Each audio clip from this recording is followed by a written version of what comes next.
days. The reason why 4 SS-class members had to be mobilized to catch 2 S-class members in the first place was because of the contingency they wanted to be prepared for. Dragon. Seo Jin-wook was not the one who could control the dragon. The two people belatedly realized that it was not a living dragon but an undead dragon. But as mentioned, they were too late. CRRRRRRR. Its yellow eyes looked down on them.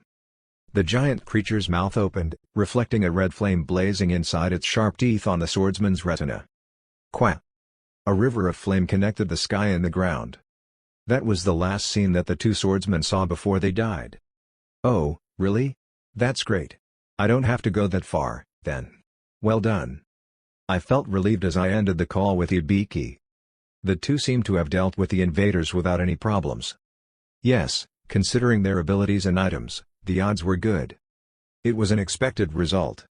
I turned my eyes to the body of an S-class hunter rolling on the floor. Both of them are only called S-rank, but they're different from the sky.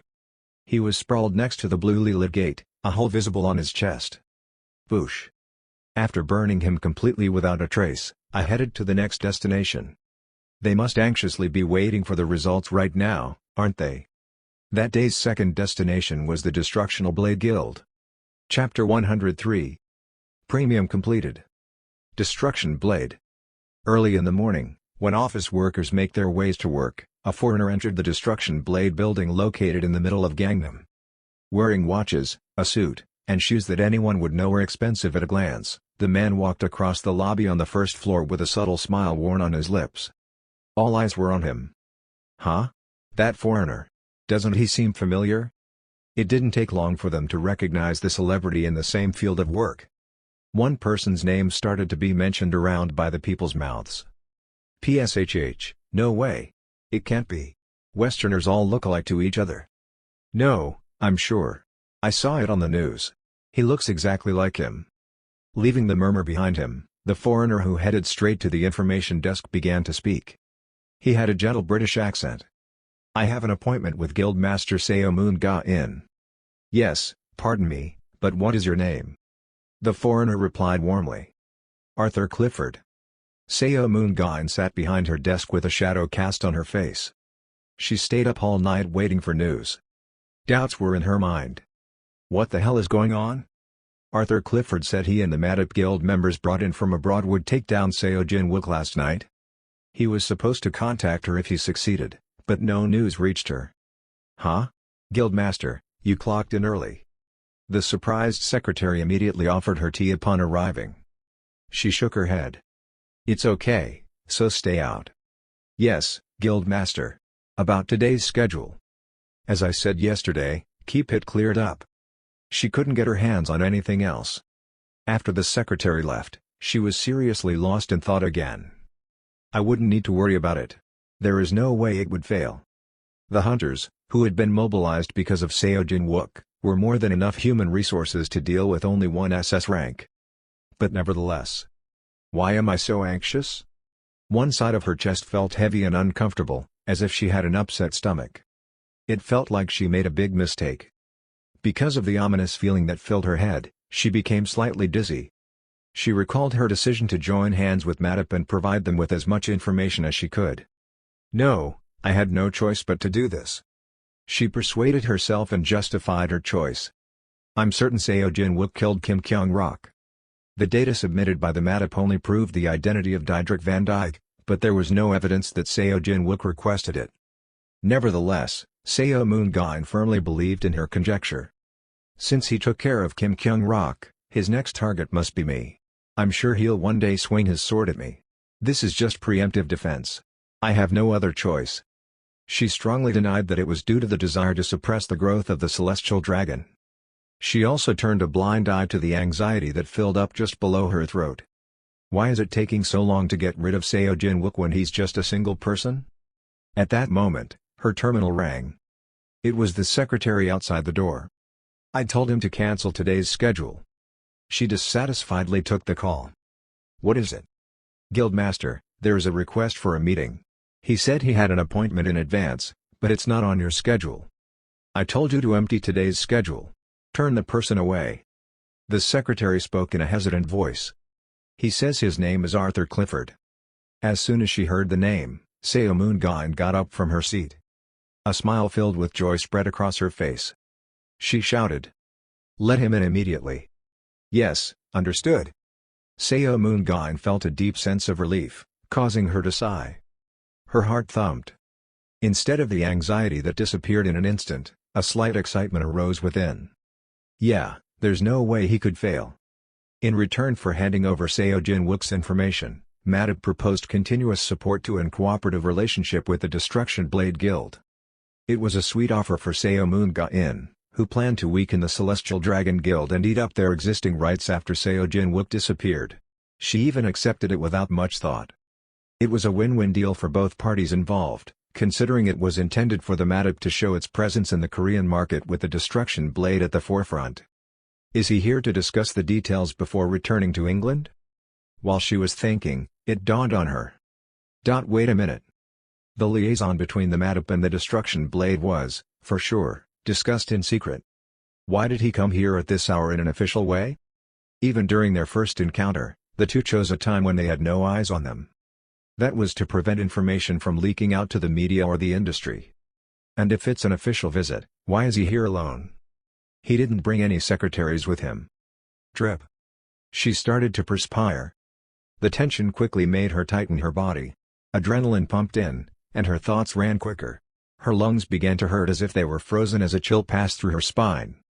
The head that had been clouded by the joy of having finished with Seo Jin-wook became clear again. Why did he make a witness by making sure he was seen? There was only one possible reason. To make evidence that the meeting between Arthur Clifford and I took place at this time, at this place. All those speculations led to a single conclusion. That man is an imposter. It could have been an overthought worry or an erroneous conclusion. However, Seo Moon-gain believed in her judgment. So who's going to approach her disguised as Arthur Clifford? Seo Jin-wook was the only one who could do that. What if Seo Jin-wook indeed shook them all off and ran away? What if he went beyond that and even figured out the link between the MADAP and me? If he tried to assassinate her in a one-on-one encounter, there was no chance of her winning. Seo Moon-gain, who quickly finished her calculations, checked the CCTV on the wall. The man with Arthur Clifford's face was already on an elevator and was swiftly approaching the Guildmaster's room on the top floor. First of all, we can't run into each other here. Seo Moon-gain decided to retreat and immediately pulled up mana from her body. The blue mist gradually turned red, invoking her unique skill. Space Leap, rank, SS. Seo Moon-gain, who leapt through space, disappeared from the office without a trace. The unique skill of an awakened had a tremendous effect compared to skills of a similar type. Her skill was triggered faster than the short-range teleportation magic, Blink, allowing her to quickly move deep into the building's basement. The mana consumed in the process was much less than teleport, a long-distance teleportation magic spell. Pot. The place where she reappeared was in her secret haven located in the basement of the building. There was no physical entrance to the room since it was blocked by thick magic metal all around. It was also impossible to break in with movement-type magic as it was surrounded by a special barrier with a dispel property. The only person who could access that place was Seo Moon-gain, with the teleportation skills of a non-magic type. Gulp. She chugged the potion stocked inside her bunker to refill the power she consumed, then equipped various artifacts as fast as she could. Even at that moment, her eyes were focused on the security camera. If that man were really Arthur Clifford, he would confirm her absence and call her on the secret line. But if he were fake, he would show different behavior. "This way, please." The man got off the elevator with the worker who guided him. The secretary knocked, but there was no response from within. Guildmaster?" The secretary was baffled. The guildmaster suddenly disappeared after ordering him to let him in immediately. "He's hesitating because he couldn't simply open the door as he wished to." Ha! Suddenly, the man covered in Westerner's disguise burst out laughing. He took a glimpse into the scene beyond the closed door. "She's quick to sense things." The secretary, unable to grasp the situation, looked at him. At that moment, pot. The man disappeared from the top floor in an instant. Right after that, he reappeared somewhere else. Pot. It was the bunker where Seo Moon-gain hid. "Arthur Clifford, no." Seo Jin-wook appeared in the room amid a flash and suddenly swung the devil's sword at her. Gasp. Seo Moon-gain managed to avoid being severely injured by the purple sword energy, but it still sliced into her shoulder deeply in the process. If she hadn't equipped the artifact, instead of her shoulder, her head might have been cut off instead. Her head spun. How? Seo Jin-wook, who suddenly appeared at that place, looked like a ghost in the eyes of the Seo Moon-gain. She had no idea that even the barriers prepared against leap magic could be bypassed by those who could see the mana pattern. "I have to run." The question didn't last long. Pot. A light flashed from Seo Jin-wook's empty left hand. Without any time to figure out who he was, Seo Moon-gain once again performed her unique skill. Space leap. Pot. The air that enveloped her threw up Seo Moon-gain again a few hundred meters away. A woman in combat stance appeared on the roof of one of the buildings lined. As soon as she stepped on the ground, she quickly took a potion to stop bleeding her shoulder and once again invoked her skill. Space leap. Pot. Seo Moon-gain repeatedly activated her skill, causing her to repeatedly flash in and out of space. After she sustained her leaps with the help of potions, she had to be evacuated to a faraway place. It was an empty warehouse that had been identified in advance in case of emergency. "He wouldn't be able to chase me all the way here." Gulp. While filling up her mana using a potion, she felt a strange sensation like bugs were crawling all over her body. She hurriedly took her mouth off the glass bottle she was drinking. That sensation was a harbinger of a potion shock. "It's dangerous if I take any more." She sat on the floor and continued to think. "Now that I'm inside, I can't be seen by satellites or drones. I'm also too far to be chased with penetration and trail seeker magic. He can't come after me." Seo Moon-gain was relieved. However, she was just over only one crisis at that moment. How do I deal with it? Should I get in touch with Arthur Clifford first? How did he let him go, that stupid bastard? She couldn't even imagine that they all died at the hands of Seo Jin-wook. As she urgently tried to contact him with her terminal.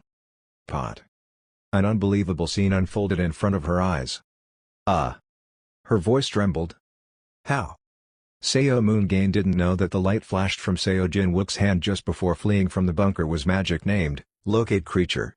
It was a rare spell that only the members of the MADAP would know. She didn't even know that a mark had been engraved with mana on her body when it was invoked and that she was sending a magical signal to him that could be traced no matter how far she got away. Step by step, he approached slowly. Wait. She attempted to cast Space Leap again, but she lacked mana. "Listen to me. This is a misunderstanding."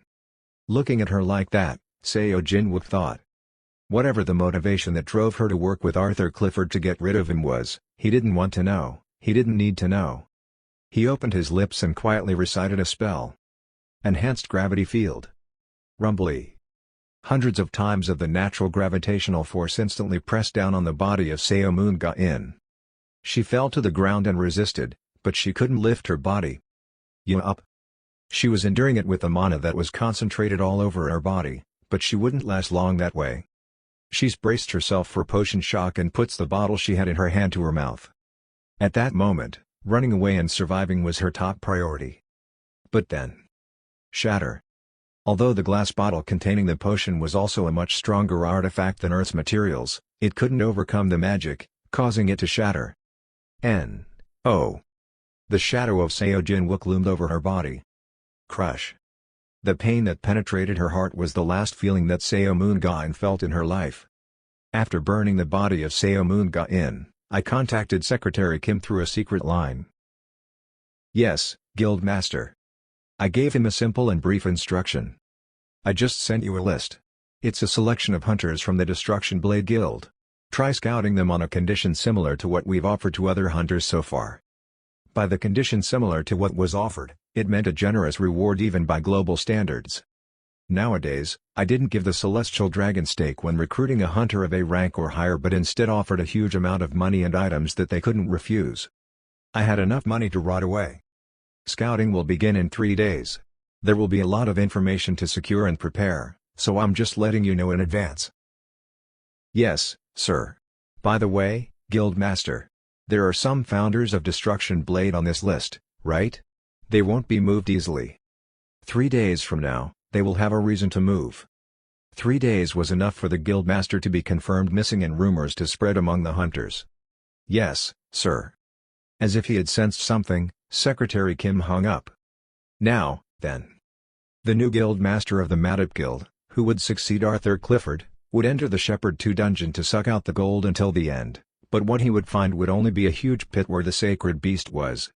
Since there was no reason to keep the gate anymore, the highly unstable dungeon would close. I had put an end to the British breaks, secured the sacred beast, and got rid of Seo Moon-gain in the process.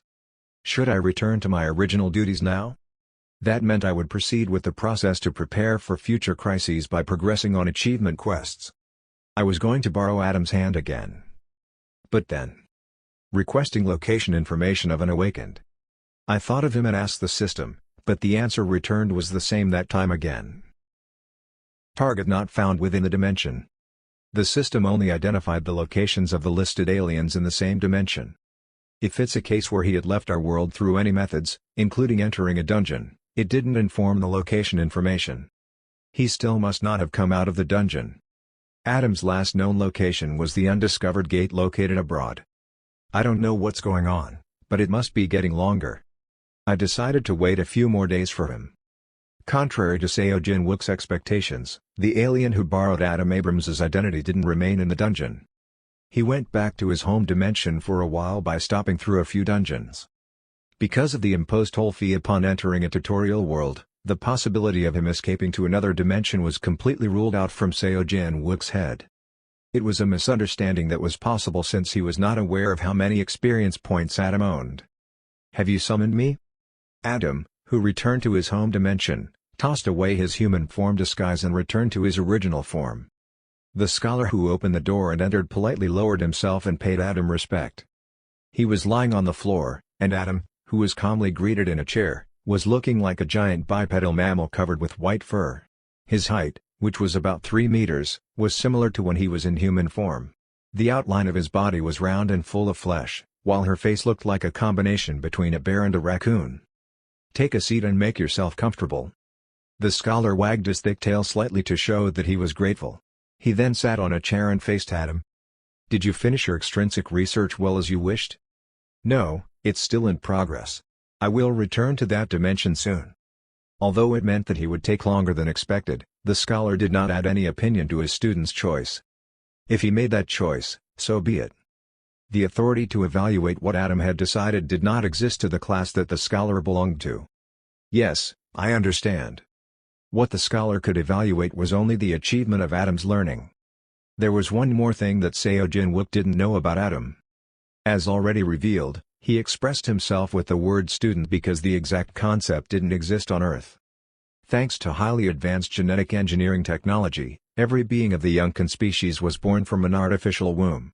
They already had academic memories according to the purpose of their lives from the moment they're born. To learn something after they're born meant two things. One was that they were noble enough to devote part of their lives to learning. The other meant that the contents they needed to learn were so complex, advanced, and vast that they couldn't be contained in similar memories. "There's one reason I called you." Adam spoke to the scholar, who was his teacher. "I heard that your knowledge of rare creatures is incomparable, is that so?" He accessed species information about some aliens through the system. However, the word in the system's description was a species that he had never seen before, even with considerable alien species knowledge. After returning to his parent dimension, he looked into their species database, which was stored in protein form instead of electrical signals, but he couldn't find anything at all. It was unusual. So, I wanted to ask thee. Adam brought up the question. What is the species called Mercadius like? The scholar's face stiffened coldly. Chapter 104. Fighting fire with fire. What is it? Adam asked, noticing the sudden change in his facial expression. The scholar couldn't hide his surprise. He stroked the beard on his cheeks as he pondered. I take it that perhaps you have heard of the species name through the system. It was an accurate conjecture. That's right. An odd light lingered in the eyes of Adam as he answered his teacher. The scholar had inferred that far by only hearing its name. So, it means that even simple information such as the name of a species can't be identified unless it's through the system? That is right. The scholar continued to explain with a shaken gaze. Before I expound on the requested information, I wish to inquire on one thing. Did the system mention that the species was currently residing in our world, the dimension of Youngkins? That does not seem to be the case. As if he was genuinely relieved, the scholar sighed deep. Adam's curiosity was inflating much bigger as he watched his reactions. It seems that I would need to require an explanation at this point, yes? The scholar spoke while bowing down as if it was much obliged. The reason why the information is not registered in our database is that there is no biological evidence that it exists. Blood sample, body hair, skin tissue, nor even a small division of a gene remains. Adam frowned. You mean to say it is considered a mythical species? But it must be an existing species. Although the system could hold back information, it didn't lie. It's as you said. The evidence that it isn't an imaginary species is the system itself. As coincidences and chances overlapped, their existence was revealed. It was during the process of an awakened from another world questioning the system. Only after the information about a species called Mercadius in that world had been shared did we come to know their species. It was an explanation that exactly matched the process by which Adam learned of its name. But shouldn't a witness exist? A witness certainly exists, but there is no record of having confirmed its true form. They are said to be able to transform into anything. They usually turn into the native species of a dimension and mix in with them. No awakened can see through their camouflage, and all skills are futile. Only the system can discern its identity. They hide among other world species? There was a being that came to Adam's mind. Although he had never faced them himself, he knew of a famous being that continued its existence in that manner. It is similar to a parasitic being. It's like a leech that goes around tutorial dimensions and causes chaos. I heard that there is a being that toys around the weak and treats it as a game while it refuses to proceed to the main quest itself. Adam spoke of the immortal, Angelica. She was a parasitic creature that avoided species that had started the main quest since they weren't easy and only preyed on the weak tutorial species as they lacked knowledge. But the scholar shook his head in disagreement. The first discovery of that parasitic being was only a few thousands of years ago. But it is said the record of a species called Mercadius dates back to the Lost Age. Adam's jaw dropped as if he couldn't believe it. You mean to say that records were found even in the remains of the Sabrarian Empire? That is correct. The rarely found traces of the old empire in dungeons. The study of interpreting the records had developed competitively at each dimension. In Imperial records, Mercadius was described by the Circle of Eternity, a cursed wanderer, a being who breeds in spirit instead of flesh, the advocate of apocalypse. Adam frowned. Apocalypse? That is right. The scholar carefully continued speaking, recalling memories. It is not clear whether the species is related to the fall of the empire. However, after that event, there is a tale that circulated from the newborn civilization and species. What is that? The world where the species is found will soon face an inevitable fate of destruction. It means to say its presence is a sign of an approaching apocalypse. Adam's gaze deepened as he heard those words. Does it become a demon or something? You mean that it destroys everything and kills everyone? There is no record of destruction or massacre by its own hands. However, the empirical knowledge that the world in which they were observed is destroyed has been passed down. It's hard to tell whether Mercadius was involved in the process. At least there were no exceptions, right? They don't know exactly why or how, but once they are observed, they'll soon face damnation? That is correct. It was a ridiculous tale, but he couldn't just let it pass. Because that race, right at that moment, resided on Earth. The apocalypse must mean the annihilation of life instead of concepts such as the collapse of time and space, yes? That is right. Is this a story with legitimacy? It is information that is taken much seriously from the Union. In fact, considering that there was a member dimension that suddenly collapsed in their long history. Perhaps they might have secured something to prove the connection. After the scholars stepped down, Adam was lost in deep thought. It was an ancient species that had been on the record since the time of the Subrarian Empire. Why was such a being staying on Earth? Is apocalypse the goal of Mercadius? Or, even if that is not the purpose itself, the effect that followed the event of Mercadius' appearance is apocalypse? Looking at the Union's attitude, it wasn't a story that was vague. In that age where the Empire had disappeared, the Union was the longest-lasting organization. If that's all true, it means that Earth is fated to be destroyed sooner or later. There was no way that the tutorial dimension could prevent the entity that couldn't be stopped even by the main quest dimensions. Why would such a being show interest in Seo Jin-wook?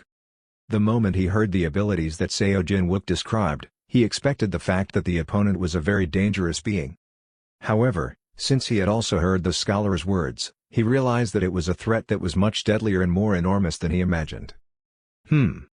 His worries deepened. At that point, he could pull out of the dimension called Earth. But there was a reason why he couldn't do so that time. Seo Jin-wook was a promising candidate for a successor. That was the key to leading his long-cherished desire into action. But the identity of the enemy is something too powerful and too dangerous for me to rush in. Adam was well aware that his life weighed more than only one of the Yunkin species. He soon reached a conclusion. Yes, if it's too dangerous for me to intervene on my own, I'll borrow the other guy's hands. He quickly ran the calculations. It is said that the Union knows about Mercadius. Whatever the effect may be, the extinction of life from a dimension is the worst-case scenario for the Union as well. What the Union was trying to seek was the entry of more dimensions into the main quest. Mercadius was a dangerous being that went head-on against their goals. Mercadius is on Earth where 6 observers have been dispatched? If the Union had known, there's no way that they'd let him be. Adam was sure. That being on Earth is an illegal immigrant. Species in main quest that sneaked in, avoiding the eyes of the Union. A plan began to take shape in his head. There was again Ut among the observers. He thinks of the alien disguised in the form of a toy poodle. The species that suffered from a chronic lack of experience points over-focused on the achievement of the arrest of illegal aliens and earning points. It even drove the innocent Seo Jin-wook to the corner, assuming that he was an alien. If they knew that such a being had snuck in on Earth, they will immediately start a raid operation. Yes, the Union is the only armed group at this point that can handle such an interdimensional threat. Adam displayed a satisfied smile on his mouth. The next action to be taken was simple. He got up from his seat and murmured. Then, shall I leak some information to their side? He would get rid of Mercadius with the help of the Union. Are we cleaning up here again today? I reserved a day and entered the Grey-Earthed dungeon together with Nate and Hibiki. It's the same dungeon where we transferred the seedlings together and regularly cleaned up the monsters that rushed in. Grr. Ka. As we crossed the gate, we saw many monsters clumped like black dots beyond the horizon. The number had increased significantly compared to the last time I came there. They had become very irritated, perhaps because of the overpopulation as opposed to the area of land. They were attacking and even eating each other. Monster fragments and bones rolled around on the ground. In addition to the corpses I made last time, their bodily fluids had been absorbed and mummified. Hibiki spoke while witnessing the chaotic scene. If a number of them rush here a bit more, it will be like the density of the population in the subway during rush hour. Yeah, we need to reduce the number of creatures once in a while before that happens. We need to prevent them from damaging the trees. Nate, who received my signal, rolled up his sleeves as if he was preparing for work. The spirit that ran the security system was still asleep. Come on, let's finish this as fast as we could today as well. Nate then clapped his hands twice in the air while saying those words. Swoosh. A heavy gust blew, and a humongous black dragon was summoned from the sky. It cast a shadow that loomed over a group of monsters on the ground. The moment they looked up to the sky. Quack! The river of fire breathed out by the dragon violently incinerated the ground. In every place where the storm of flames passed, burnt monsters rolled around. Firebuster. Lightning vortex. Energy storm. Hibiki conjured several spells at the same time. Flames exploded at the points where she pointed, a python-like current twisted its body and slithered towards their opponents, and a storm of blue light swept through the lands. The energy of different properties intertwined and led to larger explosions. Boo boo boo boom.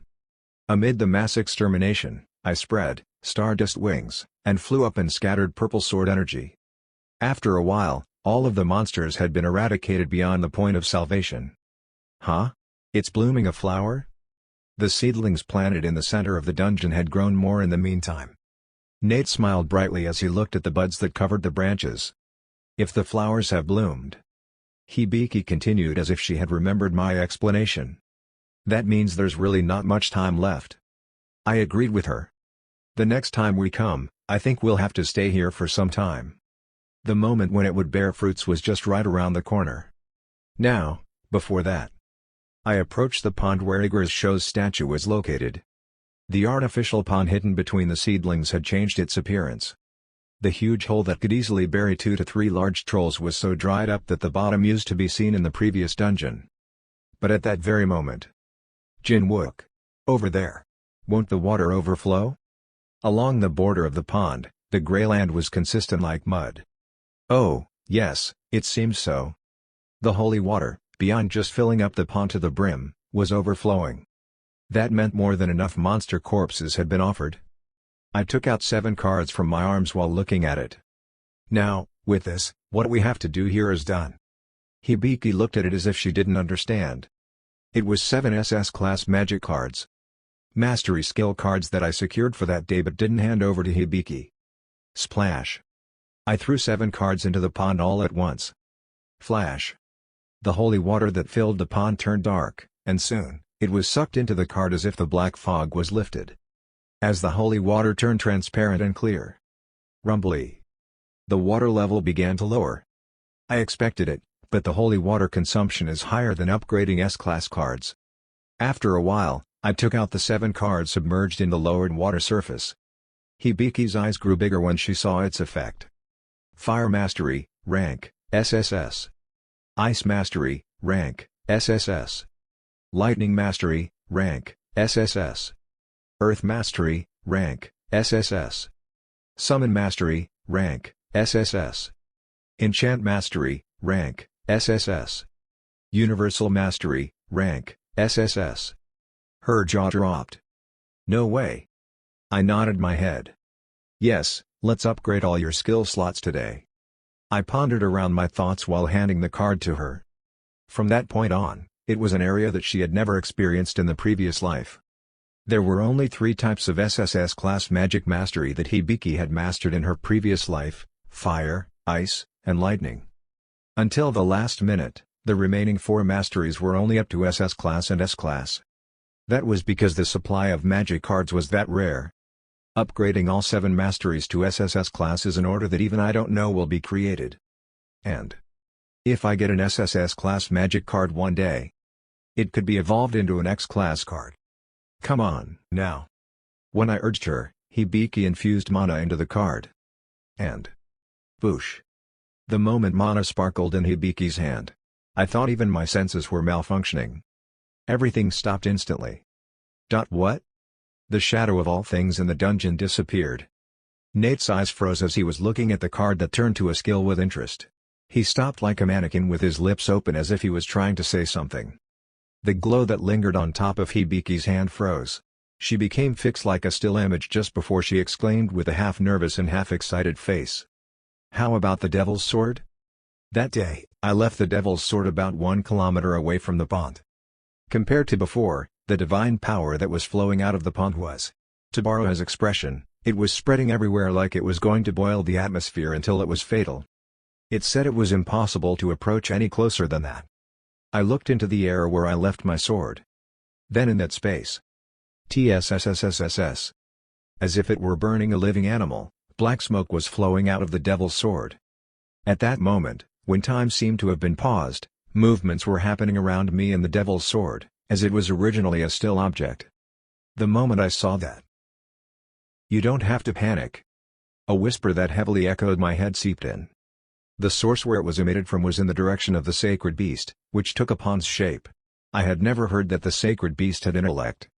Rather than a creature with free will, I believed it to be only a temple made of bodily fluids and flesh. Telepathic messages continued to appear in my head while I was baffled. The Great Being was greatly pleased and satisfied with your offerings. Therefore, he has a deep interest in thee, but unfortunately, it is too much to convey his will to the place where you stay, so the blessing will be given upon thee by changing it into an acceptable form. I could barely open his mouth. I forced my body to move and for my lips to spill out words in the space where everything had frozen. What do you mean? You will see it soon. Shortly after that, the world, where the shades disappeared, began to turn black entirely. The scene of the holy water darkening was reenacted on the scale of the dungeon. The sacred beast, which was fading out of my sight, leaked out telepathy into my mind again. A buoy that will be swept away by the waves of time, a mere mortal like you, a weak and vain man, had attracted the interest of a great being. Telepathy was accompanied by a mental curve similar to an exclamation. You, who gained his attention, is nothing but truly. The next mental wave was mixed with a strange echo. Foolish and naive. At that moment, everything around me disappeared. Chapter 105. Igra's Show. Surrounding me was riffling, thick darkness. I opened my eyes in the dark shadow. This place is? Near me, neither Nate, Hibiki, the devil's sword, nor the sacred beast that took the pond's shape was around. The dungeon with the grey field had disappeared, and only darkness existed. Forced physical teleportation? Or, mind interference? Or did the whole dungeon temporarily turn into a sacred place? The thing that disrupted my chaotic flow of thought was an object that caught my eyes. It appeared eerily, pushing the darkness away. The fluttering shadow was torn in between like a torrent, and at the center was a white flesh that stole my attention. It was difficult to estimate the size since I could not measure the distance between us. It's changing. Like the plain marble blocks that were carved out by an outline and shades, it turned into a detailed statue. The shape, which only looked like a lump of white flesh, began to change sophistically. At the same time, I realized the illusion I had. It isn't that its form is changing, but my cognitive abilities are becoming clearer. The successor's eyes helped me overcome cognitive impairment and see reality as clearly as possible. As a result, I was able to see a creature in a familiar shape instead of a chunk of flesh. The flesh, which was the body, had 7 thin white arms that extend symmetrically from side to side. The perfect symmetry was disconnected at the end. There was a blunt mark in the frontmost, where the right arm should be attached as if it had been torn off. There was a head at the center of the body that was too similar to that of humans. Like a ghost, there were no eyes, nose, and mouth but simply a face covered with bare skin. It doesn't exactly match the appearance of the idol, but it would have been strange not to know who it was with that kind of look. Igra's Show. It was a being that was adored as a god in many dimensions that had finished the tutorial. The darkness that filled that space was flowing from the base of Igra's Show's severed arm. Even at that moment, the god seemed to be constantly losing parts of itself. Why would a god bring me here? I remembered what the sacred beast had said. A great being would bless me in an acceptable form. Does it mean that I can connect with the god by only offering that much of monsters? Something's wrong with that. Tension filled my entire body instinctively. At that moment, my head was filled with questions. However, I had no time to organize them. The darkness began to press on me without warning. The boundaries between my 5 senses then collapsed and converged. In the storm of collapsing senses, I heard sense, tasted sounds, and touched the fluttering shadow. Beyond that tangled senses, the darkness licked my skin and whispered. You have good eyes, don't you, boy? It knew that my eyes accurately captured it. The god's whisper had a jasmine scent that was viscous like honey. Once more, it continued as if it was interested in me. But you're not fully ripe yet. Is it too much to use you as my hands and feet? My thoughts became more complicated when I encountered the heavy echo. What the hell did it want from me? A thing like connecting to a god couldn't be that easy, by common sense. I had only offered thousands of monsters. What would be its intention? I had a headache because my thoughts turned heavy. I wanted to rip its head off like a butterfly without a head. I had seen it dried up, tangled in a spider's web. It's light as paper, and the head flew away somewhere. If one were to eat the head first, the body would be drained of fluids and dried up. If my strength drained and flowed, without being able to escape, I would stay there for a long time, stay some more, and how much longer? I would curse them all. Terrible revenge on all those who had exiled me there. I would bring them. Someday, I would. Kayuk. In a hurry, I bounced off all the foreign substance-like ideas that had been digging into my mind. Huff. Huff. I gasped with rapid breathing like a distressed man who barely swam out of the water after drowning. I could feel the unpleasantness of the body and mind being dragged down heavily. What was that just now? It felt like another being swept into my soul like a tide and mixed it up messily. I had barely managed to resist and defended myself before crossing the last line and being completely taken over. And a step behind, the system message rang out. ceases. So. Ars eyes resists too? Rank?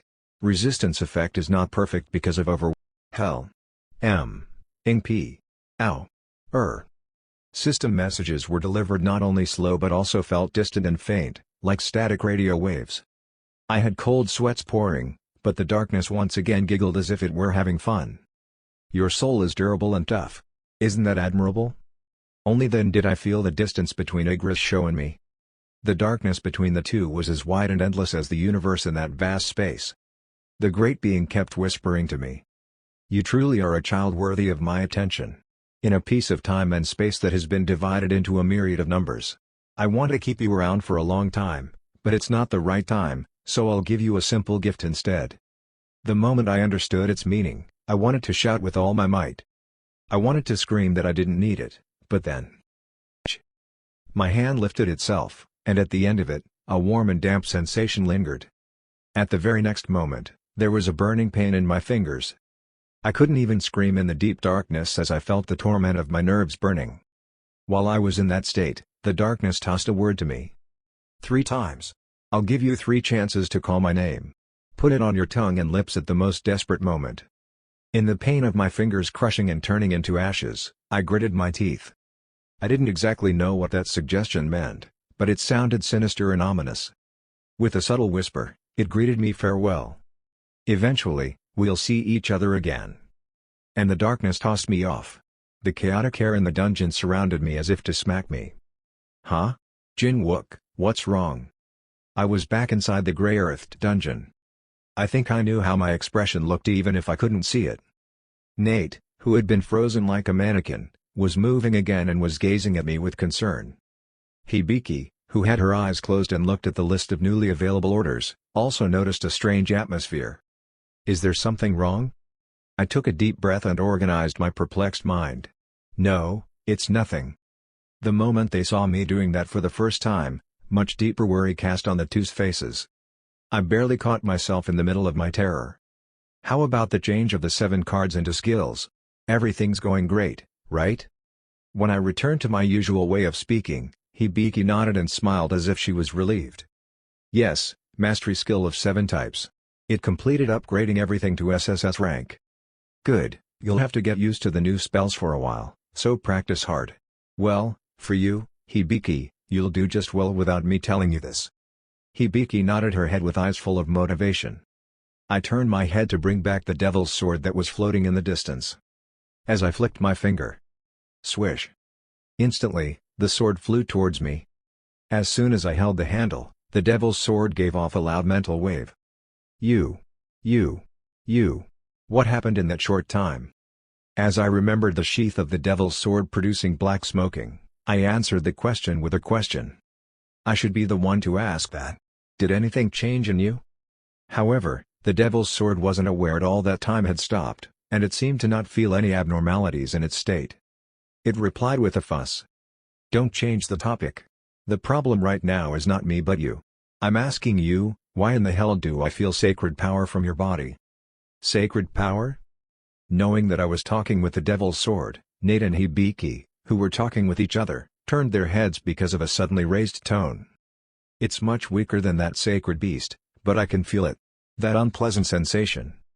No, wait. No way. I recalled that in the darkness, I felt a terrible pain in my left hand.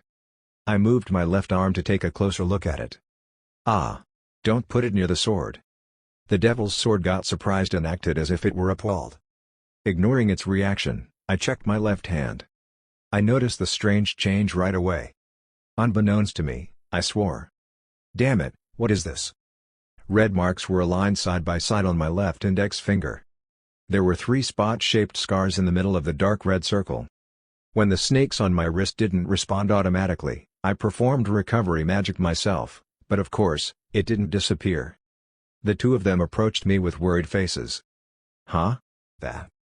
Pointing at the marks left on my hand, Nate spoke. Jin-wook, did you get bitten by a bug? Bug? Yeah, I know a bug bite when I see one. Nate, who was bitten by all kinds of things in his younger years as he lived in poverty, answered confidently. Yeah, this is definitely a bite mark from something. He carefully looked at the scar and spoke. It is usually spiders that leave a scar like this. Spider. Crack. As I gritted my teeth, I recalled the last thing that the god whispered to me from the dark. 3 times. I will give you 3 chances to call my name. And the 3 scars that were imprinted on my finger. It wasn't too hard to guess their relationship. Hey! Have you been well? The one to enter my office door without any notice or knock was a hairy man who was 3 meters tall. Ah, have you arrived? I greeted Adam, who came back from a few days of outings. He wondered when he saw a slightly subdued expression. What's with your face? I have brought very good news to you. For some reason, he looked a little excited. However, he must have felt a trace of worry on my face. He tilted his head. Did something happen? Something did happen. Is it bad? That's the problem. I can't discern if this is a good thing or a bad thing. Tell me about it.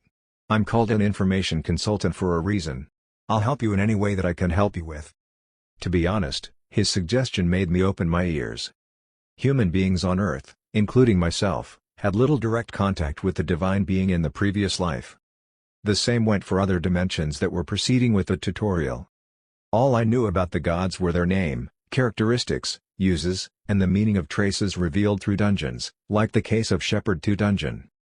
However, it was said that the dimensions undergoing the main quest were more deeply intertwined with the divine beings.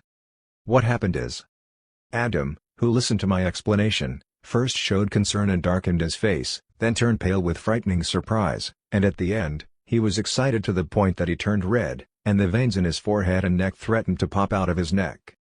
Is that true? I'm not lying. I swear.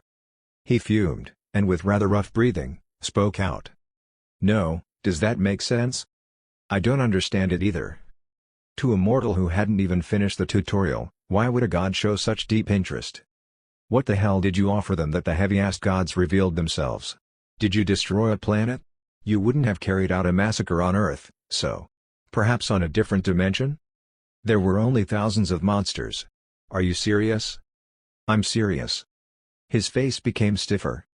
He was lost in thought for a while before he opened his mouth again. First of all, it's already great that you got to come back. Usually, the cognitive self melts and mixes up there. I already know this, but you seem to have a great skill. But from now on, you have to think that you're under some kind of probation. A self-imposed prohibition, that is. What do you mean? From now on, never, even unconsciously, or by accident, mention the name of the god in your mouth.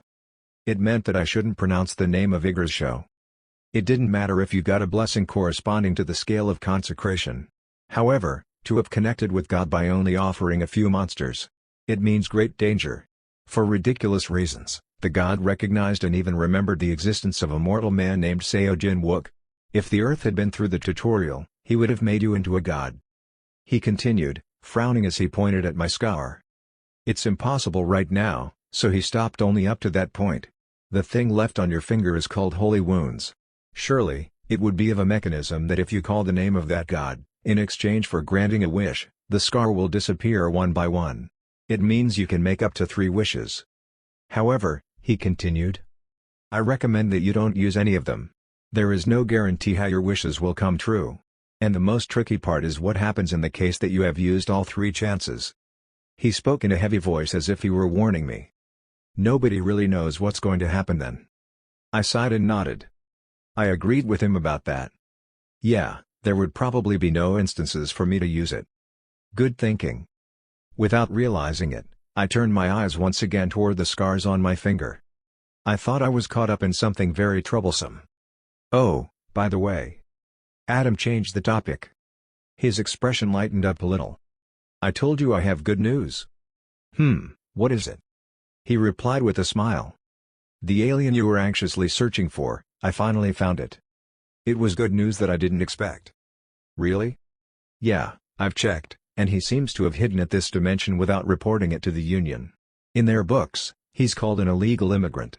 And the better news is, he left with his teeth revealed. A Union observer has decided to arrest that bastard himself. Chapter 106. Ilyusha. I couldn't understand what was going on since he skipped all the context in between and went straight to the conclusion. That alien is an illegal immigrant? Before that? How did you know that he was the one out of a list of over 50 people? Adam grinned and replied, on that list, I found the one whose species is named Mercadius. Mercadius. When I explained the man's ability and Seogyuchal's memory to Adam, I also told him assumptions about his unique skill. So, the proper noun in the skill name was actually the name of a species. And how did you learn of that? It's a trade secret. Let me just tell you that I even mobilized resources from my home dimension. There was no way he opened the information of every alien species on my list one by one. That's like gambling with the points. No, there must have been another way. No matter how much I thought about it, it wasn't an option for someone whose purpose was to accumulate points. Anyway. Adam continued. Do you remember the dog-shelled observer? The situation is favorable to us. The target's location seems to be in its jurisdiction. If we wait, we should be able to hear about the arrest. The poodle came after me, assuming that I was an alien. It seemed quite hungry for achievements. Will it succeed? If the Union can't do it, then no one can. I hate to admit it, but they're the biggest armed organization of this era. He continued with a relaxed smile. We can only wish them luck and relax. Without any knowledge about the Union, I had nothing to add. I thanked him. I received a lot of help from Yuan. That included the information on the holy wound on my finger. He was a greater help than expected, considering he even initiated the arrest of the curse's source by leaking words to the observer. I assume that the price of this information would be experience points, right? How much would be enough? I didn't intend to take it without paying for the information. Adam scratched his chin and said lightly without much thought. 100,000 would be enough. 100,000 again? He also asked for 100,000 last time in the achievement quest that drove out the Batark. It wasn't a paid subscription or something. Would that be enough? Think of it as a benefit for regulars. I look forward to regular transactions. Adam laughed with a mysterious smile. While waiting for good news from the Union, domestic and foreign media became rowdy. Seo Moon-Gyan's disappearance quickly reached the headlines, and discussions about selecting the Destruction Blade's new head began immediately. The ones who were second in command that had been aiming for an opportunity to usurp her throne quickly showed their true colors and began to move. A fierce battle for the position unfolded, and the media continuously broadcasted the entire process. In the meantime, a small number of hunters, who were not interested in the power struggle despite being skilled, began to withdraw from the Destruction Blade one after another. Guildmaster, more than half of hunters from the list have already decided and have signed the contract to join the Celestial Dragon. I nodded satisfactorily after receiving the report from Secretary Kim. What I gave him was a list of only those who were worthy of being scouted based on my memories from the future. You did a great job. We won't look good if we take out too many of them at once. So, keep being diligent but don't rush the recruitment process. We're not short of the workforce right now anyways. Thanks to the Aurora of Stability, there were no longer any very unstable dungeons in Korean territory, and we got some room to breathe before clearing. There was space for workforce management. Yes, understood. That was the end for the Destructional Blade, which became an absolute mess, but the situation of Matip, which had their leader missing as well, was worse. Contrary to my expectations, the surviving SS-class hunters didn't fight for the position of Guild Master. Shortly after losing contact with Arthur, it was said that they first checked the status of Shepherd 2 dungeon. Then, they must have confirmed the disappearance of the sacred beast. It was a real emergency for them. The agent that placed Matip in their current status was the enormous wealth brought in by the magic cards. In return for providing rewards that all the hunters would be satisfied with, they continued their reputation as the guild with an exclusive status in their country. However, when the treasure disappeared, Matip had been torn apart, piece by piece. From what I heard, the SS rank hunters got their fair share and left, and they proceeded with the preparation of a guild creation or something. When they were asked what Arthur Clifford was doing in Korea before he went missing and why he was seen at the Destructional Blade Guild at the last minute, they only repeatedly said that they didn't know. They claimed that they had nothing to do with themselves since they already left the guild. Yes, they can never say that he planned to hold hands with the Destruction Blade to strike me. On the day Arthur Clifford visited Seo Moon Ga Inn, they both went missing. It was clear circumstantial evidence. The media already took the bait and poured out speculations about what could have happened between the two. The Destruction Blade, which was in chaos due to the collapse of Madop and internal conflict, remained silent as if they had promised to do so. Due to that, rumors and speculations became even more prevalent. Naturally, some aimed their arrows of suspicion at me. Isn't this too obvious? 2 leaders among the 4 major guilds suddenly died and went missing this year. If you think about who would benefit the most in this situation, can't you see the answer? Of course, it's the Celestial Dragon. True. Seo Jin-wook seems suspicious to my eyes as well. There was also a lot of rebuttal to such public opinion. Lamau, thank you for that delusional talk from those guys up there. Don't you know how Kim Kyung-rok died?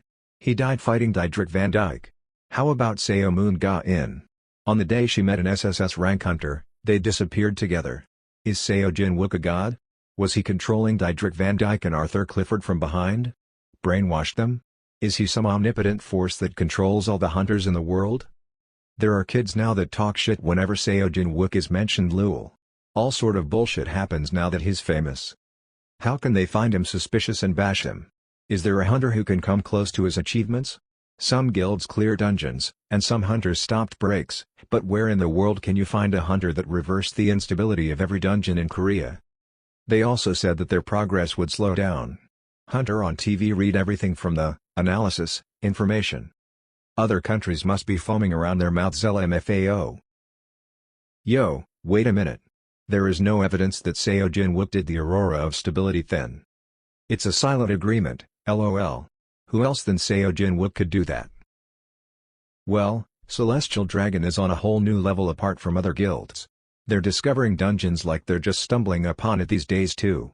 They're not in a level to mine Grand Qua or Destruction Blade anymore. Why would they harm them first when they can't keep up even when left alone? Despite the overwhelming public opinion, those who were skeptical of me did not disappear.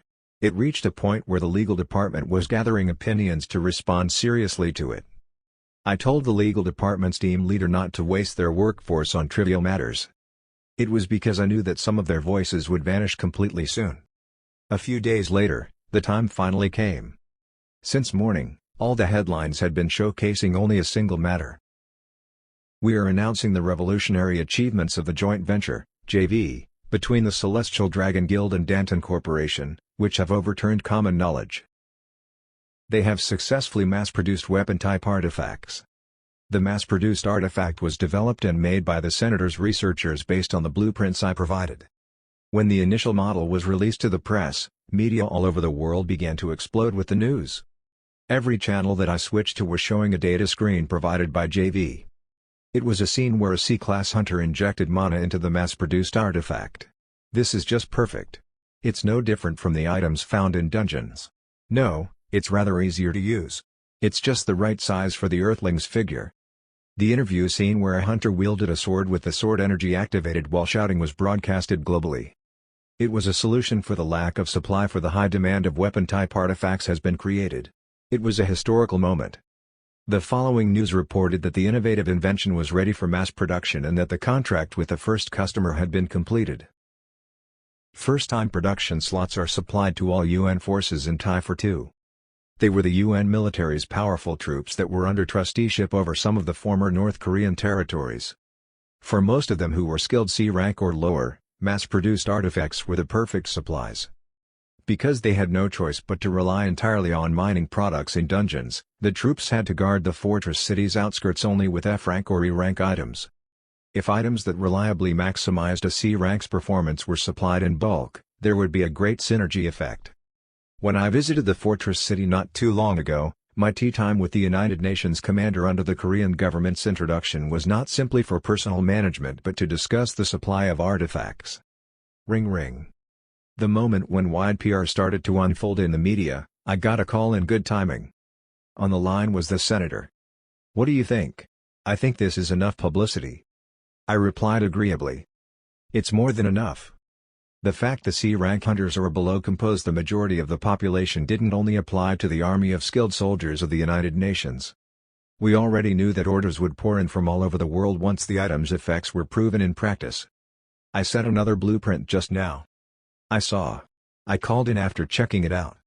What I sent that day wasn't the next design of the initial model but the third-generation model, which was beyond it.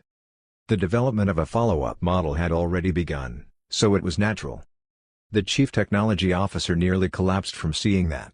"I guess you threw him something pretty heavy this time?" I laughed when I heard that they seriously asked if I wasn't actually an alien when I provided the data. According to the new blueprint, it seemed like it would be completed a bit faster than in my previous life. That was because it boldly omitted trials and errors. If we mass-produce up to the third generation, our combat efficiency will be incomparably improved. While we talked about our plans, the senator's eyes on the hologram became focused on one side. I think he got a call from another line. At the same time. Beep beep. Beep. A message from Secretary Kim also arrived. It had a title marked urgent. When I clicked it, a video came up. "Are you watching this now?" "Yes." There's no known gate in that area. What the hell is going on? Did the undiscovered gate go off, or is it an immediate break? My face stiffened for a reason different from the senator's worries. Inside the hologram, there was breaking news that an unexplained explosion occurred in eastern Russia, and a giant crater was formed that was several kilometers in diameter. After checking the coordinates, I couldn't help but gulp. It was the area where the observer, who was disguised as a toy poodle, resided. Russian Federation, Republic of Sakha. Hums resonated from a small cabin far from the residential area. The toy poodle sat on a fluffy cushion, humming in tune with a melody famous in a different dimension. A black-haired young man who was knitting in front of the stove turned his head. "Have you got something good going on, Ilyusha?" "Sergei, the young man," asked the small dog that had raised him since he was a baby.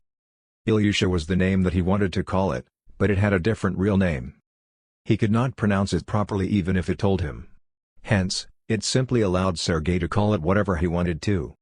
"Is it obvious?" The young man nodded with a pure smile. "Yes, I'm happy because Ilyusha looks happy." "How can you speak so sweetly?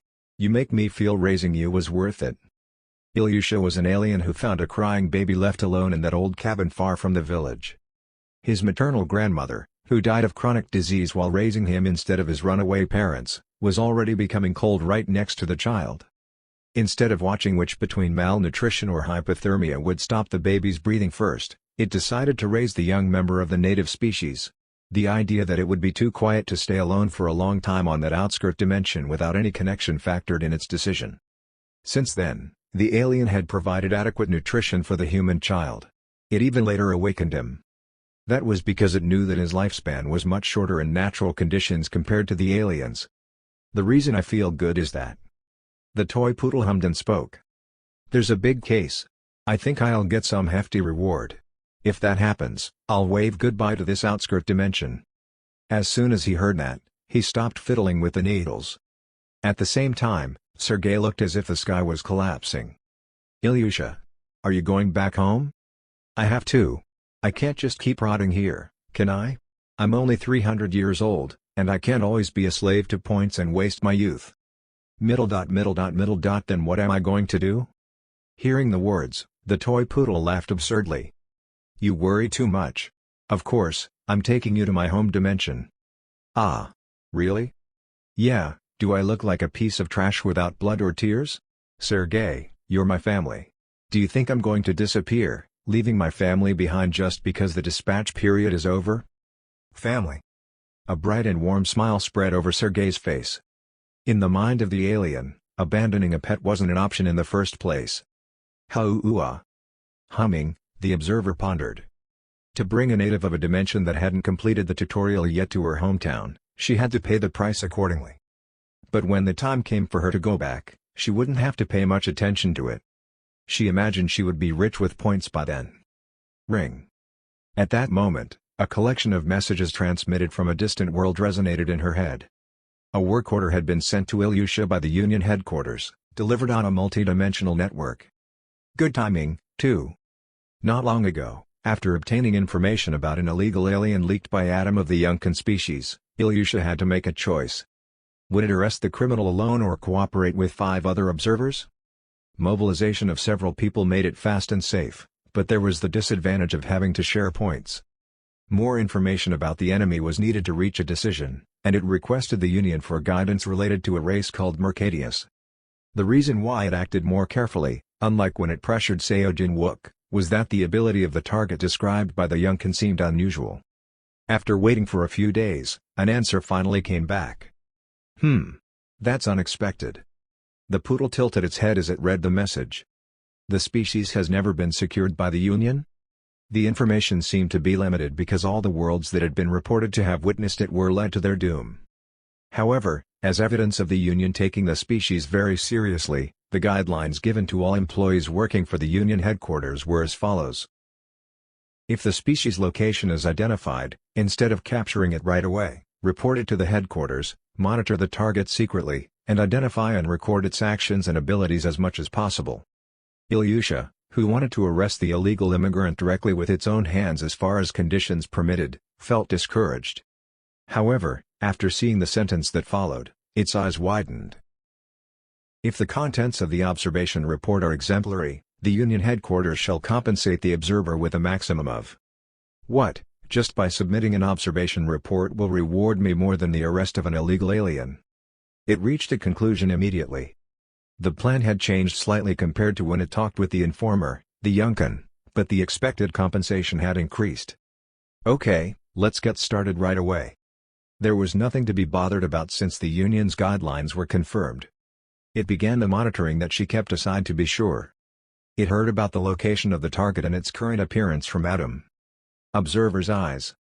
The golden mana fluttered all over the poodle's body, and a skill that only a select few could perform was invoked. Its body was in eastern Russia, but its gaze quickly turned to a deserted island in the far Indian Ocean.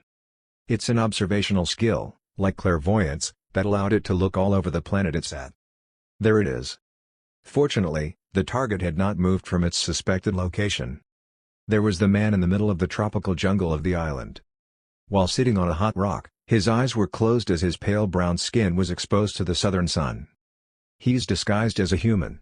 How would he actually look like?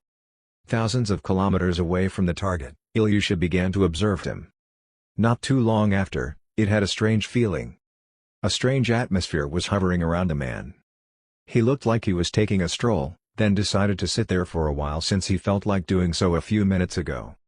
On the other hand, it wouldn't be odd to say that he sat there from the moment the planet was first born up to the present.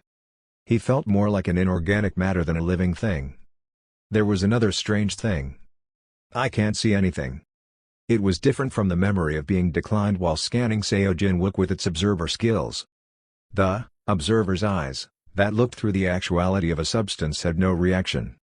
There was no sign that the opponent was resisting or defending. It just saw a man belonging to humanity in its eyes. So is that the actual thing? Is he a real human being? It contemplated if the Yunkan had lied, but the chances were slim. He wouldn't lie about something that would be blown with information acquired by making a deal with the system. The moment it concentrates more on its mind because it couldn't understand the reason behind his movements, the man's lips curved. He murmured calmly, "I've been noticing a lot of sharp feelings behind my head lately." The observer panicked. No way. But the observations had just started that day. A small change occurred in the island's landscape in the Indian Ocean and the jungle that the observer was watching. The man opened his eyes fixed at a point in the air. At that moment, Ilyusha, who was observing from a distance, felt an indescribable feeling.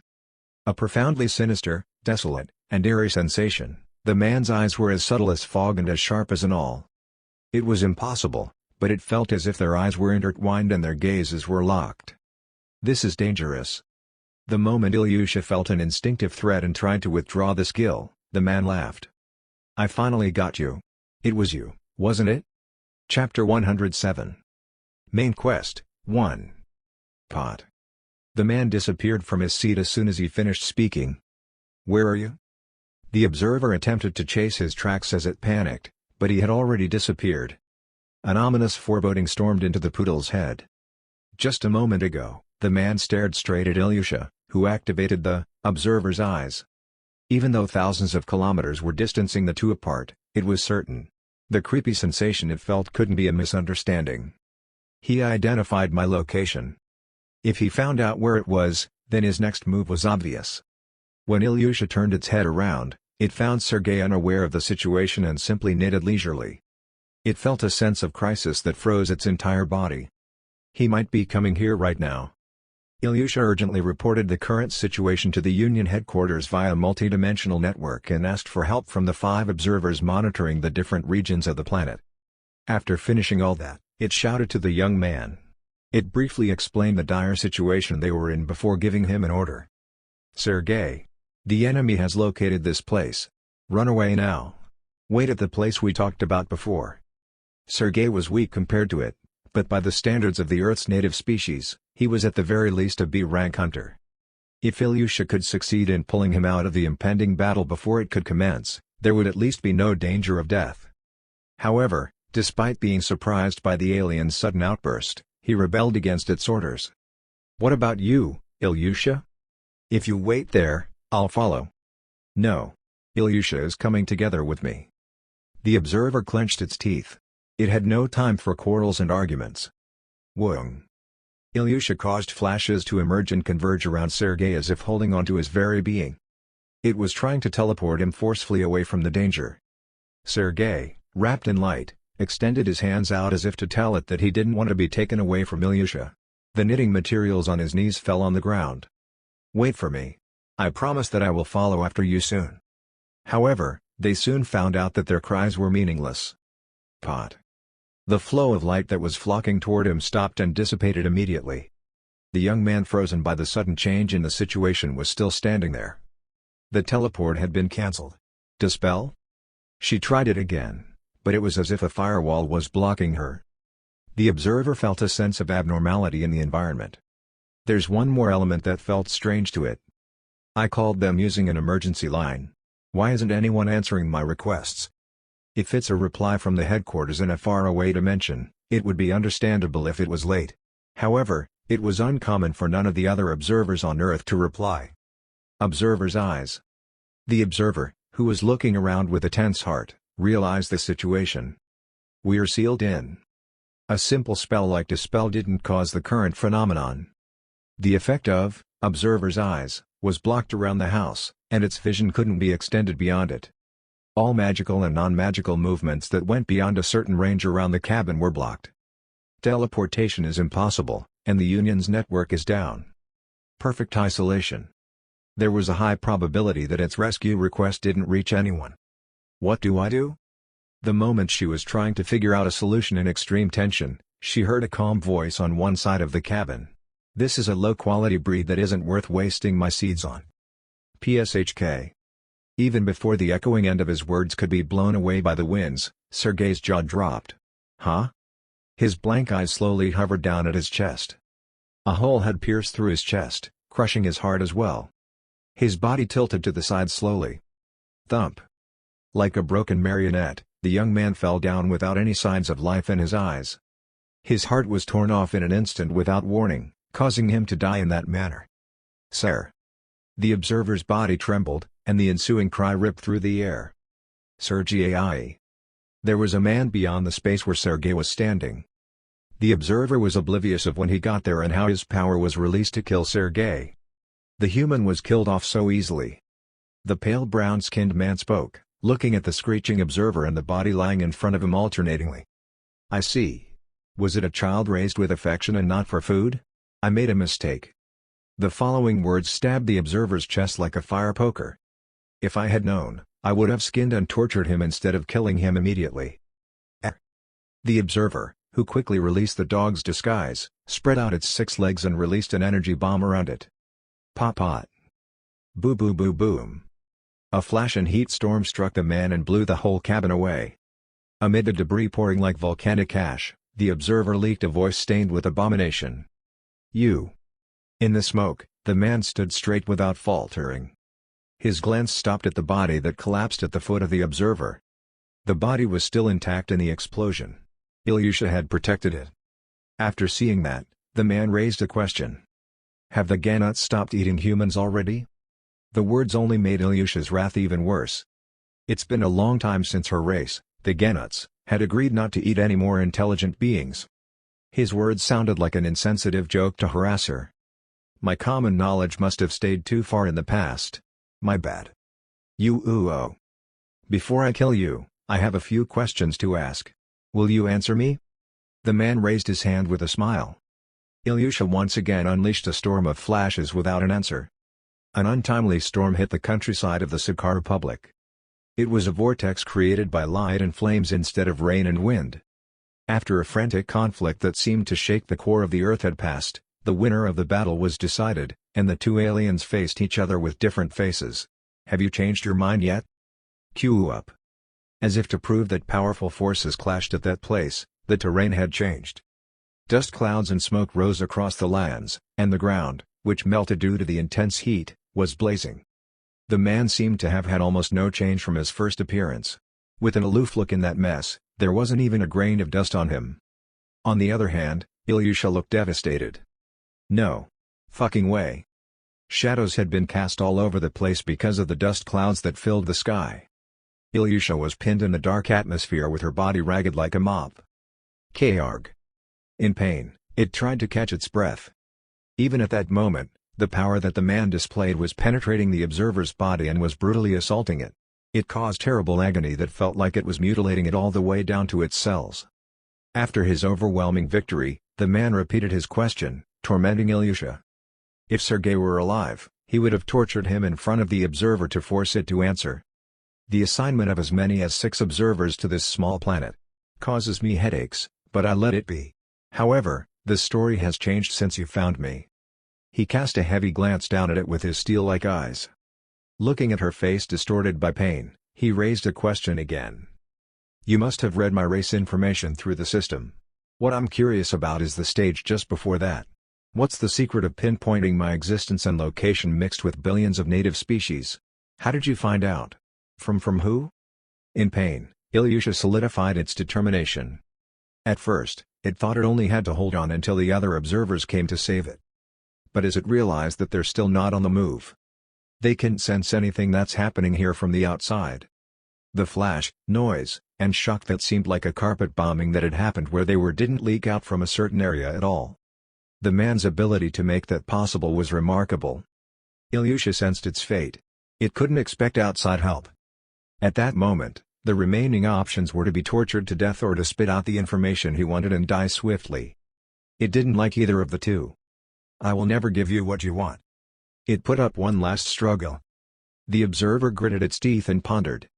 No matter how great that man was, he couldn't overcome the Union. My revenge will be from the Union. The impression of a man who came to a realization frowned upon it. Oh, my. The man already failed several times after the battle, but he attempted to execute the failed method one last time. He, who destroyed Seogyu Choil's ego instantly, was spending time trying to get the information he wanted from the observer. The Mercadius seed. Geek. The red mana, which stretched out of his body, failed to penetrate the observer's body again that time. The mental defense system planted in the observer's spirits from the Union headquarters was working faithfully and properly. TSK. The man clicked his tongue. At that moment. Exclamation mark.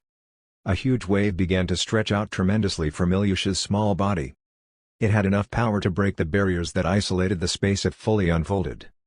However, the cost of pulling out such a powerful force was. This must be the end. It was a precursor to the collapse of the core of a powerful awakened. When he dropped its body, realizing it's a bust, Ilyusha cried out in a bitter voice. Kahaha! Just you wait. The Union will soon. It glared at him with murderous eyes. The man who had already lost interest in it turned away from it. The moment his form faded, a flood of flashes covered Ilyusha's body, and a huge explosion occurred around her. The light swept everything away. The day after Russia's big explosion hit the news. I was talking to Adam. I've looked into it from the dimension. What followed was that our ominous foreboding became a reality. There's a rumor that an observer sent by the Union to the member dimension is dead. My face became distorted. Damn. It failed. The main source of the curse clashed with the observer. The match seemed to have ended with the observer's defeat. Yes, we don't know Mercadius's whereabouts. He wasn't found at the scene, so he's probably alive. He continued to talk with a bitter expression. Only one of the 6 observers died, and it happened in the place where they lived. The only scenario I can think of right now is that the Genut was watching him alone without informing other observers. Did it get caught in the process? There's a good chance it did. He saw through the observer's eyes, skill and reversed it, identifying the location of the observer and attacked the observer. Huh. He slowly caressed his beard as his eyes darkened. Neither the observer nor I have a choice but to admit that we were complacent. I couldn't evaluate the power of the opponent. My mind became complicated, too. How's the movement of the Union? It seems like they will send an investigation team. I think they will send a few more people to find him beside the replacement observer. But since he felt threatened, he would hide even more meticulously. There is an option to leave the Earth and disappear to a different dimension, but we can't be optimistic because we don't know why he's staying here in the first place. In other words, the situation had worsened. Adam rolled his eyes as if he was perplexed before continuing. Now that we have confirmed how dangerous that Mercadius bastard is, we need to strengthen our power. Again, if you die, it's a big loss for me. Whatever the reason might be, our purpose aligned. We had to upgrade our power. It was hard to let go of it and simply trust the alliance. Considering the content that I saw in Seo Gyuchul's memory and that even an observer had been attacked. If we were to meet him at that moment, I wasn't confident with my chances of winning. I agree on that. It's good to collect experience points and get items by clearing dungeons, but we need to speed up. So. He scratched his chin. It may be a bit sudden, but I kept thinking about it yesterday and today. Question mark. What was he trying to say that made him hesitant? Has it been about 20 years since this dimension started the tutorial? Yes. The duration of the tutorial may take hundreds of years depending on the dimensions, but if situations allow, some may end quickly in decades. That's what I heard. And Seo Jinwook, you will definitely be chosen as an awakened to climb the Tower of Choice later on. I assure you. It was already given. At this moment, this world is handling the tutorial pretty well. They will probably choose to enter the main quest. Since the situation was different from the previous life, the probability was high. A lot of industries on Earth had already been completely reorganized, centering around monocores. It's wise to start the main quest unless Earth reached an extreme case in which civilization was at the brink of collapse like in the past. Why are you saying that now? When I wondered why he turned the subject around, he immediately followed up with an unexpected story. If you're going to do that anyway, why don't you finish this world's tutorial quest as soon as possible? It was an option I had thought about, but it was difficult to push ahead. My current life had already changed a lot compared to the past life because of me. If I finished the tutorial quickly, I couldn't guarantee how far the extremely amplified butterfly effect would change history. Adam, who didn't know my situation, added an explanation. There are 3 reasons why I recommend that. First, it would strengthen the power of your entire dimension. Second, you'd be able to secure your safety. Third, it'll allow Earth to establish external partnerships. He explained the first reason. One of the reasons most beings choose the main quest is the rewards that change. The items we're getting from Earth as a dungeon reward are mostly combat-related personal equipment, right? That's right. That's because the most urgent issue that the tutorial dimension resident is facing is survival. Since survival comes first to them, they are handed weapons and armors. That was a logical explanation. When you enter the main quest, you get rewards that go beyond the mere survival of an individual and accelerate the pace of civilization in the world by several hundreds of times. He then used my Stardust Wing as an example. With that item, interplanetary flight is possible. But there is a limit to an item that individuals equip. After all, it's just a simple means of personal transportation and a piece of acceleration equipment that can help in combat.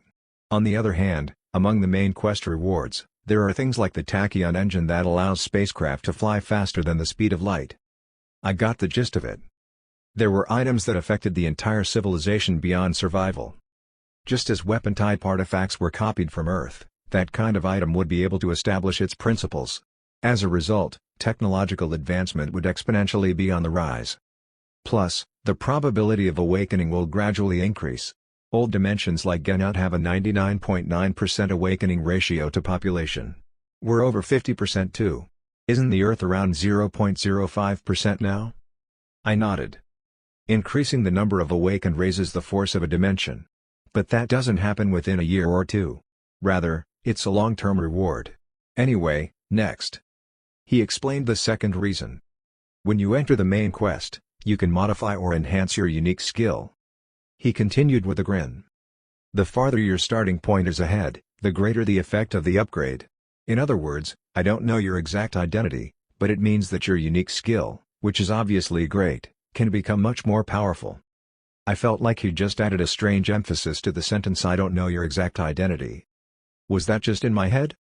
Chapter 108. Main Quest, 2. And. Adam continued his explanation. That thing on your finger.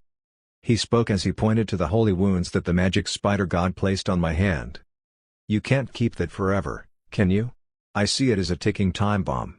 It's better if you get rid of it quickly. Erase it? How? The only thing that can erase the traces of a god is the power of other gods. So you want me to connect with a god again? But this time, by choosing another god? That was a highly improbable option. That's not what I meant. If you enter the main quest, the god's influence will increase, so let's aim for the opportunity.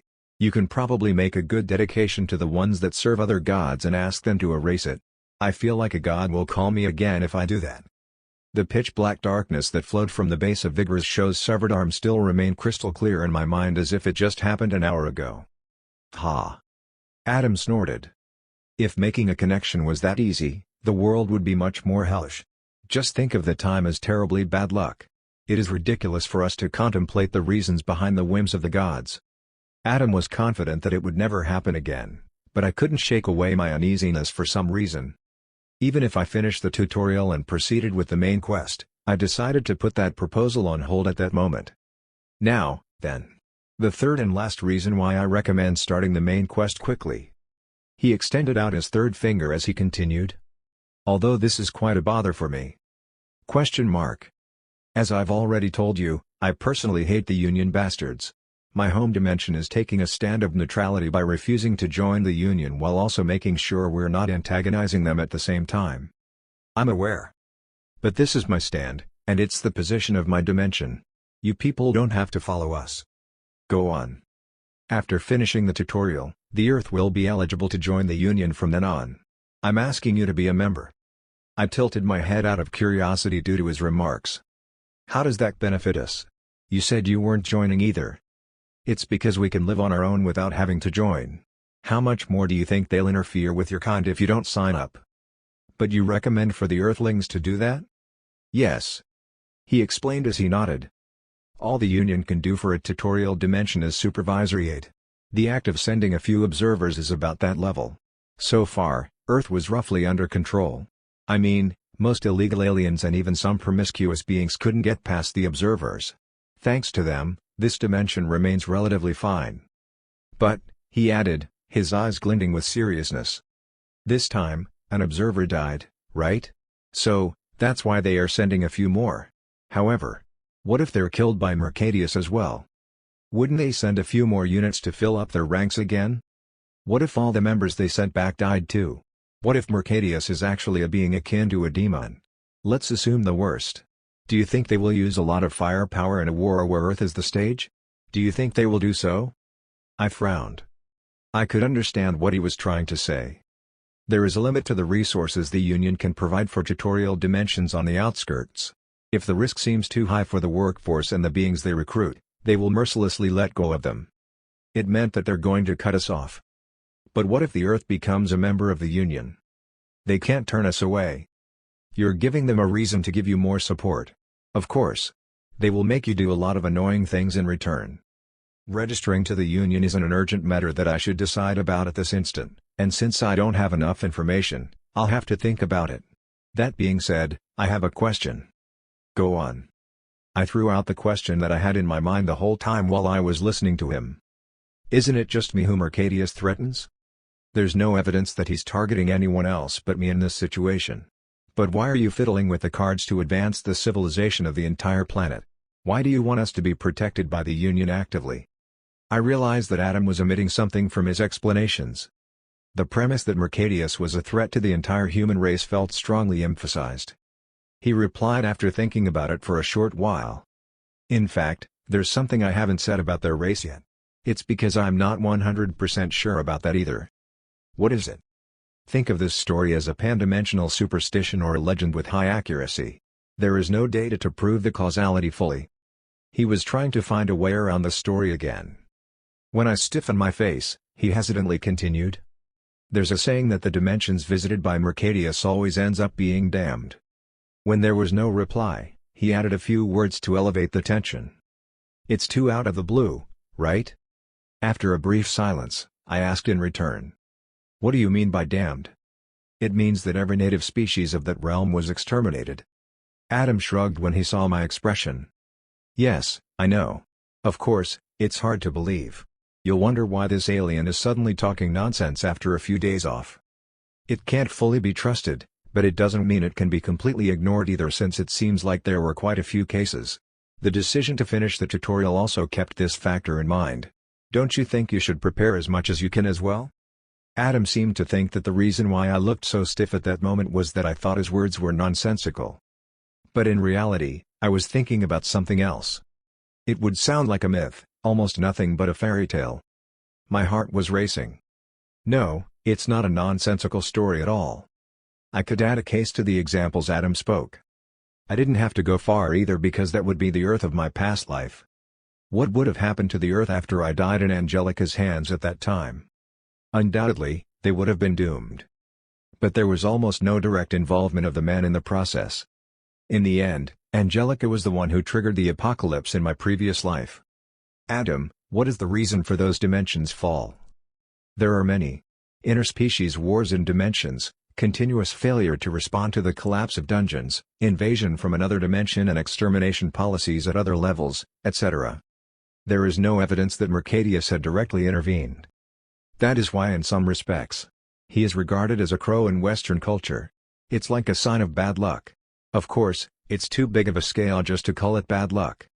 Since I witnessed such a scene on the verge of the apocalypse myself, I couldn't dismiss his words as lies or mere superstitions. I felt dizzy. This is more than just watching and observing things because of my curse. I raised another question. If we kick him out or get rid of him, will the threat of apocalypse disappear as well? I can't guarantee it. They're collecting more cases from my home dimension. I think the Union probably has a lot of information, but... He spoke, locking his eyes with mine. Even if you don't believe this information completely, I seriously recommend for you to prepare yourself for possible threats instead of sucking your fingers and neglecting the danger that may come at any moment. Of course, it could be just that we haven't found a counterexample yet, or that the Earth could be a new example. But you have to leave all the possibilities open. He continued to say a few words to persuade me. But I understood the justification for finishing the tutorial quickly. Of course, I would have to simultaneously gather the force for the Earth in order for us to be able to handle the main quest. It seemed like it would get hectic for some time again. Then, we should summon the Tower of Choice first. Summoning the Tower of Choice didn't simply happen by offering experience points. Rather, it needed a certain screening quest to be cleared first with a high rating. In my past life, as dozens of hunters divided and cleared quests one by one, the condition for summoning was naturally satisfied. Did it take about 10 years from their starting point or something? I can't afford that right now. I had to proceed with haste. I was looking at the starting point of the quest, as I remembered in my previous life. Quest name, 1st Regiment. Description: contribute to the establishment of alliances in conjunction with other dimensions in the tutorial's progress. Rewards: from 100k experience points based on contribution. Among the experience quests, many missions couldn't be solved by staying put in their home dimensions, and they must continue to be involved with the beings of other worlds. Not to mention the timing's a bit of a problem, too. If I were to think about what kind of dimension was connected to the Earth, the roaches, Earthsmen, first came to mind. Rejected. Those gross things were a race that regarded humans as food. Moreover, they had been hit hard by the US recently, so if we suddenly asked for an alliance, it wouldn't work. Another than the Ursman would be cow-headed species, the Batarks. I'll have to reject them as well. Religion was the problem there. They had a doctrine where all pagans were viewed as ostracized beings. That was why they couldn't form any type of solidarity with other dimensions. Although I had the weakness of the High Priest in my hands, if I had commanded an order that would boldly go against the doctrine, the High Priest would get sacked so hard it would be forced to resist like there was no retreat. Its subordinates wouldn't follow it as well. It's a little equivocal. There was also a way for me to expand the dungeons and deliberately move on to other dimensions. But shall we study some dimensional coordinates? I recalled and studied the coordinates of the middle and normal dimensions near the Earth that remained in my memory. Let's see, a race that can communicate with humans. Meanwhile, I found an unexpected connection between different dimensions that we never knew in our previous lives. Ah, did those connect like this? The moment I discovered it, I felt like a bright light lit up within me. An idea came up in my head. The High Priest was heading to its room after a long day. After the visitation from an unidentified human being, a quiet but brutal and bloody battle took place in the cult serving the Mother Goddess of the land. The High Priest thought that the sixth bishop, who was seeking its position, threatened it in collaboration with Seo Jin Wook. Instead of being swayed like a puppet, it poured political and non-political attacks on the sixth bishop. He lamented internally. "I'm so exhausted." It was a series of days where the tension couldn't be loosened even for a moment. As the High Priest entered the bedroom, the servant ran and bowed its head. "Shall I prepare liquor and women?" Although the High Priest avoided both of those two to keep its mind sober. Yes. After a brief hesitation, it gave in to its desires. It indeed has been a long time. It felt a subtle natural fire burning in its stomach. Excessive tension would poison his health. It decided to allow itself a night of relaxation. The servants moved busily, and the table of drinks unfolded.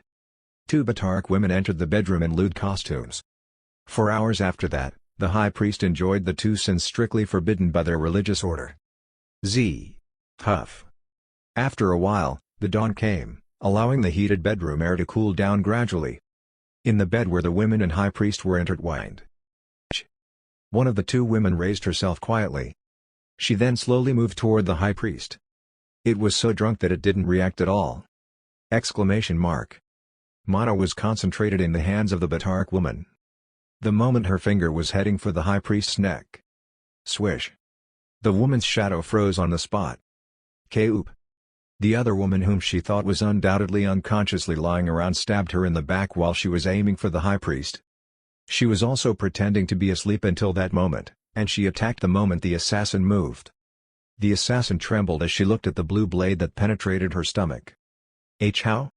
All women dedicated to the High Priest were thoroughly searched in advance. Nevertheless, if someone had brought a blade to the bedroom. One word came up in her mind. Trap. Intruder. It's an intruder. The woman who prevented the assassination shouted. Slam. High Priest, my lord.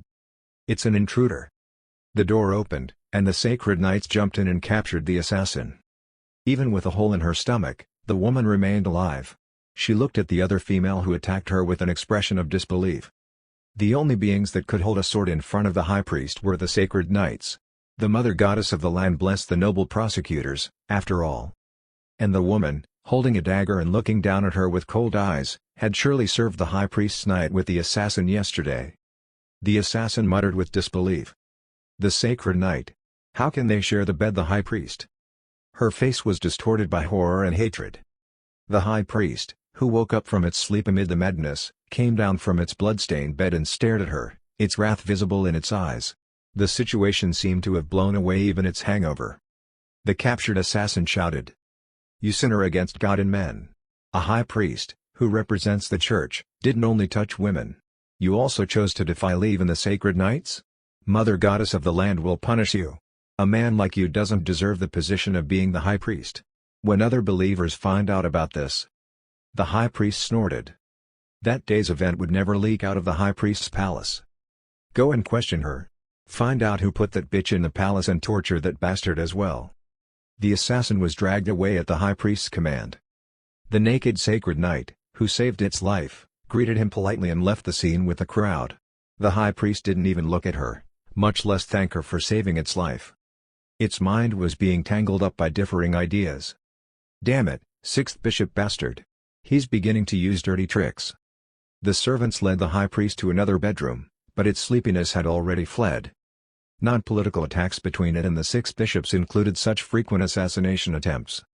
How did that happen? The answer to the question thrown inwardly came to the high priest quickly. If not for that monkey. It gritted its teeth. I didn't know you were awake. I'm glad I don't have to wake you up this time. It was a voice that it had heard before. The high priest felt the hair all over its body stand on end. It turned around slowly. You. Seo Jinwook was in front of it. He had appeared again like a ghost in the airtight room. Jiguar. Obviously, even if you call them, your voice won't reach outside those walls. Don't waste your breath. Why did you appear again? I did as you told me then. The high priest had already faithfully followed the order to withdraw its forces from Earth and its connected dungeons. I'm satisfied with that. I'm here today for another matter. Another matter?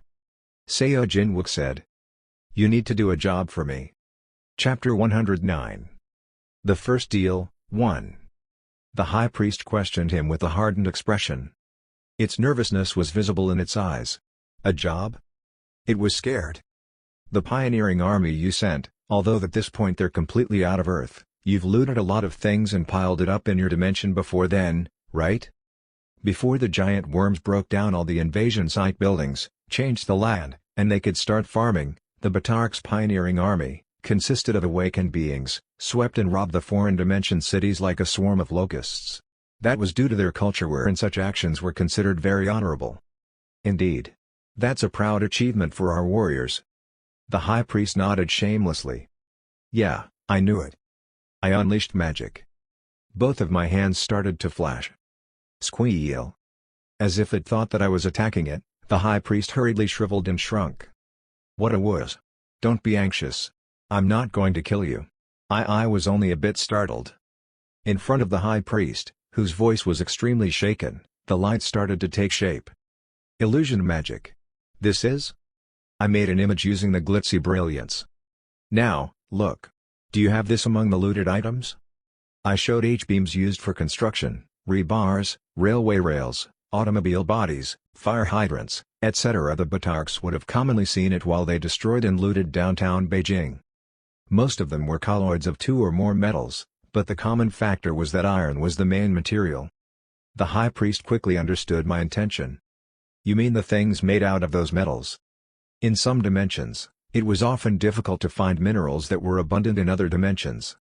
For Batarks, iron was an unfamiliar mineral, and there were other metals in their society that replaced its function. The high priest continued. It seems to be a mineral that your kind frequently use in construction or manufacturing, but it was of little use to us. The atmospheric composition must be incompatible with this world since it corrodes too fast. An expensive animal oil had to be applied to prevent its corrosion by the atmosphere's gas, but the unit price was not suitable for industrial use. So, did you throw them all away? The high priest shook its head.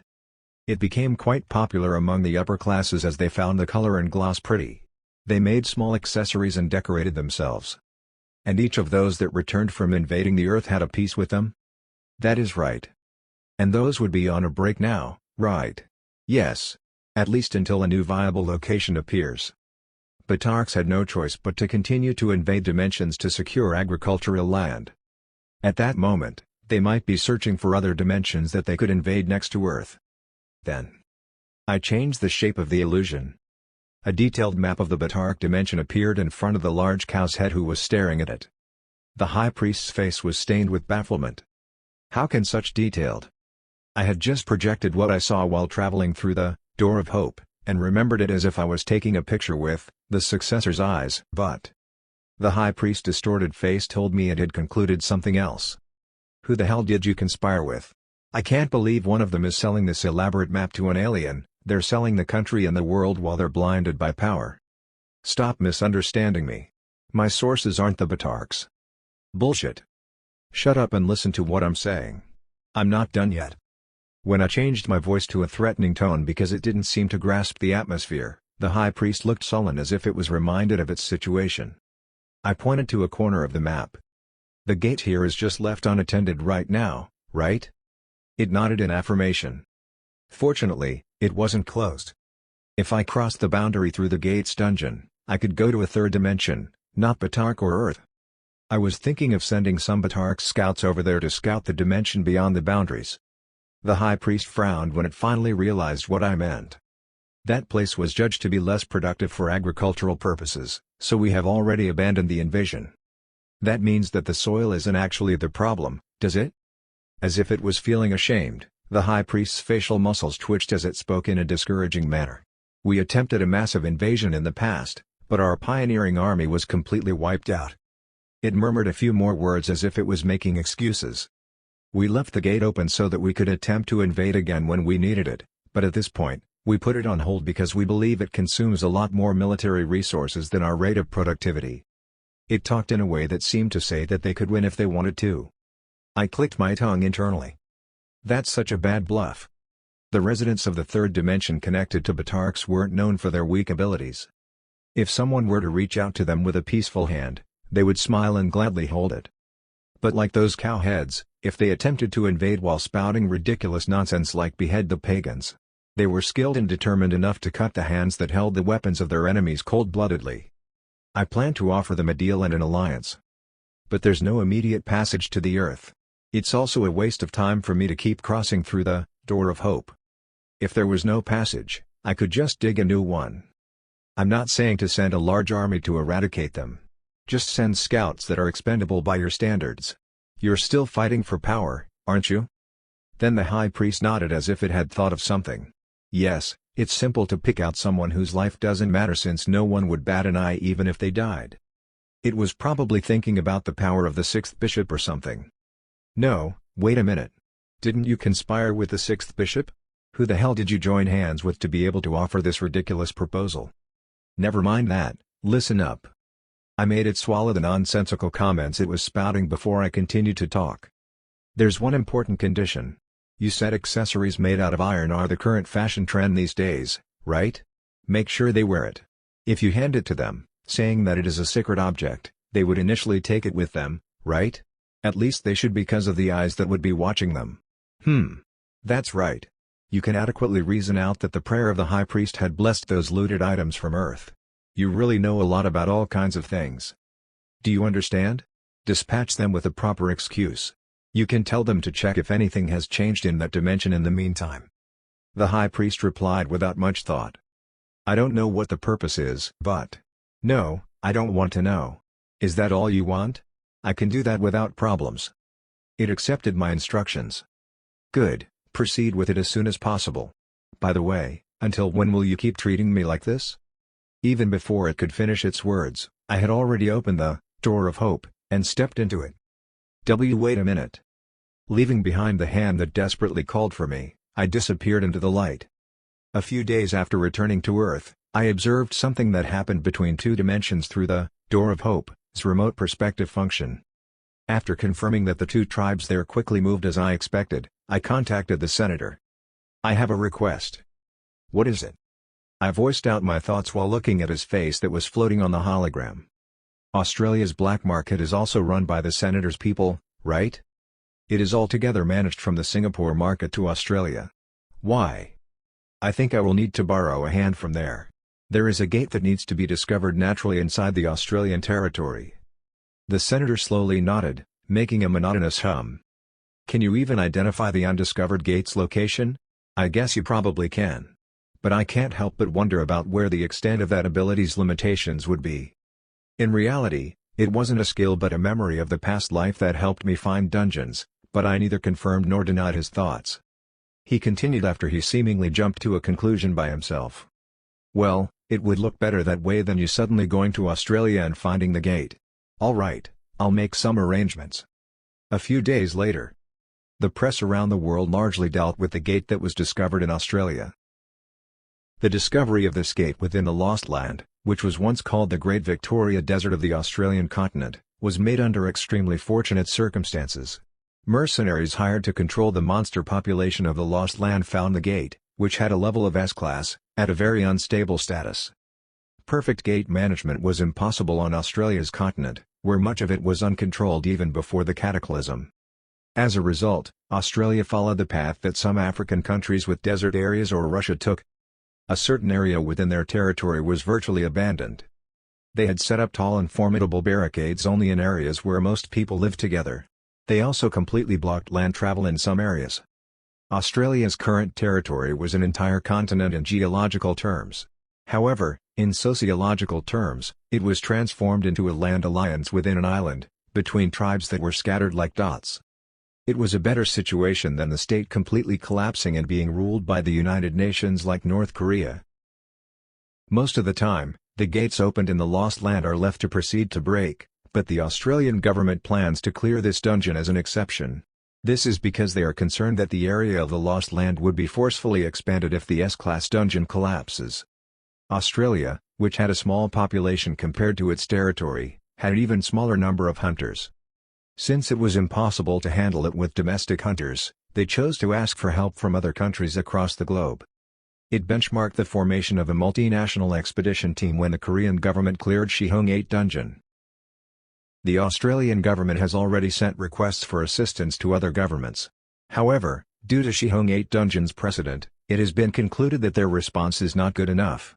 Many countries around the world still remember the tragedy in which Nicole Thompson, a former USSS-ranked hunter, was dispatched to the S-class dungeon in Korea.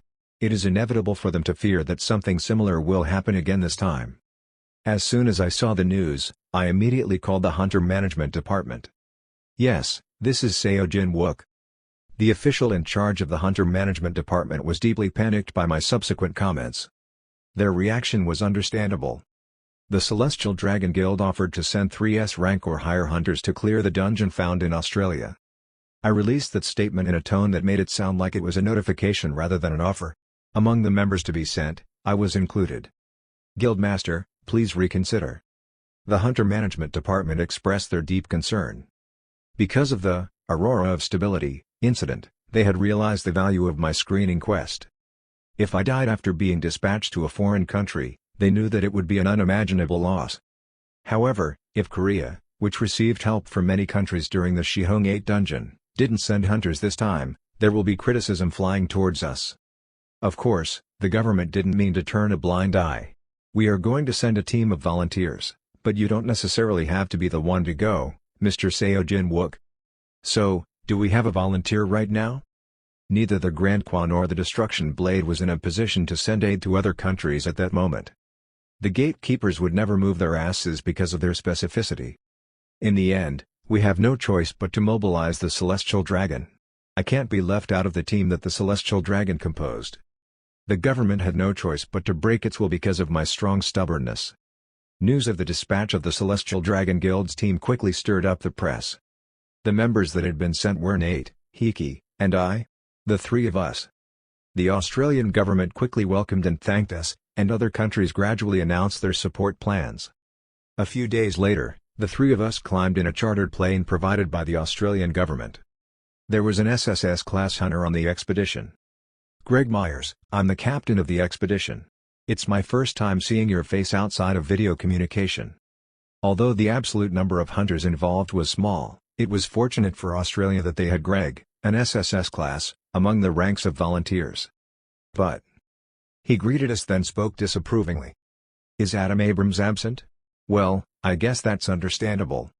He sounded like he expected Adam to be present, having said that a person from the Celestial Dragons was dispatched.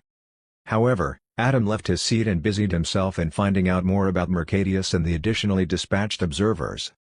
1 SS class and 2 S class, thank you for coming forward for Australia.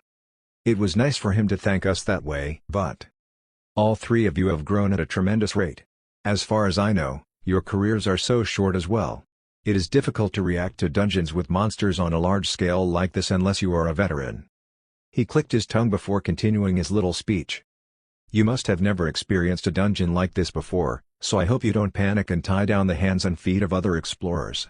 The Korean government also use their brains very well since they can show off with the ranks. No matter how that may be, to dispatch first-year hunters in a place like this. Though I had been listening intently, I was also wondering how long he was going to keep going. Hey, Mr. Myers. An Australian government official panicked and stopped him. Greg Myers still spoke with a fixed face. I misspoke. Anyways, I hope you don't push yourself too hard in this expedition. Just follow my instructions. If you die here, we'll be criticized." That meant that we should listen carefully to him like a bunch of rookies. I reminisced about his personality that I had experienced in my previous life. He wasn't a vicious man, but he was very stubborn. He doesn't listen to other people's opinions for as long as what he thinks is right. He must have heard that the 3 members of our team stopped an A-class dungeon break, yet he still showed that attitude.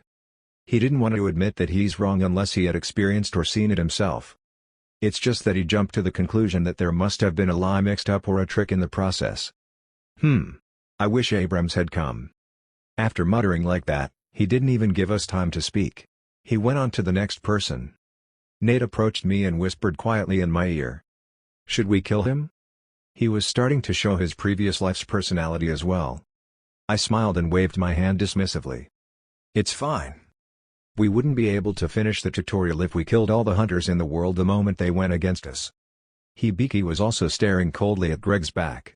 She was probably angry as well. "People still don't know." Her eyes glided towards me that time. I nodded. "Yes, they don't know." As the formation took shape, Greg barked an order at us. "Then, we're entering." The moment I approached the gate, a message came up. "Dungeon information. Level, S. Maximum number of entrants, 50, currently 0 entrants. Clear conditions, annihilation of monsters in the dungeon. Time left to evolve, 5 years or more. Status, very unstable." Before we jumped into the light, I made eye contact with Hibiki and Nate, one after another. That was the first time we'd clear a dungeon with other guild hunters as an invited member. "Do you remember what I said?" They nodded their heads.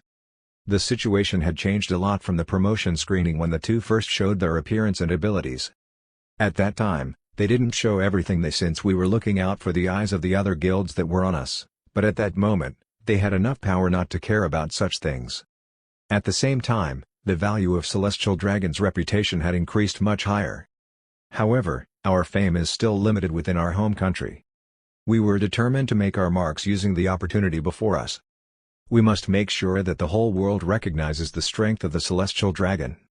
That way, the Celestial Dragon's movements, and my voice would be more powerful in preparation for what would soon happen. I grinned and spoke to both of them. "Unleash your power all you want." Chapter 110. The First Deal, 2. The Australian dungeon was a vast field-type dungeon. According to the initial exploration team, the monsters lived in the canyon in the dungeon center, and only dungeon creatures that didn't impose any threats lived in the plains. They were species that maintained their ecosystems by becoming prey to monsters. If the hunters that counted around 50 of them traveled by flight skill, it would save time, but if they did so, an astronomical amount of mana potions would evaporate, and there's the danger of potion shock, so they moved by walking all day on the first day. Let's take a break here. Regardless of the hunters' body clocks, camping and bedtime were set according to the Middle Dimensions time zone where the dungeon belonged. They set up their combat tents and went to bed or exchanged information with hunters from all over the world. As usual, Hibiki planned to train alone quietly. "Miss Amano Hibiki? Can we talk for a moment?" That was the plan until an uninvited guest came to her from the darkness. "What is it?" Having kept her contact with others to a minimum before coming to Korea, she still wasn't comfortable talking to strangers. That meant she wasn't welcoming around anyone except Seo Jinwook and Nate. The name of the approaching hunter was Fujiwara Naomi. "It's nice to be close with the same Japanese people, right?" She sat on the outdoor chair without her permission. Hibiki's mental assessment of her was reduced by 1 notch. Although we familiarized ourselves through the briefing beforehand, group video calls aren't the atmosphere for private conversations. Naomi was the only hunter whom Japan dispatched. She made some meaningless small talk then asked about Hibiki's life when she was in Japan. It naturally only made Hibiki, who didn't even want to think about those days, show the adverse effect of shutting her mouth tight. Naomi's eyes became filled with embarrassment. However, she still seemed determined to move on to the main point. "This, please take it." When Naomi manipulated the terminal, her contact number was entered on Hibiki's screen. She whispered. "In fact, the real reason I was dispatched to this dungeon was to meet you, Ms. Hibiki." When Hibiki acquired A rank, followed by S rank in Korea, the Japanese government attempted The threat-filled recommendation to return to her country and work had continued tirelessly. When they didn't have a family to hold as a hostage, they even mobilized a distant relative whom she had never met and an old colleague with whom she was only acquaintances, but honestly, it only made her snort. With such attempts thoroughly blocked and nullified, the government had to mobilize a different method. "I have no thoughts about it." She refused firmly. "How long are you planning to be active in Korea?" "Pardon me, but the term of the contract is."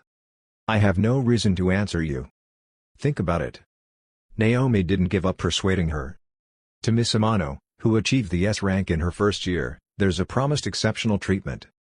Hibiki, who roughly knew of the profits of Japan's S rank, awakened, didn't necessarily mention that her salary and performance bonus she signed with Seo Jin-wook had already exceeded Naomi's offer by 10 times. Moreover, Korea is much more dangerous than Japan. You know that more people are registered in Japan, but there are more gates in Korea, right? The burden of roaming around many dungeons with limited hunters eventually comes back as life-threatening risks. Also, think about what's on the border of that country. Can you trust the UN army? You don't know when the monsters will flock from the old North Korean land. While she thought she was annoying and bothersome, Hibiki countered in a quiet and calm voice to drive her out. "First of all, isn't the ratio of awakened similar in both countries in terms of population?" Exclamation mark. The reason why the number of gates in Korea has increased these days exponentially is that the celestial dragon is working hard to find them. Also, those dungeons are strictly monitored. Don't you think it's much safer this way than leaving the gates undiscovered and allowing it to collapse beyond observation? Hibiki added a few more words using a monotonous voice. Hunter activities are dangerous because there's a lot of gates? The very unstable gates have disappeared in Korea because of the incident you already know. It means that there's no reason to overdo exploring, being chased by the minute. She then ended her rebuttal with a story about how the UN forces stationed at the old North Korean land would be supplied with the world's first mass-produced artifacts designed by the Celestial Dragon. Naomi's expression hardened when she refuted every point she dished out. "You really must have been in Korea for a long time. From the way you talk, you sound more like a Korean than a Japanese." "I'm just telling you what I've figured out," Naomi replied in a somewhat exasperated voice. "Think carefully about it. Do you think you can live in Korea forever? Someday you'll miss your hometown." "Yeah, right," Hibiki thought. Naomi continued to talk persistently. "Ms. Amano, I wasn't going to tell you this, but..." "Then don't." "The high-ranking government officials are angry at the fact that Miss Amano Hibiki belongs to the Celestial Dragon Guild." "So what?" There was a part Naomi didn't speak of. The incident about the Aurora of Stability, covering the Korean territory, worsened the public opinion about Japan's governing body, which offended the government. The people's torches were directed at the government and the awakened beings, asking why Japan couldn't do what Korea could.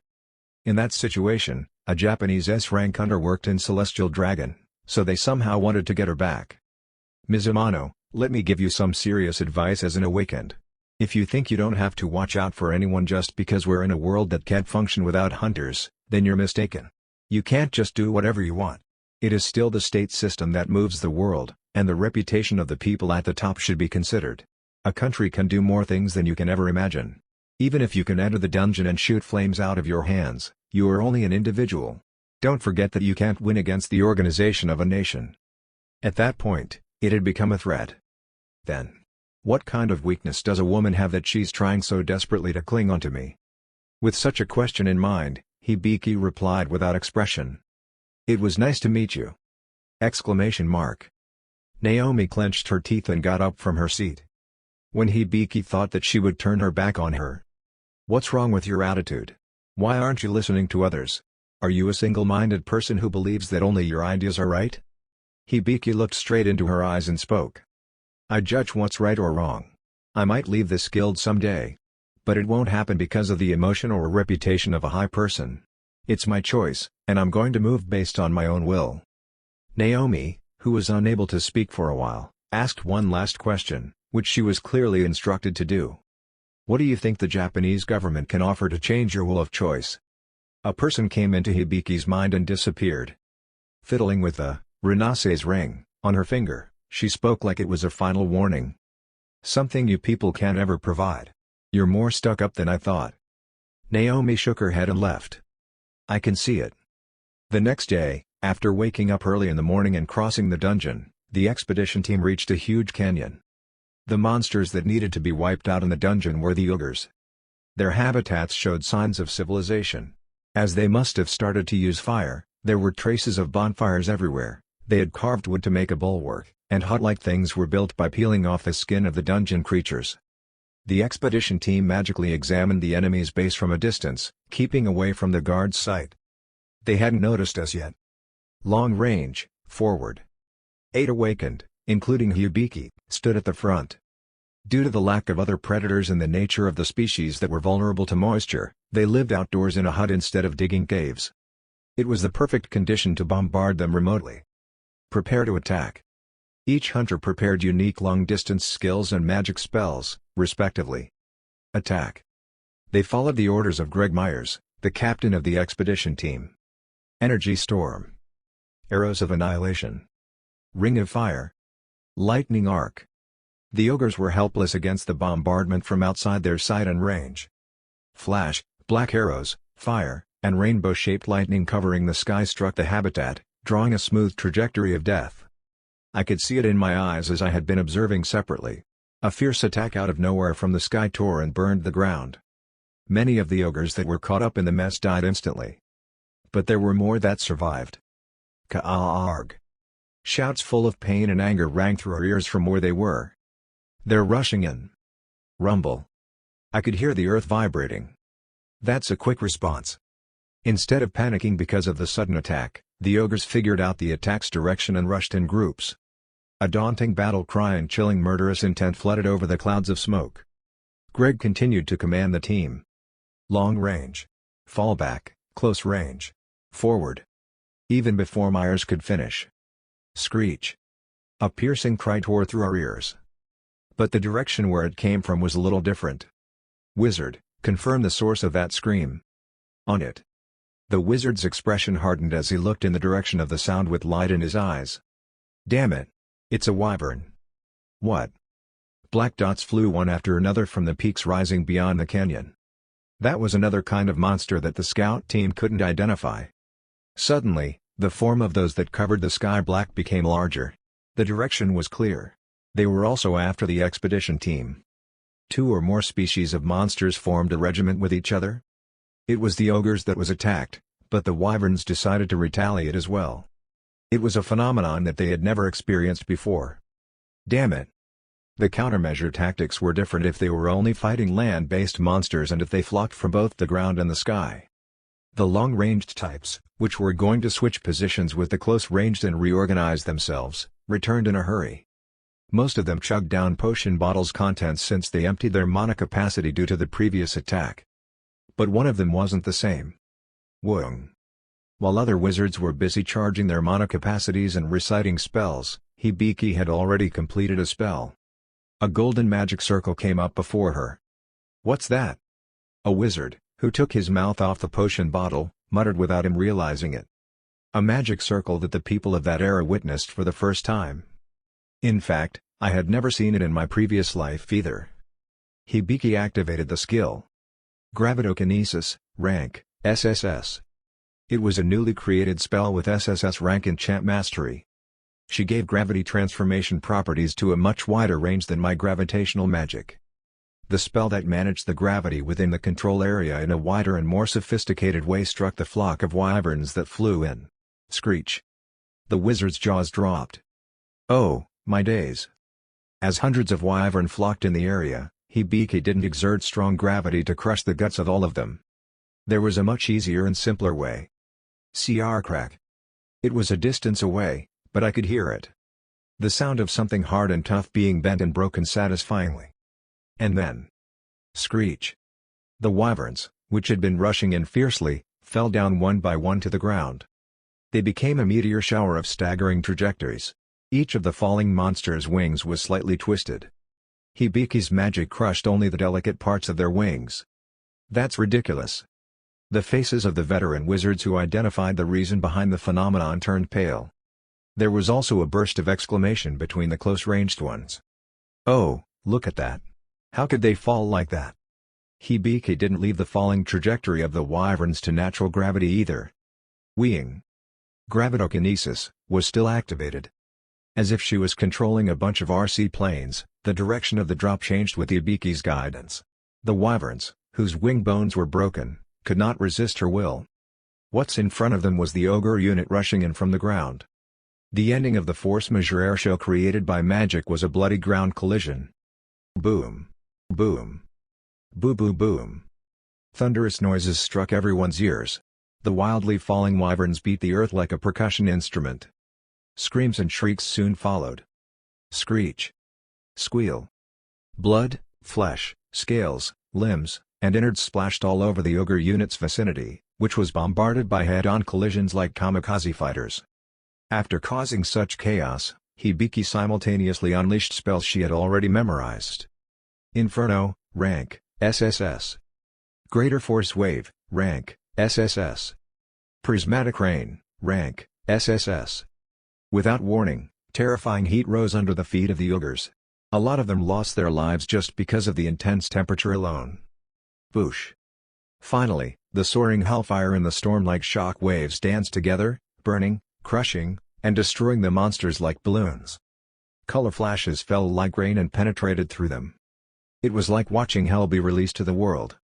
It was a scene so overwhelming the expedition team couldn't even properly breathe as they watched the tragedy unfold in front of their eyes. What did I just see? A wizard shouted as if he couldn't understand at all. How could she know, even if we disregard the fact that there is almost no delay? How can she do that consequently without drinking a mana potion? They said she's an S rank. It's a natural reaction because they didn't know the identity of the ring she's wearing. Renaisse's ring, rank, SS. Item description, a ring that reduces the user's mana consumption by 30%. Even if the user wears items with the same function, the effect does not overlap, and only the item with the greatest effect is activated. Furthermore, none of the SSS class spells that were unleashed just then were the original versions of what was obtained from the card. There were skills that I had never seen before, but I used my previous life's knowledge to think about it and complete the modification. Those were spells that maximized efficiency and destructive power. Only after devastating the battlefield with 3 SSS class spells did she step back and drink a potion. Squeal. But the battle wasn't over yet. Many monsters came again behind the battlefield where the wyverns and ogres had been intertwined and scattered. The second wave was coming. That time, the spells prepared by the rest of the wizards except Hibiki were unleashed a beat later. But they just keep coming.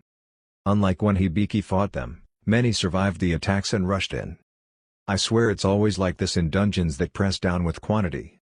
Greg Myers instructed the team one after another. Perhaps he had gathered his shaken spirit. Close-ranged hunters came forward with various weapons such as swords, axes, and lance. I was among them. The opposing front lines, which were surging like waves, were about to collide with each other. Swoosh. The wind blew. Question mark. As if he had found the right timing, Nate created a long procession in front of him. The black figures appeared in the space where there was originally nothing. Rare. Zombified monsters created a new front line. It was possible to summon that many? They knew about Nate's unique skills, but the hunters, who first encountered its power, looked at it as if they were frightened. Nate, who summoned hundreds of zombies at once, clapped his hands. Kill them all. Rare. Leaving the hunters behind them, the zombies ran in unison and clashed against the monsters. Ka-arg. Rare. Nate's subordinates no longer fought with only their fingernails and teeth as before. Each of them, who emerged from the shadows, had a mass-produced artifact in their hands, weapons supplied separately through the joint venture. Quack. Zombies clung to them with battle cry-like screams. Crush. The swords they held were enough to cut the muscles and disconnect the bones of ogres. Even when they swung violently and sliced, they struck them with their elbows whenever an ogre charged from behind, causing sharp bones to pierce through their skull. While the close-ranged hunters hesitated while looking at the hell on the ground, the wyvern's second wave was already making its way towards us. The thing that blocked them was Dragon. The undead dragon, which revealed its magnificent body, spewed fire from the sky. The torrent of flames across the air enveloped the flock of wyverns. In the place where the flames passed, they collapsed like a group of torched fruit flies. In the meantime, Hibiki, who had finished charging mana, stood on the front again. While she was chanting another spell. Shall I get started? Wang. The blade of the devil's sword vibrated. Boo boo boom. Purple sword energy that released from my sword swept through the monster horde. Chapter 111. The first eel, 3 at the gate that opened in Australia's Lost Land. The dungeon exploration that was underway was facing an unexpected situation. Greg, the exploration team leader, felt cold sweat running down his back. The situation was by no means perilous. So far, there had been 0 casualties. No matter how many skilled members had gathered, it was difficult to finish their mission without any injuries or casualties in such a dungeon. In that aspect, the progress was highly advantageous. It's an ideal situation for them. Nevertheless, Greg was on the verge of losing his mind. The driving force that led the situation to that point was the 3 hunters from Korea. In that dungeon where 50 people entered, all the hunting was done practically by only the trio. Did they say that those 3 people blocked the A-class break? He recalled his response in the past when he heard the news. Logically speaking, it was impossible. He laughed at it, considering it fake news to boost their citizens' morale. However, he no longer had any other choice but to revise his judgment. It's possible with those 3. They indeed must have stopped it. Watching the performance of the members from Celestial Dragon, a chill overwhelmed him. Boo boo boo boom. Spells that Greg, who was a veteran, had never seen, were fired out indefinitely. Hibiki cast her spells at a speed that was incomparable to other wizards, and they had already noticed. It's not just a little time difference between spells. Multiple chants were issued simultaneously. Thanks to that, their hunting speed became inevitably fast, and what was even more phenomenal was that her unique magic all boasted terrifying power. The wizards' minds had already been engraved with the speculative keyword of SSS rank magic. Qua. They had already seen the dragon tormenting the wyverns in the break before, but most foreign hunters were seeing the monster for the first time because the tapes weren't released publicly. The dragon held its position in the air like an aircraft carrier in the sky, burning the approaching flying monsters relentlessly. The flock of wyverns that went beyond the dragon's range couldn't reach the hunters either since Hibiki's magic swept through them easily. She deserved to be called someone worth more than 100 lives. Blarg. At the same time, the monster's suffering continued on the ground. The undead legion attacked the ogres like a swarm of locusts devouring hectares of crops. The battle between the undead that knew nothing of fatigue and pain and the frenzied monsters slowly turned toward the undead's victory. Nate's subordinates tore through the monsters' ranks even when their hearts were pierced. They would bite off the enemy's ankles with their severed heads if they had to. Their master, Nate, watched the scene from afar in peace. He drank a mana potion every now and then. It was as if the duration he could maintain his summons was almost infinite for as long as mana was supplemented. The hunters felt sick due to its unpredictability and the seeming lack of limits of the fraudulent skill. Pop pop pop pop pat. Greg's eyes then turned to another person. Didn't they say he was a close-ranged fighter? Seo Jinwook was indeed wielding a sword. But no close-ranged combatants fought like him. Pot. Pop pop pot. The sounds that ripped through the air reverberated ceaselessly. Seo Jinwook was cutting through the air with the devil's sword in his hand. The purple sword energy remained like an afterimage along the trajectory of each swing. It didn't take long for countless lines to gather to form a wall. He swung so fast that the shape of the sword wall was completed in a few seconds. At the end of each step, Seo Jinwook lightly shook the sword upward. Then an unexpected scene unfolded before their eyes. Swish.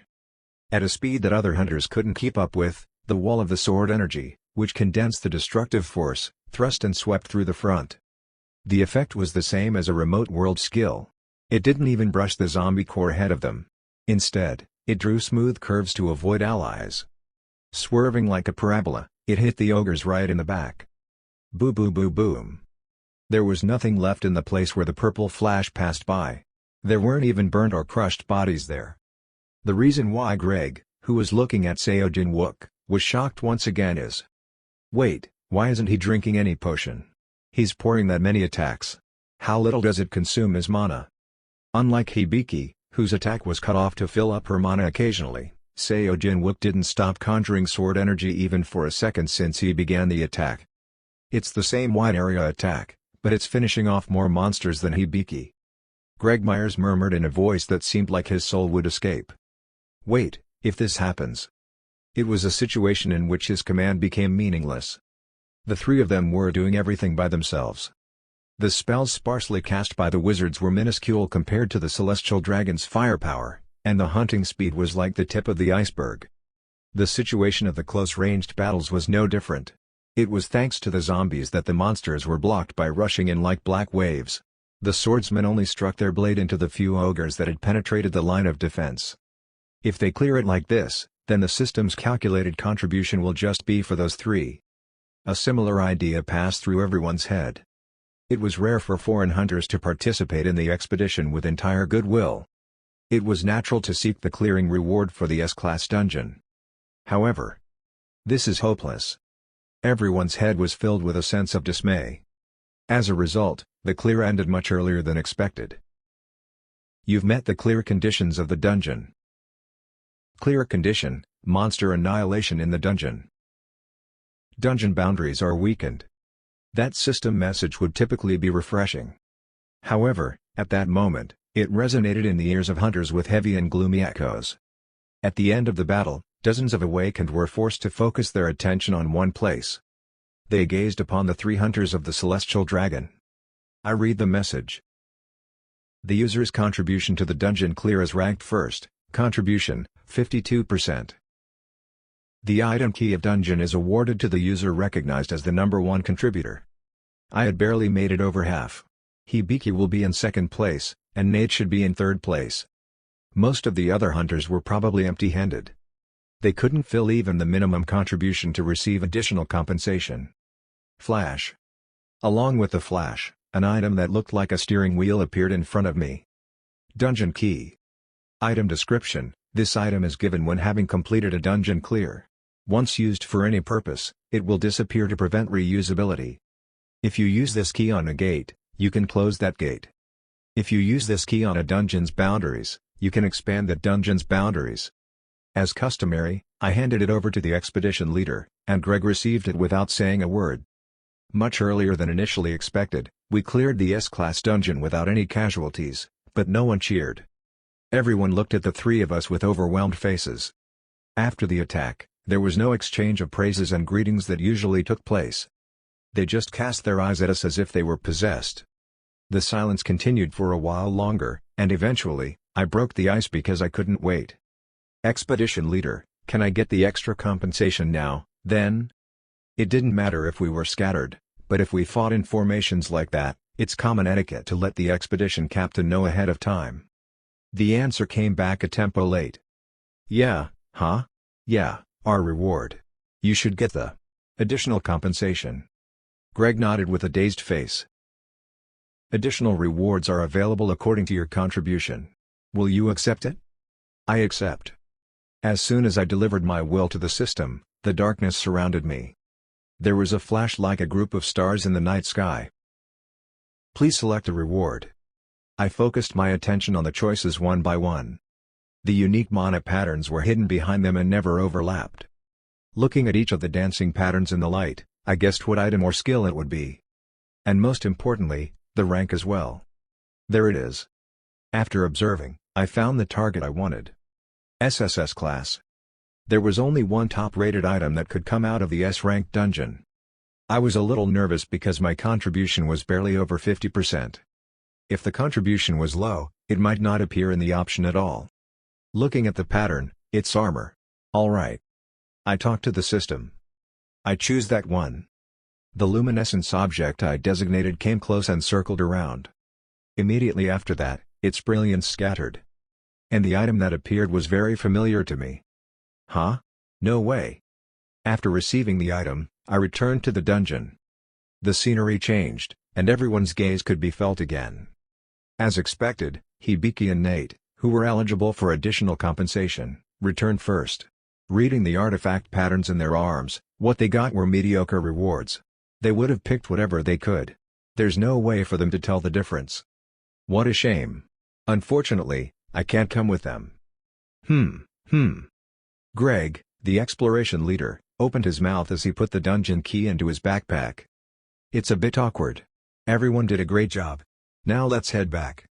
Since they hadn't seen any additional compensation, it's reasonable for voices of dissatisfaction to be raised, but no one made it obvious. That meant that it was an overwhelming performance that made all of them reluctant to speak up afterward. Huh?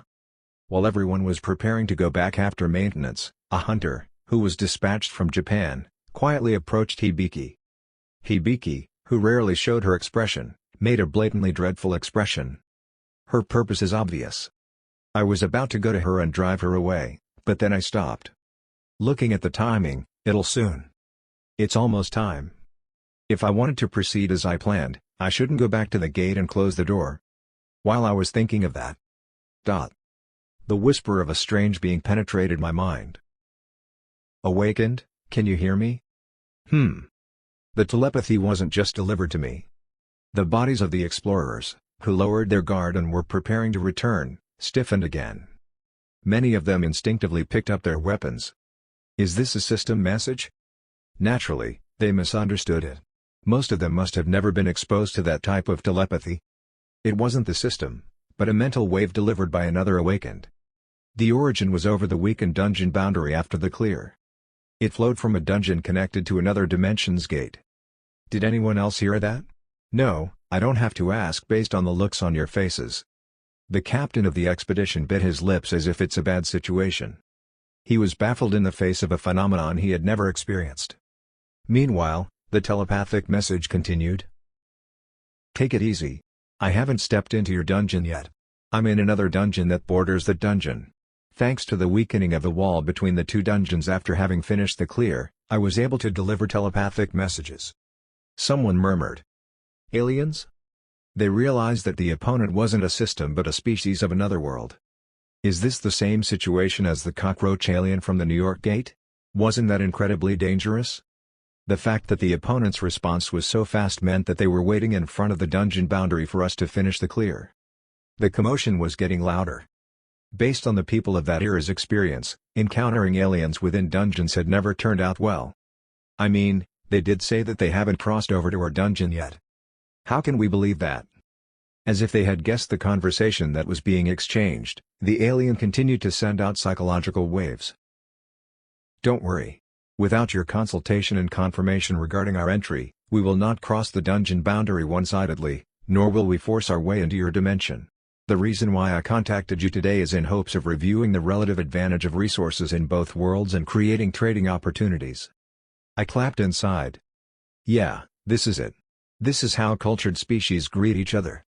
They were extremely different from ignorant and primitive beings that penetrated and invaded worlds as soon as the boundaries were weakened, like the Ursmans and Batarks. Instead of just stepping on other people's land right away, they politely knocked outside the door and asked for their willingness to communicate. It's been a while since I've seen sensical beings. It was driving me mad. In my past life, we didn't meet their race until a few years later, but I moved the time forward. In my previous life, the dungeon used as a passage didn't even exist. It was common to have more than one passageway, just as there were two countries, the United States and South Korea, connected to the Ursman dimension. Greg frowned as he focused on telepathy. In an invisible place for us, the species continued to explain for a few minutes, politely informing us that they wanted to make a deal with Earth. So, what do you think about our suggestion? I would be able to hear and understand if you answered by voice. In that case, it was only proper for the exploration team leader to take the lead. Supposedly, that should have been the case. But, hey, I'm sorry, but I don't have the authority to decide that. And our gate is very unstable. My instructions are to take the dungeon key and close this door. Oh. Is that so? I'm sorry to hear that. Greg, who was uptight, seemed to be really determined to close the gate. I couldn't let that happen. If that's the case, we can't push it too hard. The alien responded with a mental wave as if they understood. That reaction means that they're ignoring us. They already tested our waters. There was no longer any need to think about whether people on Earth were on par with them in terms of business and objectives. Greg's answer just then became the clear evidence to conclude so. Wait a minute. Greg's expression hardened when I suddenly stepped in. Hey! Was he trying to prove that since he had already been crushed in terms of contributions in the dungeon raid, he wouldn't allow anyone to violate his command any further? Regardless, I didn't pay any attention to him. I quickly spoke with the aliens that I believed were still listening to my voice, completely ignoring his reaction. That's right, This dungeon and our dimensionally connected gate are in a very unstable state. Hence, if you want to make a deal, can you provide us with an Aurora of Stability? We will need it to restore the dungeon state to a slightly unstable or normal state. That would allow us to keep the gate open instead of fulfilling our objective of closing it. Then a sigh broke out among the hunters. The item information that covered Korea's sky had already been identified by every single region through the analysis skill. Even if I uttered its name in front of others, it wouldn't cause me any problems at all. The alien delivered an answer after a brief silence. Of course. I almost acted rudely. They accepted my proposal. In the head of the opponent, who I hadn't yet seen its face, I could expect the evaluation of us to rise again. Yes, that's the etiquette of doing business between dimensions. First, the person who proposed the deal first hands an Aurora of Stability so that we can keep the gate open to be utilized as a tunnel. When it heard Greg's reply, the alien thought we were a race that didn't even know such things. That led them to the decision of trying to cut us off. The alien asked through telepathy. By any chance, may I ask your name? I'm Seo Jin Wook. My name is Igrasto. I'd like to continue discussing with Mr. Seo Jin Wook. Is that possible? Greg's face became even more distorted. Chapter 112. The First Deal, 4. I looked at the hunters with a glance that seemed to say, "What are you going to do about it?" I then shrugged my shoulders as if to say, "Now that it's like this, you can't do anything about it, right?" Wait a minute. It was, of course, Greg who argued at that point. The only authority the governments have entrusted to us is to clear the dungeons and receive compensation. Not to mention, I'm the one in charge of this expedition. Geez, that stuck-up human. I was starting to feel annoyed. Well, what are you planning to do? It was the other hunters who participated in the clear that stopped him. The first one to speak out was a hunter from Italy. There were quite a few gates in the very unstable state, causing the Aurora of Stability to become desirable. I remembered that he approached me and was desperate to steal information when we were camping yesterday. He questioned Greg with a puzzled look on his face. Yes, you're the expedition leader. I won't deny it. But your command is limited to the dungeon clear. That's also putting aside your questionable contribution to it. When he pointed out that Greg's command was virtually meaningless, Greg had his veins protruding around his neck, and his nostrils flared. Hey, are you suggesting a fight? The hunter of Italy didn't even pretend to hear it but continued what he wanted to say. And even if you are the expedition leader, you have no authority to trash the opportunity for humankind to interact with civilized aliens for the first time. Exclamation mark. Didn't you hear that? They said they would give us the Aurora of Stability. If they could give us one, why would two of them be impossible? Don't you think it's an opportunity to place them in the skies around the world like Korea? I murmured internally. Wrong, you got it wrong. There were strict restrictions on the export of that item in most worlds, and the limit for starting a deal was only one. The same went for the species we had come into contact with. It can't be a trade item in the first place, but they at least allow for the practical reason that it's necessary to keep the door open. However, I remained silent as I observed them. It wasn't necessary to mention that knowledge. I agree as well. Me too. Why do we have to flip the negotiating table when they're acting favorably? Hunters from around the world had all opposed Greg's opinion. Everyone was in a hurry because of the Aurora of Stability, which was an unprecedented concern. With the Korean government and I keeping our mouths shut, they desired the item that they couldn't even get a clue about. And even if they wouldn't be the one acquiring it, it seemed like they didn't want to miss the first historical moment of dealing with aliens. They seemed to be looking forward to a rake-off just in case. Greg's face turned redder as he heard the pouring criticism. Damn it. He spat and then made a final counter-argument. Wait, everyone's being so complacent right now. Cool your head down and think about it. How can we trust those aliens? What? Isn't this too coincidental? The timing suggests they waited outside the perimeter of the dungeon for us to clear it. And so did the cockroaches in New York. The aliens outside the boundaries, Igrasto, must be able to hear and understand our conversation. However, they remained silent about it. I knew the reason behind it. They wished to unify the communication channel with the Earth into one person, which was me. They don't want to talk to several people in unison since that would only cause more headaches. I threw my voice toward the boundary. Igrasto, before we move forward, there seems to be something that we have to clarify. Yes, please go ahead. As expected, Even though we hadn't given a definite answer, that alien was already responding to only my words. Everyone's eyes were on me again, and I asked the alien, ignoring the rays the people shot at me from their eyes. "Does your kind stand by all the dungeon boundaries this way? I want to ask the reason why you chose our dimension and waited. It wouldn't have been a coincidence. The beings we have experience with are those who wanted to invade, regardless of the opponents." That's a reasonable question. We don't try to make deals with all the gates and the worlds connected to our dimension. In this case, our Pezra species knew about your dimension in advance.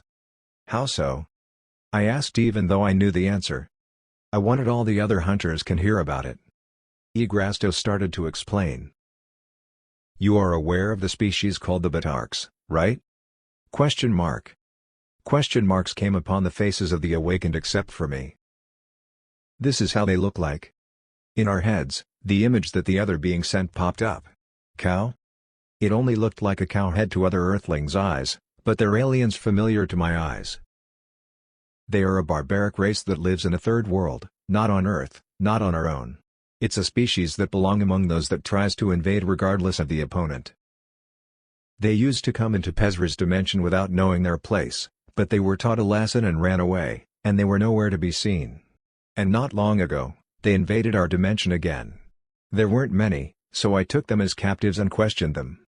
In the first place, the Batarks weren't at the level to challenge that species. Nevertheless, the High Priest seemed to have followed my instructions faithfully. But they were equipped with these. Another image appeared in my head. I saw the Batark upper class's favorite accessories made out of molten iron taken from Earth. It's a mineral that doesn't exist in our dimension. We haven't seen it in Batark's past invasions as well. Therefore, it attracted a lot of Pezra's attention, making us interrogate the prisoners. They continued explaining what I had already finished observing through the Door of Hope. It turns out, the source was your kind's dimension. Question mark. At those words, everyone once again made a confused expression. They seemed to be asking how those never-before-seen cowheads took the Earth's resources. "We've heard that the Batarks have given up their invasion and have retreated because of your dimension's excellent response. Those ornaments were made of minerals that had been plundered before." There was a growing commotion among hunters who didn't understand the situation. "Batark? Have you heard of it?" "No, not at all. Which country was invaded?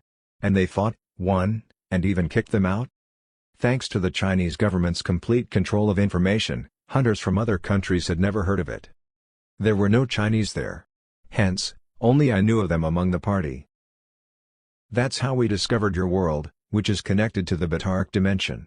We looked for a passage so we wouldn't have to go through one more dimension but rather would directly connect to Pezra. We have been waiting by dispatching a number of us to all the dungeons that meet the conditions. We thought it would be a good dealing opportunity."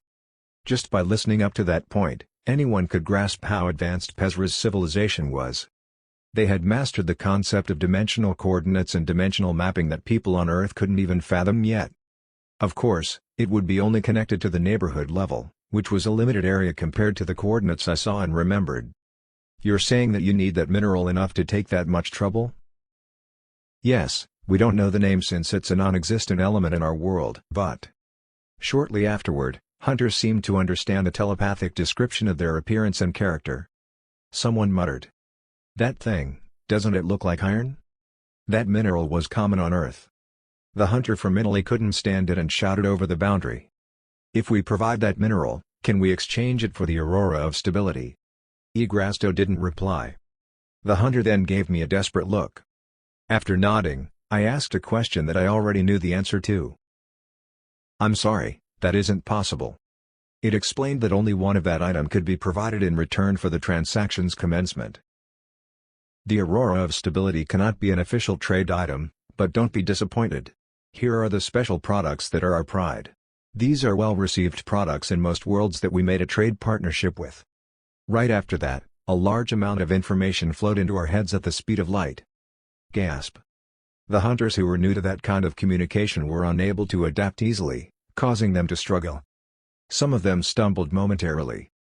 Even for A rank and S rank awakened, this kind of telepathy is just like a psychological attack. Nate also grabbed his head as he must have felt a headache.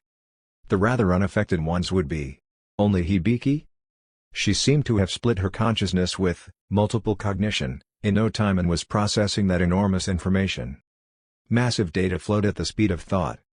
Without me, trade couldn't have started in the first place, but even if they had been lucky enough to pass the first hurdle, they would have been stuck here again. I nodded my head, calmly checking the information flooding into my mind. I then told the other confused awakened to share the information we had heard so far with each country's governments. The hunters agreed, but Greg, who was completely deprived of his leadership, made a displeased expression. Everyone then gave me a strange look. Looking at the flow, they realized that all countries would have to pass through me in order to make a deal with those aliens in the future. I don't know how many items on the list we would need. But it seems like if we wanted to make a deal in the future, we will need to go to Seo Jinwook first. Someone murmured like that as if they were despondent. Then, I will see you again, Mr. Seo Jinwook. Egrasto and I decided on the time to meet again in the same location. I hope I can talk to you again next time. After greeting me, Egrasto's presence disappeared. Meanwhile, there was another disturbance between the remaining hunters. Wait. Everyone, did you understand? Can you remember all of it? That was because they failed to properly interpret the contents of the large-scale mental waves Egrasto delivered. That was more about experience and know-how than natural memory or mental ability. Anyone could keep it in their head for a while if they properly understood the meaning when the opponent said it. However, everyone missed the timing and leaked almost all of it out of their minds. It must have been on purpose. It was Egrasto's last test. Thanks to it, even if everyone wanted to deliver it to their guild and government, they wouldn't be able to deliver even half of the lists that the alien provided. I looked at the people whose faces were cast with shadows. Everyone, in the end, will look for me. While returning to the private jet prepared by the Australian government, Hibiki asked me something curiously. Will the governments of each country agree to the offer? According to my past memory, they would. I think so. Their response will be quick. They didn't know when the gate would collapse, so they had no choice but to hasten their actions. The Aurora of Stability would only be handed over upon the confirmation of the first deal. After returning to Earth, Greg reported what had happened in the dungeon to the Australian government and, of course, the government ordered not to close the gate. About 50 hunters who contributed to the attack witnessed something on the field, and it would have been burdensome to ignore it and push through. They wouldn't have wanted to give up the advantage of opening a marketplace within their own territory where they could trade with aliens for the first time in human history. I think Jinwook is in a losing trade. Nate butted in the conversation. Aren't you going to be super busy from now on? That alien said he would only talk to Jinwook from now on. Gosh, I'd be so annoyed. In return, I'm earning something as well. In the past life, when Angelica said a word, governments around the world eventually followed her opinion. It was thanks to the authority that the prophecy held and the skill that manipulated their minds. I had to control the game so that my voice would weigh that much. It was needed to create a future exactly opposite to the destruction of humankind that Angelica intended. Oh yeah, what did you receive, Jinwook? Nate asked while fiddling with the A-class skill card that he received as a reward. Ah, the reward. I recalled the event that happened right after the clear. Woong. In the space where additional rewards were received, white light painted the surroundings like explosions. The item that appeared was familiar to my eyes. Exclamation mark. There was a small, transparent glass tube. Inside the see-through interior, calm light particles sparkled brightly. When I touched it, a system message appeared. Mass-produced energy suit, Imperial Combat Officer type, rank, SSS. Item description, an armor that was supplied to an Imperial officer in the Sabrarian Imperial Army. Among them, it was distributed to combat officers at the front line, boasting the highest protection capability among personal armor at the time when the Empire existed. This item does not work using cores. Rather, it will only be activated when the user injects the mana himself. 5 mana per second is required for minimal maintenance after activation, and the amount of mana consumption may increase depending on the impact imposed. No wonder it looked like the Stardust Wing. It's a Sabrarian again? I read the item description again. Say, it consumes 5 mana per second? I looked at my current status. Active mana, 175,000, plus 73,900/101,100. Latent mana, 186,000. If I just set it on active and did nothing, it wouldn't last half a day. It wasn't as useful to people with ordinary monocapacity. How big was the monocapacity of the Imperial officers to use these items? Without having to think about it, I decided to use it. Since I had already experienced it during the time I got the Stardust Wing, the equipment method was predictable. I placed the clear vial on my arm. Weeing. A small needle protruded from the tip of the glass vial. A light hologram arrow was projected from the needle, pointing to the veins in the forearm. The moment I pierced it into the place it was pointing towards, my body quickly absorbed the powder of light inside it. And like the moment when I first got the wings, I felt the warm energy storming in my body, but it soon calmed down. Shall I test it out? I delivered my intention to the transplanted item in my body. Whoong. A faint light surrounded my body. Misty substances subtly wrapped around my skin and over the combat suit. This is an item that boasts the highest level of protective capability back in the Imperial world. As a result, there were a total of 6 Imperial heritages in my hands. First of all, there were 3 that I chose myself when I received the additional compensation. Door of Hope, rank, SSS. Mass-produced energy suit, Imperial Combat Officer type, rank, SSS. Stardust Wing, rank, SS. And 3 things I got from the Ministry Spirit due to the deal. Wartime Emergency Production Supply System, Type 3, rank, SS. The 3rd Class Imperial Guard Program, rank, SS. The Flute of the Imperial Palace Artist, rank, SS. At that point, it made me think that it's strange. Doesn't it fit too right to consider it as a coincidence? The Ministry Spirit gave it to me because I requested it, but I couldn't help but question it since it came out that way even when I was choosing it by random. The common feature of items with the keyword Sabrarian Empire was that they were unheard of in my previous life. Another thing in common was that they had great abilities. It was all proven except for the Flute of the Imperial Palace Artist, stuck in the snake inventory because I couldn't figure out how to use it. These good items were never known in my previous life. It meant that they were items with a slim chance of discovery. No matter how much I distinguished it with the successor's eyes, does it make sense that such precious items come out so much? Only to me? There were also many SS rank and SSS rank items without the keywords of Imperial, but I had rarely chosen such items. Whenever I picked, it's a heritage. I strongly felt that I was past the stage to let it pass as just being lucky. There's something strange about it. Chapter 113. The First Deal, 5. A few days after returning home, I was having a meeting at the Blue House. The participants were the President, the Foreign Affairs Minister, the Hunter Management Minister, and me. Only those 4 people. It was a secret meeting that was made completely unknown to the public. At a ministerial meeting where representatives from each country gathered, Korea's stake was finalized at 75%. Listening to the Foreign Affairs Minister, I nodded my head. He was referring to the meeting held by representatives of governments from 12 countries who participated in Australia's last dungeon expedition. They decided to keep the fact that they had contact with aliens in the dungeon as a secret for the time being. They were careful not to leak the news to countries that didn't send explorers, as well as the press. That was because they were concerned about possible accidental scenarios.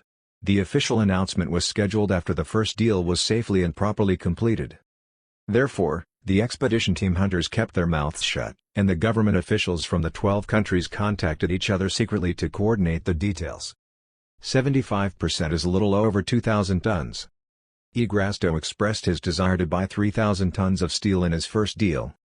When considering the global daily trade volume, it was easy to prepare such supplies. It was of a scale that any country could prepare alone. It would have been too much to push for all 3,000 tons to be supplied from Korea. The desire of each government would be the same. If possible, supply all 3,000 tons of goods from their own country and monopolize the trade products it would receive in return. Considering the Celestial Dragon Guild's performance in the dungeon, South Korea deserved to demand that much. Still, in the end, it seemed that they agreed at around 75% in consideration of the relationship with other countries. The remaining 25% was shared among the remaining 11 countries. Knowing the deal itself would be impossible if I didn't come forward, they also agreed that Korea would take up that much volume. The whole world needs to be ready to prepare for the main quest anyway. There's no point in Korea's monopoly. They can share that much. Instead, it was necessary to take the most efficient method. Then, As the guildmaster advised, the commodities that our government will demand in exchange will be all in the form of metal called adamantium. The list that Igrasto showed as a mental wave was a mixture of items that would benefit humankind and things that would not. There was no prior information about us, so they prepared every type because they didn't know what we would like. They focused on popular products as well. Among them, what I selected and advised to be traded with was adamantium. And as we promised with you, Guildmaster, we will transfer the entire volume to the new JD Corporation lab in Korea. Yes, thank you. JD Corporation is the name of a JV company jointly invested in by Celestial Dragon and Danton Corporation. It's made by taking my name and the senator's initials. The president raised a question with anticipating eyes. The substance is a catalyst for stabilizing the monocore, you said? According to my interpretation of telepathy, yes. Although actually, it's something I had known from before. It's said to be a material that can dramatically increase the energy production efficiency of monocore. Well, I'm sure our researchers will need to take a closer look at it for more information. Monocores contained enormous energy compared to density and would explode when pressure and heat were applied to them above a certain level. Using its properties, I wiped out the Earthmans in the dungeon before, and some of the weapons used by hunters were bombs made of cores. However, under particular pressure, cores would emit long periods of high heat instead of exploding. Power plants produced electricity from that heat energy. Thanks to that, cores had replaced fossil fuels and nuclear power entirely. That was because there was no emission of hazardous substances in the power generation process, and the efficiency was overwhelmingly superior. That superior power generation efficiency could be further increased by several times using adamantium. The material was also an essential key to upgrading the quality of mass-produced artifacts. That would be the biggest revolution since the cataclysm. The president's face was filled with a bright smile. I don't know how to thank you, Guildmaster. You've done something massive for your country once again. I'm flattered. I'm concerned that our researchers will have to make an achievement as soon as possible. Of course, they would finish research and experiment irrationally quickly and figure out how to apply that new material to the current construction methods. Through my help, that was. By the way, can you meet the deadline? I couldn't do everything, including the collection of steel, so I had left that to the government. The Minister of Foreign Affairs and Trade nodded with a confident look. Don't worry about it. When foreign countries heard our decision, they also showed a tendency to concentrate on adamantium. They were sure my advice would have influenced that decision, and they were convinced that we didn't choose it for no reason. Although their country's hunters couldn't pick it up properly, they seemed to believe that I would be different. Meanwhile, what the Pezra species demanded was not iron ore but processed steel, and they were airlifted from Indonesia because there were no steel mills in Australia. It was common sense for raw iron materials to be transported by sea due to their weight, but governments had mobilized dozens of transport planes to meet the delivery date. It was said that it would be the first time in human history that such a large amount of steel would be transported by aircraft. How come it's getting hotter? On the day when both sides agreed to exchange goods, hunters worldwide entered the Australian gate and headed for the dungeon boundary, each with a roll of steel coils. Dozens of tons of weight was a piece of cake for hunters of A rank or higher, but the reason why most hunters were soaked in sweat right at that moment was because of the temperature. The temperature was soaring enough even for their bodies to react. The closer they approached the boundary, the more prevalent it was. Heat resistance, rank, SSS. When Hibiki, who was walking with a bunch of coils floating using psychokinesis, quietly cast a spell. Oh, it's definitely better. Thanks. Appreciation poured out from all over the place. The wizards must have guessed the identity of the spell, so they made an expression that seemed to say, indeed. They must have been convinced that it was an SSS-class spell after experiencing the effects. There it is to meet us. In front of us was the boundary of a dungeon that obscurely distorted the color and shape of a being. Beyond that, dozens of aliens could be seen in a blurry manner. So, that's what they look like. But I think the heat is coming from beyond. Someone got it right. It was so hot because of the body temperature emitted by the aliens gathered there. It's not clear, but they look strange even at first glance. Hey, didn't flame just come out of their nostrils? The Pezra were not carbon but silicon-based creatures. In their body, molten metal flowed instead of body fluids. Their bones, organs, and muscles were composed of hard alloys. You'd better stop there. Our body temperature may be too much for humans. A familiar metal wave flowed out. It was Igrasto. Mr. Seo Jin-wook, long time no see. I have prepared the trade items you mentioned in advance. At the same time, we should push it across the boundary. Upon receiving the signal, Hibiki was handed a steel coil from all the rest of the expedition team members and pushed it straight toward the weakened boundary.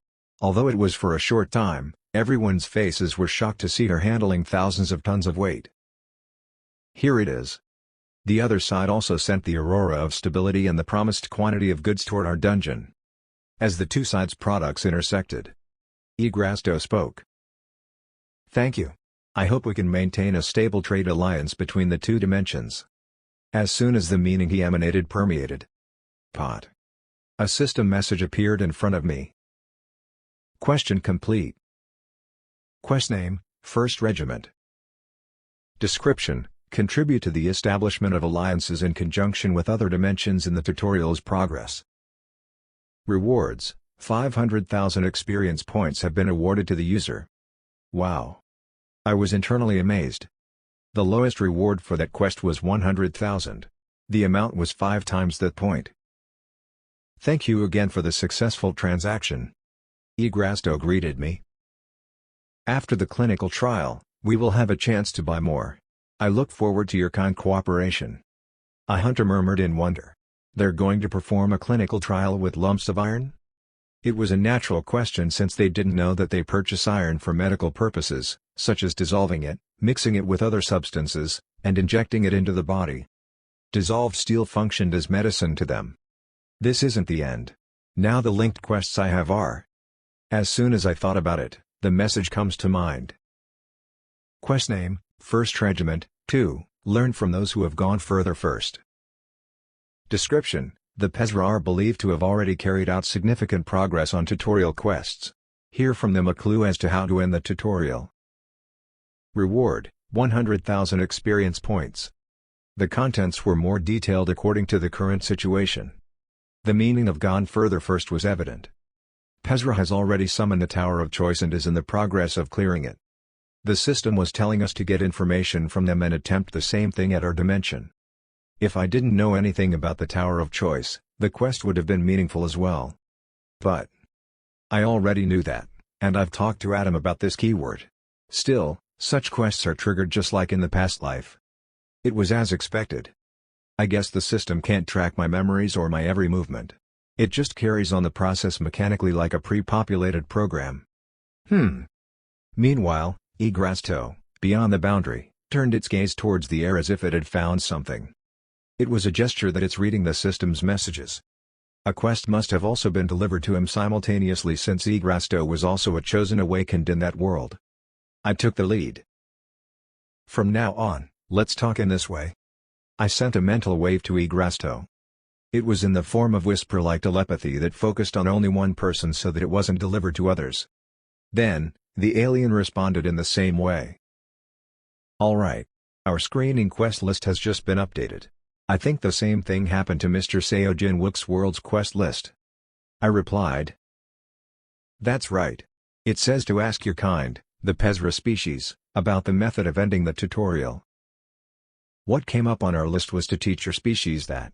It's great luck that I met you. The transaction was carried out neatly, but I also earned experience points with these simple quests. The system gave quests to both races with clear intent. He continued his words with a sense of satisfaction. The method is simple. In order to finish the tutorial, you need to clear the structure called Top of Choice. After that, it was an explanation that I knew all about, but I listened without interrupting. While the conversation continued instantly at the speed of thought, other hunters did not notice any signs. Then. Question complete. Rewards: 100,000 experience points have been awarded to the user. Since it was a simple quest like an event, the reward was small, and of course, had no bonus. And. Pot. Okay, it's finally up. Quest name, Verification of Qualification, 1. Description: to climb the Tower of Choice, you must prove your qualification as a worthy awakened. Successfully clear an SS-class dungeon in your world and secure more than 20% of the contribution rate.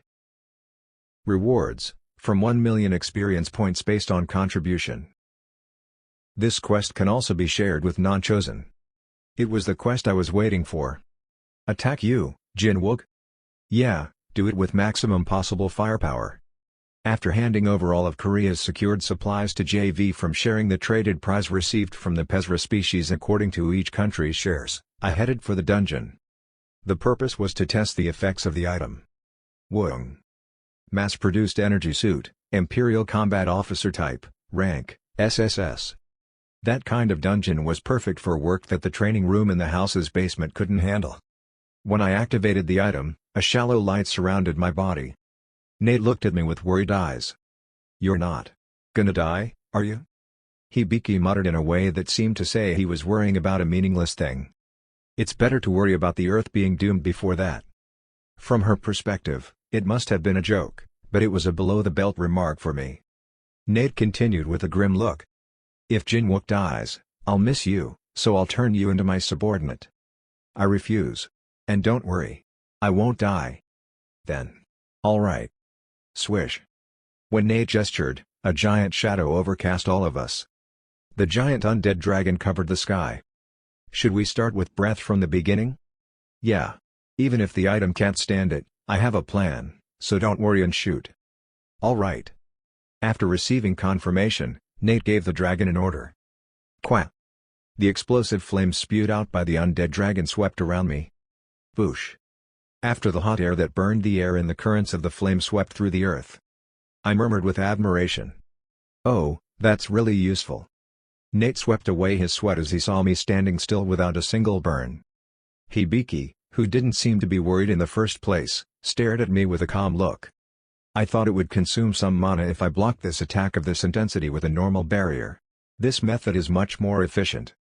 Of course, it was true that the amount of consumption couldn't be handled by the General Awaken's mana capacity because the block damage was quite a lot. But it's much more efficient than pouring it in raw. Inferno, rank, SSS. Greater Force Wave, rank, SSS. Chain Lightning Buster, rank, SSS. Hibiki also fired SSS rank magic of various properties, but my body shield kept me safe without a shake. Now, then. I did the last experiment myself. Woong. I swung the devil's sword a few times in the air after injecting mana into it. After keeping Hibiki and Nate far away, I instilled a pulling force in the purple afterimage in the air. As I did that, boo-boom. A storm of sword energy drove toward me, and the air exploded with a roar. The intense energy exploded in the short distance. But then. Nate looked at me with a dazed face. Again that time, the defense remained perfect. "Okay, that's handy." While I mumbled satisfactorily. By this, you became an even more awful monster." The devil's sword grumbled as if it didn't like what was going on. Chapter 114. A Dangerous Invitation, 1. When I came out of the dungeon, I saw a missed call notification. Calls couldn't be received in environments where external transmission was blocked. It's the senator. It seemed quite urgent, considering he left 3 phone calls in such a short period. I told Nate and Hibiki to wait for a while before calling him. As if he was waiting eagerly for me, his hologram appeared quickly. "Were you roaming around dungeons?" "Yes. Our timing must have been off." The senator looked like he was displeased about something. "Is there any problem?" Instead of answering me right away, he turned his gaze to the people behind me. He must have been able to see Nate and Hibiki from his perspective. "It's all right. You don't have to worry about them. They're my most trusted colleagues." "If you say so." Only then did he talk about the issue. "The American government has noticed us. The embargo will commence at 3 o'clock tomorrow based on Korea's time zone, and it's later than I thought. They only learned about it a day before the official announcement would be released." 12 countries, including South Korea, had completed the first deal with the aliens and were set to announce to the press that they had acquired a catalyst that didn't exist on Earth. The White House contacted me today, so they must have identified what the 12 countries did yesterday, part of which was excluding the U.S. The U.S. and China, the world's 2 most significant powers, didn't send hunters to the Australian dungeon exploration, causing them to be left out of the deal. However, it seemed that the situation had already been analyzed through their information channel before the official announcement revealed it. The U.S. government then summoned the senator and talked to him since he managed the joint investment with Celestial Dragon to run the JV. Did they show their temper? They looked like Earth is about to explode. They think it doesn't make sense for the United States to miss such an important historical moment. Rather than being one of the usual key players, they're treated as an old man in the back room. I didn't expect them to react to that extent. I'm sure you already know that the people over there always want to control every major event in the world. He continued. That's why you should have dispatched the U.S. as I suggested earlier. The U.S. didn't send any hunters because of their trauma caused by the Shihong 8 dungeon. After losing their SS-ranked awakened named Nicole Thompson, they became very sensitive about deploying hunters overseas. The Australian case also had active lobbying from the senator, but the administration didn't approve it. You reasoned that you didn't hear anything from me, didn't you? That it was an independent plan that Seo Jin-wook pushed through. The senator already knew all the recent events since he heard of it from me. That's what I said, but it's not like they believe me. I think I need to go to Korea soon. To meet me? Yes. They want me to meet you in person and persuade you to include the U.S. in the future when you do business with the aliens. Sending a person in command of lobbyists who mainly targeted U.S. senators to South Korea meant that I had become the target of lobbying that time around. I quietly snorted. Thanks to you, I'm being treated too well. Still, you don't have to follow the government's orders necessarily, do you? It's not like they hired you either. It's all for show. I'll need to pretend to run the errand they assigned me to. If I aggravate my relationship with the administration, it'll make things difficult to work in the future. It's better to move while their tone is still in the favor or request stage. He spoke in a way that told me he would endure the brief discomfort to lubricate the relationship. Even if we met, he didn't expect me to be tolerant of the U.S. government. He already knew me enough to be aware of that. It would be nothing but a show. Should I schedule it for you, then? I'll have some accommodations prepared over here. Let the staff take care of it. That aside, there's one more reason why I contacted you today. Senator's expression darkened a bit. At the same time as the White House heard the news. No, perhaps even a little faster, it seems that they received the same information in Beijing. I see. As you know, China didn't send a hunter to Australia, and they're in a position where they can't even take the crumbs. There was no particular reason for their refusal to dispatch a hunter, but that was their national policy. China's number of awakened was estimated to be between 500,000 to 600,000. They were drafted as soon as they awakened. Unless it was a very exceptional case, the awakened beings weren't sent abroad, and vice versa. It was extremely rare for them to ask for help from other countries. There were enough awakened to cover all of their vast territories, after all. The U.S. is struggling with their lost pride and is still trying to use conciliatory measures. They're utilizing me to coax you. However, China is in a different position. His eyes deepened. The Communist Party has managed to overcome the rebellion with internal propaganda and politics of fear, which they claim to be coping best after the cataclysm. In this situation, it would be a terrible nightmare for the leadership if there is an objective indicator that China has been excluded from the mainstream. They're already in a state where they had taken a blow because of JV's mass-produced artifacts. That deal was a revolutionary opportunity to turn the world's industries upside down once again, and it would be hard to hide the fact that they missed it. There had to be limits to controlling the country's media, and rumors would eventually spread among the people. I nodded in agreement. They'd be more desperate to join the trade than the United States. But then it seems like those crazy bastards don't plan on lobbying or negotiating. I roughly understood what he meant. The real key to the deal is an awakened, right? I'm talking about you. They would think it's simpler and easier to snatch a single person and put them under their disposal than to work hard to please and negotiate with others. The senator contacted me to warn me about that. Yes, you better be careful. They might do something more than what you're expecting. China, Beijing. In one conference room, intelligence agencies and commanders of the People's Liberation Army Special Brigade put their heads together. The hologram in the center showed a picture of a young man. The Guild Master of Celestial Dragon, Seo Jin-wook. The leadership is in a terrible mood. A groan spread among the participants. The official who presided over the meeting made eye contact with them one by one as he spoke. The order has already been made. He pointed at Seo Jin-wook in the hologram. There's also information that the mass-produced artifacts that started deliveries to the UN are deeply related to that awakened. The party leadership's biggest concern was that the gap would become so vast that they wouldn't be able to catch up. Although many industrial spies were dispatched to the US and South Korea, they couldn't extract critical technologies. As a desperate measure, they stole the actual supplies from the UN military and handed them over to their laboratory. Still, Chinese scientists couldn't even comprehend the operating principles of essential parts, let alone the effects reproduction. That man is also deeply involved in the unprecedented success of trade with the aliens. The information was leaked out by a hunter from another country that was involved in the Australian dungeon exploration. From the leadership's perspective, they must have felt like they were being punched consecutively. One more thing. The screen changed. It showed a gate 30 kilometers away from central Beijing. Occupied by the Batark species and wholly locked in with barricades before, it was devastated by giant worms, and the restoration work was already in progress. The survivors from that place had strange testimonials. The general, a member of a unit composed of awakened, raised a question. "You mean the ones who fell over the barricade?" Everyone remembered that event in their heads. Due to the power gap against the Batark, the Chinese army couldn't recover the land the aliens had been occupying for a long time, and thousands of hostages held inside couldn't be rescued. Even when they dispatched special forces composed of awakened beings to infiltrate one after another, only grim news of annihilation returned. There were a sudden uproar and earthquake beyond the barricade, and an incident occurred that made everyone surrounding the area question their visions. People poured down from the sky like rain.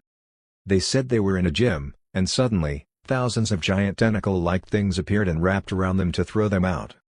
At that time, Adam took over instead of Seo Jin-wook, who went to the Batark dimension. He turned a part of his body into a giant octopus-like creature, then threw the picked-up hostages over the wall. The soldiers, who saw them pouring down from the sky, expected a devastating fall that wouldn't even leave their bodies intact, much less their lives. However, the scene that immediately took place afterward was also unexpected. Adam, who had to avoid allegations of non-awakened genocide and had to cooperate with Seo Jin-wook, made them land slowly as if wearing parachutes by making the octopus suckers on their bodies swell up one by one. Due to heart attacks and other reasons, a bit of casualty was sustained, but it wasn't enough to destroy a good outcome. However, there was a strange testimony among the escapees who testified that they had seen the octopus monster. A story that a Western man was standing at the center of it all, and whose height was more than 3 meters, came from multiple hostages. There was only one hunter on Earth that matched that physical description. Adam Abrams. Yes, he also belongs to the Celestial Dragon, the very guild that Seo Jin-wook worked at as its guild master. You're saying that the Celestial Dragon was involved in the events of that day? But how can they solve something that our special forces couldn't? He couldn't have won by fighting with pure force. He must have had a trick. The problem is, we don't even know what the trick is. As if to organize the murmur in the conference room, a high-ranking official who convened them spoke. I'm sure everyone feels the same way. There is some kind of secret Seo Jin-wook and the Celestial Dragon are hiding. Technology that no one knew, trading methods, and how to deal with invading aliens came out of one person's head. It's not a level that could be interpreted as simply being a genius or having good luck. The party leadership has already ordered Seo Jin-wook to be recruited. Since the head had issued a command, the roles of the hands and feet that would carry it out belonged to the people gathered here. But kidnapping an SS-class hunter will be very difficult. There is also an unconfirmed intelligence that the British side has already tried once and failed. If that's true, he must be on high alert. With the hunter's recommendation that explore the Australian dungeon together, the World Hunter Association is already preparing for the SSS rank certification of Seo Jin-wook. By the level of force observed, he should already be considered an SSS rank. How about the usual method? We will take a hostage. The father, his only immediate family member, is also S rank, and we can't find his track record at the moment. If the hostage option is also unavailable. The intelligence agent contemplated for a while before continuing. No matter how you think about it, it's impossible to capture a target as big as Seo Jin-wook in a foreign country without leaving a trace. Then why don't we turn the stage into our own country? That would be much more advantageous. An even better environment than that would be inside the open gates in our territory. As he nodded. Then we have an answer. We'll have to lure him into Chinese territory somehow. But are you sure he would willingly come in? When it comes to baiting the awakened, there's a way that works almost without fail. The screen changed with the man's words, and all the participants who looked at it nodded in agreement. Guildmaster. You need to look at the news. When Secretary Kim suddenly opened the door and came in, I was on the phone with the Minister of the Hunter Management Department. After showing a gesture that covered my lips with a finger, I concluded the call. Meanwhile, Secretary Kim kept looking at me with a restless expression. Exclamation mark. His eyes were trembling profusely. Yes, thank you. I will contact you soon. As soon as I hung up the phone. Here, look at the news. He put up a huge hologram on the screen. It was a breaking news report. There were subtitles with provocative keywords, and my name was mentioned. An SS-class dungeon has been found in China. I know. I was just talking about it on the phone. The Chinese government broke their precedent behavior and made a surprise announcement. They claimed that an SS-class dungeon was found within their territory and that its status was identified as slightly unstable. It was strange that those who hadn't leaked any information on how many gates existed in their own country, how many hunters were in each grade, and the dungeon clear statuses suddenly acted like that. And there was one more unconventional action. To increase the success rate of dungeon exploration, they would like to invite other SSS-class hunters and their equivalent to China. It's like the Shihong 8 dungeon or the Australian dungeon. And they said they had prepared tremendous rewards for those who participate. It wasn't an action that China, which had been snobbish, would take. That meant that the government was that desperate. Or that they were aiming for the equally great opposition pay wherein they could lower their opponent's self-esteem a bit. Their intention was obvious. They are very bold. A Chinese government official who appeared on TV was reading the statement with a confident look. To that, the People's Republic of China asks the world's leading hunters for cooperation based on humanity. China's foreign ministry has already sent separate invitations via governments. The internet was flipped. The overall response was that they were brazen to suddenly ask for help when they never cared about whether the situation in other countries had been chaotic or messy. Another news that provoked the people was that China handpicked elite hunters from each country and sent invitations. And my name was mentioned among them. While the hologram floated in front of Secretary Kim, a diplomatic document from China was received and delivered by the Korean Ministry of Foreign Affairs. Are you going to accept it? You know how notorious they are. Yes, I'm thinking of going. I could vividly see the senator running wild, but I didn't want to hide and avoid them just because they pushed in so blatantly. Should I say, it's like killing two birds with one stone? It's great. What? Secretary Kim, who didn't understand my words, looked puzzled. Chapter 115. A Dangerous Invitation, 2. The Chinese government press conference began at 11 a.m. based on Korean time, and most people watching the video live expressed their negative views regarding the contents of the conference. Lamau, the more I think about it, the more ridiculous it gets. Has China ever dispatched a Waken to another country when they called for help? Never, except for the time they sent them to E or F-class dungeon just to show off what they can do. But isn't it rare to set up a multinational ace team in the first place and treating that dungeon in the same level as Shihong or Australia? They were both S-class dungeons. In the case of C or D-class, there are quite a few cases where people request help from foreign countries because countries with small populations cannot handle it by themselves. However, China isn't one of those countries. They don't need to set up an ace team, so pleading to send a few. Yup, and China has no history of sending aid to other countries in the first place. Based on what they've said so far, I can tell that they're such a cunt. What makes them think other countries will send their hunters over to help them when they won't even do the same? There's just absolutely no way they would send SSS rank hunters as requested by China. It wouldn't be beneficial for them. Even the Chinese would have questioned their decision. I think everyone will dispatch hunters below SS rank, then they'll pressure China to fill up the shortage of workforce before entering the dungeon. However, the reactions began to change due to the subsequent interviews. The Chinese spokesman was being interpreted simultaneously in each country. Oh, you just saw it? All foreign hunters who accepted the invitation will be given a core equivalent to 100,000 mana storage. It was announced that the cores, which were strictly prohibited from being transferred overseas in most countries, would be rewarded as compensation, and the rules would be lifted for that case. How many 100 billion won is that? Come on. It's a little weak. Let's demand more. Isn't that just a couple 100 billion in the end? Come on, that's a bit cheap. They should prepare more. As if to meet expectations, the spokesman continued. And we plan to check the contribution rate among the foreign hunters who participated in the dungeon exploration and give the artifacts separately prepared by the Chinese government to the first, second, and third top contributors. The item will be used by Chinese hunters while exploring the dungeon. However, it'll be distributed according to their contribution after the end of the clear. The response wasn't good until that story came out. Woo, is this a prize of some sort? It's a ridiculous idea. They must be relaxed after joining the Murakan Club, huh? However, the atmosphere changed in an instant when the spokesperson uploaded an evidence video. Oh, my God, there was an item like that? That would make even the eyes of SSS rank hunters turn their eyes over. It was a product prepared by China for invited hunters. The bracelet for third place was an S-rank artifact that significantly increased defense power when equipped.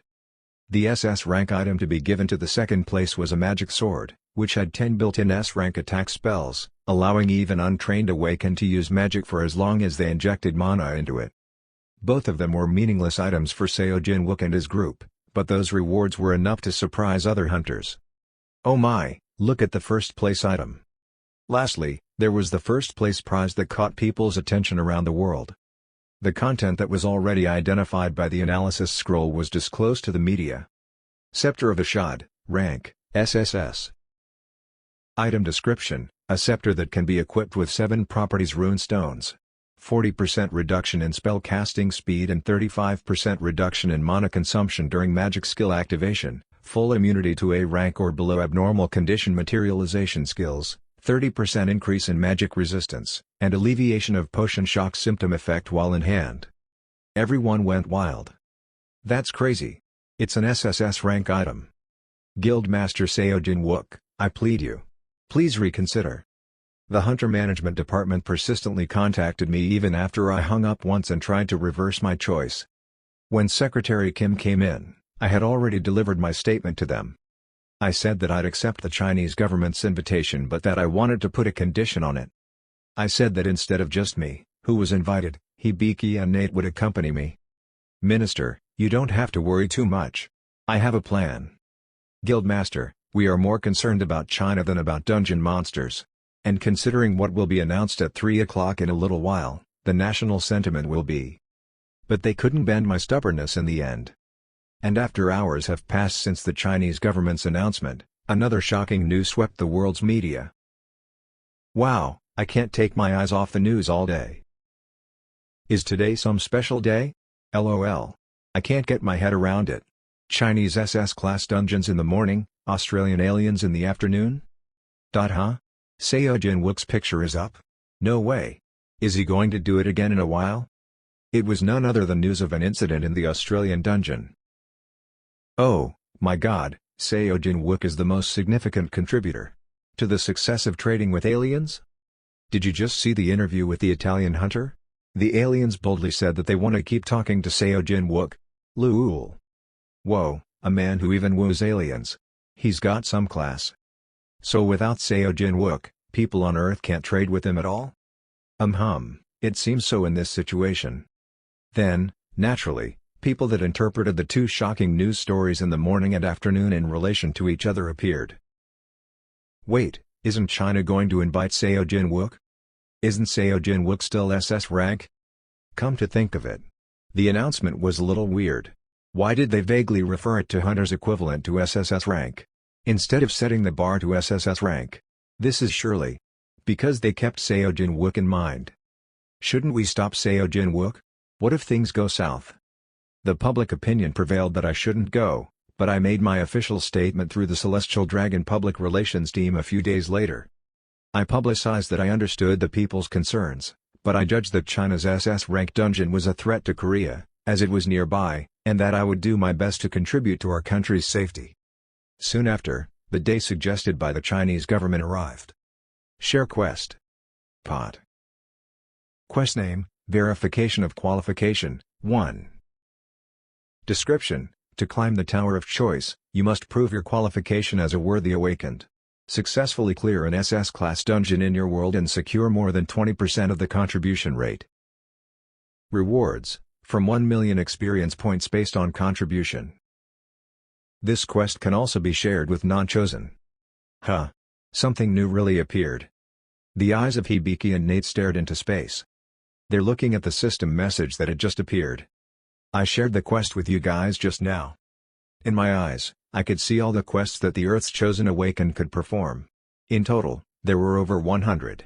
It's supposed to be done by several people simultaneously, so it was normal to reach that number. However, Hibiki and Nate, who hadn't been chosen yet, could only see the quests I shared. Now, then. Shall we talk? I explained it to both of them. To end the tutorial quest, we had to climb the structure called the Tower of Choice, and that I was thinking of the three of us as the members. In my past life, 5 people climbed up. However, Randy was still a child who hadn't even entered elementary school, and Angelica was already dead. There was no entrance restriction on the tower. 1 person or even 100 people can enter. The problem was that the difficulty scaled according to the number of entrants. 5 people entered back in my previous life, but only 4 people fought since I had no battle capability. We conducted a lot of experiments on the lower floors of the tower at that time before proceeding to climb with the finalized 5 members of the chosen party. When the time comes for the Tower of Choice to be summoned, other countries will not be able to interfere since we will be the only ones who would have earned the qualification to climb the tower. I asked them a question, speaking until up to that point. What do you think? If there is a question or some part that you don't like. It was after I told them almost everything except that I had reincarnated and that Adam was an alien. I had told them detailed information such as what would happen in the Tower of Choice and what would happen after the tutorial.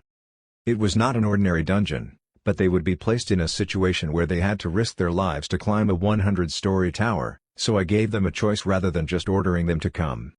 But why did you feel the need to ask us that? Nate replied indifferently to my question. This is also a part of the plan that you, Jin-wook, spoke of, right? That thing to keep the world from being doomed. Yup. Then it's fine with me no matter what you want us to do. You don't have to ask me every time from now on. Hibiki's reaction was the same as his. I'll come with you as well. I thanked them for the trust they showed before continuing with my thoughts.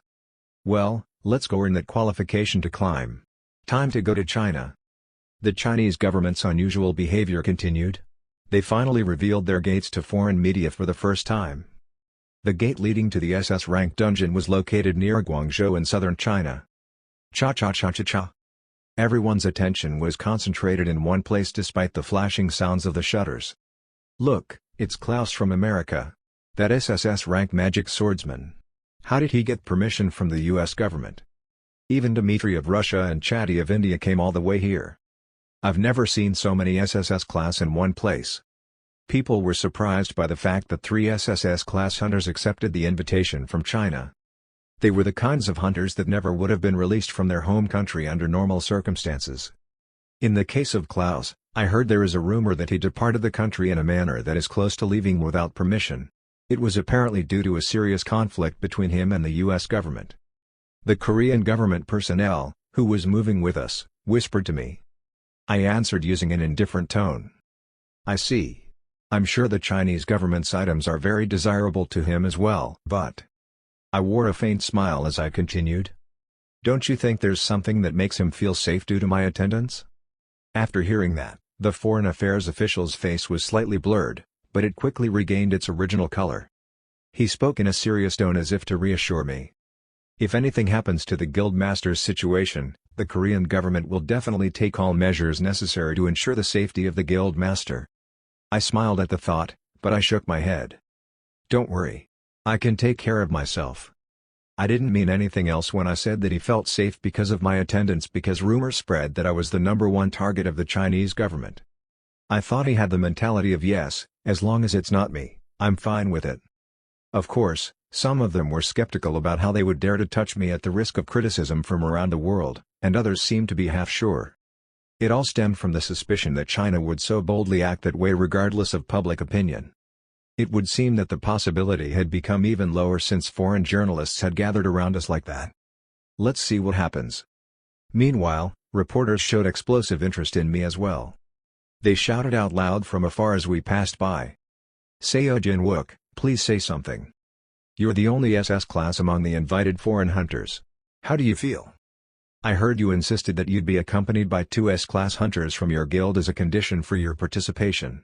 By any chance, is your goal to fill the contribution slots with those 3 people from first to third place? Are you aiming for all the artifacts the Chinese government publicly presented as compensation? Awakened beings and reporters who listened to the last question together were seen smiling bitterly. Some of them whispered among themselves, "That fella is so mean." It would be possible if the only foreigners who were invited and participated were the 3 from Celestial Dragon, but it's obvious that it would be impossible under the current situation since even the SSS class joined the expedition. Even if Seo Jin-wook is preparing for the SSS class certification, why did he bring the other 2 S ranks? I'm sure there are a lot of Chinese S ranks as well. Since the Chinese government had placed a considerable distance between the awakened individuals and the press journalists in advance, I smiled instead of answering them. Then, once again, the shutters exploded like crazy and took a picture of us doing so. Then, we're entering. We entered the gate at the command of the exploration team leader, General Ray Chen. In terms of the exploration team composition, there was a total of 30 people, their ranks ranging from S rank to SSS rank. There was no SSS rank among Chinese hunters who refused to be certified by the World Hunter Association, and the official highest level was SS rank.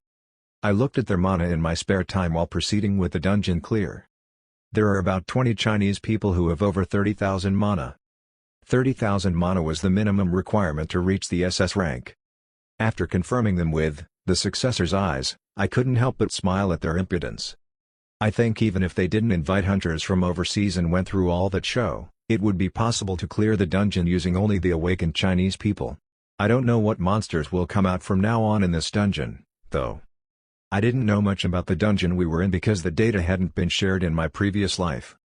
Back then, China used its soul power to clear and closed up the place. Of course, it was before the nation showed signs of collapse. If they could have done it in my previous life, they could have done it this time.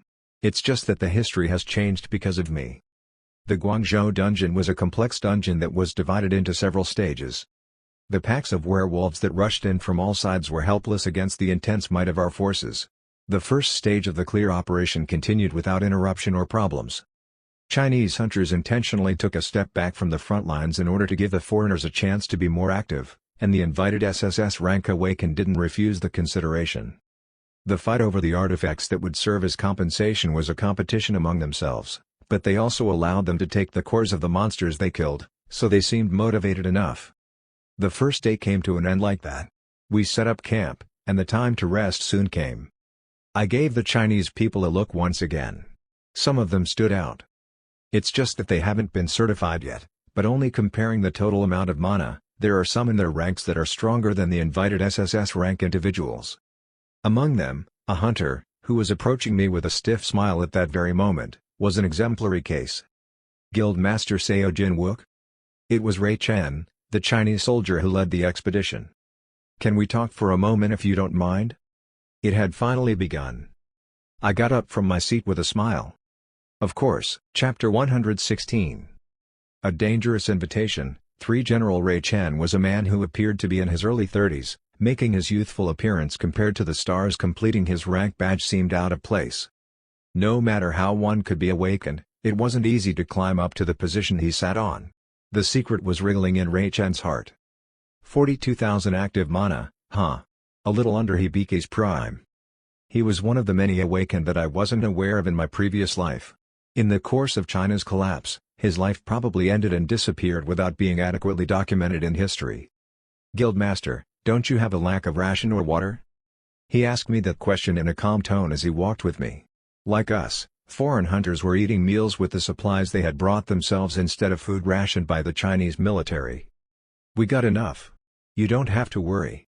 If you ever have a lack of supplies, please let me know anytime. We'll be more than willing to provide.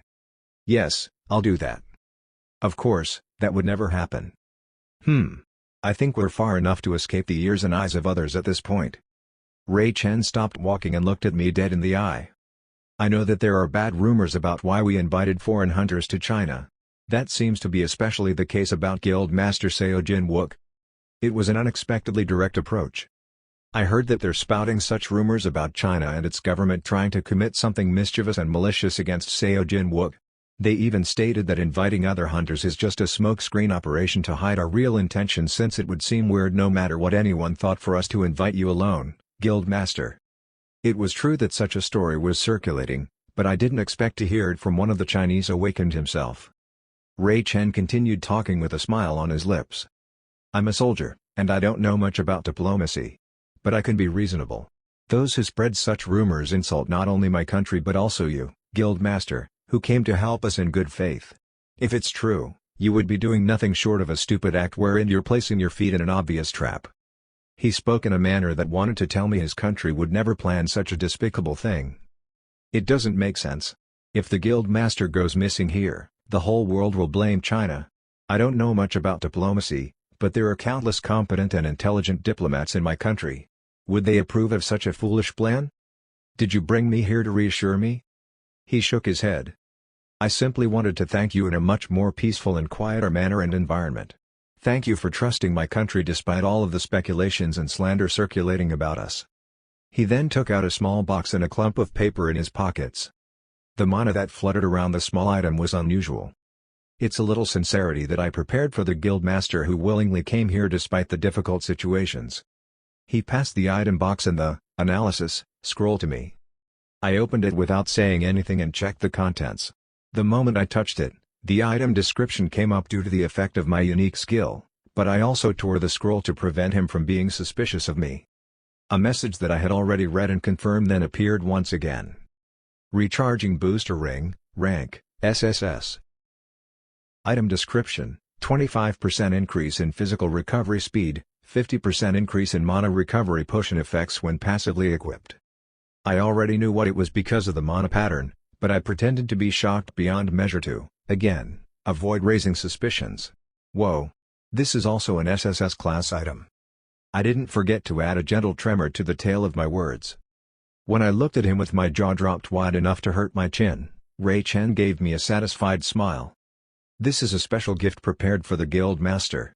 Please, I would appreciate it if you would use this throughout the expedition. Of course, we won't ask you to return it after the clear.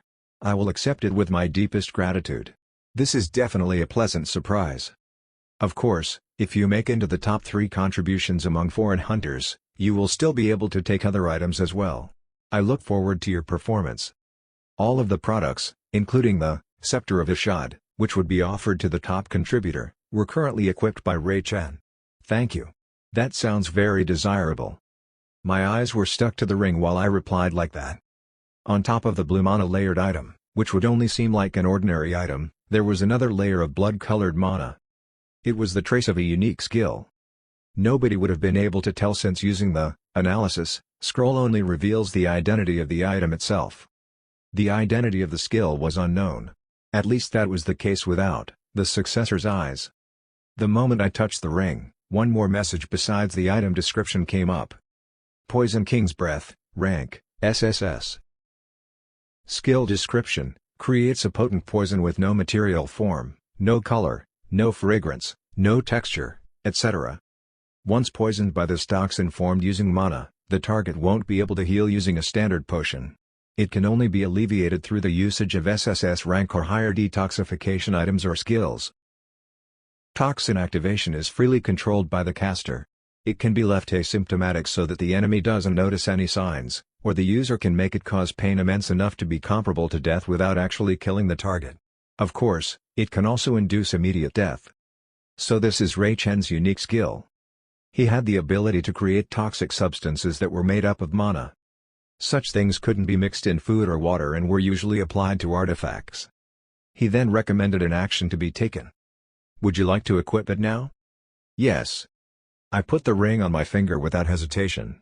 The red mana, which Ray Chen could see with his eyes since he was the caster, was blocked by my body's mana barrier and couldn't easily seep through, causing it to hover around instead.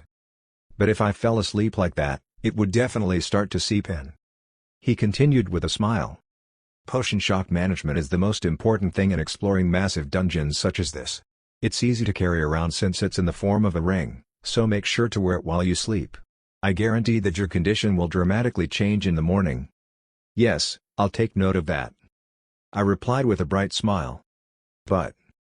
I continued with a mischievous expression. You said you don't know diplomacy, but that doesn't seem to be the case, does it? I have a hunch that if I go out of the gate with this on, The Chinese Foreign Affairs personnel will come by and ask for something. Ray Chen smiled back at me as he replied. Of course, I don't know how diplomats think, but there seemed to be something they wanted to ask for because of the event in Australia. If it's not a difficult thing for the guild master. He intentionally blurred his last words and stared at the ring on my finger. I nodded as if I understood everything. Even if it's a difficult request, I think I'll gladly accept it because my fingers are heavy. That would be perfect. Ha! Don't worry about it. We burst into laughter in each other's company. Keeping a bright expression on my face, I quietly thought to myself. You must be trying to poison me with this ring while pretending that it's a bribe, then turning me into a puppet. Afterward, you will tell the people brazenly on the international societies that I entrusted myself to China on my own. Perhaps he would reveal his true colors right after the attack. Until then, I decided to dance to his rhythm. There, that's the portal to Stage 2. The expedition stopped in front of the gate like blue luminescence. This is the gateway to enter Stage 2 of a dungeon. Entrant limit, 20 persons. When exposed to an unstable environment, the door will close. The expedition leader, Ray Chen, spoke while giving foreign hunters a gaze individually. 10 out of 30 of us have to stay here to protect the portal. If the portal is left unprotected and is exposed to monster waves, it might collapse. The people who cross through it won't be able to come back. Like the Shihong 8 dungeon, the returning stone no longer worked starting from the second stage of a dungeon. What do you choose? If any of the foreigners choose to remain in the first stage. He essentially suggested that they should remain behind to guard the gate if they didn't want to take the risk. The SSS rank hunter, Klaus, snorted before speaking. It's obvious there are more monsters in Stage 2 than Stage 1, but you think I'm going to stay here and let all the contributions be stolen? No thanks. I'll proceed to Stage 2. Other foreigners seem to feel the same way. Since most of the Chinese people, including the exploration team leader, were moving to the next stage anyway, there was no possibility that the remaining people in the first stage would do any funny business. If ever they did so, China's superior forces would be isolated and become dimensionally lost. I looked at the 3 SSS-class hunters, one after another, who declared that they would go to Stage 2. Apart from the consensus, there was another thing they shared in common. The common factor that only Ray Chen and I could see. Ray Chen gave them all one each. They were equipped with SS-class and SSS-class items each that weren't there when they entered the dungeon. The Chinese's plan seemed to be more than just to recruit me. But they didn't give it to Nate and Hibiki. Does that mean that they don't need to recruit the 2 S-classes? They must be planning to make it seem like they died in the dungeon. Ray Chen signaled the move. We're proceeding. 20 others, excluding 10 Chinese soldiers, entered the portal. A message from the system emerged. You have entered the final stage of a dungeon. If you survive here for 3 days, the entire dungeon clear will be completed. If an awakened who entered Stage 2 returns to Stage 1 before the clear, the timer will be reset. The dungeon's clear condition was to survive in the final stage for 3 days. What could be inferred from the word survive was more terrifying monster waves than the first stage. We surrounded the portal so that it wouldn't disappear, creating a formation. As we waited for a little while in that manner, rumbly, an earth-shaking sound reverberated. We saw a group of fanatical monsters running over the horizon like waves. Initiate battle.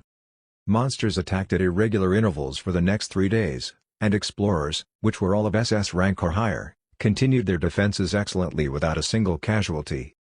Sometimes, when the cycle seemed to be prolonged, they took turns taking a rest, and whenever the foreigners rested, Ray Chen observed them while pretending not to look. He thought quietly. No matter how much you drink mana potions regularly, it is impossible to maintain your mana barrier 24 hours a day.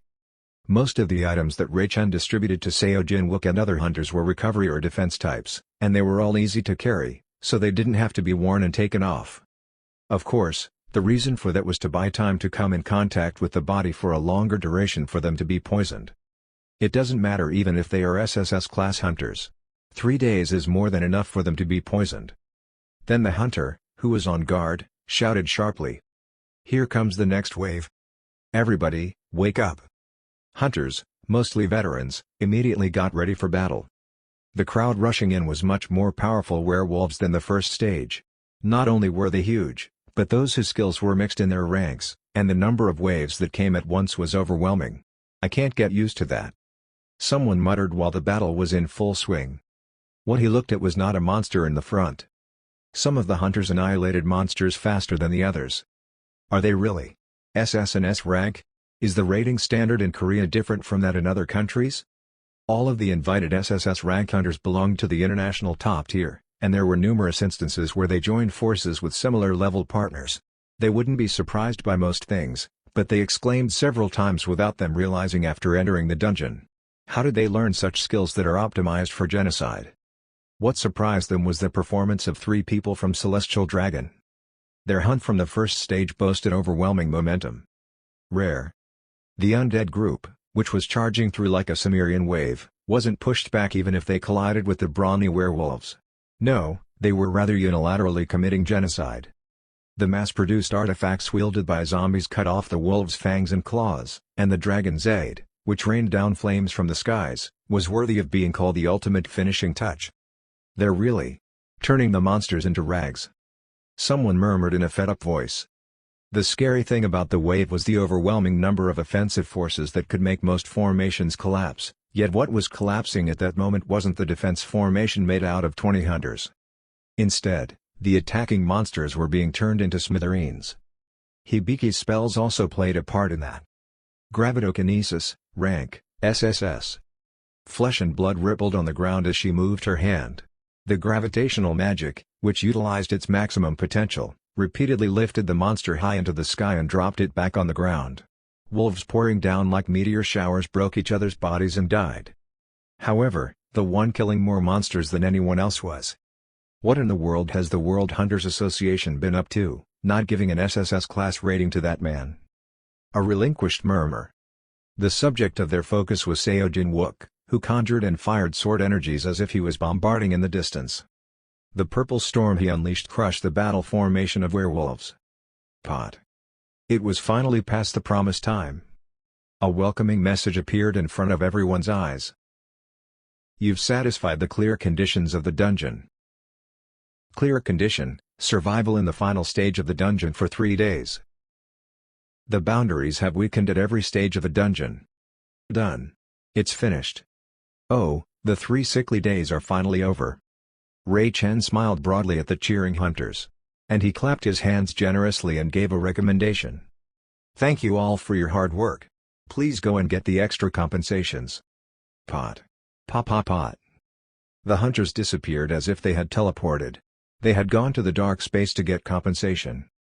On the other hand, Ray Chen wasn't even eligible for additional compensation. Most Chinese hunters, including him, weren't, but there was nothing to feel wasteful about. The rewards that the foreigners have received will be in our hands anyway. Even if it was a wholly imputed item, it was meaningless because they were all destined to be puppets. If I knew they would perform that way, I would have poisoned those 2 S-class Koreans as well. It was unfortunate, but he couldn't help it because the items he prepared in advance were limited. He smiled quietly and pulled up the red mana in his body. The rest of the soldiers exchanged their glances and prepared something as well. The foreigners who had received the system's reward would compete in the next order to see who would receive the Chinese government's compensation. But that expectation was going to be shattered. As soon as they got back, Ray Chen would make the toxins in their body run wild.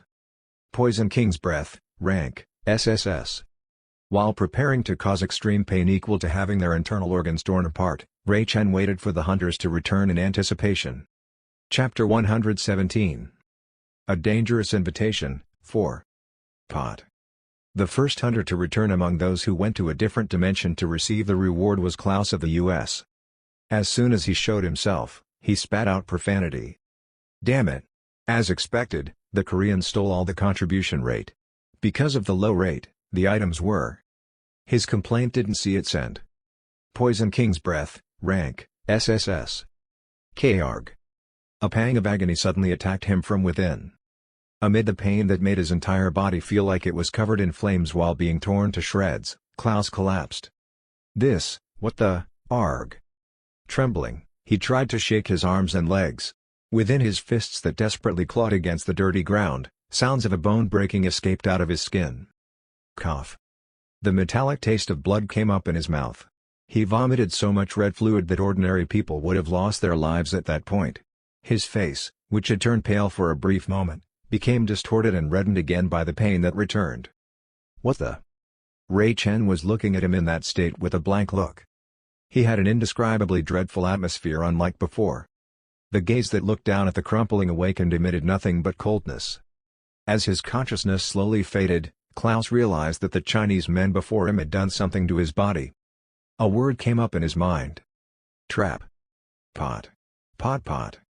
Following him, Dmitry of Russia, and Chakrabarti of India, also returned after receiving the compensation. Right after their feet touched the ground, they both suffered from the same fate as U.S. hunter Klaus. Coop. Karg. They all collapsed due to unbearable agony, which felt like it was trying to grind their whole bodies. It was the extreme effect of the toxin that Ray Chen poisoned them with. Ray Chen spoke while he looked down upon those struggling in pain. He used a voice with minimal fluctuations. I'm sure you've figured it out by now. From this moment onwards, you all will be properties of the People's Republic of China. Remain in that state for a little while longer. I don't want to repeat myself over and over again as the others arrive. I'll just explain it to you all after everyone has returned and has gathered together. I will be commanding you of what you should be doing from now on.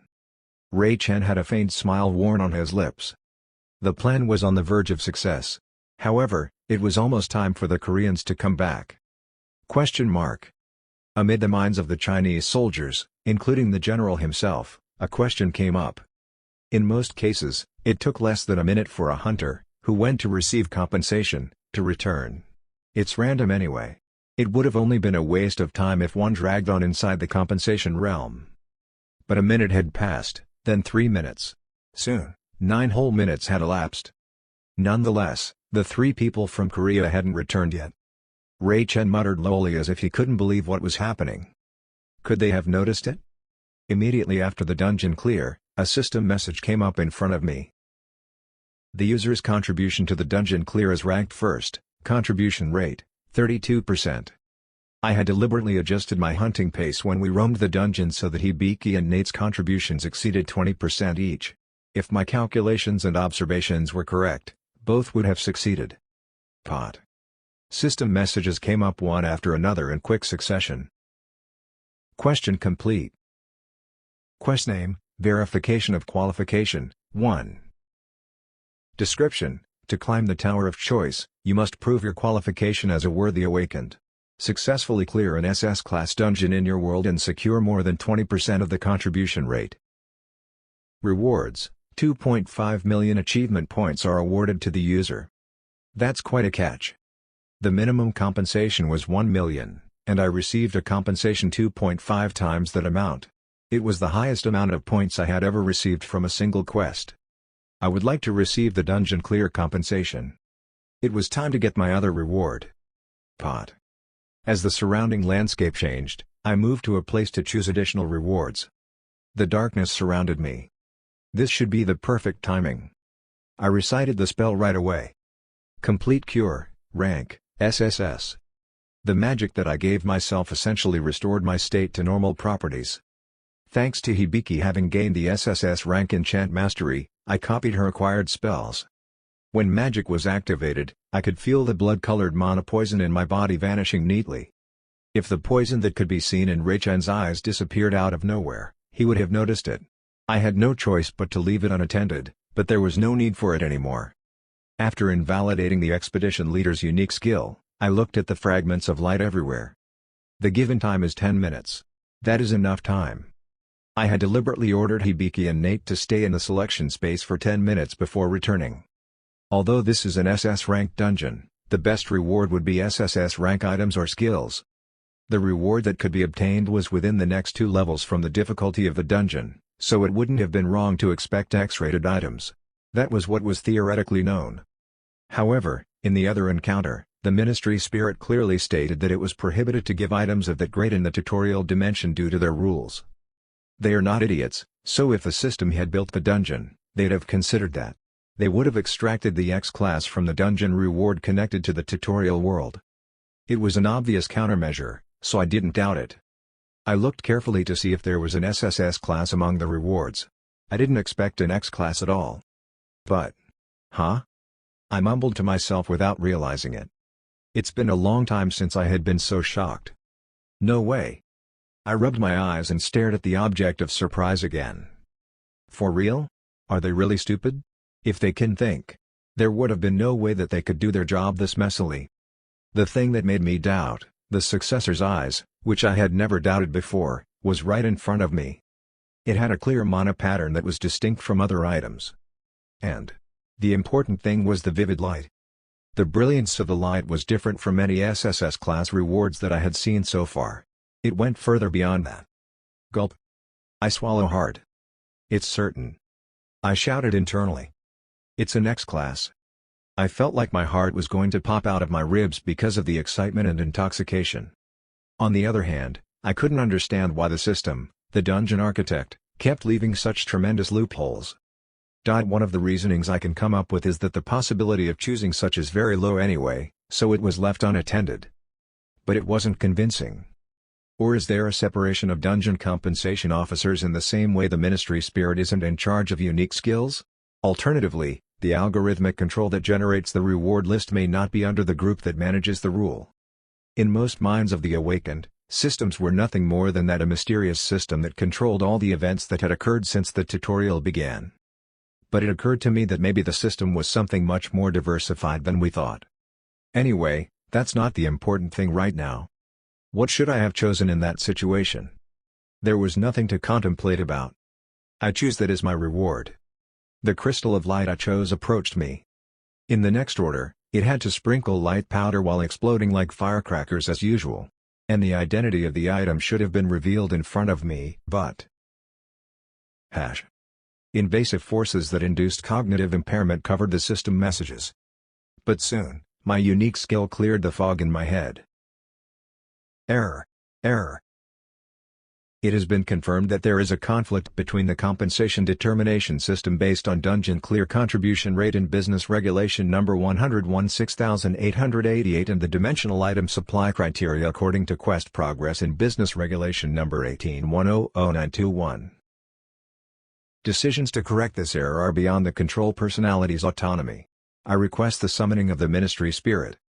Grin. Unbeknownst to me, a smile was drawn on my face. The phenomenon that followed was the same as when the A-class break was cleared, and I gained an 88% contribution rate in Guachin. The pure black space cracked, and the feminine-bodied being, composed of blue mana, appeared before me. My apologies that you had to Beyond the screen made of mana, the expression of the spirit became distorted. She stared at my face with a pause. Sigh. She released a shallow sigh. Mr. Seo Jin-wook, I see it's you again. Ray Chen applied extreme pain to the 3 SSS rank hunters as if providing shock therapy of some sort. He thoroughly demonstrated that he could put them in hell at any given time for as long as the general wished it so, and induced the imagination that more was possible if he willed it. But then, they might die if I continue to leave them like this. Because the Korean hunter's return was taking longer than expected, Ray Chen changed the poison's effect on the hunters' bodies. Toxin composed of mana had been changed to a type that paralyzed their bodies instead of causing pain. He took his eyes off them, who were droopy, and issued an order. Tie them up well. Yes, sir. He contemplated, placing his fingers under his chin. Even if they notice it, they can't hold on in there forever. The poison won't disappear even if I die. They'll eventually have to return in a poisoned state. The amount of poison injected into the items was tremendous. Every time he completed one, enormous power was consumed, to the point that he had to repeat draining all of his mana to the maximum capacity and refilling it several times. There was a reason why he couldn't attempt the same thing after discovering Hibiki and Nate's skills. Ray Chen anxiously stared at the spot that the Celestial Dragon Guild members had disappeared. At that very moment. Among the 3 people of Korea, the first one to return was Seo Jin-wook. TSK. He showed an agitated look as if the reward wasn't much. His face had cast with shadow. Seeing that appearance, Ray Chen clicked his tongue. Now you'll have no time to care about that. Poison Kings. As he was about to activate his skill reflexively. Exclamation mark. His glance became stained with shock. It's gone? He doubted his sight, but the reality didn't change. The red mana that poisoned Seo Jin-wook had disappeared without a trace. At last, you revealed your true colors. Seo Jin-wook stared at the tied-down hunters with their bodies on the ground, barely maintaining their consciousness. The awakened Chinese soldiers that surrounded him hesitated, observing Ray Chen, as Seo Jin-wook didn't fall right away like the others. Ray Chen was on the verge of becoming enraged as well. How? Instead of answering him, Seo Jin-wook held up his sword. Pot. Pot pot. At the same time, the promised 10 minutes had passed. Nate and Hibiki appeared in the space on either side of him. Seo Jin-wook murmured in a voice mixed with wrath. I feel like it makes it feel shitty. So, let's get this over with quickly. Nate asked nonchalantly. We just have to kill them all, right? Yes, kill everyone that is standing up right now. Ah. Wait. Among them, just one. Hibiki raised a question. Should we keep at least one of them alive? No, kill one relatively neatly. All the others don't matter, but only one corpse should be intact as much as possible. Above all else, you should never destroy his head. Ray Chen, who was listening to those words, muttered as if it was ridiculous. You crazy bastard. He didn't know how Seo Jin-wook avoided the poisoning, but there was already no chance of winning for them. The current ratio of forces was 14-3. Ray Chen gave his soldiers a brief command. Keep only Seo Jin-wook alive and kill the rest of them. Seo Jin-wook spoke as if to respond to those words. Anti-magic zone, rank, SSS. Boosh. At that moment, every awakened noticed that something had changed.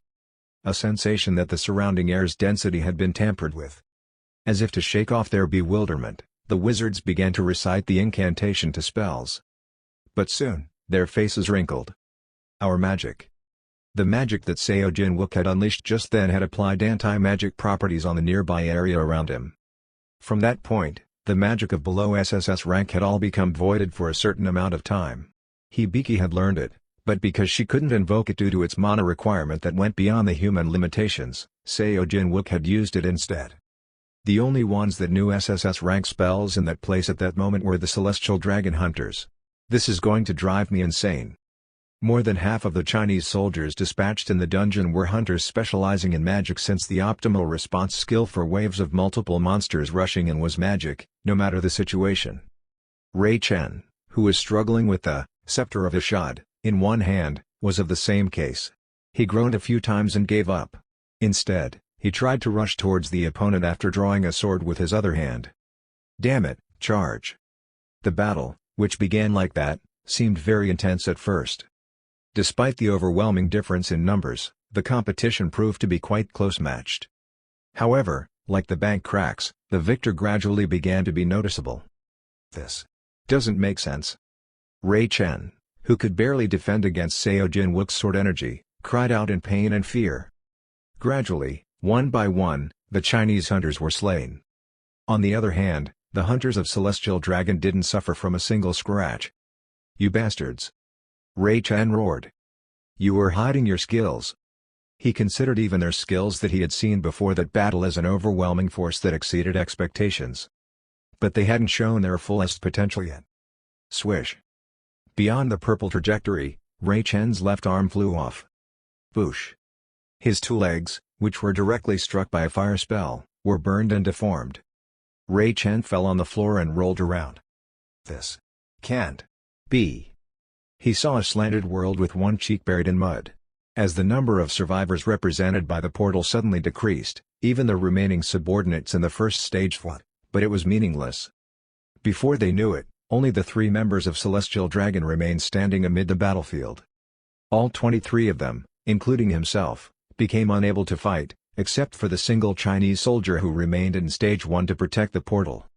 Ray Chen felt chills crawl up his spine. The smell of death rose just below his throat. However, he couldn't send back Seo Jin-wook that way. Exclamation mark. He captured the movement that he was waiting for with his eyes. Behind Seo Jin-wook's back was a portal leading to the first stage. And soon that would. Pot. Gasp. Klaus, who was lying down poison, managed to make a sound with his frozen tongue. He did so urgently in order to catch Seo Jin-wook's attention. Po. Porta. A Chinese soldier, who remained in the first stage, pushed only part of his body into the portal to look at the situation in the second stage and quickly returned to the first stage and closed the portal. Thanks to that, the doors used to connect in the first and second stage had disappeared, and it was only possible to reopen them through the first stage. The paralyzed hunters and celestial dragons group were left in a dungeon where no returning stones could be used.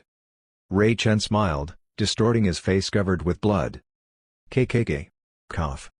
After throwing up a large blood clot, he squeezed a voice full of hatred and anger with all his remaining strength. If my country can't have you, I'll destroy you here. You won the battle, but you lost the war. Seo Jinwook approached Ray Chen slowly, his expression remaining unchanged and unfazed. Question mark. Watching him, Ray Chen suddenly felt an ominous sense of foreboding. Seo Jinwook's expression while sternly walking was so calm. He didn't have a desperate face that depicted they had been attacked unexpectedly and fell into an inevitable trap. You? Ray Chen's thoughts became complicated in his head. His behavior was weird. No matter how capable they were left stuck in the second stage of a dungeon. It was a clear fact. But why? No way. It can't be. That couldn't be true. Even though it couldn't, Seo Jinwook's expression was the evidence. There's a way for him to get out of that situation. Ray Chen shouted like he had gone mad. What in the hell? Are you? Puck. Ray Chen's world darkened as the pain of his heart being pierced coursed through his veins. Without realizing the secret of Seo Jinwook's relaxed attitude, he died after his ominous premonition. Chapter 118. Disappointment, 1. While I was looking at Ray Chen's body, I realized I made a huge mistake. He turned into a rag. His body was in a terrible state after repeatedly being struck by sword energy and magic. The exploration team leader was the most suitable subject for my goal, but he was no longer usable for the purpose I had in mind. I asked Nate and Hibiki. How is it? Are there some intact corpses? But the two shook their head. Really? Well, we can't do anything about that. It's not your fault. I became too arrogant. My order to secure the state of corpses while fighting dozens of hunters, who were technically SSS rank and SS rank, was too much to ask. Even I couldn't stop myself from putting his body in a heavily damaged state as I fought. In the first place, they were not unchallenging enough to be killed in a single blow. Instead, there is someone who's still breathing. Really? I was all ears to that statement. As I approached the place that Nate pointed, there indeed was a Chinese soldier who remained alive and breathing. Although he was on the verge of mana exhaustion, the blue light in his core was faint, but it hadn't completely been cut off. However, although he was still breathing, his body was a mess. His rib cages were broken, so the chest shape had collapsed, and below his knees, everything had been torn open and apart due to the ripping caused by zombies. It's an injury that would have killed him long before it reached such a demented state if he weren't an SS-class hunter. Nate, perhaps you could do that in his state? He shook his head. Absolutely impossible. Hibiki asked a question. Are you planning to use healing magic? With my current mana capacity, reaching the point of regeneration would be virtually impossible. No. There was no need to contemplate which to consume between mana resources, which couldn't be bought with money, or item, which could be acquired with cash. Having a hard time acquiring an elixir applied only to typical guilds. From my position, as I already had a trade channel opened with the senator, it's not that precious of a thing. After tying him up so that he couldn't move even if he were to wake up, I took out a glass bottle from the snake inventory to forcefully feed the hunter. The contents of the top-tier potion, a single sip of which already cost hundreds of millions, slid down his throat and disappeared. Since I had more than enough money to spend, I couldn't even consider what I did as nothing but a waste. His cut-off legs grew out again, and everyone could see the regeneration and rejuvenation that took place all over the entirety of his body. Ugh. The conscious man looked at his tied-up body as he must be analyzing what was going on. He gritted his teeth, realizing that he was healed back from certain death. Damn it. Don't be silly. You're all destined to die here. There is no way any of you can return to our world. He must have misunderstood that we plan to hold him hostage and return him to Earth to negotiate with the Chinese government. I won't cooperate with anything. Just kill me already and be done with it. I replied calmly. I was planning to do so. Huh? Puck. Without hesitation, I struck my sword down, causing it to pierce through his heart. Coop. His startled eyes, which were staring at me in vain, slowly lost their colors. His gaze was filled with questions that could not be hidden until he stopped breathing. He must have been dumbfounded even at the very moment he drew his last breath. He must have wondered why I healed him if I would kill him just because I asked him to anyway.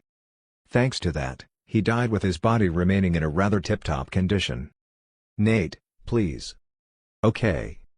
Woong. The red mana that emanated from his body seeped into the body of the dead awakened. Rare. The hunter that turned into a zombie rose up from the dirt floor. If the corpse was ruined beyond a certain standard, Nate couldn't turn it into a subordinate. The reason why I killed him after necessarily healing him was for that. Search his memory later on. For now, just put him in your shadow. Roger that. Eek. MMMP. Next, I approached the paralyzed hunters on the ground. The three struggled to move their bodies but were unable to move. The red mana that the dead general had injected 3 days prior didn't disappear. Rather, it all still existed in their bodies since it was maintaining the properties of paralyzing toxins. Now, listen up. I spoke to them. We can help you get better and help you to return to Earth safely. Question mark. A light of distrust lingered around their eyes. One by one, they forced their frozen tongues to move, all for the sake of leaking a word of doubt. Really? N. Way. I shrugged.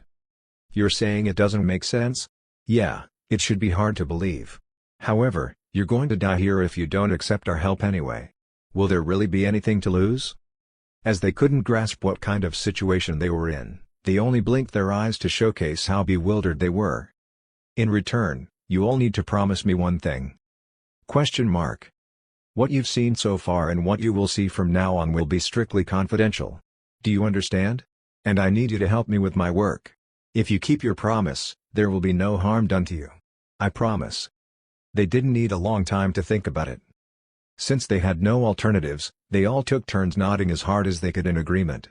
But it seemed like they doubted what I could do in that situation.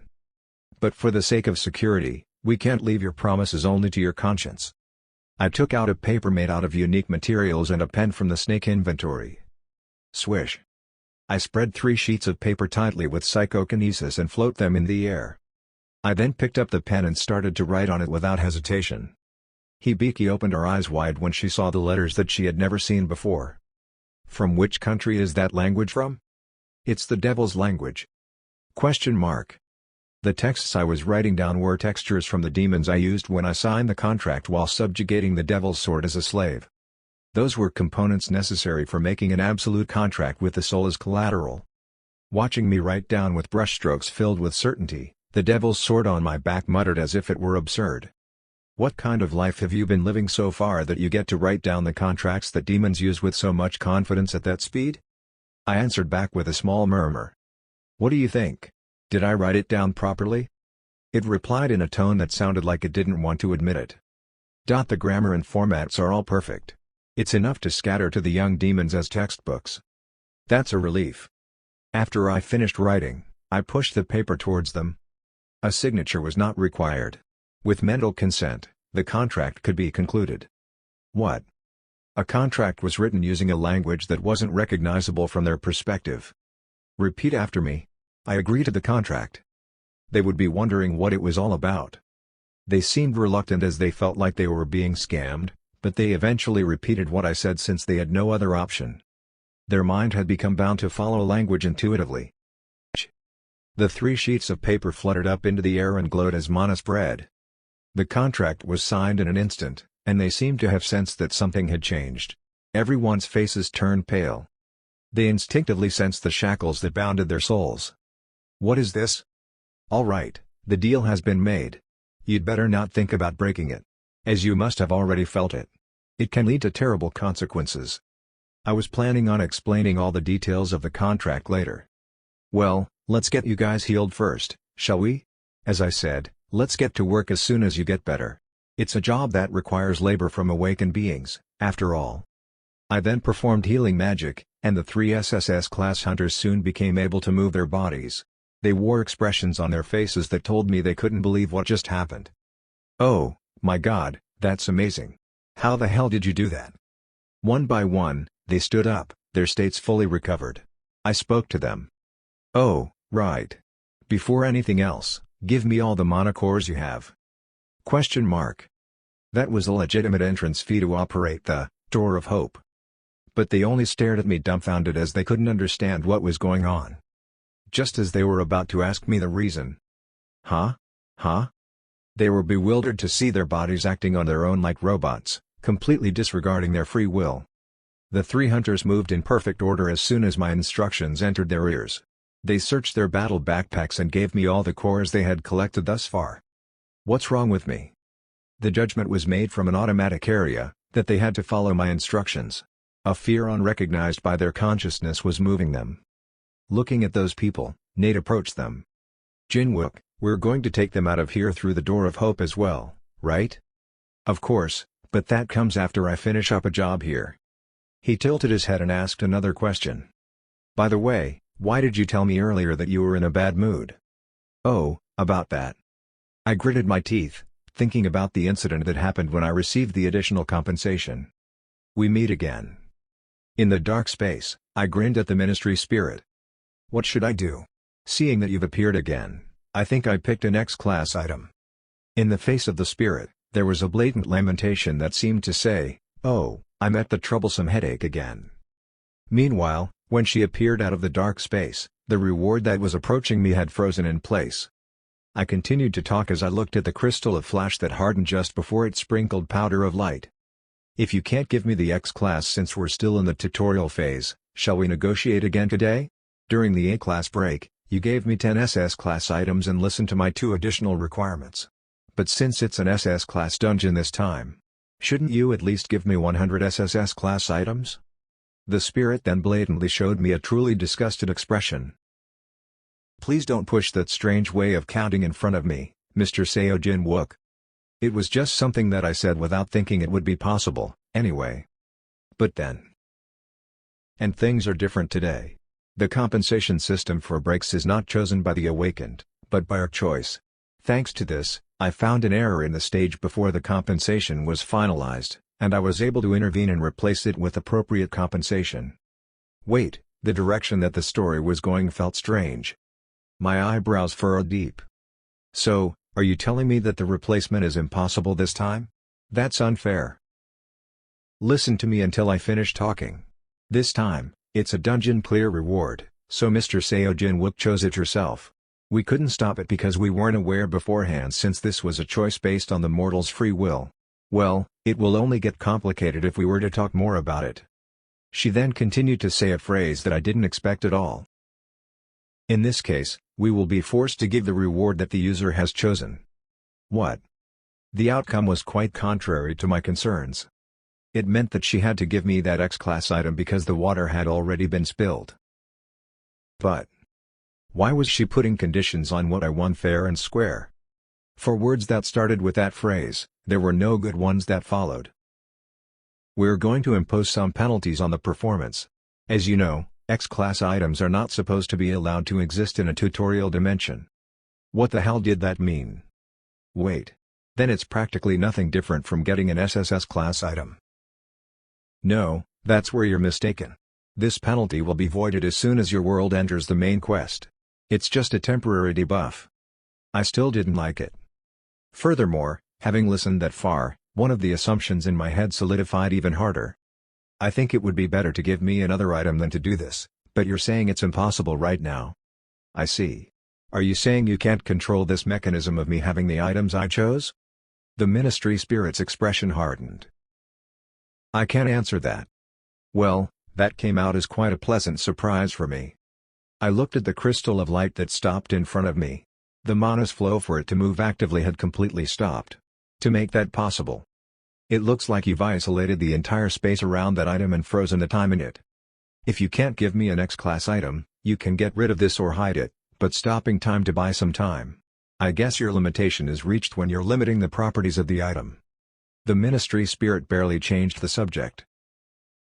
Now, if you agree, I'll give you the item as I suggested. Did she think I was insane? Wait. I experimented again with the principle that I was aware of in an attempt to get more information. Is it absolutely impossible to give me an X-class item without performance limitations? It's absolutely impossible. If the system said no, there was absolutely no way. I gave up what I have to give up neatly. I could get something else instead. Is it absolutely impossible for me to give up the precious X-class item and receive multiple SSS-class items instead? It's absolutely impossible. The absolute principle of receiving selected items could not be broken either. Then all I could choose was to get additional rewards while receiving items with functional restrictions. My head was running at full speed. What would be useful? Exclamation mark.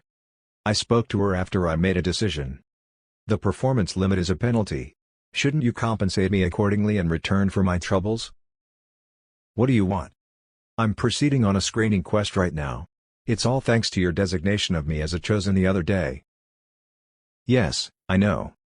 The spirit had a face that seemed to be wondering what bullshit I was building up to. After completing the quest to clear SS-class dungeons with a contribution rate of more than 20%, the linked quest had appeared. I recited the contents of the quest that I had just received. Quest name, Verification of Qualification, 2. Description: to climb the Tower of Choice, you must prove your qualification as a worthy awakened. Among the dungeons opened in your world, attack 3 dungeons in which dragons appear as bosses. Rewards: from 2.5 million experience points based on contribution rate. This quest can also be shared with non-chosen. I continued to speak of my thoughts with the spirit. I asked an alien friend who had finished the tutorial, and I heard that we need to complete more than 10 quests in this way to summon the Tower of Choice. Indeed, so? I spoke confidently. I mean, 10? How many days do you think we'll spend just to complete all that? It's not like we have a surplus of time. I'll take into account the performance degradation of the X-class item. However, in return, please consider that I have cleared all the associated quests I need to summon the Tower of Choice. She tilted her head. Then, you want me to let you skip all the quests and summon the Tower of Choice? No, I'm not telling you to let me skip it. I'm asking you to consider it as cleared. I couldn't believe she dared to put up a smokescreen. Shall we start negotiating, then? I continued with a big smile on my lips. It's not only proceeding straight to the Tower of Choice sequence, but I'm also asking for every point I'm supposed to get when I've cleared the remaining quests all in one lump sum. Only then did the spirit begin to curse me with her eyes. Chapter 119. In the first place, negotiations would only start once one of the parties involved told the other to get lost. I wasn't in a position to save face like an aristocrat when Earth might be damned. I and the spirit battled with our tongues for a while. My goal was to check the system's limits to figure out the limitations on the compensation that could be provided in return for nerfing the X-class item. It was the most significant profit and opportunity that I could hold in my hands. The spirit, inputting the suggested conditions in the mana screen numerous times, analyzed the resulting value. The arcade characters quickly filled the screen. Not knowing that I wasn't illiterate, she didn't boldly lie but rather continued to conversate passively. It meant that she didn't mention everything that had popped up on the screen. Mr. Seo Jin-wook, there is one thing that you overlooked. It doesn't necessarily mean that it's beneficial to summon the Tower of Choice right away quickly. That doesn't matter since we will be the ones to decide when to climb the summoned tower. And if we're going to summon it anyway, wouldn't it be profitable if we could lessen the required effort, resources, time, and sacrifice?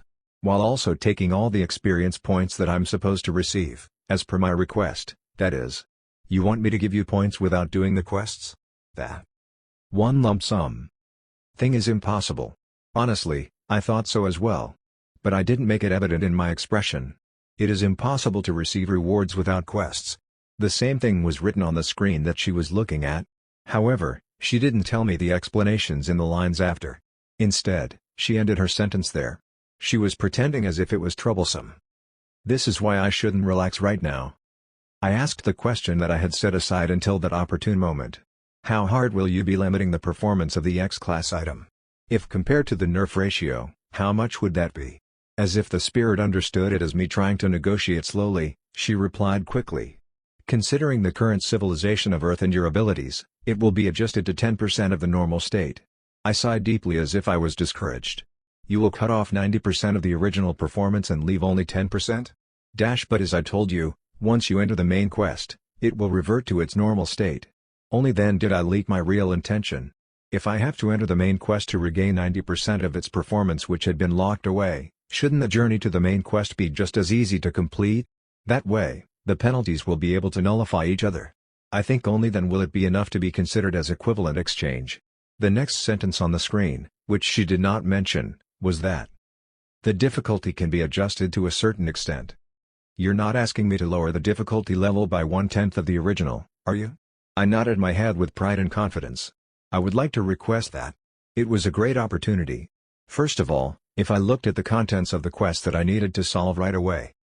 Quest name, verification of qualification, 2, description, to climb the Tower of Choice, you must prove your qualification as a worthy awakened. Among the dungeons opened in your world, attack 3 dungeons in which dragons appear as bosses.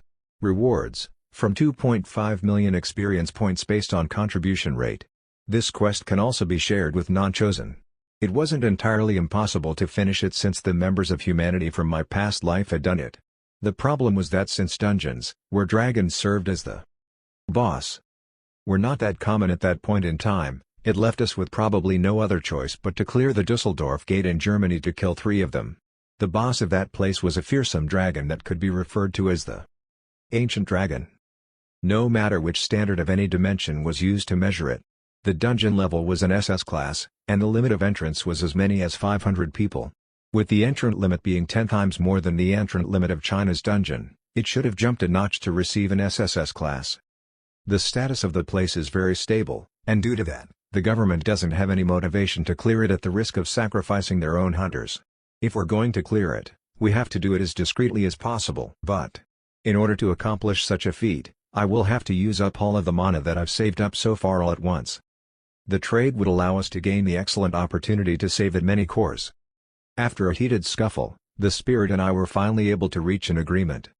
Any further than that is not allowed. Instead of lowering the quest difficulty by 50%, I will conclude by letting you receive the experience points rewards without any changes from the original arrangement. I made an expression as if that it was a shame. No matter how much it may be, it is such a waste for the item to be sealed with 1/10 of its funk.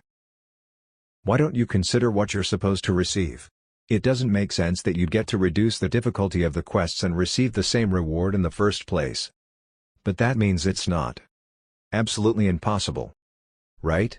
The spirit made a declaration before I went further, making a fuss. The agreed content will immediately be activated. Weeing. The list of screening quests that I could see was reversed, sorted out, and turned into what we agreed upon. Quest name, verification of qualification, 2, description, attack 1 dungeon in which a dragon appears as a boss. Rewards, from 2.5 million experience points based on contribution rate. The content of the next quest, which would be linked to it, must have been changed as well. Now, take it. She passed over the item to me as if she was throwing it. The time that had been frozen began to move again, and the X-class item I chose revealed itself. It was a metallic cube that was as big as a human head. Whoa, what kind of mana is this? The pattern of the power that the box held was so splendid and magnificent that it reached a point that it was almost terrifying. The moment I touched it, the item description popped up. Imperial Army Tactical Fortress Construction Kit, rank, X, item description, the key power of the Sobrarian Imperial Army that made any space into a battlefield at the user's will, is the kit to construct a tactical fortress. The completed fort is unable to pass through gates due to its mass and density. It would be wiser to begin the construction in the dimension where the fortress will be operated.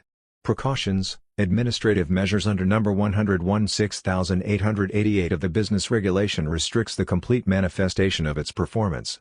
Suppose the dimension on which this kit is operated is in the tutorial phase.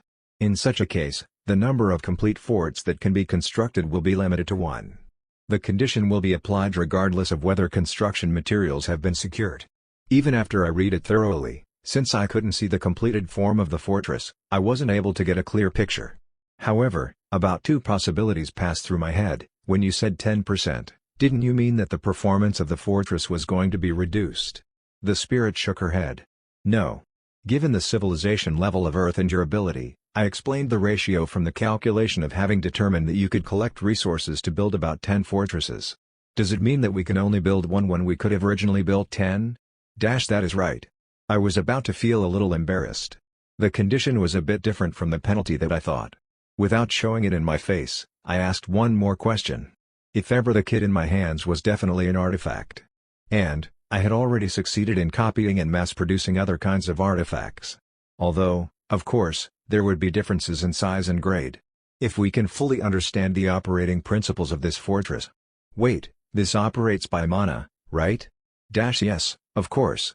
Can the system limit us from creating replicas of it? What if we were to build a fortress differently than through this kit? The spirit snorted as if the notion was absurd. I'd like to advise you not to try, as it would be a waste of time. It will take less time to enter the main quest normally than it takes to study it. But my head kept spinning. What if we built one of those and then figured out the underlying technical principles, even if we didn't have to replicate the entire fortress? Wouldn't it be a great help to the overall increase in the power of humanity? The problem is the building materials. And it must take a tremendous amount of mana cores to operate it. In the worst-case scenario, I also had to consider the possibility that Earthling's current knowledge level wouldn't be able to keep up with it. But its value was high enough to try. While I was lost in thought for a moment, the spirit continued to input a tremendous amount of information on the screen. Reading through it, I realized it was some kind of a follow-up report. As I continued to stare at it, she was surprised when she saw me after raising her head. Yet, as if nothing happened. I didn't realize you're still here. What you truly mean is that you want me to bug off already. The method to return to the original dimension from where I was simple. I just had to say what I wanted with my free will that could be deciphered as my desire to go back. But it wasn't the time yet. There's one more question in my mind. This is just a minor question, but... Yes? It was a mental wave mixed in with a bit of caution. I held the steering wheel-shaped item in my hands that I acquired right after the dungeon clear. Dungeon key, item description. This item is given when having completed a dungeon clear. Once used for any purpose, it will disappear to prevent reusability. 1. If you use this key on a gate, you can close that gate. 2. If you use this key on a dungeon's boundaries, you can expand that dungeon's boundaries. With this, I was planning to expand the boundary instead of closing the dungeon door right away. To put it in a commonly used expression, we often said we're going to run the dungeon. Then I would be able to attack the dungeon that I had already cleared and, as a result, receive another reward aside from the actual compensation, and the dungeon's state was slightly unstable. And there was no immediate concern about it collapsing. Therefore, it's possible for a rerun. Usually, the additional rewards that came out when reclearing were lower in terms of grade, so the purpose of hunting and farming monsters was greater. But the factor that shouldn't be forgotten in that aspect was that the dungeon we were in was of SS class. If we were to reclear, although an X-class item might never come out again, we could aim for the SSS class ones. The Madop Guild bastards had rerun the Shepherd dungeon 5 times. If lucky, there's also a dungeon that's been rerun 10 times. I continued my question to the spirit. We will find out once we get to it, but I'm asking out of curiosity. This dungeon, how many more times can we No, how many more times can we expand the boundaries? The spirit glanced at the screen. And answered my question with an unpleasant smile around her lips. Once. What? I thought I had heard it wrong. It can be extended up to once. Any more than that is impossible. A dungeon is already connected to another dimension in the space that it would expand to. Whatever the purpose may be, peace or invasion, you can go across by breaking the dungeon boundaries on the other side if you want. The disappointment brought by the unexpected situation distorted my face. After hearing all the things that happened there, Nate and Hibiki remained silent for us since they couldn't easily speak up. So. Jinwook. The reason why you didn't look so happy was. I spoke in a gruff manner. Yeah, I thought it was a great opportunity to take advantage of the SS class dungeon 5 or 10 times without any distraction between us. And it turns out we can only do it once. While we were talking, Nate's subordinate circled and collected artifacts and mana cores. Among them, Scepter of Ashad, was handed over to Hibiki. Thank you.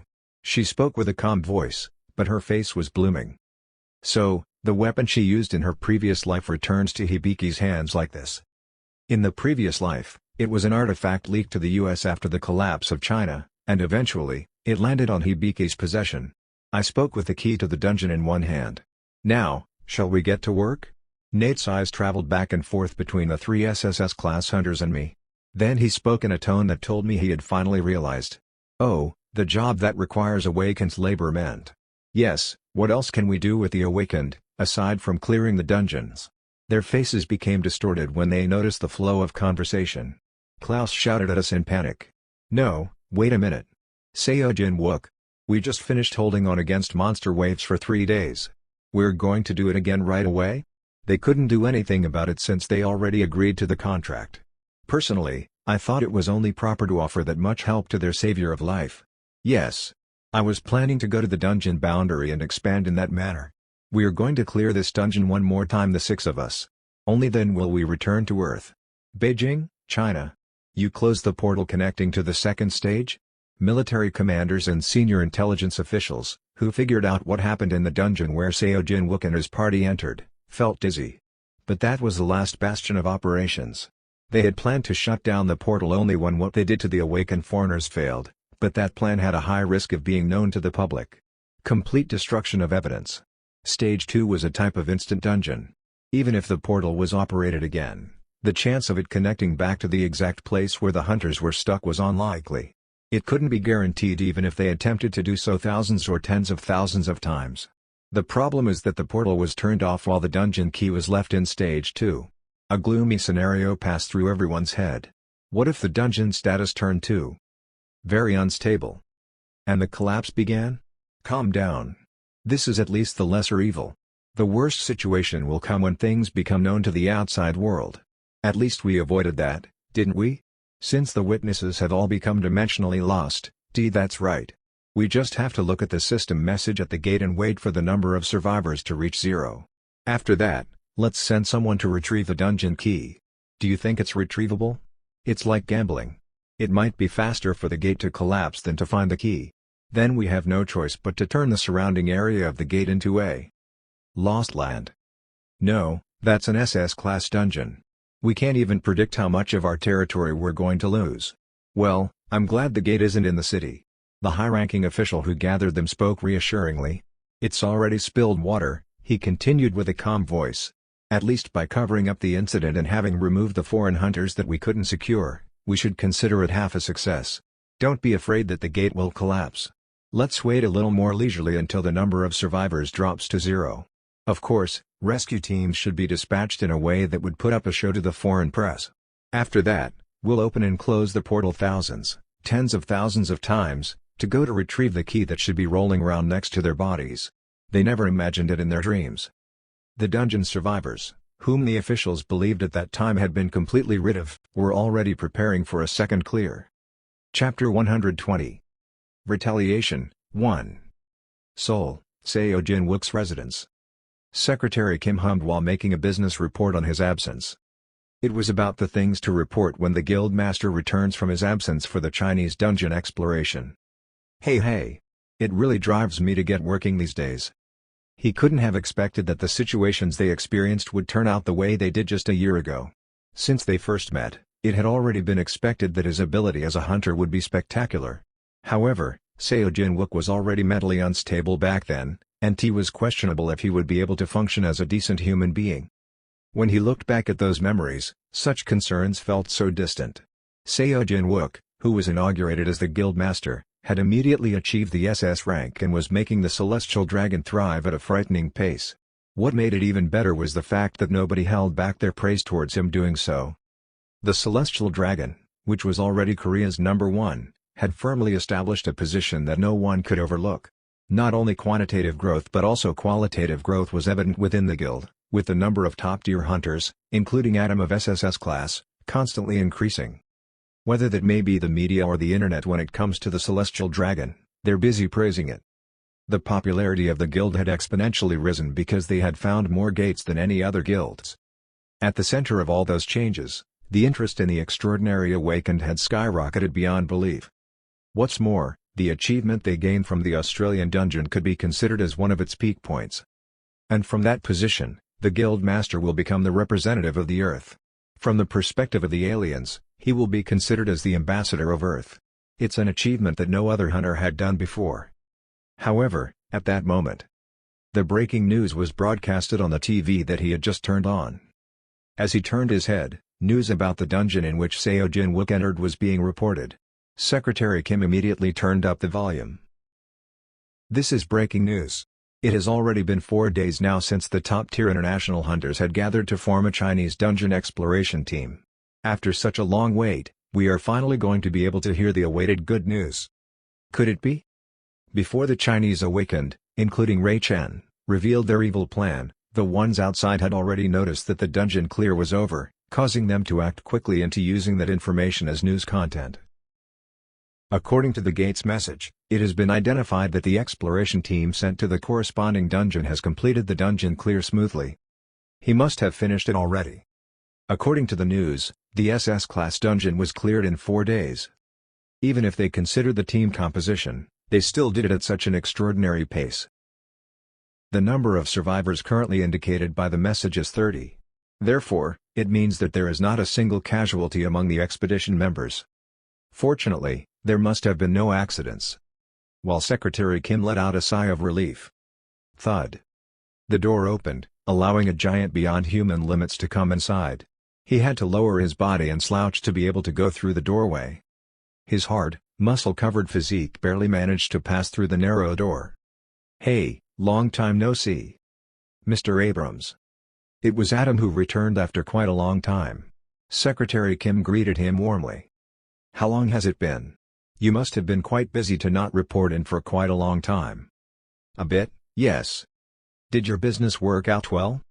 Secretary Kim, who didn't know the exact reason for his absence, asked him courteously.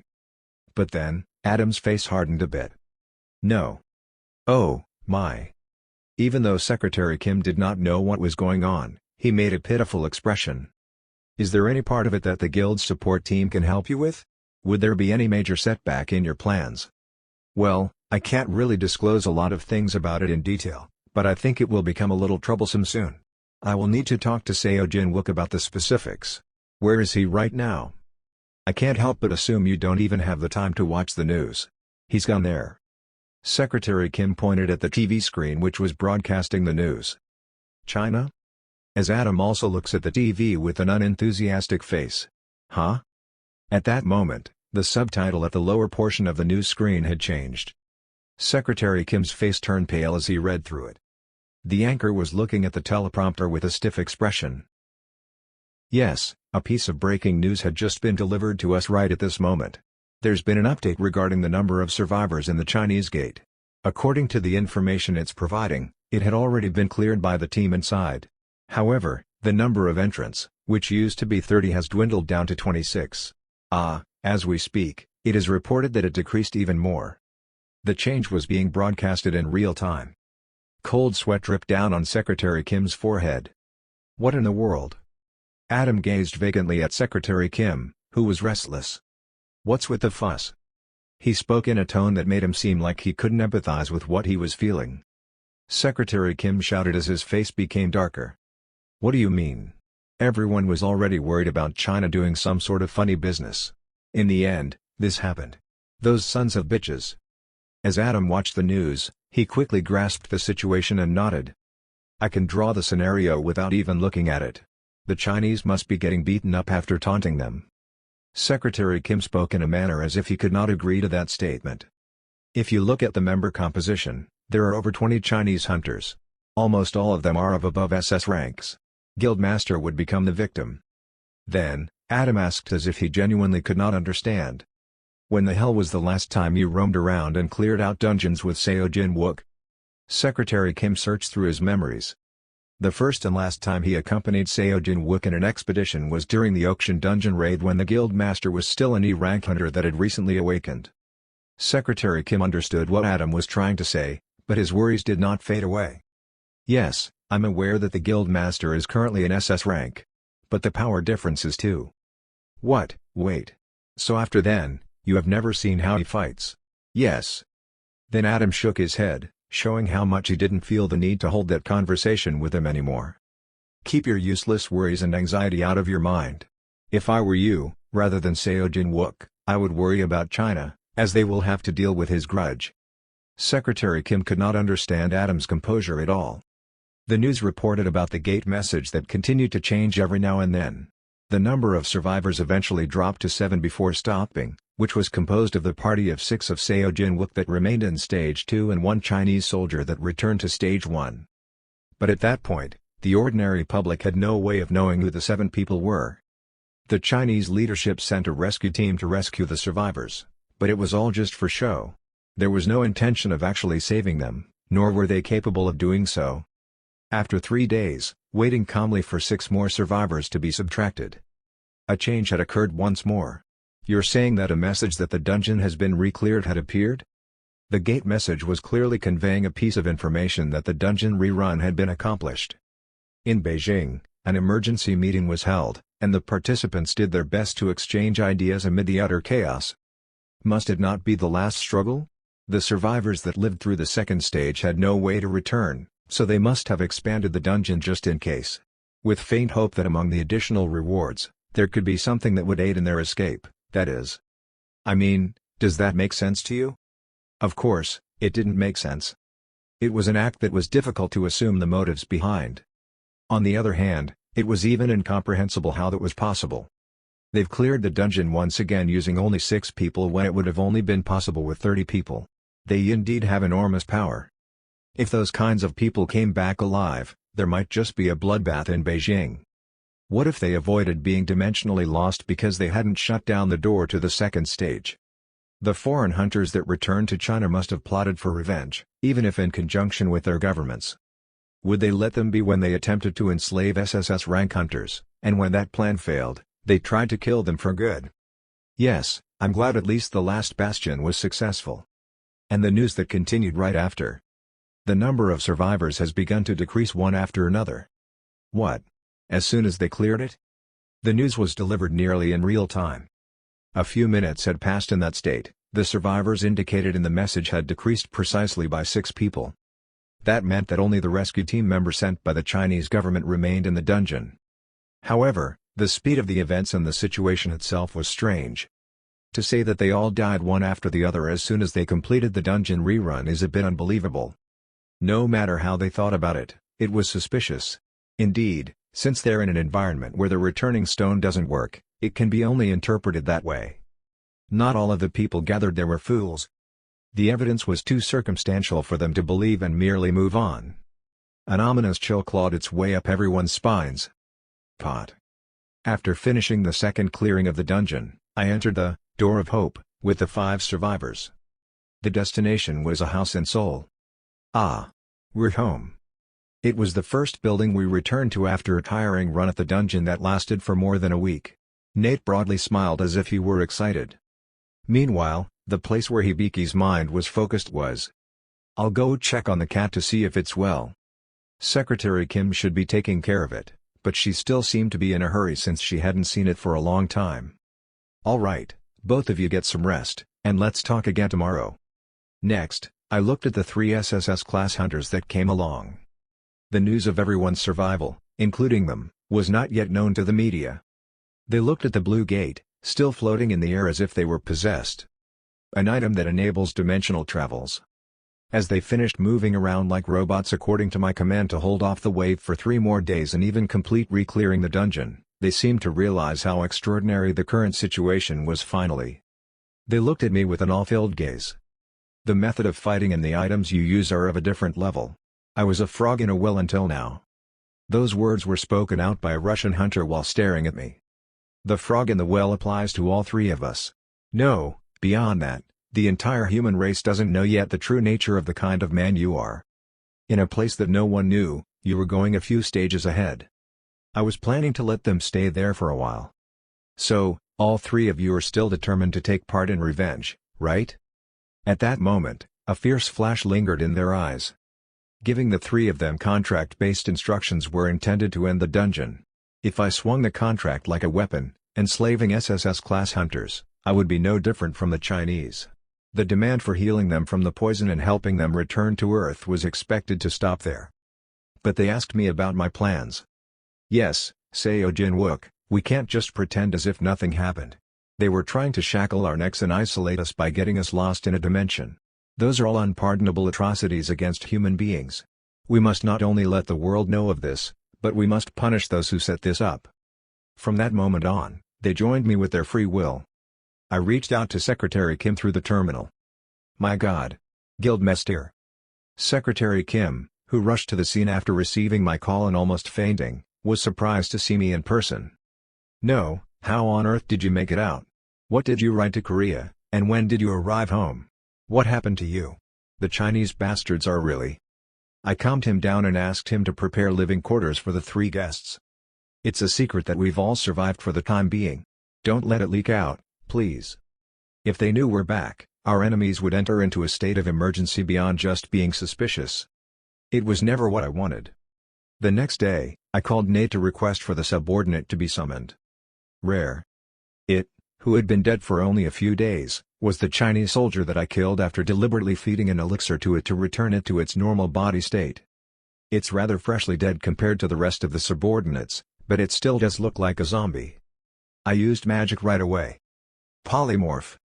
As the flash passed by the zombie, the remaining form was of an ordinary man who could never be seen as an undead. Warm light lingered on the pale skin, and the pupil that had lost its life became clear. I spoke after I started recording the video in that manner. Nate, please. He invoked a subskill of his unique skill, footprints across boundaries.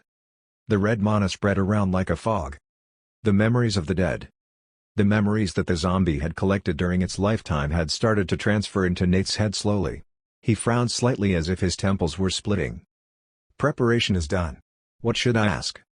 I asked Nate what I wanted to know. He said that the skill stimulated the dead's memories like a fishing line cast into muddy waters, fishing it out if he applied force. As soon as Nate identified the information, he controlled the zombie for the content to be transferred to speech. It made it look like it was confessing. It would have been most effective to search the memory of Expedition Leader Ray Chen, but it's a shame. Fortunately, however, most of the expedition members gathered with only SS class or higher held high positions in China's special forces. Thanks to that, I was able to identify how the mission came down. The same was true of that corpse who became a zombie and was being exploited of its memories. Oh, my. Its memory is more solid than I expected. So I found out all the names I needed and the whole story behind the incident. Well done. After finishing the memory search and recording, I called someone. No matter how it may be, the opponent is the state. It's dangerous to make a mess without support. Even if we attempt to assassinate assiduously, we'll be identified as a suspect. So I even went through the troublesome act of recording, but it wasn't enough. Pot. The call went through. The senator was staring at me in the hologram that came up. Instead of greeting, I spoke cheerfully. Yes, Senator. I am alive. But the senator answered indifferently. I didn't ask. I wasn't expecting that kind of reaction. Even though it was me that called, whose death was confirmed in the media worldwide, the senator's expression was sour. You're not surprised at all? Then the senator spoke as if he was muttering. I told you so many times not to go. However, when I saw you choose to go anyway, I thought you had the means to come back and had a solid plan. What a hotshot you are. He clicked his tongue. How about the other hunters? Who lived, and who died? Except for the Chinese, everyone lived. Then the senator smirked. It's like the Chinese have killed themselves while they were acting like idiots. So, what are you going to do now? Seeing that you haven't made a press announcement yet, I'm sure. I replied with a nod. Yes, we should retaliate. But this time, we will need a bit of help from the U.S. Chapter 121. Retaliation. 2. The shocking news horrified all the people around the world. Including SSS class hunter Klaus Bormann of the U.S., the ace hunters gathered in China have all gone missing. The media had no choice but to choose the words missing because nobody had confirmed their death themselves. However, people had already sensed that those elite hunters already drew their last breath. Their awakened colleagues answered the interviews in black clothes as a symbol of grief. The number of survivors indicated by the gate has never been wrong. It is unfortunate, but they crossed a river they can't turn back from. The official announcement of the Chinese government was as follows. It was said that the hunters that proceeded to the second stage had handled the wave well and had completed the clear superbly. However, due to the failure of hunters that stayed behind in the first stage, the gate closed. In that manner, they focused on advertising and propaganda, praising the expedition team that they had performed a precious sacrifice for humanity. Ah! I really can't believe this. Seo Jinwook died just like that? How can we trust the words of Chinese? They should dispatch an investigation team soon. Doesn't it seem suspicious in every aspect of the case? According to reports, They cleared the dungeon once more using only the survivors of the second stage, then mysteriously disappeared. I felt so sorry when I saw that. Wouldn't they have cleared it with a sense of grasping onto the straws? They must have hoped that maybe a dimensional transportation item would come out, since there would be no other choice to find their way out from dimensionally being lost. Where in the world would that kind of item be? They had known it beforehand, but they still did the hellish clear once more. Sigh. The situation made the whole world dive deep into an extremely depressing atmosphere. Especially in Korea, the whole country was a mourner's house. The citizens expressed their grief. They also poured out resentment and anger. Those Chinese bastards should have supported them properly when they were the ones who invited the international aces. Where in the world would it make sense that they had neglected the second stage portal without being able to handle the first stage wave? They're truly on the extremes of incompetence. Sigh. It makes me want to curse. I see all of this as a giant conspiracy. I'm certain that China locked up Seo Jin-wook and other hunters somewhere. Can a legend like Seo Jin-wook be born in Korea again? He was a man who had more things ahead of him than the things he had done until now. This is insane. The government should have stopped this from happening. Why would they send Seo Jin-wook to China? Why? The countries were in a panic since they were unsure if they could continue trading with the aliens in the Australian dungeon without Seo Jin-wook. The joint venture-driven business between the Celestial Dragon and Danton Corporation had been determined to be dangerous, so the so-called Seo Jin-wook-related stocks had been crushed synchronously. While every country was in big shock and chaos. By the way, why is the US so quiet? Somebody raised a question. Korea had lost Seo Jin-wook, but US, Russia, and India had lost one of their SSS-class hunters. If they did lose them, the countries would have requested more detailed situation reports and protested even harder. Yet they were unusually quiet. In that strange atmosphere, 24 hours had gone by. In the cover of the darkness, a series of awakened hid in various parts of China. Klaus Bormann couldn't help but admit that he had made a critical mistake that time. The Chinese had left their traps wide open for us to come in, and it is as if I had dug my own grave. That mistake was, of course, to accept the invitation. It was because the SSS class item that they placed out as a reward, Scepter of Ishad, was indeed a desirable target. It was fortunate enough that Seo Jin-wook was in that dungeon. Moving through the night, he thought about what happened while crossing the quiet buildings. Seo Jin-wook alerted the US government about the situation, and Klaus had testified the plot of China through the video conference. From their perspectives, they wouldn't let the kidnapping and murder attempts of their hunter just pass.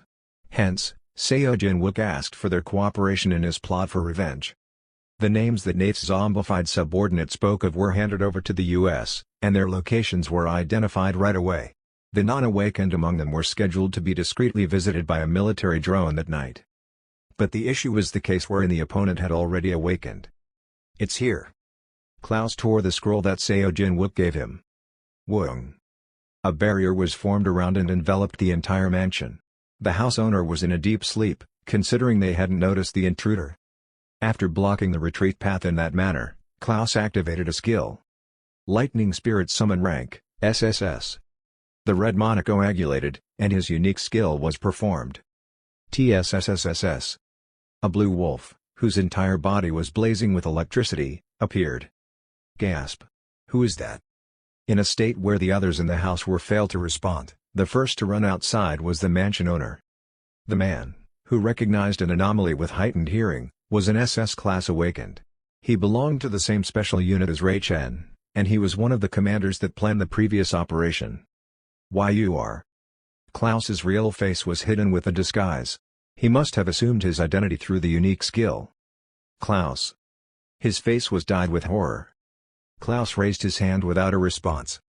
There was a reason why he performed it despite it being a skill that revealed his identity. Go. It was because that skill had the highest probability of ending a life with a single blow. It was his most powerful attack. Rumbly. The spirit that received the order rushed towards the soldier. Arg. Even though he ran out right after being woken up, it was commendable that he held a sword in his hand. But when he swung it, the blade could only pass through the wolf's body since it was formed by electricity. Buzz. Arg. Piercing the barrier that protected his body, a powerful current spread out. Grrrrrrr. A high-voltage current burned the soldier's flesh and melted his bones. Yet even though he was in unimaginable pain, the soldier continued to hold on. Finally, after a few moments, his mana had been completely depleted. TSSSSS. Thud. The corpse collapsed, having become a charred lump. Looking down at it, Klaus once again tore a scroll. Whoong. The people gathered and murmured, but as he had unleashed the highest class of stealth magic, they couldn't find any trace of him. Even if they checked surveillance records like CCTVs later on, they wouldn't be able to find any clues. In the recorded video, the scenery would suddenly seem to distort. What would appear after a few minutes would only be traces of burns, mutilations, and a devastating battle.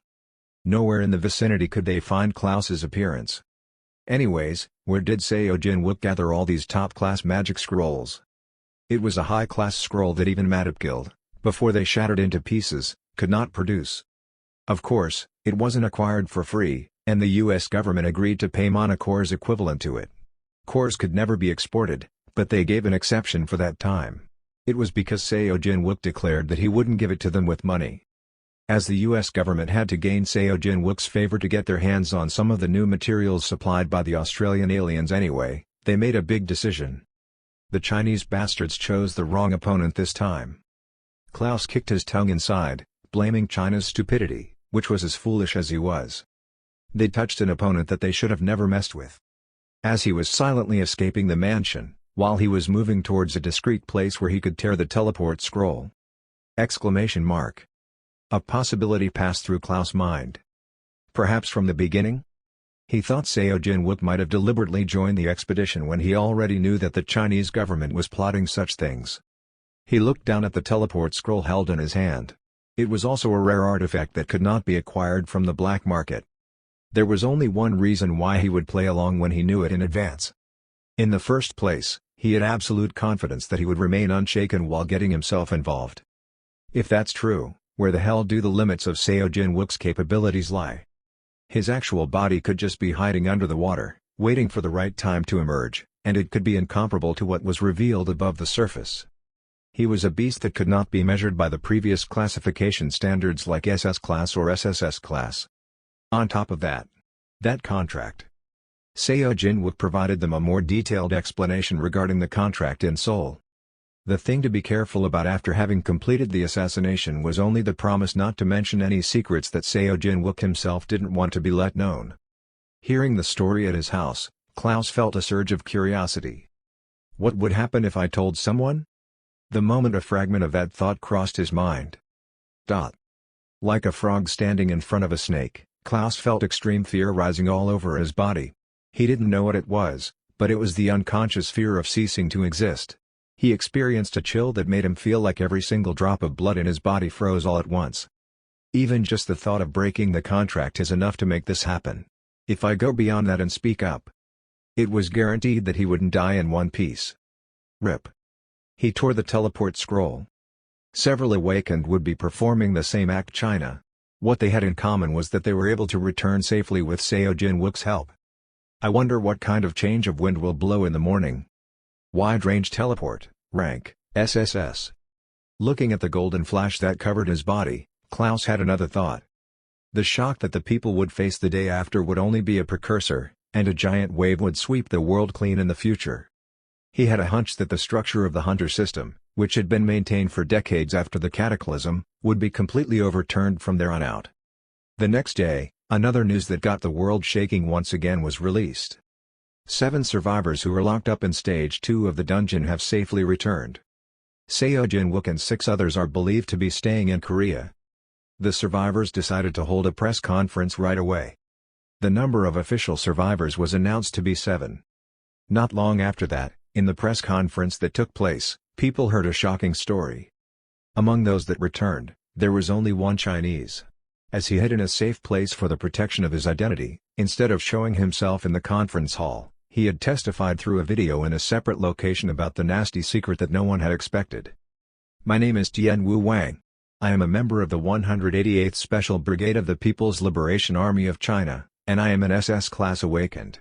I carried out the mission with 6 invited foreign hunters in the recent dungeon exploration. He then told them what happened in there. Our mission was to capture and suppress 3 SSS-class hunters and Seojin-wook after the second stage of the clear has been completed. With the monotoxin manufactured by the exploration team leader Ray Chen's unique skill, we poisoned them for several days. The other 2 S-class foreign hunters were planned to be killed at the scene. At the moment, some of the reporters froze up, even forgetting to take the pictures. In that manner, the silence of few seconds passed. Click click click click. The camera shutter sounds blasted. It was a series of deafening noises. What did I just hear? Their fingers stopped. Even those who sat typing in the press room stared at the hologram with pale faces.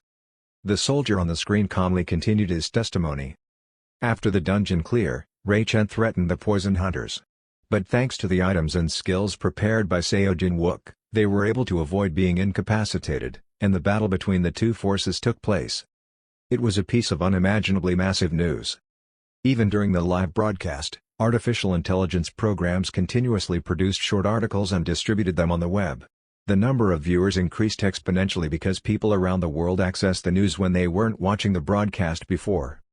With that many people paying attention, the survivor in the video spoke. But as their defeat became certain, Ray Chen decided not to leave any evidence. They closed the portal on purpose, even though there were survivors left in the second stage of the dungeon.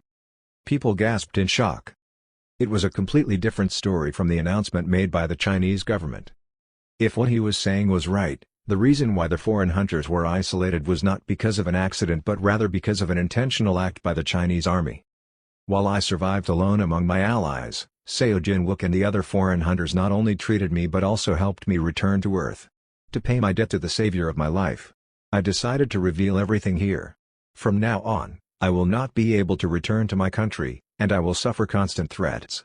I will have to live in hiding for the rest of my life, but I want to live in self-reflection, considering that I am being punished for my sins.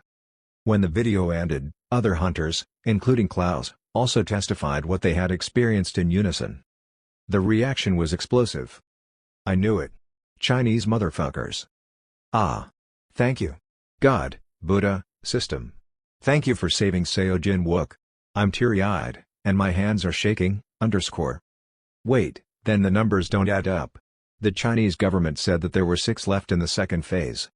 That must be lies as well. I won't trust anything that China says from now on. No matter what comes out of their mouth, it's all lies. Those fuckers. Criticism from the international community poured out, but China desperately denied it. Instead, they had the audacity to dismiss it as an ugly attempt by other countries to bury China's national power because of envy. They also accused Seojin-wook of being suspicious of not revealing how he came back from the dungeon. Actually, it was a suspicion that seemed to point out like he might have come from another place then returned. Lamau. Look at how they denied what the hunters said. They said that the portal closed when there were survivors there. What's the correlation of importance of how Seojin-wook returned from the dungeon? Why are they blurring the issue? LOL. But it makes me really curious. How could they have escaped? It's not the time to argue about that. Our priority should be to avenge them. So it goes for Korea, but what are the other countries doing? They almost got their SSS class stolen as well. Are they satisfied with only protesting by words? The public could not even imagine what happened the night before. Just yesterday, dozens of people died quietly throughout China. The cause of death was relatively simple for non-awakened. Approaching them, the latest type of U.S. drones fired deadly toxic substances. Most of the targets died whining in sleep without any room for resistance. On the other hand, the deaths of awakened could not help but leave large and small traces, which China did not disclose to the media. If they did, that would chip off on the reputation of China as well. On Hibiki's question, Seojin-wook explained it for her. They still consider their reputation in this situation as well? Think about it. Dozens of the hunters, intelligence agents, and soldiers that China is proud of died off without being able to resist. It's a piece of news that smears shit to the face of China, so it should never leak to their citizens. Then. Nate hesitated but followed through with his question anyway. Is there going to be a war now? Are other countries going to team up and fight China? I shook my head. No, that wouldn't be the case. I don't know if it was before the tutorial had started, but they can't start an all-out war at this point when if they let their guard down a little bit, dungeons would collapse. Instead, another form of war would start. There was a reason why I deliberately processed everything while cooperating with the US government. In a fight between a country and an individual, no matter how strong we may be as awakened, it was inevitable for disadvantages to follow. At that point, I wanted to solidify the situation as a frame of fierce fighting between the states, and I was going to take a step back behind their bloody war. There's a bloody war of words going on between diplomats in Washington and Beijing. The goal is to tear everything that can be ripped off from China. Secretary Kim asked while listening to the story. But will those scumbags listen up and cooperate? They're going to have to listen. I looked at one side while smiling as I did that, Secretary Kim also made an expression that seemed to say ah. There was the dungeon key that I received after the second clear. That was the only way to close the already open gate. Chapter 122. The Successor, 1. Although the nationalities of the hunters embroiled in China's conspiracy were from 4 different countries, namely US, Russia, India, and Korea, the entire communication held with the Chinese Foreign Affairs was handled by the US as the representative of the nations involved. Are you suggesting getting into a war right now? Through the diplomatic hotline linking Washington and Beijing, in the hologram, the Chinese Foreign Affairs Minister was expressing his anger. The U.S. Secretary of State replied relaxedly. War? Let's start by putting down all our useless bluff before anything else. Aren't we the 2 countries that know each other best? We're not exactly in a situation wherein your country or the United States can wage an all-out war against each other right now. Although all-out war may be far-fetched, we can get our revenge in the same method you used. It meant that drones and awakened beings could be dispatched by China to assassinate key U.S. personnel and hunters just like what the U.S. did. No, you won't be able to. The Chinese faction's face became distorted. The U.S. Secretary of State spoke with certainty. Russia, India, and Korea are with us. Many countries around the world are supporting us and criticizing China for this incident. Are you planning to fight against the whole world? They must have figured out their stance by now. On that day, they were not in a situation where they could mobilize diplomatic investigations that would be able to save the other's face. They made it clear that there was no room for China's way of buying time, which was by throwing tantrums. The anger of the U.S. was that great. Sure enough, the Chinese minister's expression changed. Understood. If you come at us that way, then let us compromise at an appropriate level. They then came up with the plan they were expecting. It was a quick change of attitude. The survivors must have secured the dungeon key. We want the key and the safety of the survivor, Tianwu Wang. If these 2 conditions are not met, further negotiations will be difficult. The latter was a condition that could be thrown away, and he tossed the suggestion without considering that the other party would hand him over. However, the dungeon key was dire. The leadership was determined to discard the area near the gate as lost land, but that was only possible if their citizens didn't know the truth at all. They had to create a scenario where they could cover it as a force majeure accident that was caused by the expedition team members dying in a tragic event and failing to recover the key. However, if a dungeon break occurred due to their failure to close it, it would be interpreted as a result of the leadership of the party's failure in an attempt to carry out an ugly and demented conspiracy. They didn't even want to think about it. But then. Minister, hold on a minute. Don't get me wrong. The U.S. minister made a declaration with a stern look. I'm not here to negotiate. If China accepts all the conditions we want, we will transfer the dungeon key for the sake of being humane. The Korean hunter, Seo Jin-wook, also gave his permission. But don't think of it as our chip for negotiation. He continues in a chilling voice. The request for Tianwu Wang's safety must be a throwaway card, but I hope that it is never mentioned again in here. Please take note that China is not, in any way, in a position to offer or demand anything. A sense of shame-based anger spread all over the face of the Chinese minister. But there was no other way. Then tell me. What is it that you want? The Secretary of State immediately uploaded the data. The Chinese opposition's face turns black while reading it. Are you kidding me? Without replying to the rough reaction, the Secretary of State silently waited. In the end, the opponent didn't have any other choice but to wave the white flag. Yes, I understand. In the end, we got everything we wanted. No. Thank you for your cooperation. After receiving the results of the negotiations with China through the South Korean foreign minister, I hung up. Secretary Kim looked at with curious eyes, asking a question. In the end, did you rip them all off? I nodded. It looks like we've made through more than 90%. Depending on the outcome of the negotiations, China would have no choice but to send its hunters unconditionally when requested by the United States and the 4 other countries involved in the incident. We could consider it as a free service. If we have another case like the Shihong 8 dungeon or the Australian dungeon, we'll be able to get China's aid in the future. China had never dispatched any of their hunters in their home country to other countries. Their Great Wall had finally been demolished. If the countries wanted, even their SS rank hunters were no exception. It was also impossible to deceive them and send hunters with a low rating because Nate had Yen Wu Wang secured. In fact, the list consisting of most, if not all, of the strongest hunters in China was in our hands. Apart from that, there are minuscule things as well, like China providing information about specific matters or lowering tariffs. Those aren't what I had demanded but rather were conditions that were given as they looked most appetizing among what they could ask for from the perspective of the government, so I have no interest in them. The important thing was that what I requested had gone through. Nate nodded as if he remembered everything. The rights for the Chinese dungeon clear, you mean? Yes. As my condition for the negotiation's success, I requested the authority to explore any dungeon at any time in China as free as I wished to. From then on, if I selected a specific dungeon, the Chinese government would have to drive out all the hunters exploring there and empty the area neatly for my presence. But would it be necessary to roam around the Chinese dungeons? If they attempt some slight tricks again in between the process of entering China and proceeding to the gate? It was a valid worry since Secretary Kim wasn't aware of the Door of Hope. Of course, I planned to cross directly into the dimensions of the Chinese dungeons without going through the gate. We don't have to worry about that. All the Chinese officials have to do is empty the dungeon in advance. If China lets anyone in who isn't allowed to enter while I'm exploring, the system message will tell me, and I'll escape by the returning stone and let the US know that they failed to uphold their part of the deal. After Secretary Kim understood what I meant, he nodded. Oh, by the way. Have you met with Mr. Adam yet?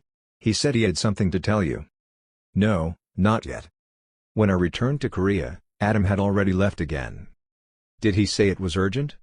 He didn't say that exactly, but... Secretary Kim spoke with an anxious face. He only said that what he went to find out would turn out to be a bit of hassle. And he said that he would rather directly tell you, Guildmaster, about the details behind his venture. All right.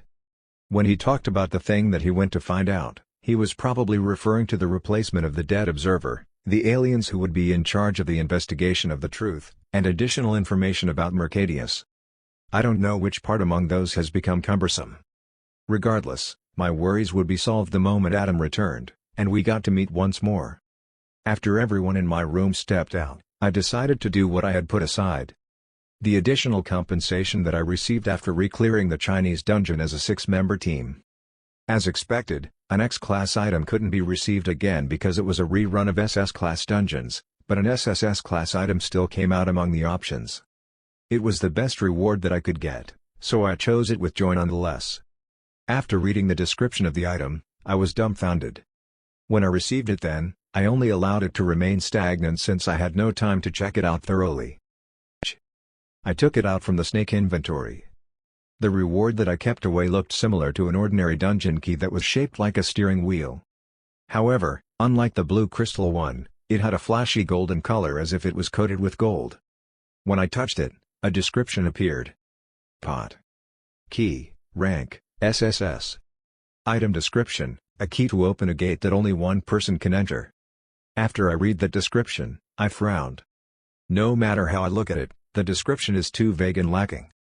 Dungeon keys were usually used to close the gate or expand a dungeon, but it stated that it was a key used to open a gate. It's beyond common sense, and I've never heard about it before. It's rather weird since the name was too simple as well. It was quite literally only named based on its function. I will get to know more about it when I use it. It was an item that I didn't know about at all, but I had a vague idea of how to use it. The key to a typical dungeon could be turned counterclockwise after contacting the open gate. That's how a gate could be closed. Then in reverse, the way to open a gate must be weeing. As I concentrated mana in my hands, the key shone gold. Along with its circular form, the golden crystal glowed. When closing, it must be in contact with the gate. But there's no such thing in this item's case in the first place. I just fixed the key to a random space in the air. It was counterclockwise to close, so it must be clockwise to open. Just as the navigator rotated the helm, I grabbed it with both hands and slowly turned it. Creak. Creak. The force slowly turned it to the right. And at that moment, I'm right after all. A vortex pattern appeared in the air along the direction of rotation. All the surrounding spaces and mana were swirling like tops along with the flow. And then, whoong! A golden disc appeared in my room. It's a gate. I checked the message by placing my hand on it. Gate information. It is a gate that connects to a specific dimension. Only one entity can enter, and there is no need for a clear after entering. The user will be able to receive a reward that corresponds to an SSS class. Maximum entrants, 1, current entrant, 0. As I read the message, I had no choice but to question it. Why did it use such a series of hassle-filled arrangements? I could only interpret it as its way of telling me that it would give me an additional reward if I crossed to the other side of the gate. I understood that it was giving me the SSS class item that I should have received as soon as the dungeon was cleared, but it could have just given me back then. Still, there was no need to clear it, and since the awaited reward was just beyond the gate, I decided to check it anyway. I could simply escape using the returning stone or the Door of Hope, in any case. Weeing. After experiencing a familiar phenomenon in which the surrounding space was harshly shaken, causing my senses to be mixed up, I arrived on the other side of the gate.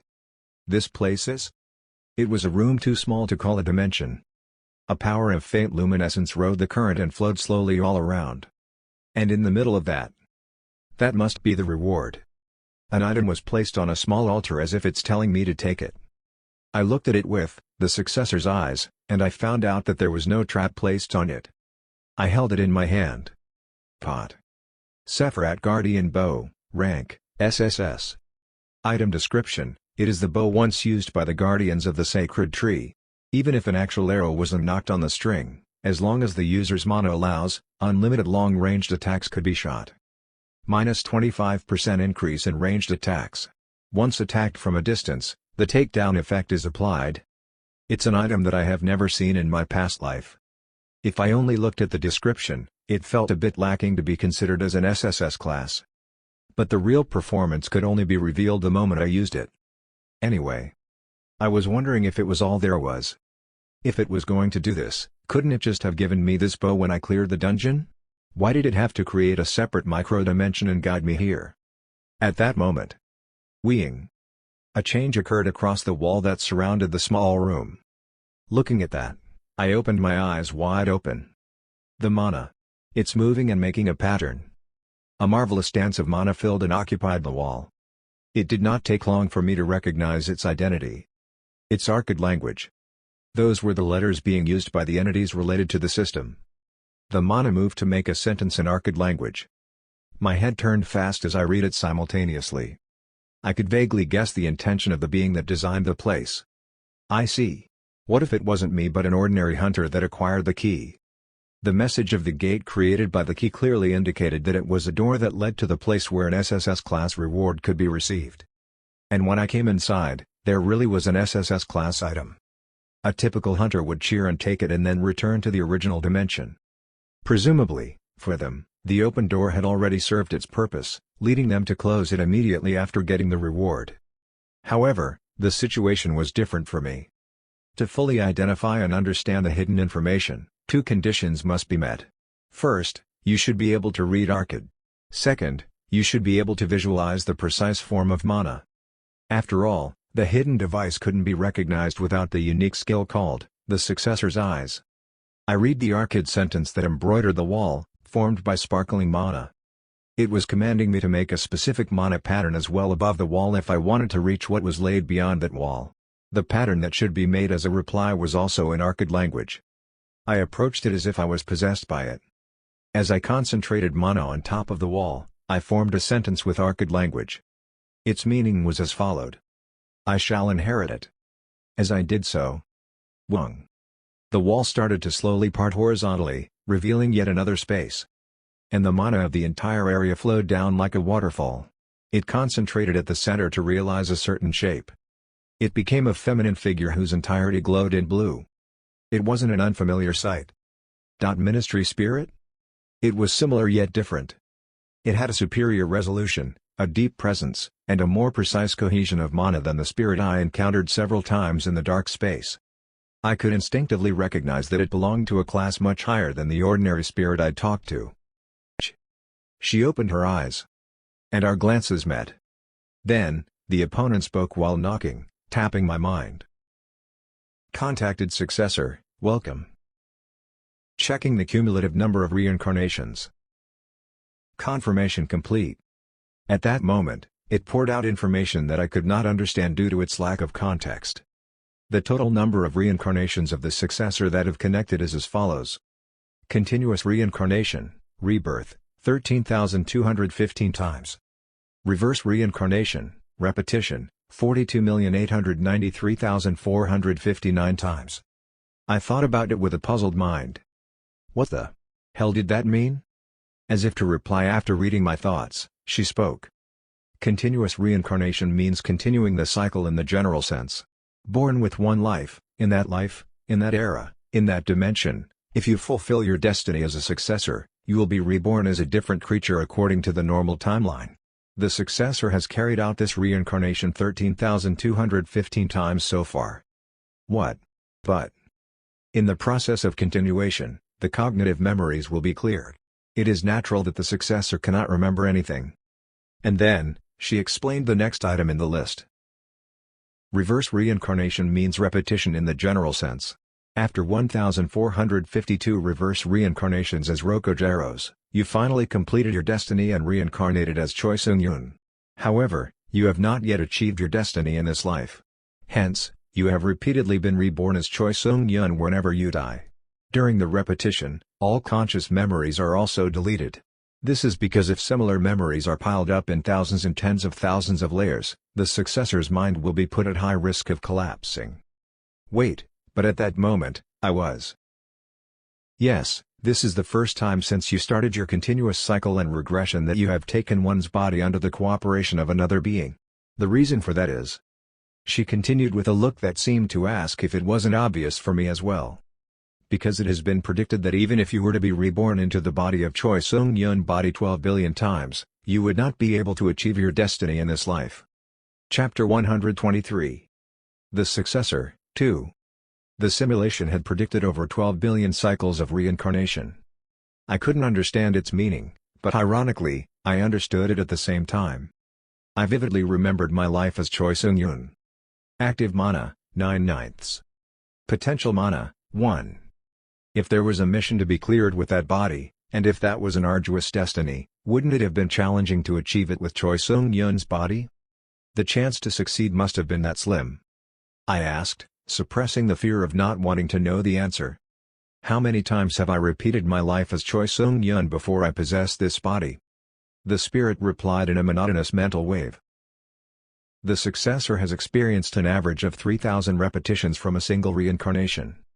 The figure that made me dizzy. That meant I repeated my life about 3,000 times every time I was rebirthed as a new entity.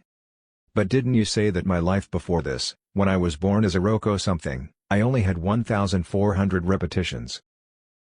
Rokogeros, which took place just before the life as Choi Seung-yoon, was an exceptional case. As the successor mentioned, his life had only been repeated 1,453 times. It was because all conditions were favorable, and the capability of the reincarnated being was outstanding.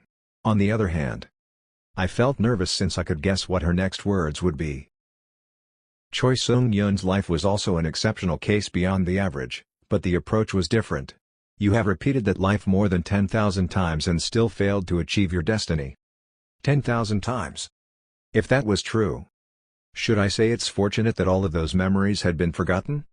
It reached the point where it could be considered lucky that the complete retention of memory that, the successor's eyes, guaranteed could not be activated after death. As if she read my mind, she continued.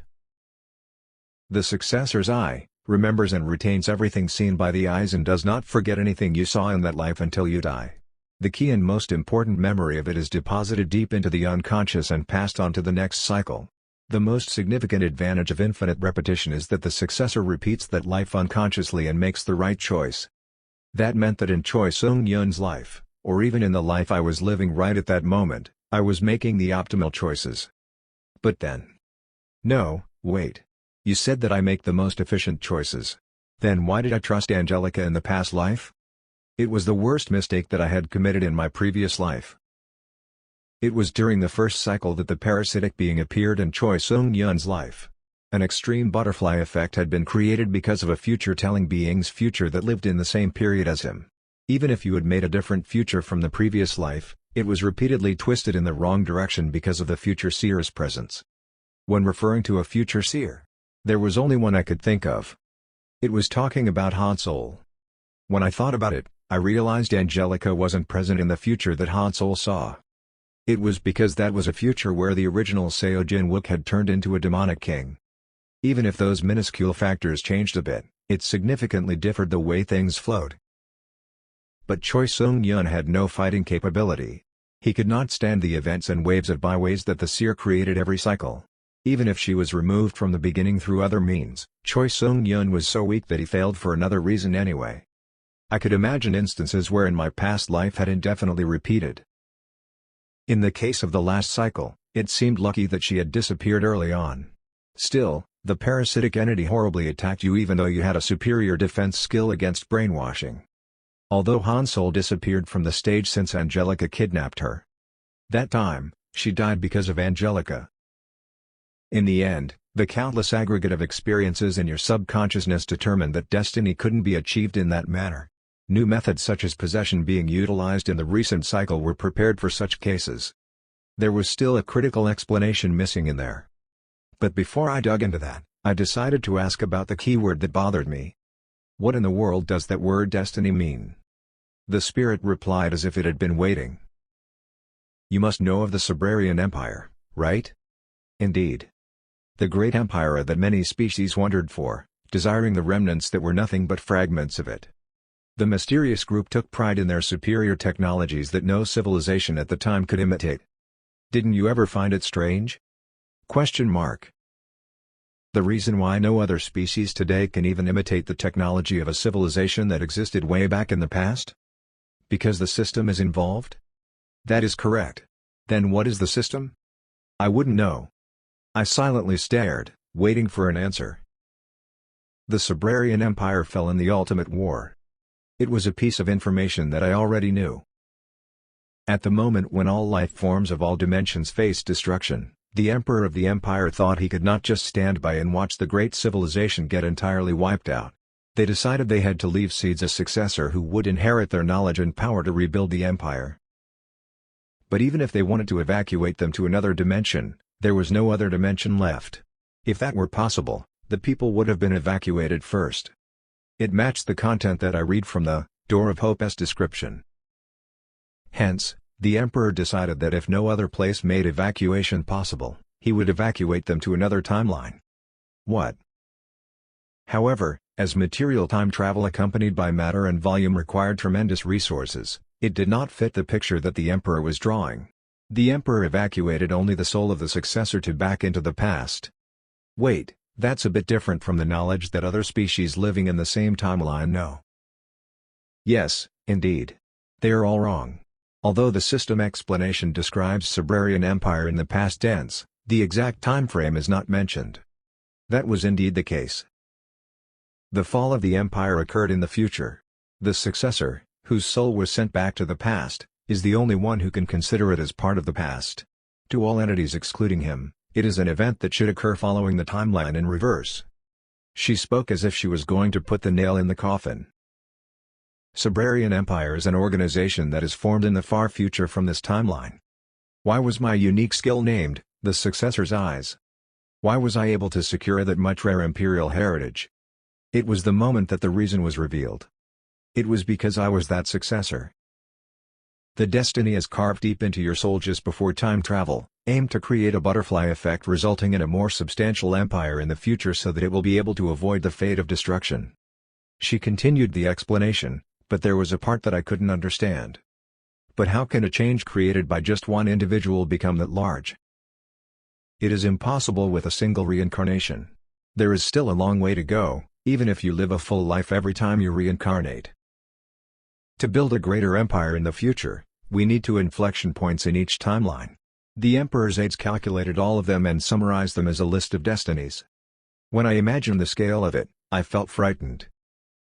If the same past is repeated, the empire that will be built in the future will be ruined just the same.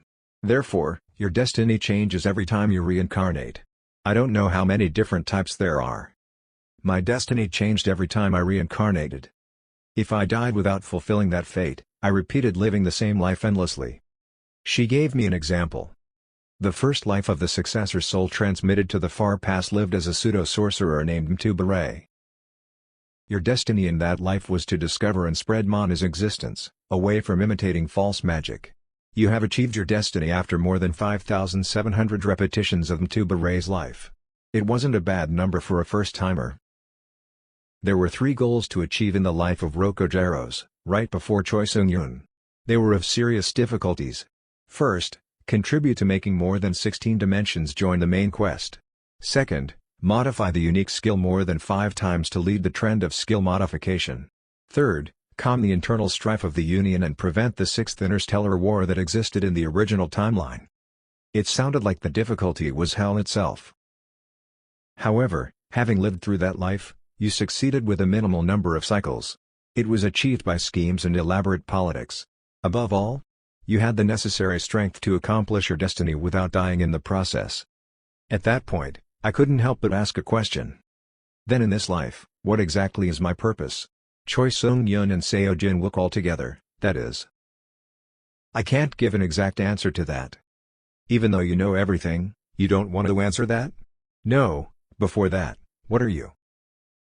The destiny is settled deep inside your soul, encrypted neatly. Only you can instinctively desire that and put it into action in your unconsciousness. It could be revealed to the enemies if we don't do it that way. Enemies? And I am a helper created by your countless reincarnated entities while living through the past lives.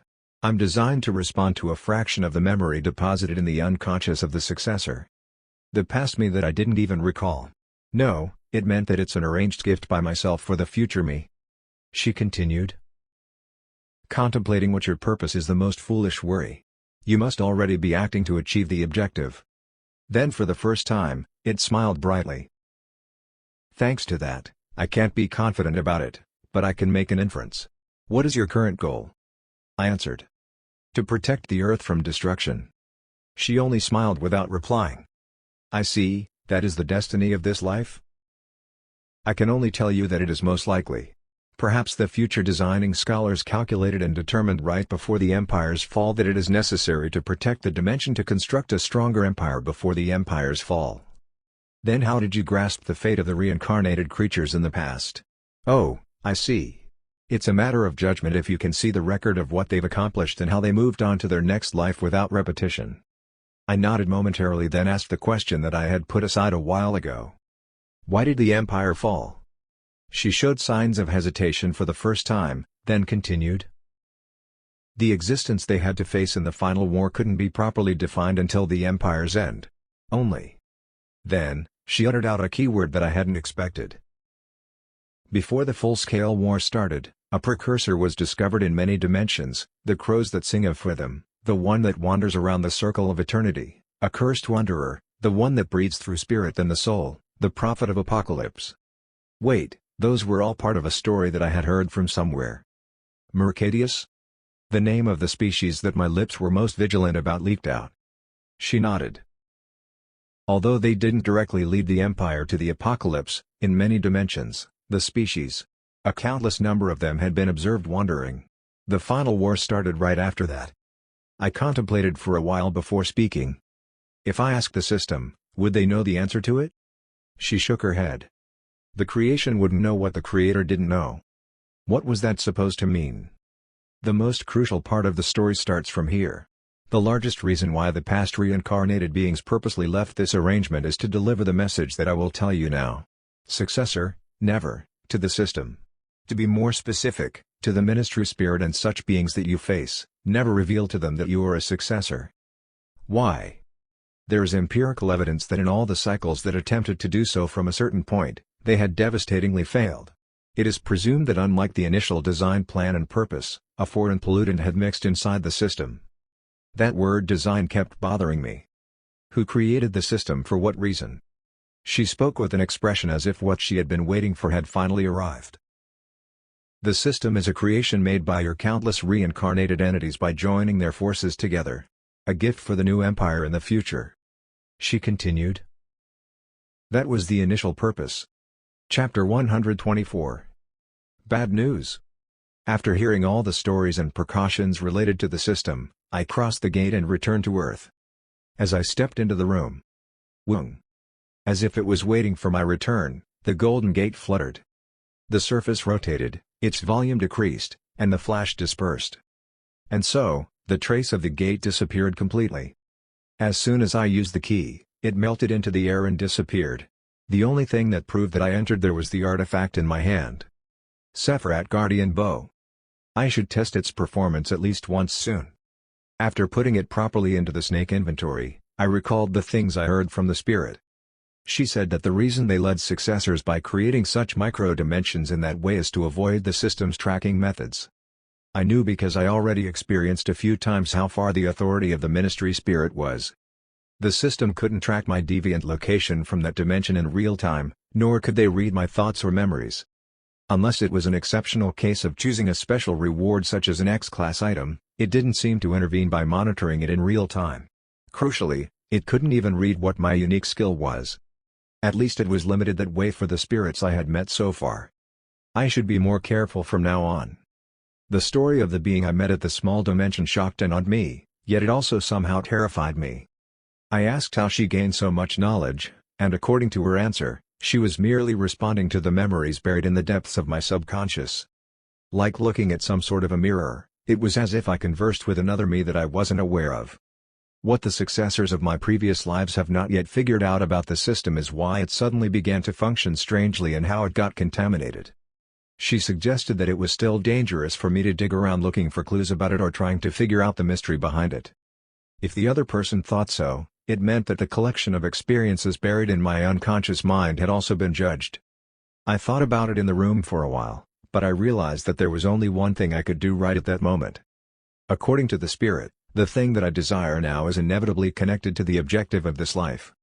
When I thought about it, I realized I had never doubted my life's purpose before. When I was living my past life as Choi Sung-yoon, I didn't even have a single grain of mana, but I struggled day and night to prevent the Earth's doom regardless of my weakness. The first thing that I worked on, even when I was reborn as Seo Jin-wook, was to kill the enemy of my past life, and after I completed that task, I only focused on twisting the depressing future without taking any break.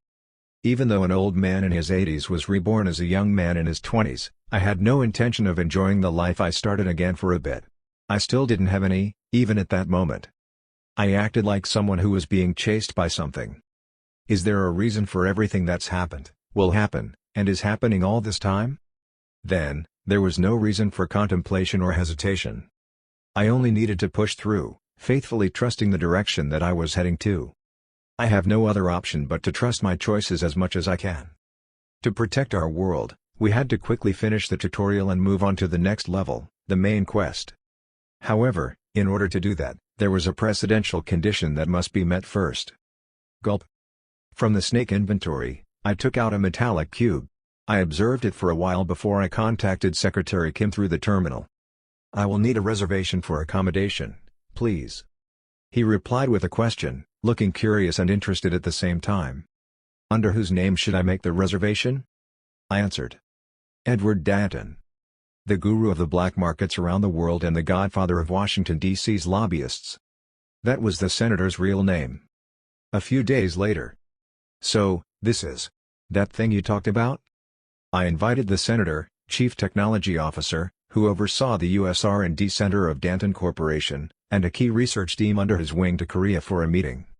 The senator planned to come to Korea to pretend to lobby me in the first place, so the process went by swiftly.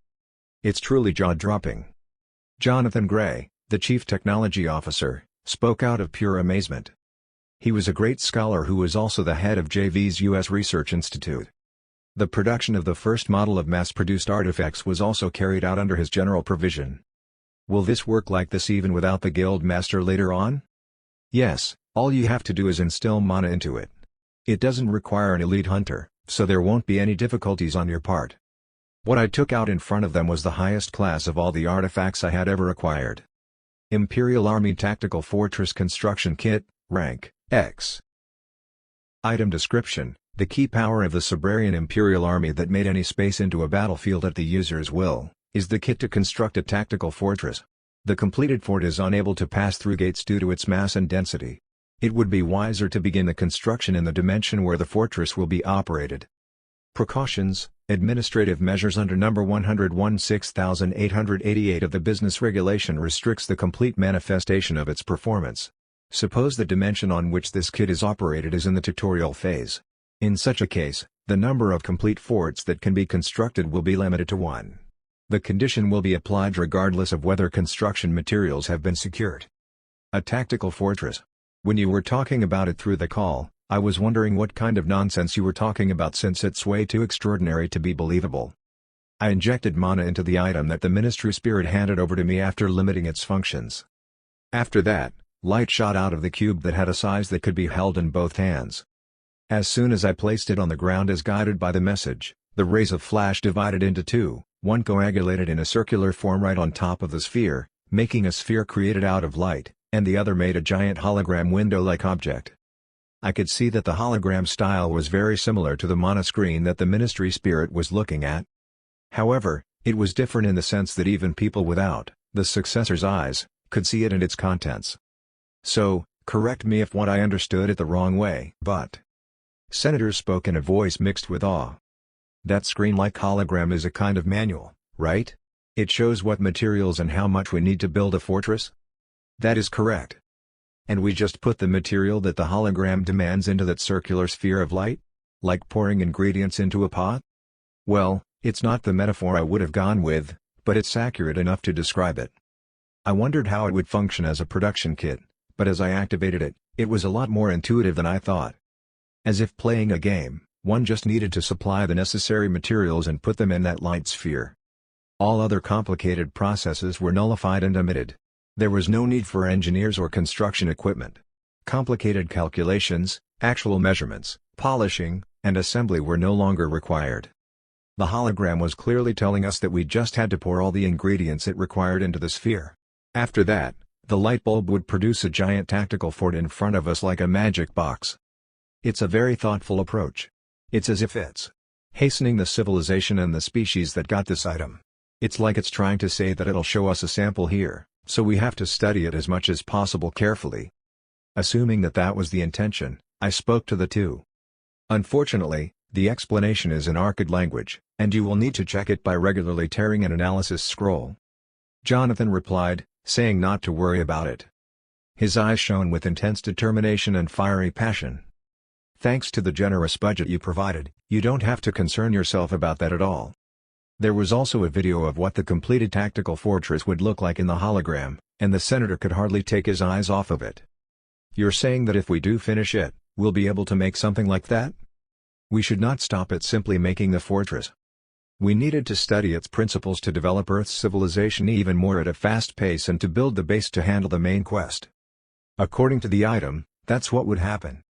To sum it up in one word, it was quite close to a floating artificial island. It was an aircraft carrier in the sky that was plastered with various long-range weapons and could fly with a large number of awakened aboard it. I spoke to the senator.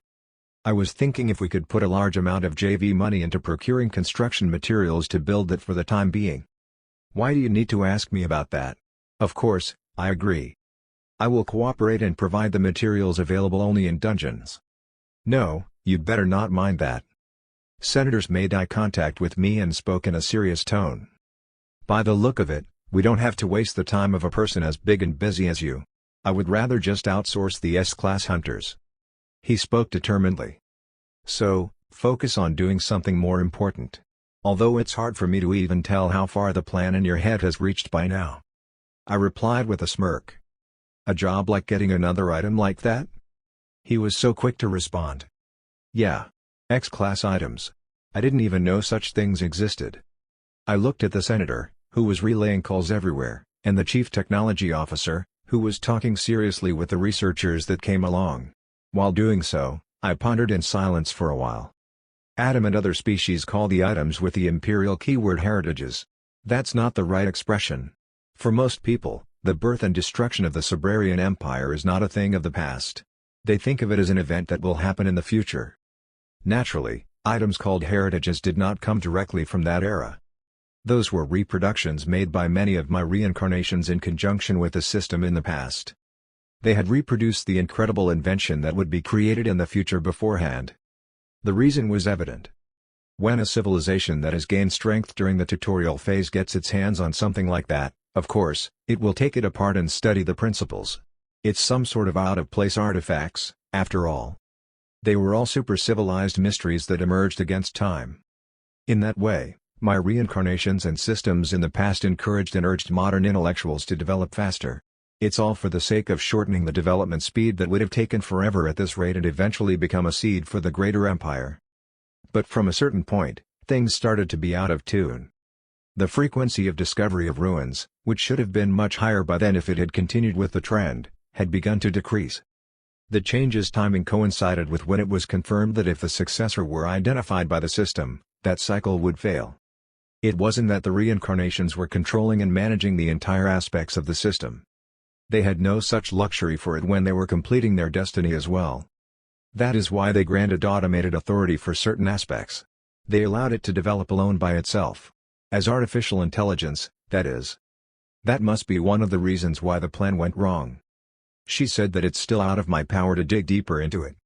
I sensed that in the end, we would have no choice but to crash into each other. Do you have time to spare?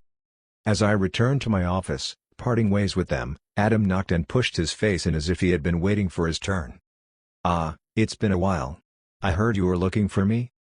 I frowned slightly, recalling what Secretary Kim said.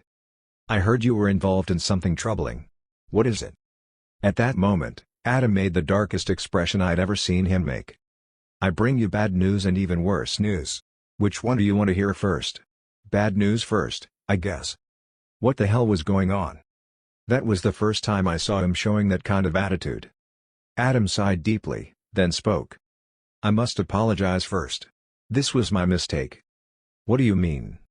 My plan to get rid of that Mercadius bastard utilizing the Observer. The intent of fighting fire with fire was good, yet it failed in the end, right? You already talked about that. There was no reason for him to apologize again for the thing that already failed a long time ago. It was all spilled milk anyways. But Adam was not done talking. No matter how much I think about it, I think I've done a useless thing. I went to my hometown again this time. The union's audit team was waiting for me there. What? He spoke, trembling with anger. The reason why I took some time returning was that they caught me. Can't you deny them since you're part of a neutral dimension that does not belong to the Union anyway? I told you. It's the strong ones that bully. If the other side comes out that way, we have no choice but to follow. He continued to explain. They already knew that I had come in contact with the Observer that wore the shell of the dog. According to the transmission the poodle sent to the Union headquarters before it died, it was said that a question about Mercadius was included. The headquarters must have answered to only observe without attacking him prematurely. But then right after that, the Observer died. Things seemed to have gone a little different from what Adam and I expected. An observer in the shape of a toy poodle did not go to arrest Mercadius. The headquarters just gave instructions to observe him. Hence, it should have only monitored him from afar. But it nonetheless died. They were already certain that I had leaked the information to the Observer. So, I couldn't deny it as well. Unbeknownst to me, a sigh poured out. Things turned out troublesome. Wouldn't the Union be aware of Adam's plans for the assassination method of fighting fire with fire? As I expressed such worries. Oh, that doesn't mean that's the source of the headache. There's nothing wrong with the act of reporting to the Observer. I did nothing but provide information about what they were assigned to do. That's a relief, then. So, what's the problem? I had no choice but to talk about this while I was being interrogated. About why I was following Mercadius with interest. Perhaps? Yeah. Because there was already content that the Observer had reported, I had no choice but to mention your name as well. I have to apologize again. So, that's what happened. I shrugged and replied. We can't do anything about that. Go on. Adam spoke with a serious glance. Soon, the audit team will head to Earth. And they want to proceed with a meeting with you. They want to hear more about what happened between you and Mercadius in the past. As soon as I heard that, without realizing it, I couldn't stop myself from looking at the red mana lingering in my heart. It was the traces of the curse that had yet to be completely erased, the seeds that Mercadius left behind. Chapter 125. The worst news. Adam got my attention while I was lost in my thoughts for a moment. This is not all there is. I'm sorry, but there is one more thing. Ah, yes. He said that there was the bad news and there was the worst news. Hoping that it's not an accident that couldn't be handled, I asked. All right, what is the worst news? He sighed and spoke.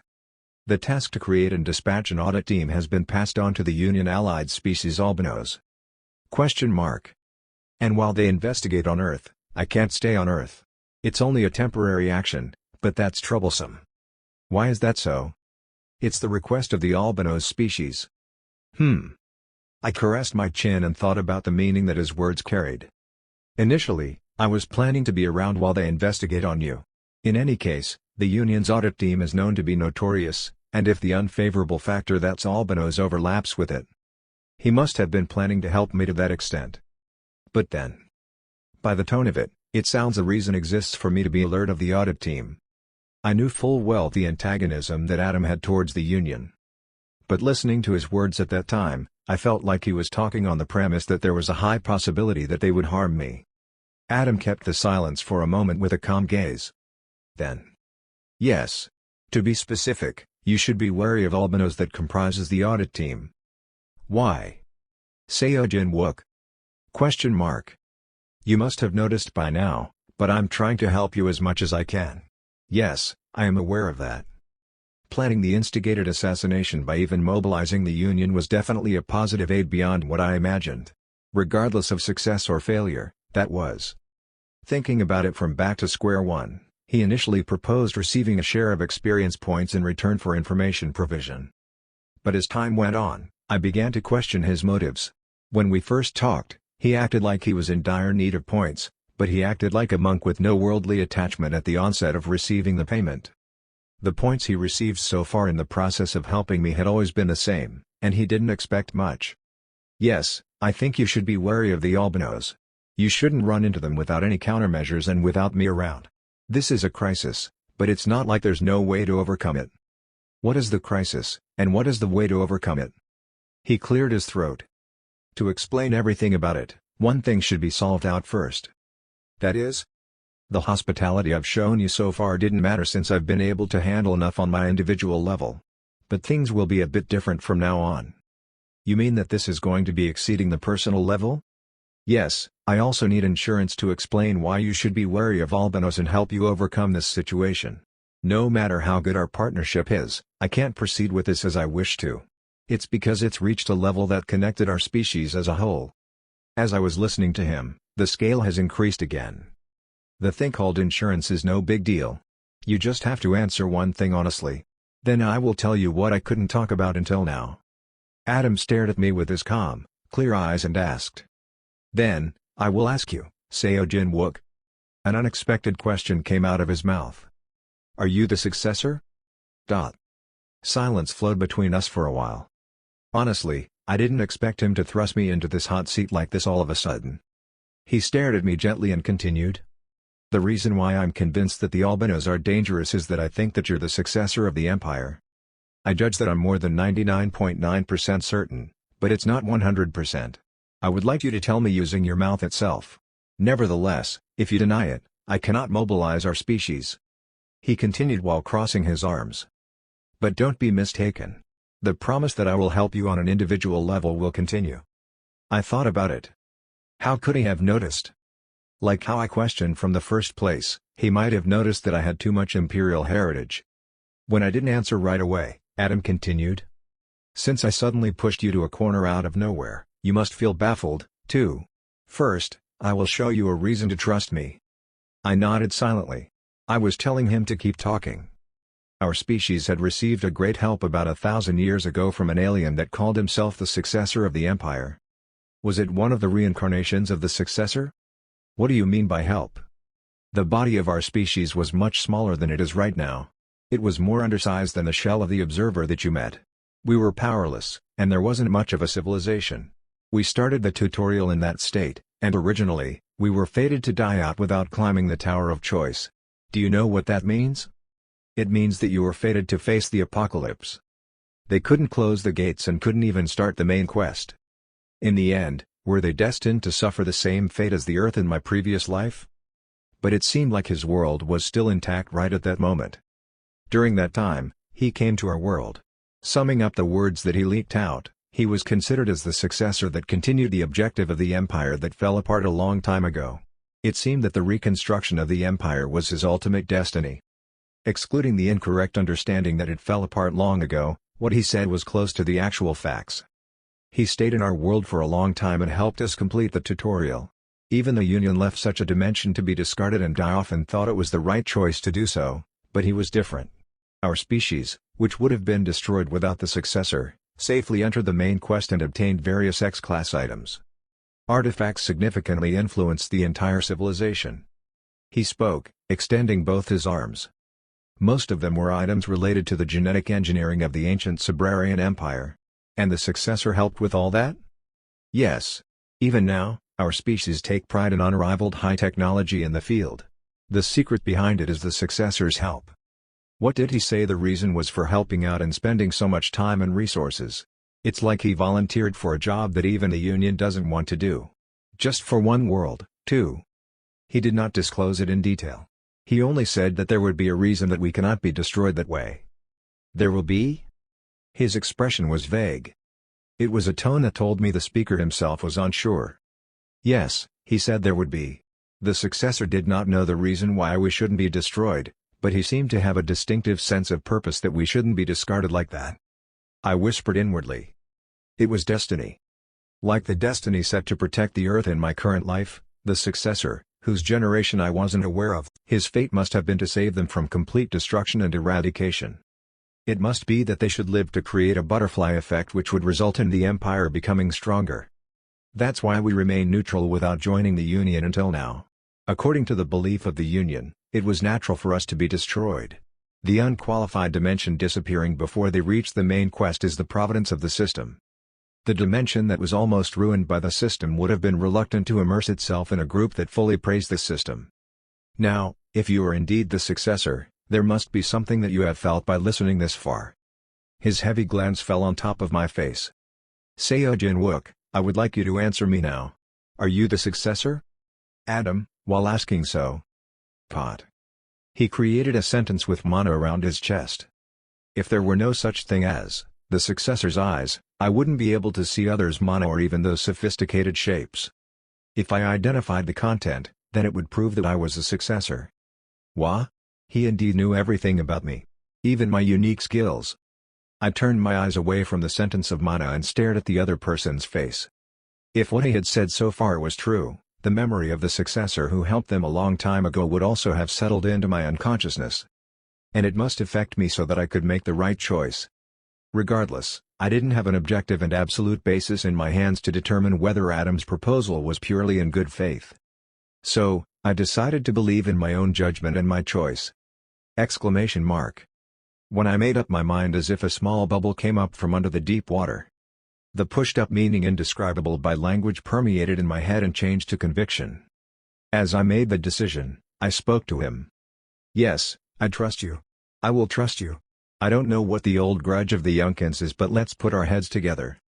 Exclamation mark. There was a reason for saying it that way than to reply briefly. Because the content of the sentence that he made was as followed. We are called Youngkins, and I am of the ruling class that carries the grudge of my entire species. The reason why we wish to help you is that this matter is related to our grudge. How is that? Can you trust us? Adam laughed out loud and made a satisfied expression. All right, it's confirmed. Right after he spat out those words. Pot. A message popped up in front of me. The other being wishes to transfer 20 million experience points. Do you accept? My eyes were about to pop out. 20 million? Adam had attempted to transfer that many points to me. Even with the difficulty of screening quests lowered, that amount needed about 10 dragons slain to receive such points. It was enough for me to buy 100, stabilizing auras. Wait, how many points do you have? I already assumed that he was not in an ordinary position because of what the observers said. She said that Adam bore quite a heavy authority in his world. However, if he's a being that handed out that many points in an instant, he must have been beyond my imagination. Take it first. The story of being around to have a share of points seems only like an excuse that isn't even worth a joke. I'm sorry that I lied. But I couldn't think of any adequate excuses. I asked him through my glance. Should I really receive it? He nodded his head. Right on. Pot. The transference of the points was accepted. The current experience points owned by the user are now 23.98 million points. Suddenly, the points on hand had inflated by 800%. The reason for feed. No, giving me the points is? I gave it to you because it will be necessary to respond against the albinos. Now, listen to the rest of my story. Only then did he got to the main point and spoke in a low voice.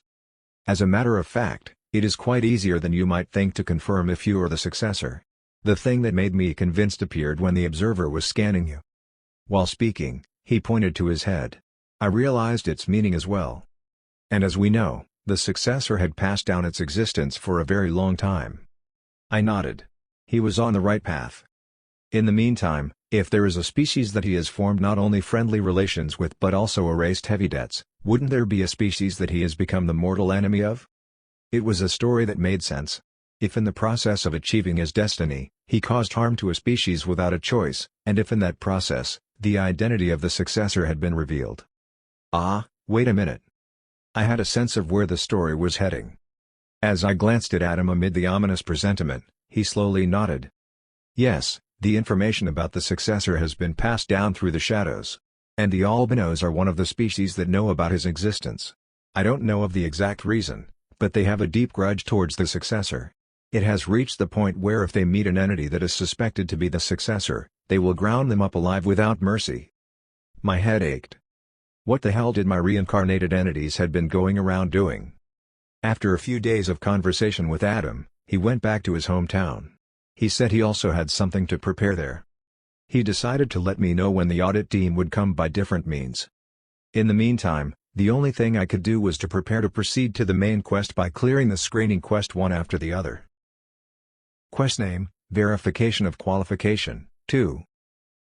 Description: to climb the Tower of Choice, you must prove your qualification as a worthy awakened.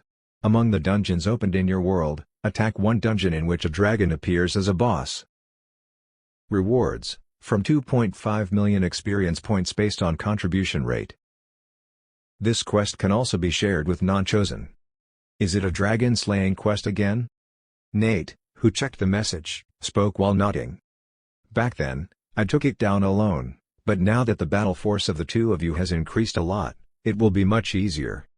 The target dungeon was an SS class. In order to achieve the quest, we couldn't choose the level of a dragon that was sleeping at the back of the mountain like the prophecy-type dungeon before. Since the system recognized the dragon as the boss monster, it naturally went up to an SS class. And the one I chose was the dungeon with the relatively weakest dragon, and that satisfied all the conditions. If I had to categorize it, it's close to a dragon that had developed a step further from being a hatchling. That dungeon was in China. Since I had notified them in advance, the Chinese government wouldn't even dare to get near it, and we only had to relaxedly proceed with the clear in the dungeon that had been emptied beforehand. Wong. I made a gate with the Door of Hope. It created a shortcut that proceeded directly to inside the dimension of our choosing. Alright, let's go. As soon as we stepped into the dungeon, a crowd rushed in to welcome us. Those were the subordinates that the dragon sent instead of revealing itself. Squeal. Boo boo boo boo boom. In between the magic flying high in the sky and sword energy fragments, a crowd of gargoyles was horribly dismantled. It was assumed that if their numbers decreased to a certain level, the boss monster would appear next. There was no record of how the Chinese government fought the dragon in my previous life. After the attack, the picture of the dragon's corpse spread, so all that was known was that it was a very young dragon. Boosh. I looked at the undead dragon that set the gargoyles in flames with its fire, standing its ground. The boss monster was most likely a younger dragon than the black dragon that became the subordinate's framework. As if she noticed my glance, Hibiki, who continued to conjure and fire spells, spoke. Then, is today the day that Nate gets another dragon for himself? If we take care of it neatly, that would be the case. Nate's eyes shone as if he wanted to tell us that it was a piece of welcoming news. At that moment, Karg. It felt like the time had finally arrived. From the lair in the middle of the mountain, a giant body slowly revealed itself. It's out. It's a dragon. That's the boss monster. Everybody wrapped up their chit-chat and prepared to pour out even more potent attacks. A magic circle floated in front of Hibiki, who was preparing numerous SSS rank magic simultaneously. Nate made the undead dragon prepare its breath. As for me, I took a stance to test the performance of the Sephirat Guardian bow that I newly acquired. Guong. It slowly walked out from its cave, and it floated as if to mock the resistance of gravity. The scales of the dragon that flew above the mountain were dyed in scarlet hues. The reptilian beast fixed itself in the air, then slowly turned its head to look at the undead dragon. Its own species had been zombified. It kept its silence for a while as it then turned its attention, and it looked at the magic circle made by Hibiki, and me, who was aiming the bow at it. Nate whispered. "Should we strike him first? Let's go."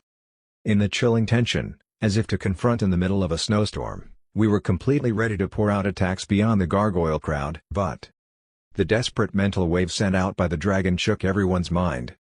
"Wait, stop. Surrender. I surrender. I'll yield, so please lower down that bow.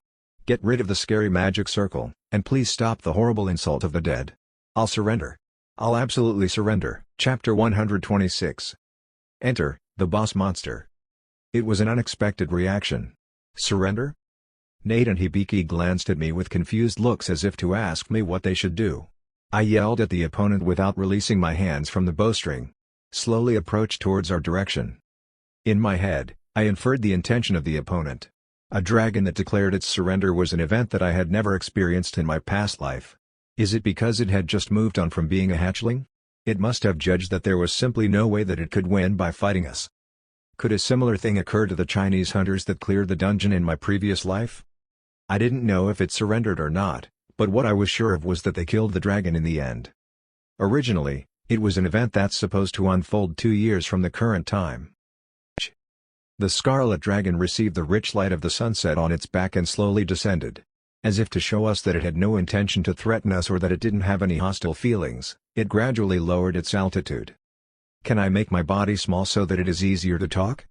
It asked for my permission before it touched the ground. The moment I nodded. It's been quite a while since I last used polymorph to turn into a mammal. The giant eyes that shone in amber rolled then stared at Hibiki. "Excuse me, but I'll borrow that for a while." Question mark. Hibiki glared at it since she did not understand the meaning of its words. Polymorph. Pot. After the light flashed, the dragon that had assumed the shape of a human was in front of us. The thing put on an object that lazily wrapped around its body like a long cloth. It was embarrassing to be called clothes. But the real problem didn't lie with the clothes. Hibiki's face was distorted messily. Nate and I, who saw that, also felt a slight shock. That face. That's me. As if it was too lazy to imagine a human's looks, or as if there were no unique entities that it remembered, the dragon picked Hibiki as the polymorph model. Its method was quite peculiar.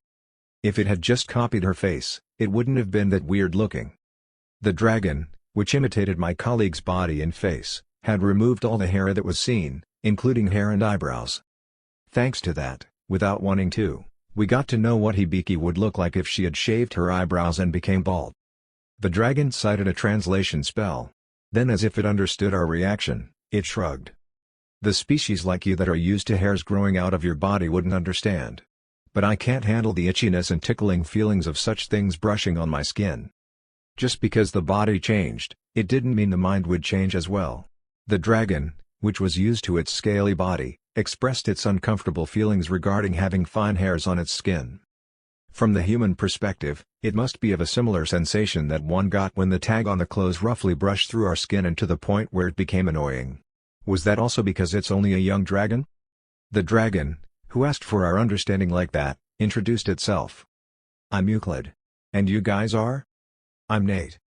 Looking at Nate, who happily stated his name, I shut down any further conversations. I asked a question without letting my guard down.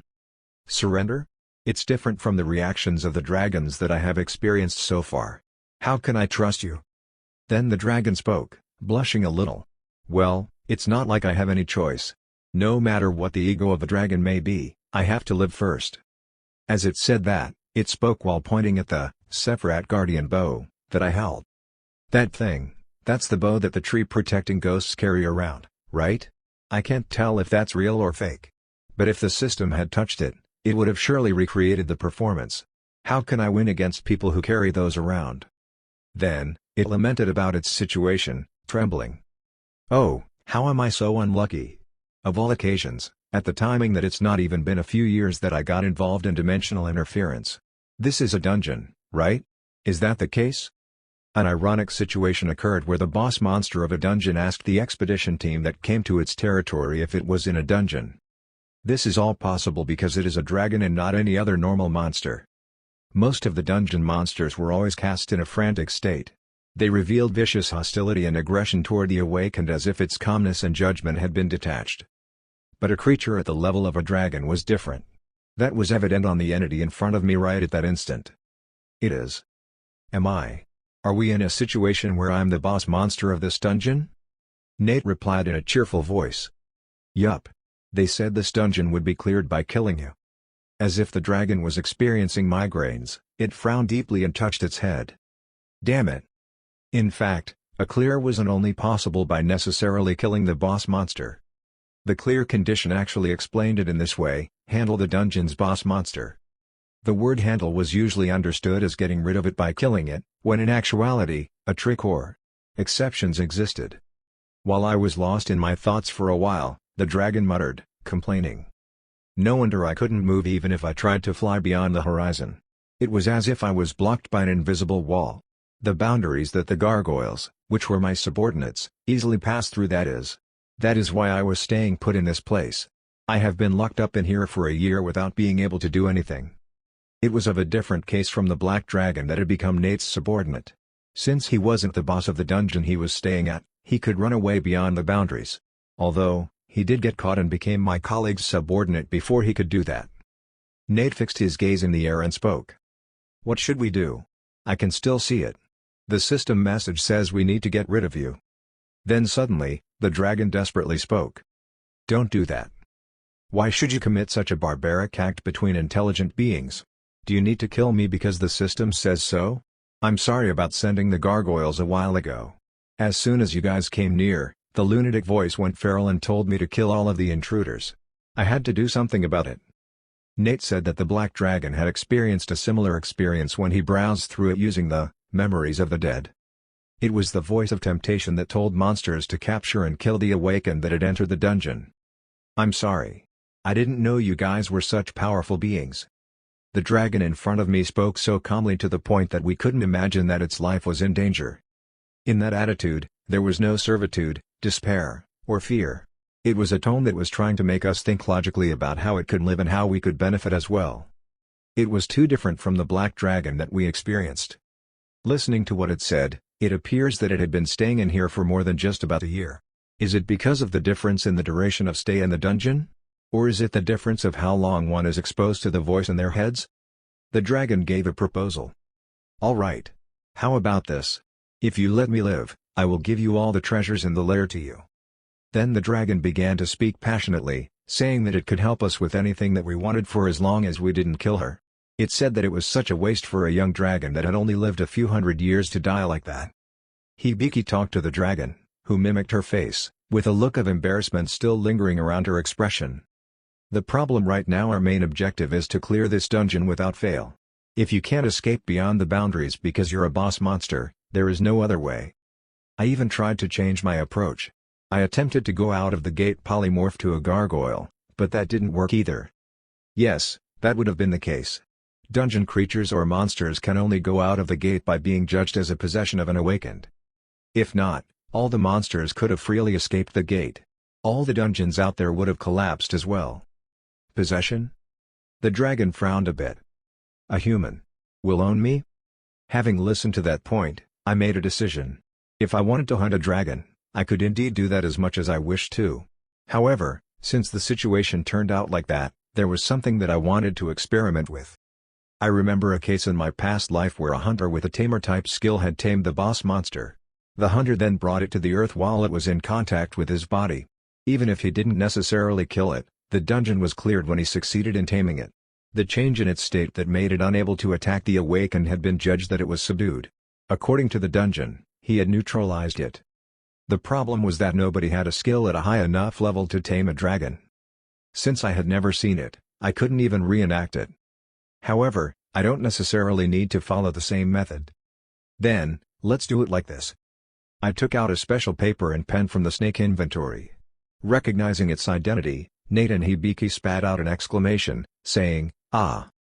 We need to clear the dungeon. It means that we will have to neutralize you." What I mean by neutralization here is that you'll be entering a state wherein you can't harm any awakened by your own will. I started to write down long sentences in the contract with the pen. Of course, I wrote it using the devil's language. I handed the completed contract to the dragon. "If you want to live, sign here. The only method that I can think of right now is this." The dragon's face was dyed with terror as it was scanning that. Devil language? You are a devil? Then, it looked at Hibiki and rolled its eyes. No wonder. I thought that it was an impossible magic circle management for a human at a glance. Were you a dragon as well? Are you being enslaved by this devil, caught in the same manner? It mistook her for a dragon after seeing her transcendental state wherein she invoked several giant magic spells in unison. Of course, Hibiki replied with a straight face as if wondering what nonsense it was spouting. "No, I'm a human, not a dragon. I'm also a human, not a devil." I continued my words, pushing the contract towards the dragon. "For the clear, you must choose one between being killed or neutralized. What do you choose?" "All right." The dragon's contemplation didn't take that long. No matter how it thought about it, there was only one way out of it. With an expression that told me it had solidified its determination, it looked at the contract for a long time, then looked at me again. "Huh?" A baffled voice. "Wait a minute. This isn't a slave contract?" Somehow, it must have misunderstood. What kind of determination did she even make? I asked it back, raising my eyebrows. "Why would I do a slave contract with you? Where would I use a dragon that's only 300 years old?" Then, as if Euclid's ego must have been hurt, its face reddened. "I'm 325 years old. Also, how can a human guess the dragon's age that well? Indeed, you are a devil." Cutting off its words, I spoke. "As you can see, the content of the contract is all about you becoming unable to act hostile against awakened without my permission. I thought about limiting the target to the three of us, but I determined a bit wider would be a safer bet. It was so that the system could identify it as a dungeon boss's neutralization. But..." the dragon muttered, as it was lost in thoughts in that state. It spoke, looking straight at me. "What one more thing I want to add." "What is it?" "I will sign this. I'll do it, so." It spoke, pleading to me. "Please bring me out of here with you." Nate and Hibiki made an expression that told me they did not expect that. But I could guess what the dragon was thinking about. "If I sign this contract, the dungeon will be cleared as you wish. But after that, I'll be stuck here with an attack restraint against the awakened." It spoke urgently. "Even if you close the gates of your world, what if they open up again later? Unless I can fight back, I'm going to die. It's meaningless to stay here with the contract signed." Nate looked at me and spoke in favor of it. "I think that sounds right as well. Jinwook, why don't we take it out with us since it turned out like this? You said that if it's judged to be a possession, it can go out of the dungeon with us." The dragon's face glowed as he spoke. "Yes. I can turn smaller than this. It doesn't matter where you keep me in." I shook my head. "No, even if you just contact with a human in this state, you can go out of the gate." "Ah. Then?" I decided. "If the opponent couldn't harm me anyway." I added few more sentences to the contract. If I was going to take it out from there, a couple more constraints were necessary. At that point, it was genuinely similar to a slave contract. It couldn't be helped since the other party had caused it in the first place. The dragon read the meticulously revised contract. "Yes, there is no way other than this if I want to live." It looked at the sky once, then the ground, and turned its glance to the contract again. As if it was convincing itself, it muttered silently. "All right, I agree to this contract." At that moment, pot. Light seeped in between the dragon and me. Contract granted. The dragon, from that point on, had to be obedient to my command, whether that might be inside the dungeon or when we got out of the dungeon. It applied wherever we could be. It was a powerful prohibition stronger than most taming skills. At the moment that the contract had been finalized, signed, and established, the dungeon has been cleared. The uplifting system message that we had been waiting for rang out. After telling the dragon to wait for a while, I went in to receive the reward. It should be better to go through the door of hope when returning as well. I don't want to get entangled with annoying people in Chinese territory. One thing that worried me was how much of a toll fee the door would require me to pay for the dragon's passage. Pot. Additional compensation options unfolded in front of me. I looked around slowly. It made me naturally frown. What, is there a no X class this time? Since an SS class was cleared, I expected a similar situation to unfold like the last time I got the tactical fort, but it seemed like that class was out of the question. It was true that the reward item rating could be set at the level above the dungeon difficulty, but it depended on probability, which meant it wasn't 100% guaranteed. If the odds were unfavorable, situations like the one I was in could happen. At least there is one SSS class. It was not even an item but a skill card. If it's a skill that I saw in my past life, it would be no different from stepping on crap. I don't know if this is fortunate or not, but it's a skill that I've never seen in my past life.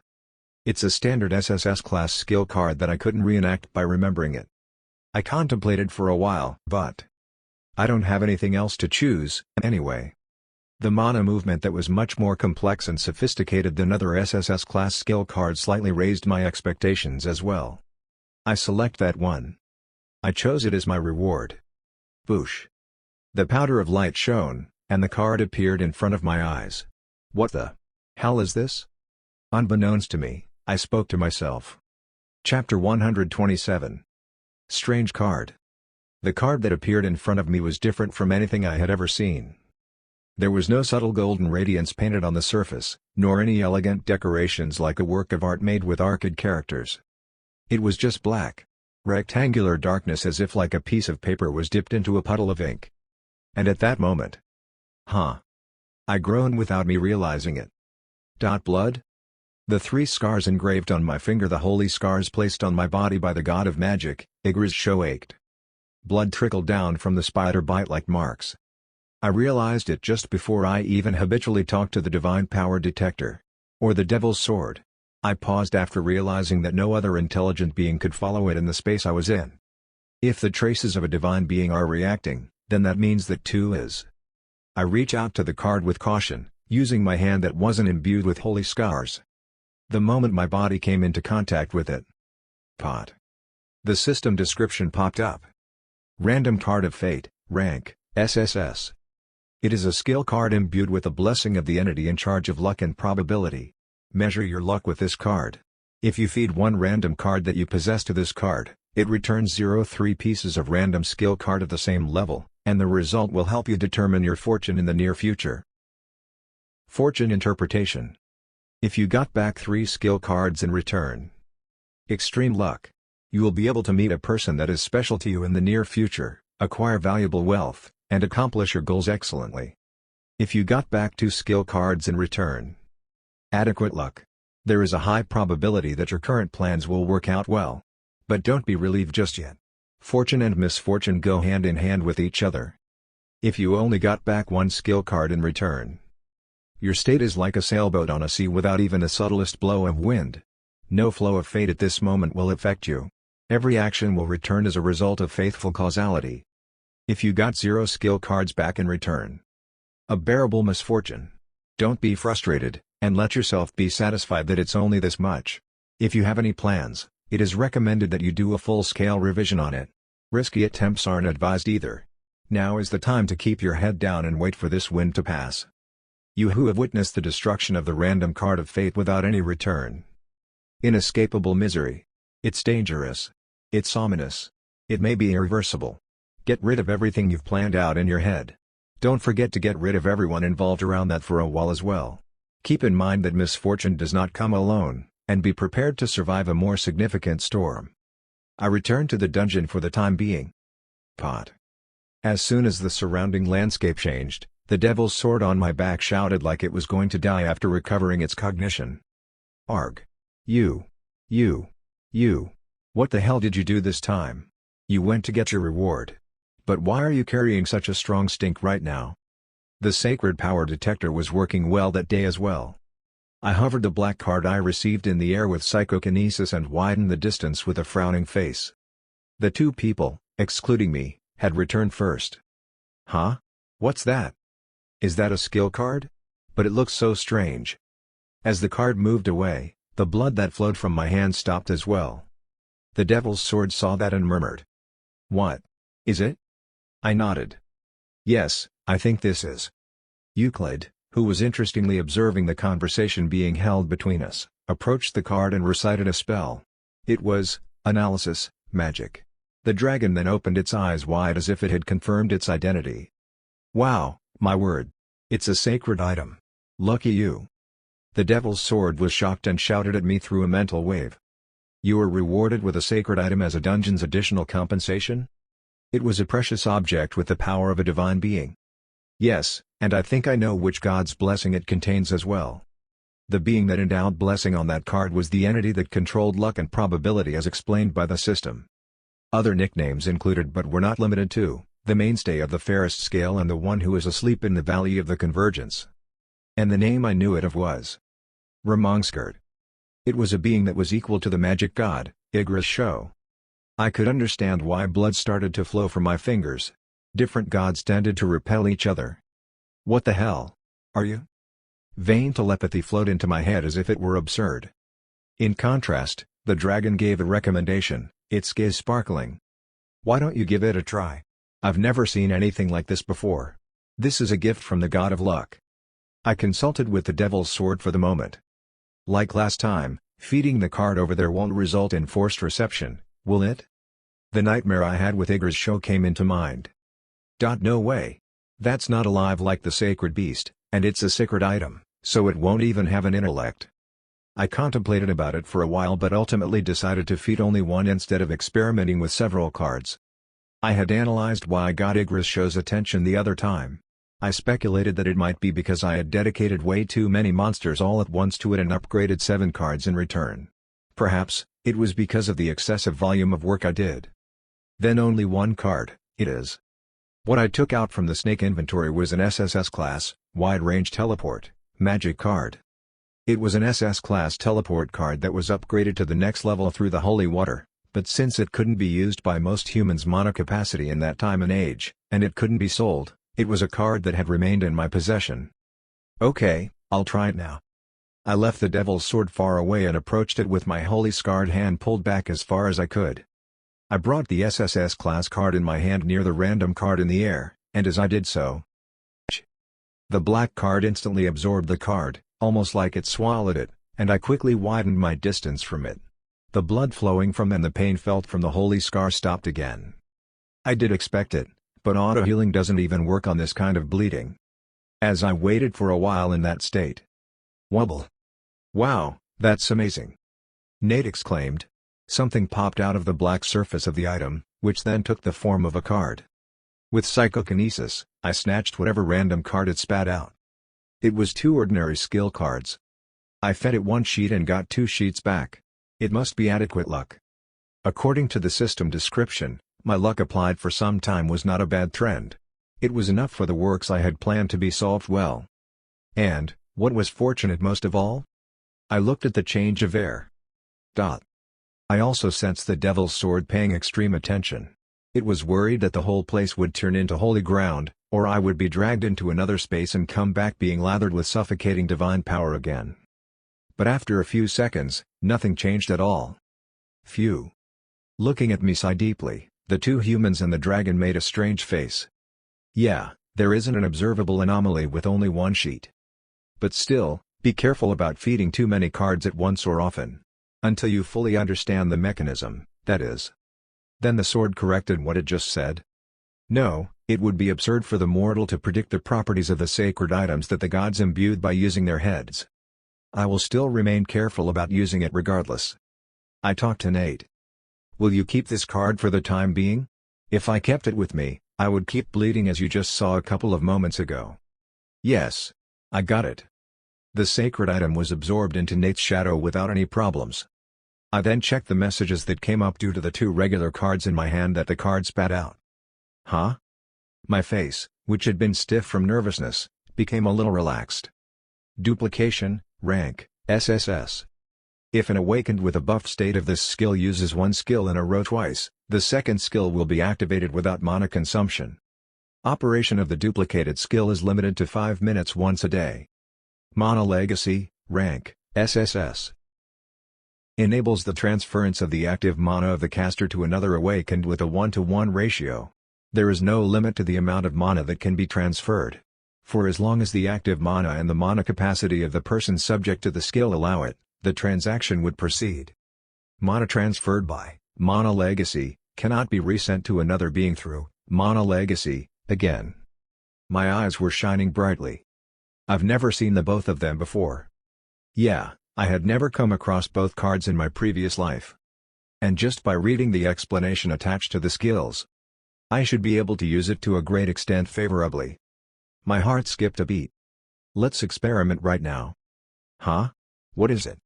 Nate scratched his head, and Hibiki seemed a little surprised by my expression, which she had rarely seen. And as expected, Euclid, who quietly recited the analysis magic. Oh, my days.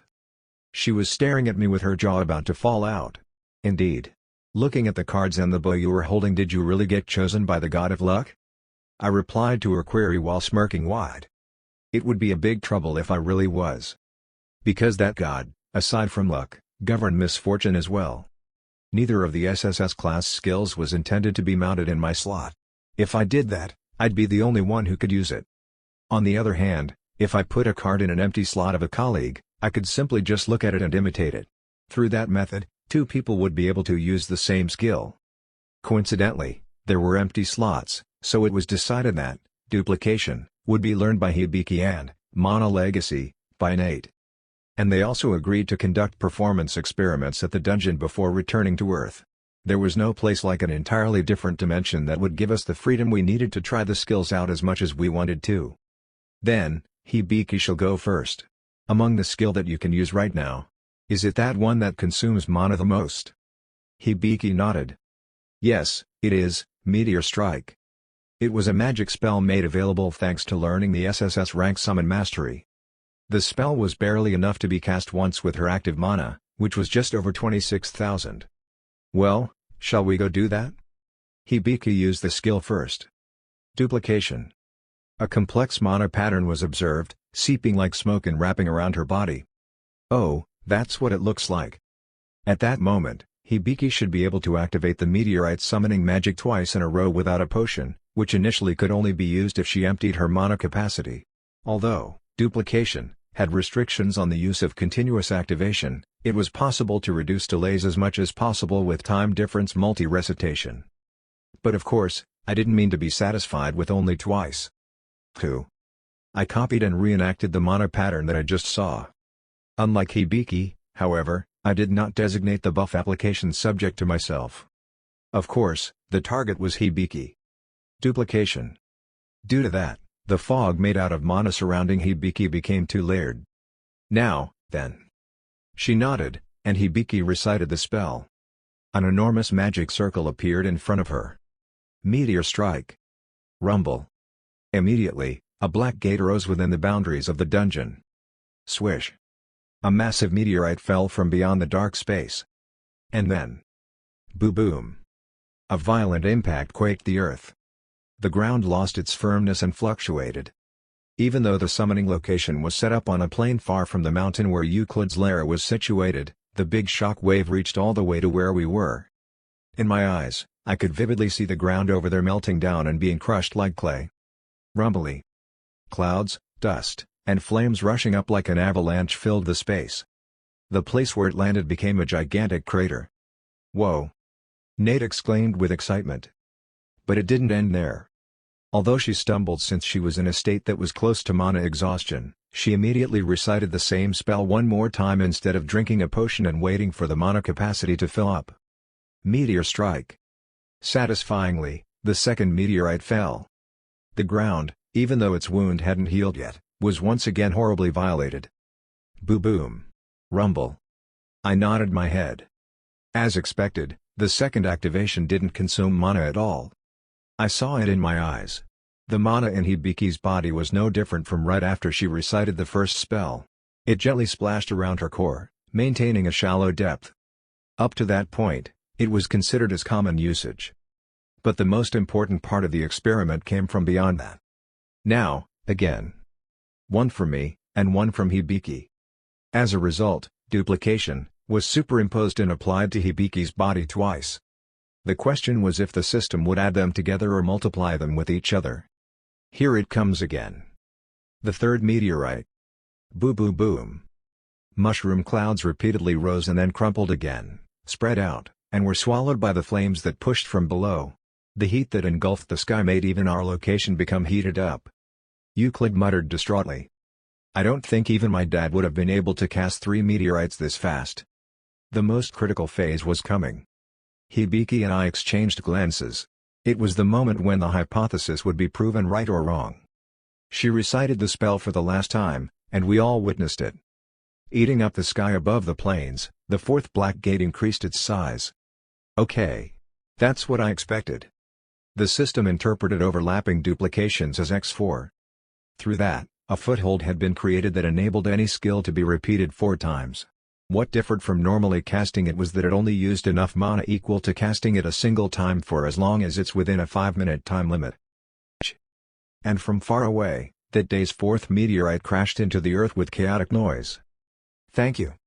Hibiki's mana, which was on the verge of exhaustion, was filled back up with Mana Legacy by Nate and me. The biggest advantage is that there's no risk of a potion shock. In case of an emergency, I can directly share the mana I absorbed with Mana Drain to the 2. It was a skill optimized for team play. With those 2 skills that I got that day, how they could be used entered my head. Now, this is my lair. Euclid took us to its resting place before it went to Earth with us. It was because I gave it time to pack its things. Although it offered to give us all the treasures in the lair because we saved its life as promised. Never mind, I don't have anything to bring from here. You take care of it. TSK. That was why I didn't expect anything from the treasures of the lair in the first place. It was also the reason why I didn't include such a sentence in the contract. The lair level of the dragon, which was barely over 300 years old, was evident. It was inferior to the celestial dragon's artifact supply warehouse. Euclid murmured as if its pride was hurt. Well, I couldn't do much about it. I had just made a lair when I suddenly got caught up in the dimensional interference. I didn't have time to pile up more treasures. And after I was brought here, I couldn't even get out of the dungeon perimeter, so how would I have any choices? I suddenly got curious when I heard that. I only knew the principle of the middle dimension being created and the dungeons being distinguished in it, but I had never actually experienced it myself. By the way, how did you get dragged all the way here? About that. The dragon's forehead furrowed, and it started to talk about what it had experienced. Chapter 128. Audit Team of the Union, 1. In fact, they said it wasn't long ago that my world got involved in dimensional interference. Well, it started before I was born as a female hatchling, at least. She said that before she hatched from the egg, there began to be a sudden change in the winds. It was a place where different species lived together. To only sum up the intellectual beings, there were humans, elves, and dragons in order of large populations. It was no different from any other world. Humans cultivated, elves assisted us, and dragons freely lived as they please. Aren't you the same, too? Anyway, it was 100 years before I hatched from the egg that the world became strange. Unlike us and the elves, the chances of humans being born with mana heart were extremely slim. About 1 in 1,000 years. A mana heart? Do you mean mana core? The center of the mana circulatory system in the heart. Yeah, you guys call it mana core? Euclid took out hidden treasures and items all over the lair and stuffed them in storage magic. I wasn't sure if it was a tribal instinct to accumulate and cleverly hide their wealth, but it seemed to have meticulously hidden her little assets. The dragon continued to explain her situation as she packed her belongings. But at some point in time, a tremendous amount of humans started to go around spewing ores from their swords. My dad thought, did they become crazy all of a sudden? Or so he said. She said that strange things didn't stop there. There even appeared humans who used magic spells that only dragons or high-ranking elves could learn before. They even began to use spells that their origins or roots couldn't have learned or discovered, as if they had fallen from the sky. Human beings weren't the only ones that turned weird. There appeared something called a gate, which we had never seen before. And those collapsed as well. Humans went into it to hunt and brought back crystallized mana hearts as trophies. Only later did the other species found out that that was the beginning of a phenomenon called a tutorial. But the only ones to awaken were the humans that were the most prolific beings in the world, and there was no awakened among elves or dragons. When the gates collapsed, monsters suddenly flocked out like a horde, so it was a bit annoying, but my kind wasn't bothered too much by it. They're very private by nature and usually keep to ourselves. We're not even interested in what the others do among us, all the more, we would not be interested in what the humans do. She rolled her eyes and said as if she remembered something. Oh. Before that, they said that those who were so scared they couldn't even get near our lairs became a pain in the ass. That was because of their taunts that they would become a dragon slayer after they had awakened. But every time they did that, all they really did was send sacrifices to us and bake few human countries as a whole. After that, they went quiet. It wasn't a big deal, or so they said. It somehow still bothered some, so there were a few that studied about the system, but they failed to figure out the principles. The least bit of knowledge about the system I have right now had been acquired thanks to them. It was an experience story that was different from the account of any world I had heard in my previous life. Shall we go back to the dimensional interference, then?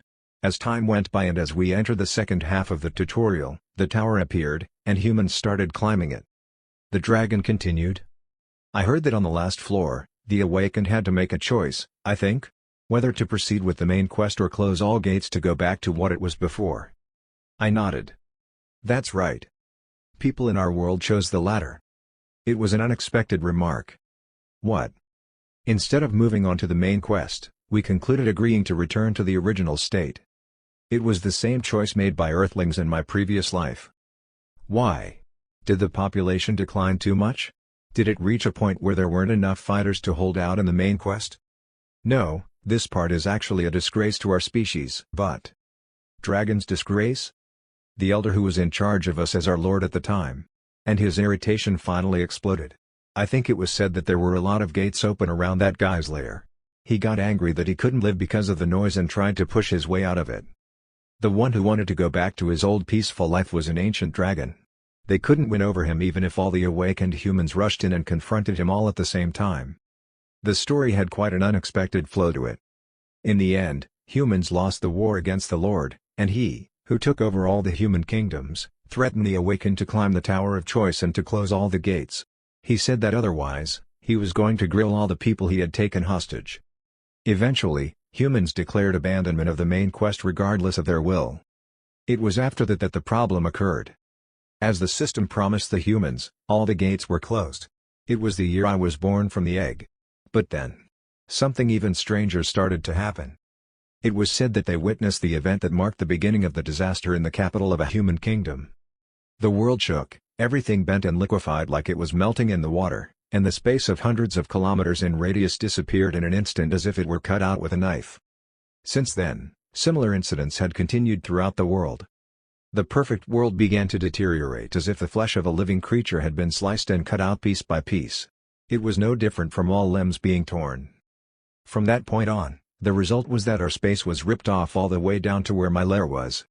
Fragments of such a lost world created a middle dimension. Then, dungeons were created in those middle dimensions. I felt like my head was ringing because of the unexpected story.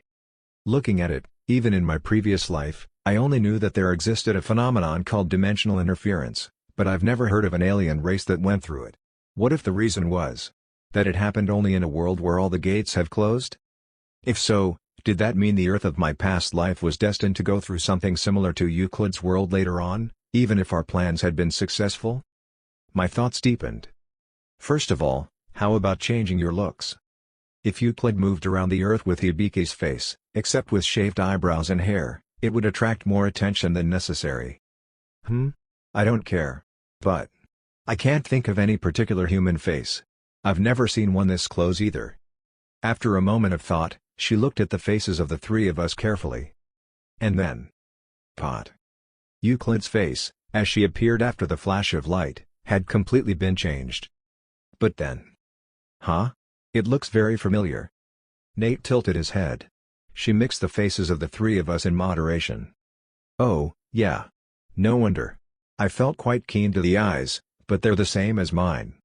Euclid's body and facial contours were in the same condition as Ibiki's, and the upper part of the face, including the eyes, was modeled on Nate, and the lower part was copied from my face.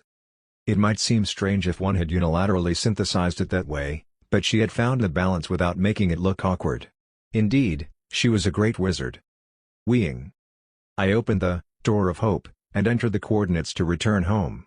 For me to take the dragon outside, it had to be judged as my property, so she needed physical contact.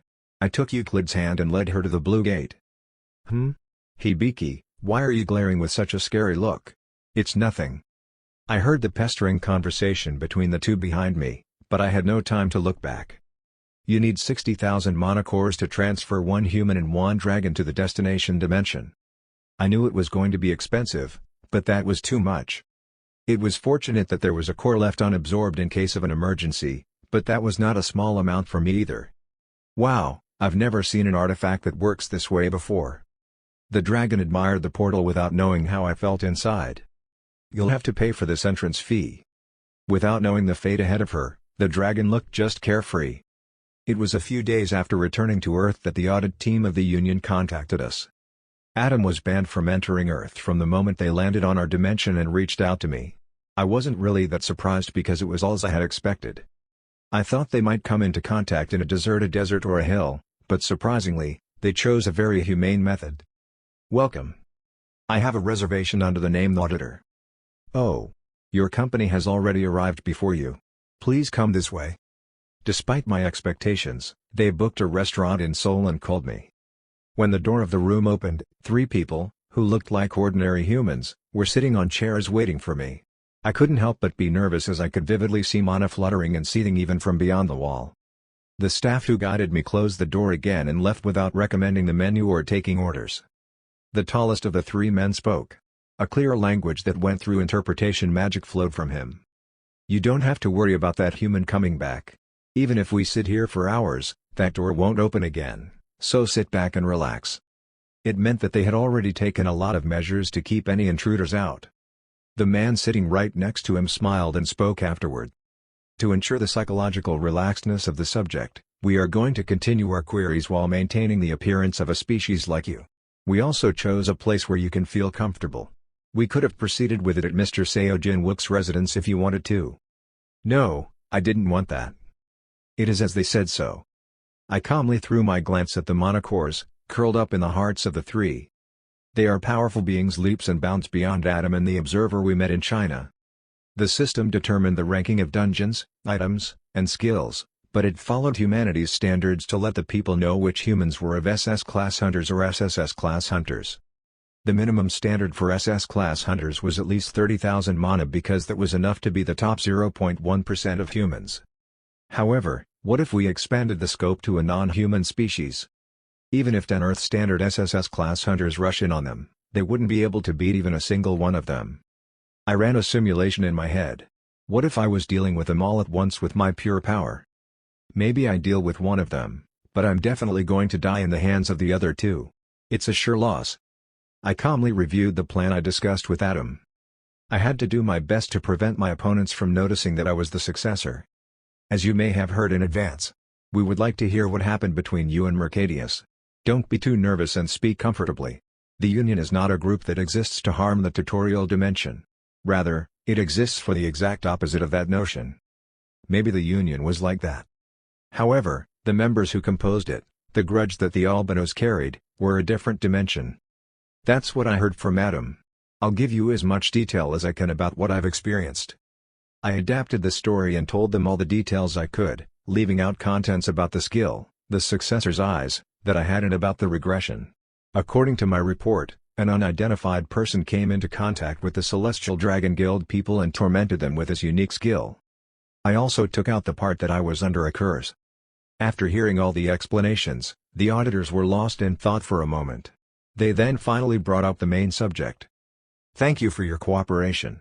Then, I'd like to ask you about one last thing. What is it? According to a report sent to the Federation headquarters by an observer that died here, it said the observer had an experience of using the observer's eye skill against Mr. Seo Jin-wook and failing. Finally, the thing that I had been waiting for had arrived. The observer, who died, might not have known about the successor, but it was surprisingly easy to determine the successor if someone knew about the information in advance. The skill, observer's eyes, could never work on the successor. Therefore, the being would be unconditionally considered a successor until it was proved that other skills had similar effects. Albinos were said to be the ones that could pour out their hatred and grudge of their species based on charges alone. By exploiting the audit team's status, they used creative means to finish me without them being reprimanded.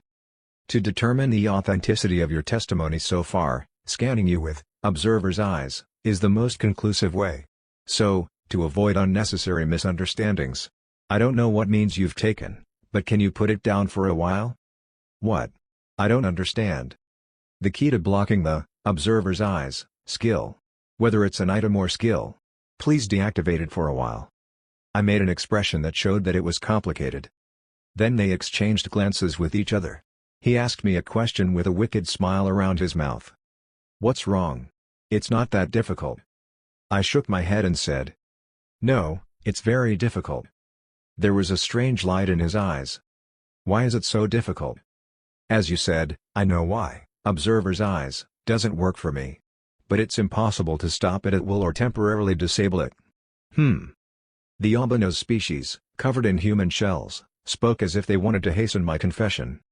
Can you tell me why? I purposely made an expression wherein my pupils were shaking and looking thirsty.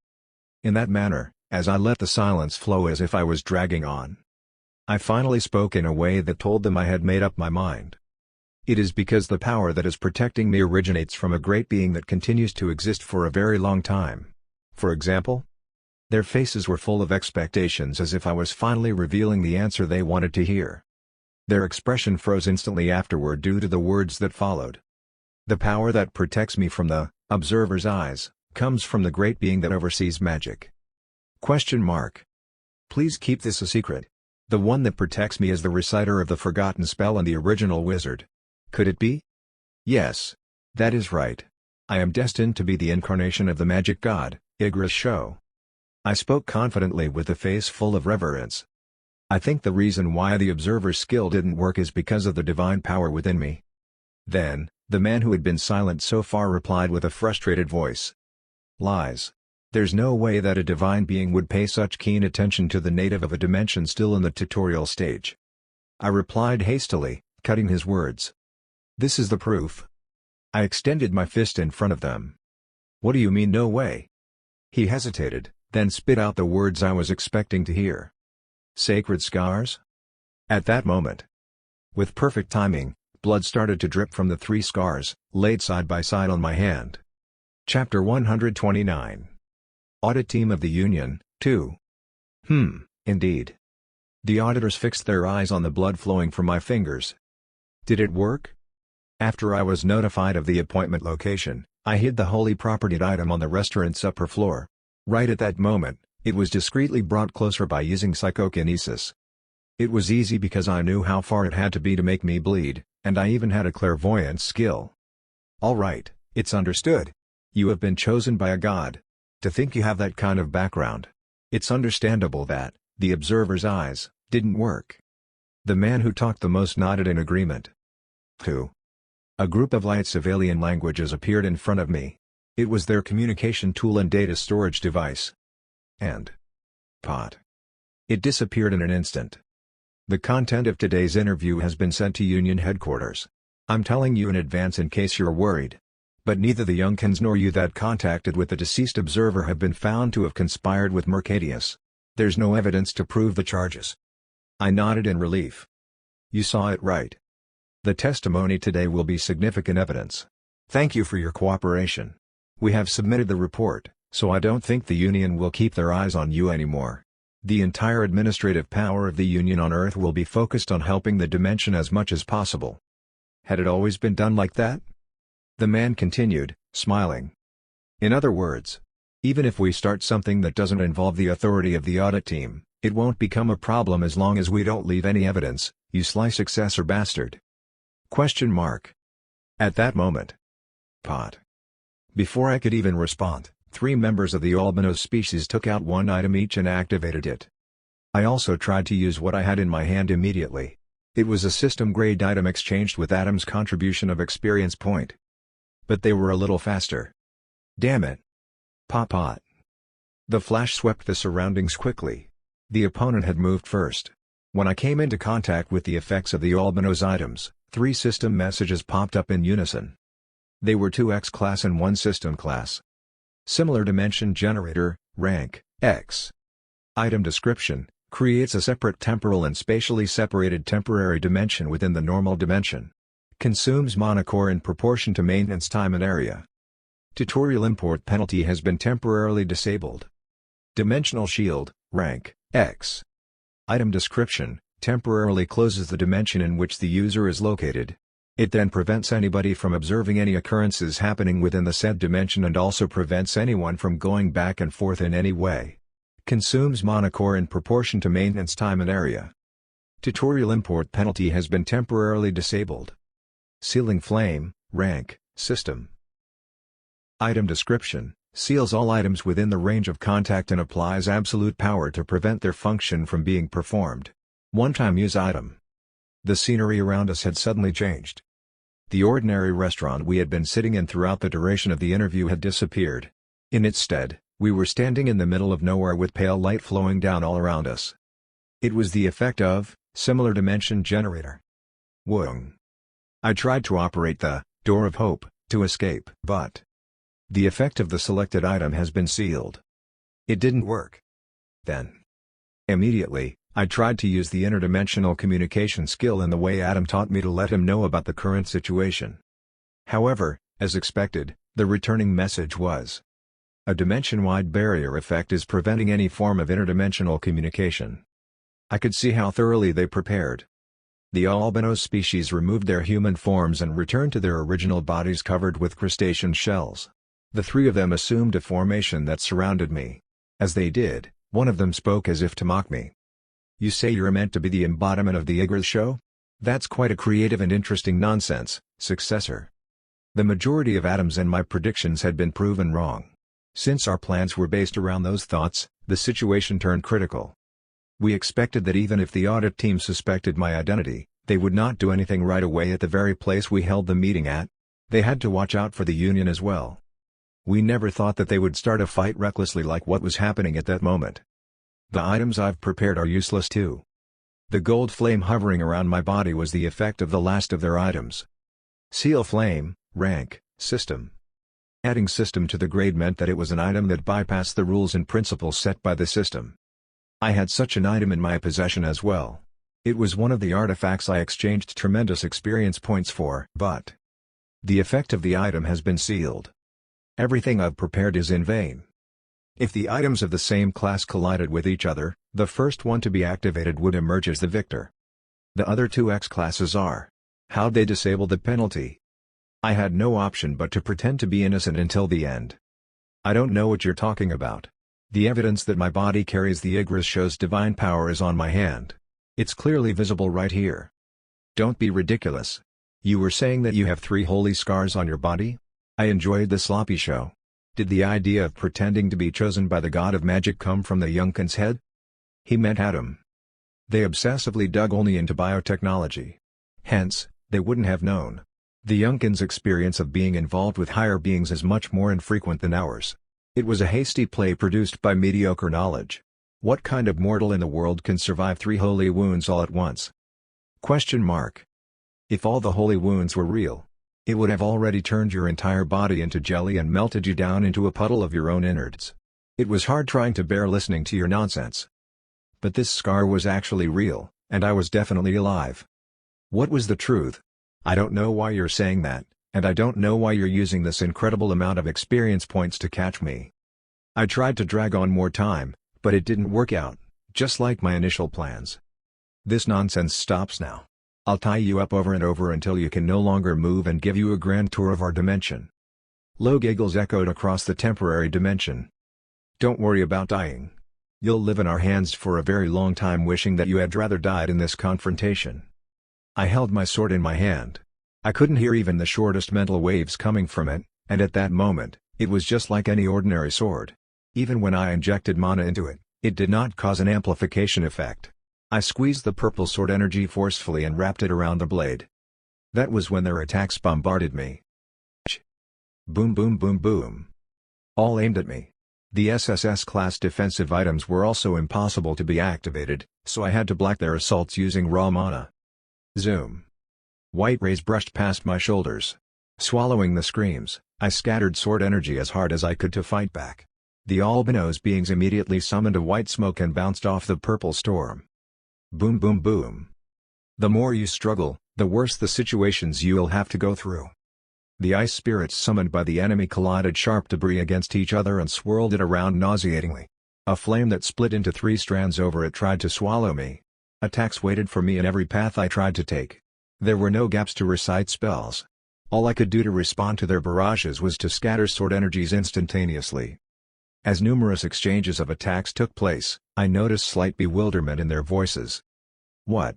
With all the items sealed, how can he still do this? However, the progress of the war was already clearly leaning toward the opponent's side. The siege was getting narrower. It had reached a point where there was no way to escape horizontally, leaving me with only one path to retreat to. Swish. Stardust Wing had also been sealed. Instead, I jumped high to widen the distance.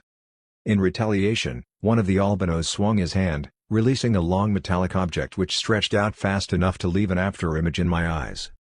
Damn it! It inevitably gave me a wound around my ankle. Cha-ching. Pain immediately wrapped around my whole body. Coop. My view felt like it had been reversed. Instead of rising up, I was falling straight to the ground like the meteor strikes we duplicated. Boom. The metallic object that wrapped my ankle contracted flexibly and pulled me down. As a result, a disastrous collision occurred against the white-covered floor. However, the pain from the energy that was being carried through the steel-like item and being coursed through me was much worse than the pain from the crash. It felt like it was trying to burn and blow up all of the veins and body systems in my body. Arg. The terrible pain made me think it would make my brain crumble into fragments, even minuscule specks of dust. Blood filled my mouth. Damn it, where in the world did my adequate luck go? Our plan failed terribly in the end. He gave us a lot of trouble. As if he finally had the room to breathe, Albinos, who held a long metal whip in his hand, murmured. The person next to him agreed and replied to his remark. I'm glad we finally caught him. If he had grown a little more, things would have been a lot harder for us. Yeah, that's right.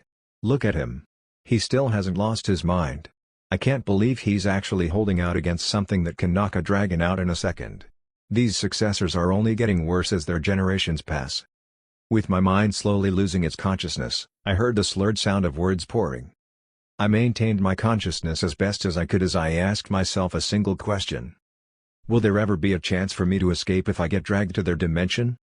Adam told me to avoid being taken away at all costs. He said that there might be a chance if I was still on Earth, but if I were to get locked up in their dimension, he wouldn't be able to do anything about it since they're a member of the Union. I had to find a way out before it was too late. Bearing the pain that made me feel like my body was being split into several thousand pieces, I stared at them with flickering sight. I lowered my gaze and looked at my finger. On it were small marks that looked like spider bites, 3 side by side. The words left by the great being lingered around my head. 3 times. I'll give you 3 chances to call my name. Put it in your tongue and lips at the most desperate moment. I could hear Adam's words like a hallucination as well. If you call the name of that god, in exchange for granting a wish, the scar will disappear one by one. It means you can make up to 3 wishes.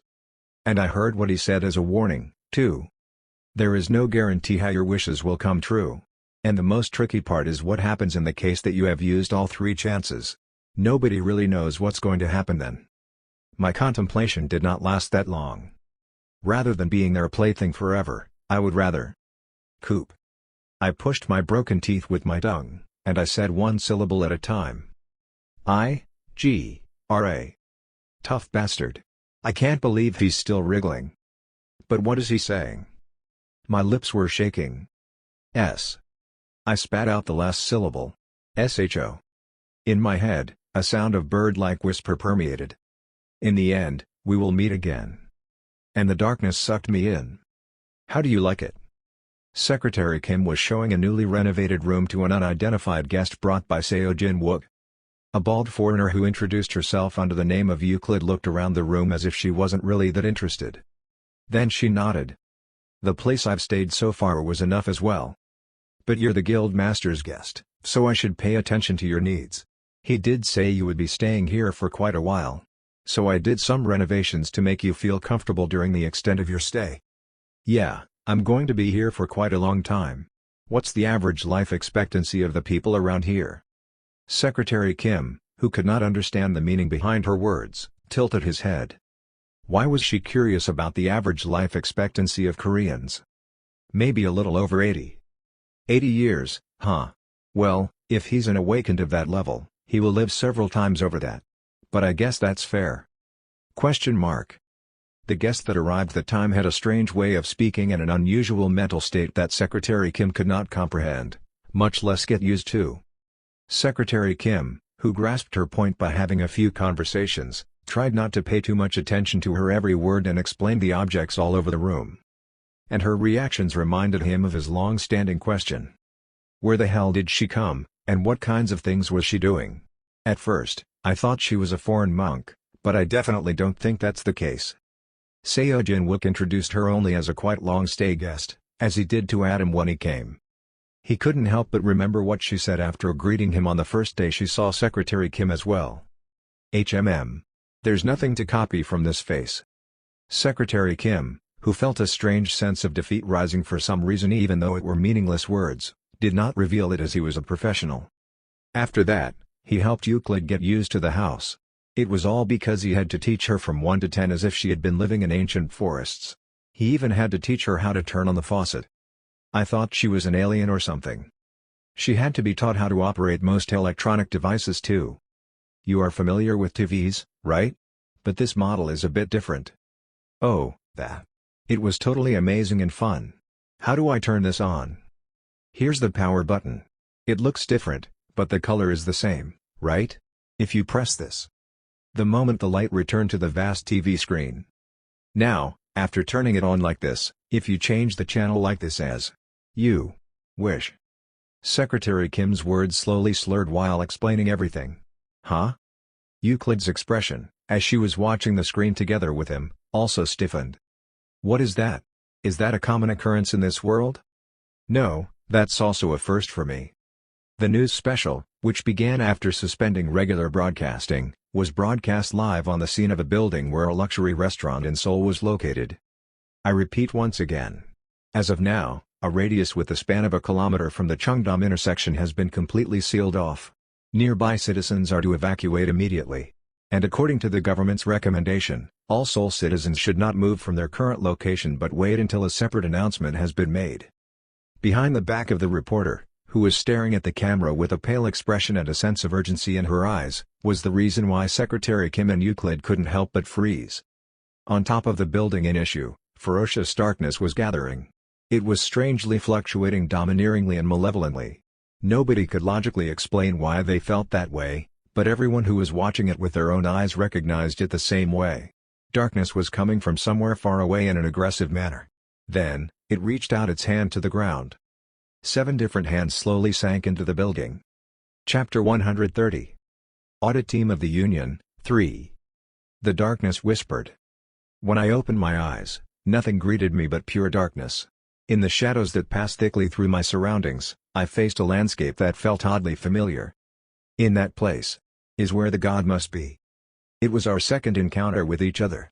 Its shape was more apparent than the first time I saw it. Flesh bloomed in the dark.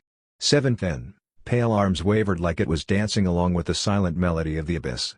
I knew the gaze I felt coming from its bare face covered with flesh was an illusion. Tenacious and curious eyes looked at the cut 8th arm and me alternately. I recognized the deity. Igra's show. The darkness whispered. We meet again. The terrible toxicity flowing from the cut section of its body tightened all over my entirety. I held on to my consciousness with all my might against the suffocating scent of jasmine.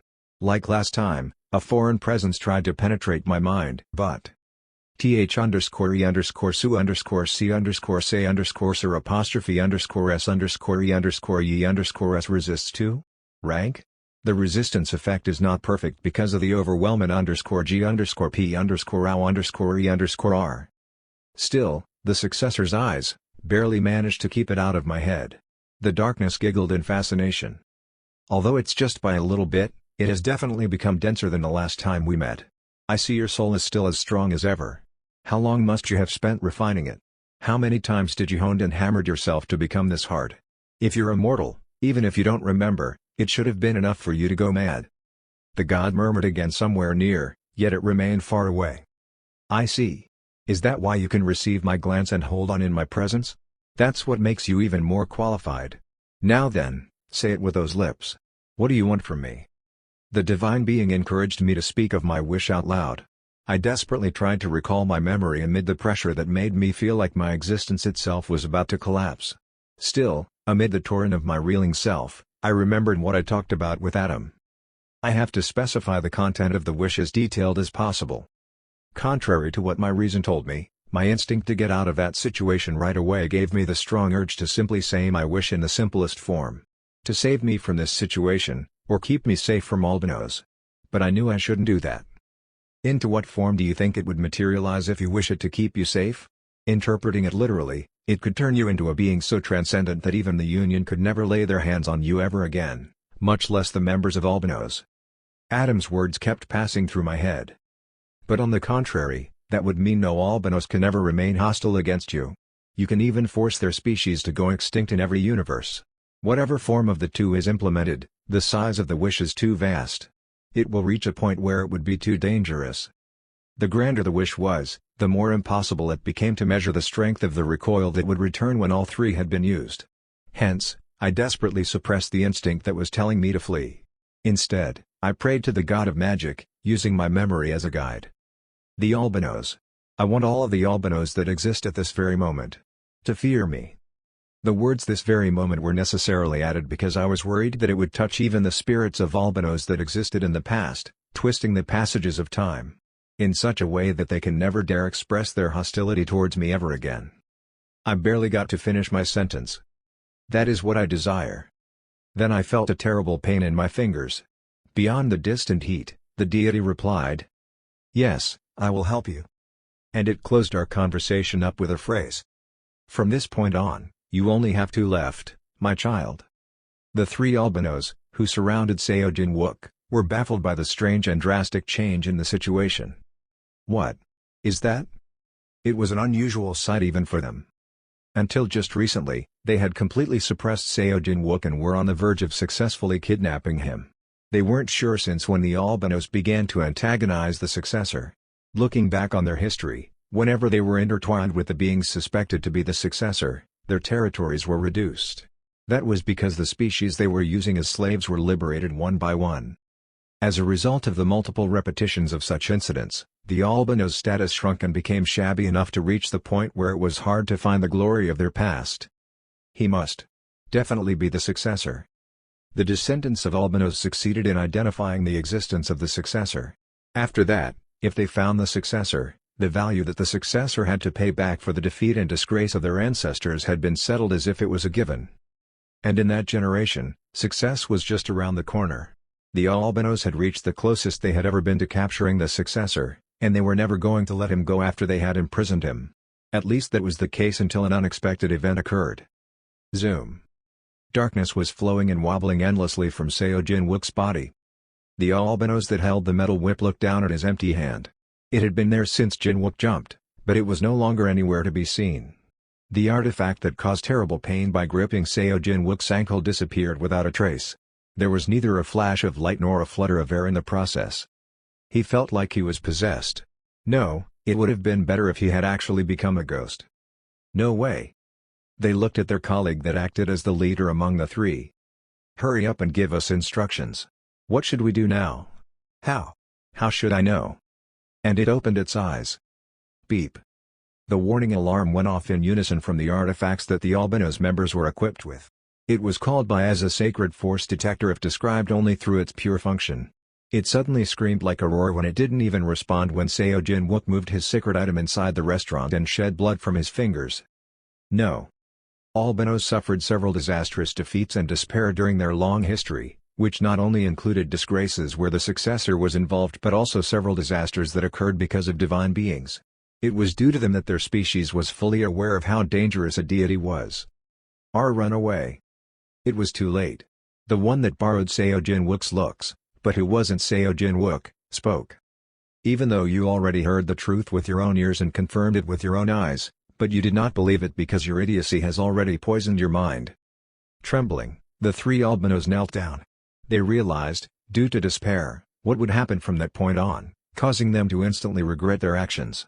Seo Jin-wook, who they tried to kidnap that day, was not only just a successor. Please forgive us for our foolishness. We believe the truth now. We acknowledge that the one in front of us is a servant who carries your glorious will. As Seo Jin-wook claimed, he was indeed a being that the god of magic chose. They had no choice but to believe in his words, for in front of them, a great being had revealed itself to declare its will. They shouted desperately and urgently, but it was useless. The darkness whispered. Bugs. Please. You still refuse to believe it after hearing it and refuse to acknowledge after seeing. In such a case, where is the use for thee? At that moment, the focus disappeared from the eyes of albinos that grabbed Seo Jin-wook's ankle. He raised his pointed finger, then stab. Rip. The other two had no choice but to watch the scene, in sheer fear and hopelessness, where their fellow being's own hand slowly tore off his ears and eyes. The albinos collapsed and died in the very same ground where his green blood had scattered. The anger of the divine being did not stop there. Bugs. Forgive. Please forgive us. How dare you desire the one to be sacrificed to me and lay your hands on him? No. Why should I leave your impertinent hands alone without punishing them? At that moment, another unusual occurrence happened around the hands of the albinos. Exclamation mark. Starting from the tip of his sharp nails, his hands slowly became a cloud of black dust and disappeared. Even though his hands were being scattered in the air, he did not feel pain. It was as if his senses had become numb. Instead, the unrealistic feeling gave him a more profound fear. In a state where he couldn't feel anything, he kept screaming desperately. When his limbs had disappeared entirely, the gray lines spread to the chest, and his lungs melted into the air. No longer capable of breathing in or creating even the faintest sound, his mouth only puffed. Still, he did not die immediately. He lost his life only after his head turned entirely into ashes. Bug. There was only one left. Huff. Huff. Gasp. To the albinos, who tried to catch his breath in extreme fear, the darkness in Seo Jin-wook spoke. Look at me. Then, the albinos saw something that was invisible to him. In his imagery, something was visualized that the mortal could not see, embedding it into his mind. Around Seo Jin-wook, spider webs made of shadows became densely intertwined. Each one of them stretched all over the place, carved the space into thousands of pieces, and crawled like hairline fractures. Seo Jin-wook's left index finger was the thickest intertwined with the infinite number of strands. The last remaining albinos remembered him having 3 scars on that finger. You shall return to your world and spread what you saw to your fellow kindred. Yes. Yes. Yes. All right. I'll spread it as you desire. And you will need to get rid of your foolishness. The albinos thought. Spiders often tied their prey to spider webs and left them uneaten for a while. But they were never meant to be left unattended until they could escape or be thrown away. But how would it react if someone touched it, like an inferior being that couldn't be compared to the spider? I will never hurt anyone you have chosen again. Then the shadow replied satisfactorily. Go forth and keep your words. When I opened my eyes again, pale LED lights were shining. It was heavy, as if I had weights all over my body. I spit out a dry cough. Cough. I heard a reaction around me right away. Oh, he's awake. Guildmaster Jin-wook. Where was I? It didn't feel like the body was mine. It took time for my blurred vision to become apparent and to find focus again. Ah. I could see the faces of those who exclaimed relieved words one after the other. I thought I was lying on a bed. Beside me were Secretary Kim and Nate with tearful faces. One step back, Adam stood with a stiff look with his arms crossed. Next to him was Hibiki, whose face was red and whose hands were shaking. You're conscious again. Where am I? You're in the hospital. It was only after the medical staff gathered and did some tests that I managed to have more time to talk to the people around me. While you were unconscious, they have been putting in potions, elixirs, and all sorts of recovery skills, but none of them worked at all. As he wiped away his tears, Secretary Kim explained what had happened. When I was confronting the albinos, chaos must have overtaken our vicinity. He showed me the scene of the terrifying darkness that covered the sky, and the moment I saw it, I recognized that it was the same material that flowed from the detached portion of Igra's show. The god had come that close. Secretary Kim, who knew I was there, immediately contacted the government and received authorization to send Nate, Hibiki, and other celestial dragons hunters to the scene. However, by the time they arrived, the darkness had disappeared like it was all an illusion. The timing must have been right. They found me collapsed in the dining room and some employees who didn't evacuate from the perimeter. It was as if their rationality had been paralyzed and were stiffened up from within. Was there anyone else? What about the albinos? None at all. The manipulated employees were said to be under investigation by the Hunter Management Department, but no particular clues were readily available. That aside, I laughed. I looked at my finger.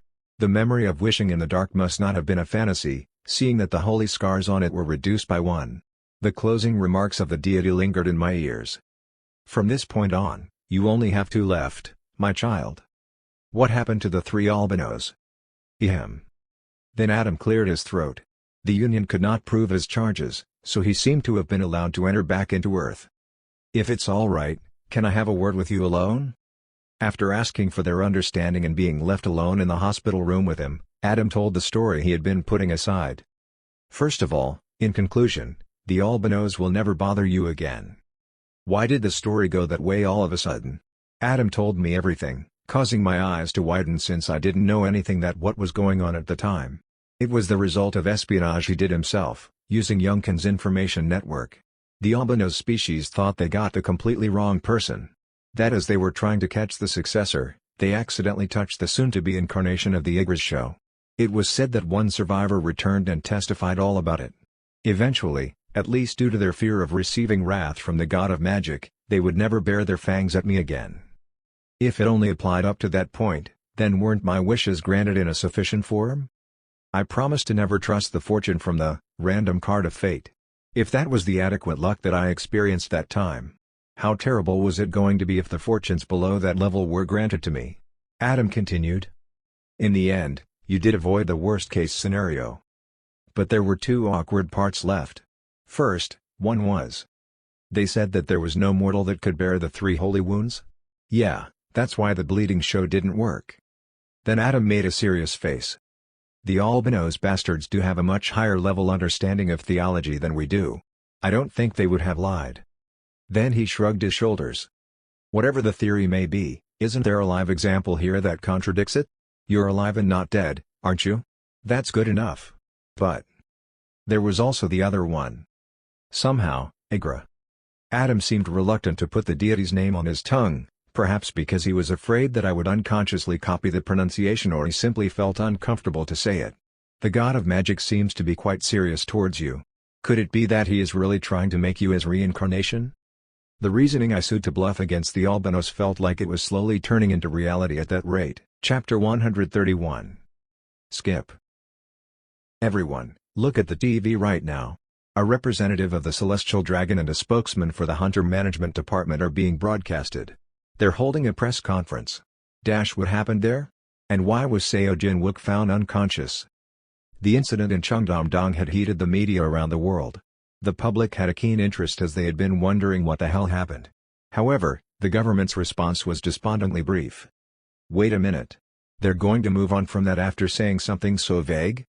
The details of the incident I experienced were covered up in moderation by Celestial Dragon and the government working together.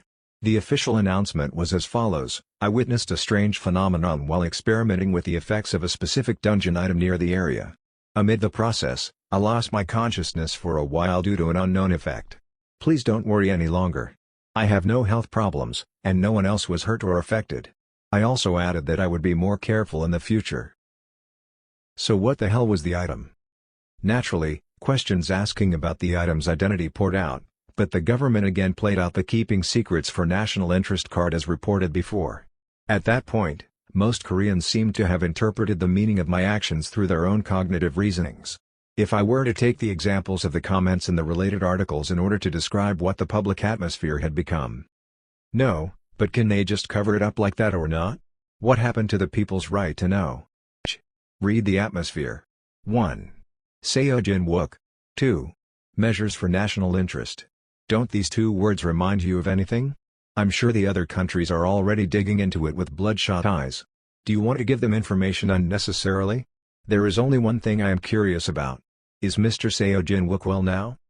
The strange occurrence of terrifying darkness clouding over a restaurant had never been observed in any other country. Even though the exact situation was unknown, everyone sensed that it was unusual just from having watched the video. Therefore, it was only natural for people to express their anxiety and ask for a clear explanation from the government and the celestial dragon. However, even in such a situation, many believed that I had accomplished another extraordinary achievement that no one else could. It's enough for me that Seojin Wook has been beneficial to the country and the Koreans so far. He has never done anything wrong before. I doubt that would change. You're so right, top commenter. I guess he did something similar to that time that he spread auroras so that the dungeons wouldn't explode and cause a break. They don't have to let me know it all at this point. I believe in Seojin Wook. What? Do you trust Seojin Wook no matter what? There goes the big fanatics. LOL. Alright, next Chinese, please. I informed the government of a brief version of the truth. What? Alien? Government officials turned pale due to the explanation that the albinos, an alien species, attempted to kidnap me and the phenomenon occurred in the process of reacting to it. The president and the minister made a fuss and said they would provide national help to protect me, but no, thank you. I politely declined. It wasn't something that was going to be solved by the amount or strength of the forces that they could use anyway. The media focused on my next move as usual. Guildmaster Seojin Wook was found to have been discharged from the hospital today. There are no reported health issues. And as soon as I stood up and fixed myself, I started the next screening quest despite the government's dissuasion. In the end, there is no other way but to enter the main quest as quickly as possible. That was the conclusion of the conversation exchanged between Adam and me in the hospital room. The tutorial's end will strengthen Igra's show's influence, but that's the same for all gods. Until then, no matter what happens, I have to hold on to the two wishes without using them and then erase the scar on my finger by other gods' power. For your own sake, don't be so complacent about making one more wish and not using the last one. Just erase the existence of the scar from your head. Okay. You don't have to worry about it. The process of summoning the Tower of Choice proceeded smoothly. Secretary Kim and others were worried, but I was in a completely fine state. Oh, but there was a guy whose state got a lot worse. Of course, who else would it be but the Devil's Sword? Please, please, please, I plead you. It's not to the point of violation of the contract.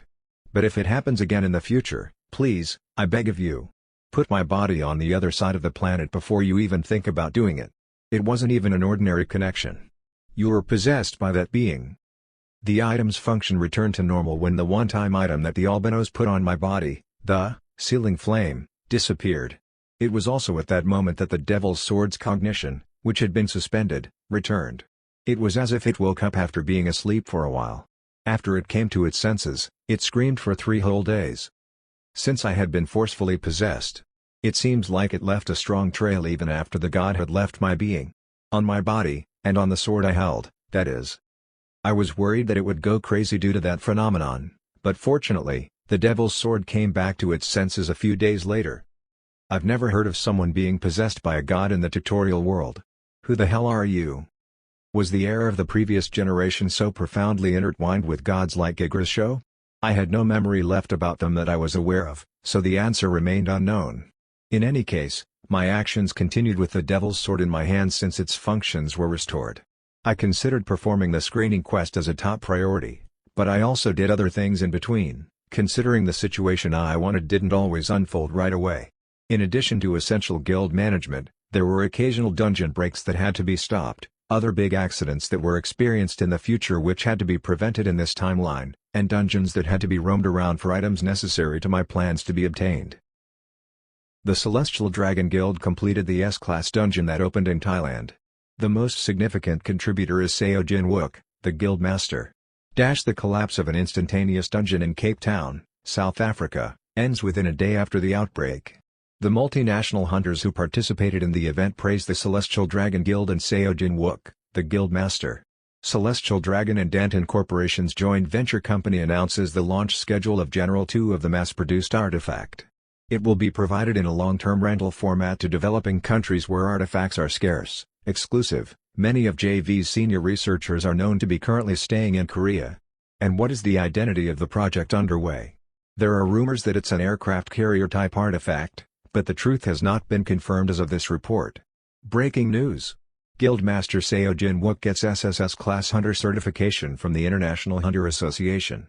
Registered in the Guinness Book of Record as the youngest and the fastest to be certified as an SSS class. Special report, discussing the Celestial Dragon. Armed with 2 SSS-class hunters, 2 SS-class hunters, and several other S-class hunters, how did Korea's top guild go beyond being a local guild to becoming a guild that caught the attention of the whole world in such a short amount of time? One day after having spent so many months without a break in that manner, we had a dungeon attack in front of us. Arta's sword dance. Spat. A fan-shaped storm shattered and swept the front. The dungeon we were roaming at that point in time had sceneries that depicted an abandoned city. It seemed to be a dimensional fragment that parted from the world where they had developed a scientific civilization level similar to Earth. The monsters in it were a mixture of cyborgs, with machines replacing some parts of their bodies, and chimeras, which combined the characteristics of different species. Squeal. A group of orangutans, with half of their bodies covered in metal, screamed and got crushed. Blood, flesh, and mechanical parts were scattered everywhere. Greater Thunderbolt, rank, SSS, Kinetic Blast, rank, SSS, Space Manipulation, rank, SSS. As she wielded the scepter of Ishad, Hibiki cast simultaneous bursts of spells that ravaged through the bizarre mutant monsters. Rumble. Buzz. With a roaring cry from an angry beast, the flash baked and burnt the enemy. Beyond that, there was an intangible energy storm that made everything crumble into porridges. Even monsters that were far away from the chaos couldn't feel relieved. The attacks ignored the distance in between them, and many were killed instantly. They weren't given any time to panic because of the sudden surge of lightning shells and waves of force. It was the power of SSS-class spells that delivered destructive power beyond space itself. To make matters worse for them, they were attacked precisely 4 times by the same spell. It was the effect of the nested duplication. Quack. Get rid of that side, too. The undead dragon, which flew like a battleship, cast a shadow over the monsters, blocking their retreat path as it annihilated the monsters. The number of zombie troops running like a tide of corpses had also increased significantly from a few months ago. I looked at the status of Hibiki and Nate, who were focused on hunting. Both had significantly reduced their active mana. After checking their conditions out, I turned my head to look at the other, and newest, member of the party. The bald woman was watching us fight, a few steps away from the front line. Lunchbox, get ready. The polymorphed dragon that assumed a human form, Euclid, shouted in an irritated voice. Oh, I told you not to call me that. Nate rolled his eyes and murmured. Well, should I call you external battery then? Nate took an item out of his sleeves. Skill lender, rank, system, item effect, lends one of the caster's skills to another for a certain period. The borrower can use the skill even if one is not awakened. Be advised that you cannot lend your unique skill. The same required mana is consumed when using borrowed skills. It was also an item that was bought using the experience points that Adam contributed. It seemed like a tremendous function since it allowed Awakened to lend skills to people who hadn't awakened, but it was useless if the person didn't have the mana needed to activate it in the first place. And there's no one on Earth who hadn't awakened yet still had active mana. However, if one were to expand their scope, there were beings like that. Dragons, although they weren't humans, satisfied its unique conditions. They were a species that had been able to manipulate mana without being chosen by the system from the beginning. Woong. Nate aimed the item in the shape of a pistol at Euclid. Euclid spoke unenthusiastically. What are you waiting for? Go shoot already. Lending skill, mana legacy. Pot. Light shot out of the gun, and I saw a complex flow of mana transferring from Nate to the dragon. The skill rental had been completed. Euclid exclaimed, raising her hand familiarly. Mana legacy. Then the mana spouted like a fog from her hand and filled the other three's mana capacity to the maximum. Phew. Do you want a potion? No, you said the boss is going to be here soon. It's okay. I didn't expect much as she had just moved on from being a hatchling, but Euclid indeed didn't have many spells under her disposal. Even considering that it was magic that could be learned by experiences and experiments and without going through the system's skill card, the number was too small for a dragon. It must be because she was exiled to the dungeon shortly after she became independent. She was also comparable to Nate's subordinate, the undead dragon, in terms of physical abilities. While thinking about how I could utilize her, I noticed mana overflowing in her heart. Dragon heart. But I didn't want to exploit it with mana drain. It was a matter of course. She would die if I did that. Instead, what we settled was the SSS class skill that Nate had learned, Mana Legacy. Euclid, which wasn't an awakened, couldn't learn it even if she was given another skill card, but we could change it to through special item that twisted the system's rules for a certain amount of time. Mana Legacy, rank, SSS, enables the transference of the active mana of the caster to another awaken with a 1-to-1 ratio. There is no limit to the amount of mana that can be transferred. For as long as the active mana and the mana capacity of the person subject to the skill allow it, the transaction would proceed. Mana transferred by Mana Legacy cannot be resent to another being through Mana Legacy again. So Euclid played the role of lunchbox in my own words and external battery in Nate's expression for our party. It's the boss. A skinny man appeared in front of us who had replaced most of his body with machines. I wasn't sure if he was originally from an elven species, but his pointed ears had remained among those that were left behind as a trace of his original form. Regardless, it didn't take that long for an all-out attack to bombard its position. The boss didn't last long against the level of our abilities. The dungeon has been cleared. Along with that positive message, another window from the system came up. Question complete. Quest name, verification of qualification, 12. Description. To climb the Tower of Choice, you must prove your qualification as a worthy awakened. Among the dungeons opened in your world, clear the dungeon in which Mechanic Neuromancer appears as a boss. Rewards, 3.5 million experience points have been awarded to the user. Okay. After securing the experience points, which were the designated quest rewards, I received the additional rewards from the dungeon. I didn't gain something huge that time around. Slot Activator, rank, SSS. This item allows the user to open 4 additional skill slots. This can be used by Hibiki. Throughout the entire journey, she became quite accustomed to the magic spells included in the 7 masteries. Since she had fully adapted to those spells, I naturally thought it was time to start collecting more powerful single-unit spells that were not included in those collections. Such magic spells could only ever manifest their outstanding performance after they ate up 1 skill slot. Boosh. She nodded and smiled after she had confirmed that 4 more slots had been added to her limit. Nate, who was standing next to me, asked me a question. Are you going to share the next screening quest, then? I looked at the quest list for a moment, then shook my head. No, not right now. What do you mean? The moment we finished the quest related to the Tower of Choice, the linked quest no longer came up, unlike before when it appeared immediately after confirming our success. It means we need to wait for some time before we can move on to the next level. The implications of that were clear. If my current life went on as I remembered it from my previous life. If we wait a little longer, the final event to summon the tower will begin. Ah. I had already satisfied all the conditions to earn the qualification. I looked at Hibiki and Nate, who I conducted the screening quests with. All 3 of us would be climbing the tower soon enough. It's fortunate that we don't have to pay huge amounts of experience points to get Choi Sung-yoon, who had no combat capability, into the tower, unlike in the past life. I nodded and continued, confidence clearly brimming in my eyes. The final challenge to go to the main quest will begin soon. Chapter 132. Summon of the Tower, 1. After returning home, I asked Hibiki a question. By the way, Hibiki? Can I go to your room for a while? She suddenly blushed and mumbled. Realizing that the words had a misleading remark, I quickly patched it up.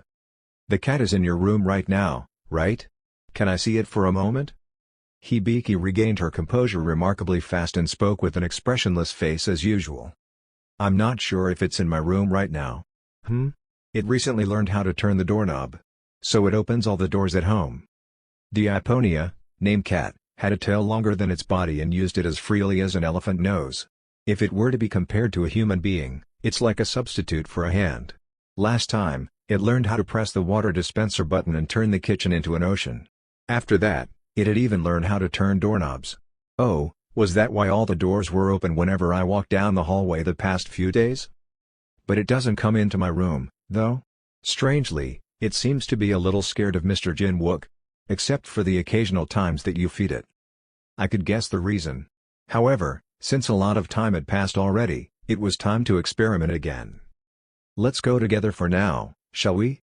Since your room is the place where it stays most of the time. Fortunately, the cat was taking a nap in Hibiki's room. When I opened the closed door, she also said that if it's sleepy, it closed the door by itself and slept. I saw a cat that had a reversed U-shaped figure in the most comfortable position in the world. Its body flinched a little every now and then as if it's dreaming about something. The white foot, as if to give an edge on the black furred leg, kicked the air. Cat. When I called it, it slowly opened one eye and looked at me, then closed its eyelids again. It's completely ignoring you. Even though in the past, I rescued it out of the black market myself, fed it, and managed to fatten up the skin and bones kitten. At that moment, it was all heels over head for Hibiki, and I was overlooked. Hibiki called it out, extending her hand. Cat. Wake up. Only then did it fully open its eyes and looked at Hibiki. Meow. It cried as if to murmur, yawned once, and then got up and stretched. Then it approached Hibiki. She turned her head and looked at me as if to say, what now? Okay, I'll be quick in trying this out. It's been more than a year since I brought the cat to my house, and it's bigger than ever. It was worth looking at it with astonishment. Wouldn't it be able to handle it by then? The work of eating up the curse in my heart, that was. Don't be scared this time. Go ahead and have a bite. I moved the blue mana into a particular pattern in the core, stimulating the embedded, Mercadius's seed. Then the red mana inside my heart began to rise quietly and the abyss like fruit flies gathering around the light. Gake. The red energy started from the heart and spread all over the body. Back then, the cat could only busy itself by hiding under the bed whenever I stimulated the curse like that. But what about that moment? Hiss. I sang of joy inwardly.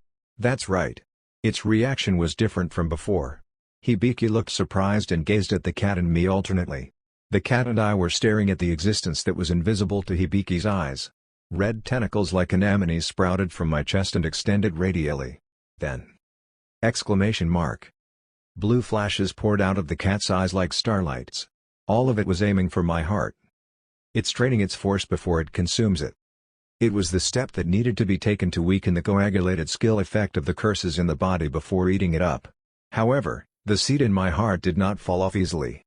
It wriggled as if to struggle and spread its red hands all around. It even tried to reach out for my head, but it was useless. The successor's eyes, rank, X, resists 2, Mercadius seed, rank, SSS. It was impossible to move to another body because it was already stuck in a host called me, and it wasn't powerful enough to wrestle against me all for the sake of taking over my mind. I watched the fight between the two with my eyes shining. Maybe it was possible. Meow. Rat-a-tat. It was the sound of my expectations collapsing. It didn't work again this time. It was a swift turnaround. Iponia ran away without looking back and hid under the bed. But I wasn't as deeply disappointed as I was before, and I didn't even sigh. This is a tremendous improvement. Its behavior was completely different until the very end when it ran away, scared that the tentacles would win against it. That time around, it faced the seed bravely, and the seed of the curse seemed to have suffered too. I'll just have to wait for it to grow a little bit more. Of course, I plan to pay close attention to supplying the food, skill cards, for rapid growth. I have high expectations for you. I spoke encouragingly, but... Meow. It only cried in a sharp voice as if it were protesting under the bed. We're almost there, Guild Master. Having enough time in the schedule, I visited the R&D center near Gyeonggi-do with Secretary Kim. South Korean Research Center expanded quickly and now used up a small industrial complex size of land. Of course, the Korean government actively cooperated in the process. The gate that automatically recognized the vehicle number opened, and we entered an area that couldn't be seen from outside. Inside, some ordinary factories appeared to be lined up. There was also a lot of unused land. Most were empty parking lots and unused vacant lots. Secretary Kim didn't slow down. He entered the road blocked by yellow barricades. If he kept driving like that, we'd crash. Are you nervous?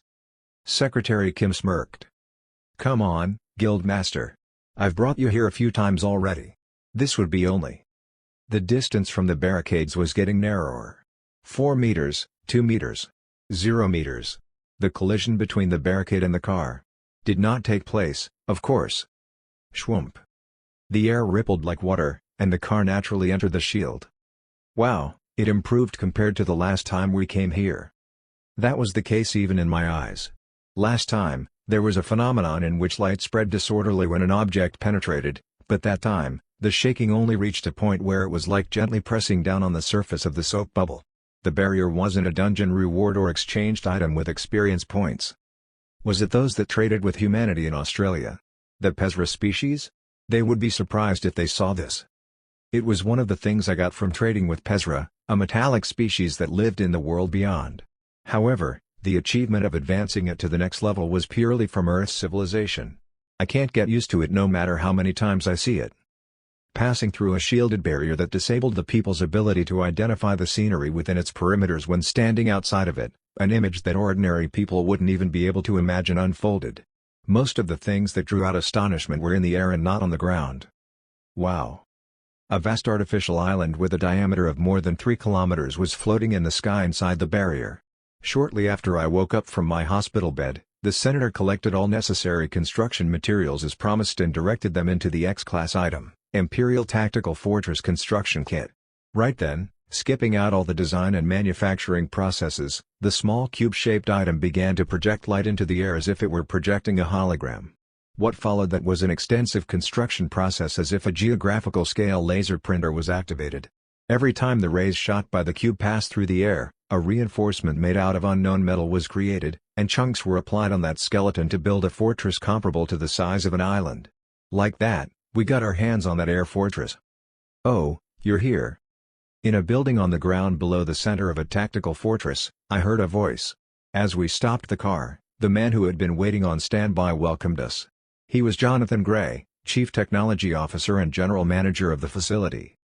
"There's a lot I'd like to show you today as well." Without being able to hide his excitement, he led us inside. That building was a docking station of some sort that connected the artificial island in the air and the ground. Researchers went up and down, riding on a circular column of light located in the center. That elevator was also one of the facilities attached to the fort. "This is it." Entering the laboratory equipped with particular safety devices, he handed us an artifact. My eyes widened when I saw it. It was absurd because I didn't know it would be possible to achieve it that soon. I asked unconfidently, "Is it a gun?" He replied with a big smile. "Yes. It's a mana-activated laser gun. We were only producing medieval weapons such as swords and spears a little while ago. However, at that moment, the level of artifacts suddenly jumped several leagues away. That kind of weapon could not be obtained at any tutorial dimension in my previous life. Usually, it's an item that could only be produced after entering the main quest. Thank you for your hard work." I was aware that to identify the essence hidden and incorporate it into existing technology within few months after the tactical fortress was completed. A lot of tremendous sacrifices and efforts had to be made by the researchers, including Jonathan Gray. Still, based on common sense alone, it was impossible to complete such achievements in just a few months. The secret to the ridiculously rapid progress was within the tactical fortress. In other words, they said it's a sample like a textbook prepared for elementary school students. I knew that it would be nice to gain at least something at the level of the enclosed manual when someone bought an assembly model toy so that humankind could learn the technology behind the tactical fortresses using that. However, according to Gray, what was prepared in there was something more than that. Honestly, we still haven't fully grasped the principles. We had just made a small-scale reproduction of the instructions for restoration and maintenance of fortress for emergencies, explained by the manual prepared in the fortress. This gun is only made after some of the weapons in the fort. Sticking strictly to the manual, that is. But it works. It's mind-blowing. I could see why the Ministry Spirit desperately tried not to release X-Class items at the tutorial stage. By the way, that kit. Is it true that we can't use it again soon? The chairman said that he could get as much construction materials as we want. He was talking about Danton, the senator. He was asking if we could build a few more of those fortresses. Unfortunately, however, it was not possible at that moment. That wouldn't be possible no matter how we try for the time being. Oh, I see. He looked disappointed for a moment but quickly changed his face and gave me a recommendation instead. "Would you like to experiment with it now?" I injected mana as he recommended and fired the mana laser gun a few times from the prepared firing range. Pew! Pot! Pot! The destructive power against mana consumption was not terrible, but my eyes could see how mana rotated in the gun and where unbalanced interactions occurred. There was a very slight lack of quality in it. If they continued to produce it like that, it wouldn't last long. The manual was perfect, but there was a flaw in the technology that had been used to manufacture it. It would be awkward to point this out right now. I'll have to organize it in a data later and hand it over to the senator. I held back on giving the feedback and handed over the gun instead. "I'm delighted. We'll be able to mass-produce this soon, right? I think it will be possible in a few months." "That's enough. I was thinking of completing the climb to the Tower of Choice." "Is the article being uploaded on the internet real? I heard there's a strange rumor going around the hunters. They're saying that the system message is making a noise that they had never heard before." A few days after completing the 12th qualification quest, the whole world became rowdy in unison. That had never been experienced since the day the cataclysm began. Although they weren't even in the same dungeon, all the hunters were looking at the same message simultaneously. "Congratulations. A few selected users on this level have met their qualifications. Your world is now closer to ending the tutorial and entering the main quest." The first to boil up was the hunter community on the internet. "This isn't just me, is it? Are other people looking at this as well?" "Yeah, I think so. But... main quest? Only now?" There was no one who didn't know that the Earth was still in the tutorial stage, but more than 20 years had passed since everyone focused on exploring dungeons and receiving rewards. Most of them had already lost interest in the main quest. The system message didn't stop there. "Once you've entered the main quest, you'll have access to artifacts that go beyond the allowed item class so far." The meaning of those words was unmistakable. The highest item rating known to Earth so far was the SSS class that couldn't be valued at any price since it was scarce enough that the entire quantity available could be counted within 10 fingers. It meant that they could get items that were even superior to that. You can develop your civilization at an unprecedented rate through those. Exploring dungeons and preventing them from collapsing will be much easier. The message also had subtle, hidden parts, as it was the system speaking. Some parts indicated that proceeding to the main quest increased the frequency of gate occurrences and exposed our world to more aliens. A month from now, those chosen in the current dimension will be allowed to enter the exclusive dungeon. That's where the final challenge to the main quest will begin. The challenge, of course, was none other than the Tower of Choice. I knew the reason why it necessarily decided to start a month later. It meant that in the meantime, it wanted us to gather our opinions on our own regarding if we should start climbing or not. "No, what the hell is that supposed to mean? What does it mean a few hunters have been selected? Do you know anyone?" All hunters around the world heard the message. The fact that the system never lied had already been proven enough, so people had to make clumsy guesses in confusion. In the midst of it, the information that the Korean government released to the world by announcing its official statement was enough to astonish everyone. It was Seo Jin-wook again.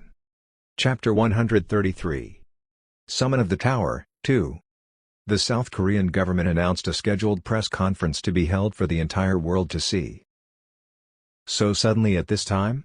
What's going on? It was only a few days after Hibiki and Nate were certified as SSS class by the International Hunter Association. The topics included unprecedented system messages recently encountered by the awakened hunters across the globe and the future movement of the Celestial Dragon's Ace Guild members. The combination of the two most talked about subjects made people draw an apparent imagination. What could this be? What else could it be? It was Seo Jin-wook again. So they're the selected users the system mentioned? Oh, my days, something unimaginable has been unraveled. Some watched the briefing live with curiosity, others with excitement, and others with concern. The eyes of the whole world were on Korea. In the midst of it, the president's statement had begun. Guildmaster Seo Jin-wook of the Celestial Dragon Guild in Korea was recently selected by the system as an excelling awakened and has become qualified to challenge the ordeal for this world to proceed to the main quest. The explanation continued after going through a sufficient adaptation. It was said that a month later, the gate leading to the dungeon called Tower of Choice was to open, and only those who had undergone the ordeals with Seo Jin-wook would be able to enter it. It had also been mentioned that after climbing the tower all the way to the 100th floor, the path leading to the main quest would open. The reaction was intense. It's as if the system officially recognized that the best hunter on Earth is Seo Jin-wook. But isn't it unfair to take the two companions from Celestial Dragon as well? I acknowledge Seo Jin-wook, but the other two could be picked from other countries. It's inevitable that Seo Jin-wook holds the ability to choose. What was left was whether to support or oppose Seo Jin-wook's challenge to the tower. The South Korean government had already been negotiating with governments behind the shadows before declaring that to the world. Thus, most of the allies had already come to an understanding. They were expecting the civilization reforming great items and its influence it would bring by entering the main quest. The support of the Persa species, the aliens at the Australian Gate, also contributed to the formation of such a positive atmosphere. I will take this opportunity to make public the correspondence of our ally, the Persa species. After following through several trades, Seo Jin-wook sought the aliens' understanding and began to take a step back. As he became busier and busier, he could not show up for every transaction. Instead, the alien requested that they send an agent that Seo Jin-wook himself designated. In return, he dispatched a celestial dragon hunter. In a recent deal, the hunter accompanying the envoys asked the Persa species' opinion regarding the Tower of Choice. They knew that they had summoned the tower much earlier than Earth and that they were actively climbing it. To reply, the Persa envoys told them that they were willing to send their official advice in the form of correspondence. The contents were as follows. New friends. Earthlings. I heard you were about to summon Tower of Choice. I would like to extend my sincere congratulations. From the beginning, there was a hint of viewing the climb of the tower as something positive. First of all, from the position of a species currently climbing the tower, the system message hasn't revealed everything to you yet. If you climb more than half of the tower, another fact will be revealed. They let us know openly the truth that the system had slyly hidden. The hidden truth is that more gates will open when you proceed to the main quest, and the protection device will also disappear. It was a piece of information released in consideration of their neighbors who had established precious ties with them. Nevertheless, we are still climbing the tower. And we advise our neighbors to do so as well in good faith. The reason for the advice was simple. It was because they knew that the positive effect of encountering new quests and items was more significant than the risk of opening more gates. Since they started the tutorial a long time ago, they had seen and heard enough examples of dimensions that went to the main quest before them. That's why they were able to say those words. Above all, your civilization that we had indirectly experienced is determined to have the ability to overcome any form of turbulence, even if it is not to the point of perfect preparation. The general public opinion also flowed in a similar direction. Of course, it was impossible to unify opinions around the world into one. The representative country that had called for the opposition was the People's Republic of China is firmly against a portion of Korea's hunters' independent acts on quests that affect the entire world. The Korean government and Celestial Dragon should stop their arrogant, self-righteous, one-sided atrocities right now. Of course, the trend had already leaned to one side, and only a handful of people listened. There was another reason for such an atmosphere to be made. According to the Persa, it takes about 10 years to climb the tower anyway, right? The internal structure of the tower didn't merely require the hunters chosen by the system to kill monsters. It also involved solving troublesome tricks and puzzles that controlled the flow of mana on each floor, and it was causing a lot of trouble for the Persa. Therefore, people on Earth thought the choice to start climbing early wasn't wrong at all. There was a premise that they could travel between the tower and the Earth with the returning stone anyway. Of course, everyone had no idea how short the whole process could be shortened if the hunter, who possessed the successor's eyes, were to climb the tower. A month later, somewhere in Korea, government officials and some of the Celestial Dragon were gathered in a place that hadn't been disclosed to the public. Then, Guild Master Seo Jin-wook, and the two of you as well. We wish you the best. Opening the gate that led to the Tower of Choice was decided to be held behind closed doors because they were worried about any possible interference from opposing factions. In my hand, I had a key in the shape of a steering wheel that shone in gold. Summoning key, rank, system, key given to an awakened individual who has completed all of the verification of qualification quest. It summons the gate leading to the Tower of Choice. It was similar to a one-person dungeon key prepared for the successor. Woong. I turned the key clockwise with force and, I was able to observe how a golden vortex was created. 1,000 emotions overwhelmed me. In my past life, they had summoned the tower early, but they didn't care about climbing it or not. Not even the hunters who got the qualifications showed any interest. The difficulty of the tower was so much higher than expected that the cost-effectiveness did not match. Rather than struggling to climb, exploring S-Class and SS-Class dungeons with similar difficulties to each of the tower's floor was much more profitable, and the compensation items were also decent, so they only poked around the initial stages of the tower and pulled out. No one also tried hard to climb the tower, since by reaching the last 100th floor and they would only receive the option of entering the quest. It was hard to judge the trade-off benefits. In the end, the SSS-class dungeon collapsed in a state where we hadn't entered the main quest, and human civilization itself was destroyed. It was at that point that the last 5 stepped foot on the tower. If we had started the main quest early and raised the level of civilization further, and if strengthened our power, would we have been able to overcome even the SSS-class collapse? It was a meaningless imagination to Angelica. Whoong. Well, we'll be right back. Leaving behind those who watched us in silence, we crossed the gate. You have entered the Tower of Choice. In front of us, who crossed the Golden Gate, a colossal tower soared through the sky. It wasn't just the height that was enormous. It was also impossible to see how huge the perimeter was. Wow. Nate admired. That. Hibiki also sounded nervous. That's the Tower of Choice, right? I never thought I'd see that. The dragon murmured in an indifferent manner. Goong. As soon as we showed up, the crouching presence in front of the massive door on the first floor unraveled itself. Those who received the qualification to climb the tower. Its heavy telepathy. It was a metal golem. Its body was made of alien metal. Rumbly. Blue light filled its 2 eyes, each joint all over its body and its circuits. To enter the first floor, you must take me down first.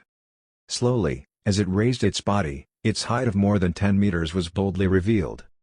It looks grand, but in reality, its power that was turned off had simply been turned on. Behind its back was the door to enter the first floor of the tower. From the center of the enormous mana core, like a blue fog, the mana was transmitted through the atmosphere to become the source of the golem's power. So that's the gatekeeper of the tower, right? I had shared the tower's structure and the appearing monster information with all of our party members, reasoning out that the information had been obtained from the alien species. As we've heard before, that golem needs to be damaged throughout its body evenly. Otherwise, the damage will be self-repaired. I thought of how hard we worked in the entrance in my past life. It made me recall the memory of the past, specifically, the climb before I was reborn as Seo Jin-wook. A scream as if to struggle.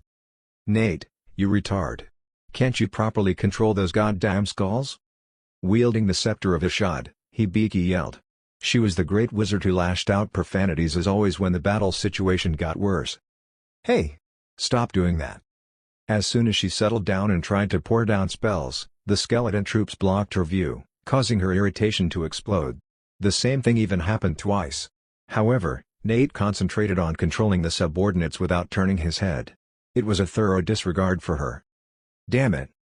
The rune shone once more from her scepter. Inferno, rank, SSS. Greater Thunderbolt, rank, SSS. Boosh. Boom. Boom.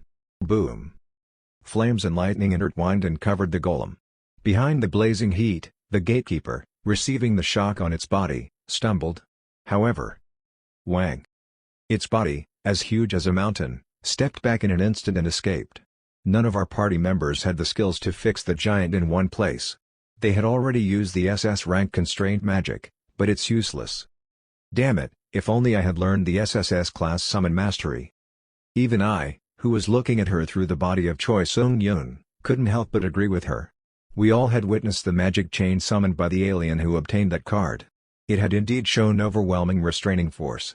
As far as I could judge using the successor's eyes, it's enough to tie that golem up motionless. But before we could enter, we couldn't afford to prepare until that point. Weeing. The golem's body glowed blue. The flow of its mana was something only I could see. Hiding behind the skull troops summoned by Nate, I shouted. My old voice was scratched roughly. The golem is starting to heal. Randy, with the devil's sword, charged onwards. Ah! Purple sword energy gushed out of his sword. I'll cover you. From behind, Angelica, the saint, blew an arrow of blue mana. And click, clack. Nate's subordinates, with only their bones left as it had been a long time that he had acquired them and turned them into his possessions, tenaciously clang on. But then... Woong! Once again, the broken and charred metal body was restored. Bam! Randy rolled on the ground after being hit head-on by the golem's violent writhe. Karg! As he tried to charge again, he stopped and convulsed instead. Then he looked down at the devil's sword in his hand with a look full of hatred. Please. At least in times like this. It was a meaningless expression of emotion. Whenever Randy faced a crisis, the devil's word stuffed more vicious telepathy into his mind as if it had been waiting for that opportunity, aiming for a moment of mistake to lead to his death. Whoa! The golem rushed in like a gust of wind. Someone yelled in desperation. I mean, how the hell are we supposed to get to the 100th floor if it's already this difficult when we're still at the entrance? I escaped from my memory and focused on reality again. Who was the last one to shout like that? Perhaps it would be Nate. I looked at Nate of the current timeline. His appearance from my memory was similar, but the expression in his eyes was entirely different. Recognizing the meaning of my gaze, he nodded. Are you ready? Only Nate and I could see the entity that answered to his words, but everyone could hear her telepathy. Do I recognize the presence in front of my eyes as an enemy and attack? It was the operating system of the item that Nate owned, the Imperial Protection Program.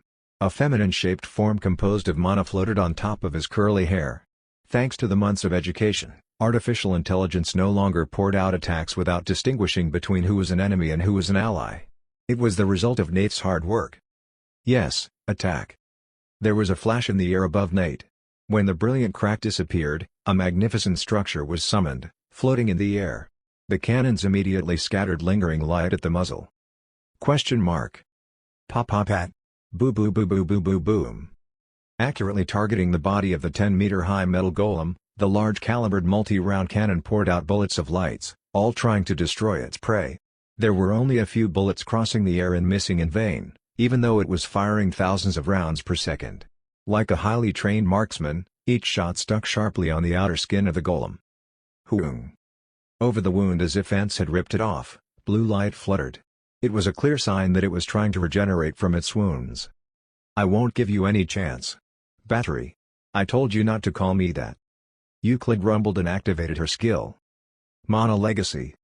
As soon as the mana transferal toward Nate began, he gave the spirit of the item another instruction. Draw mana from me and use it right away. Performing as instructed.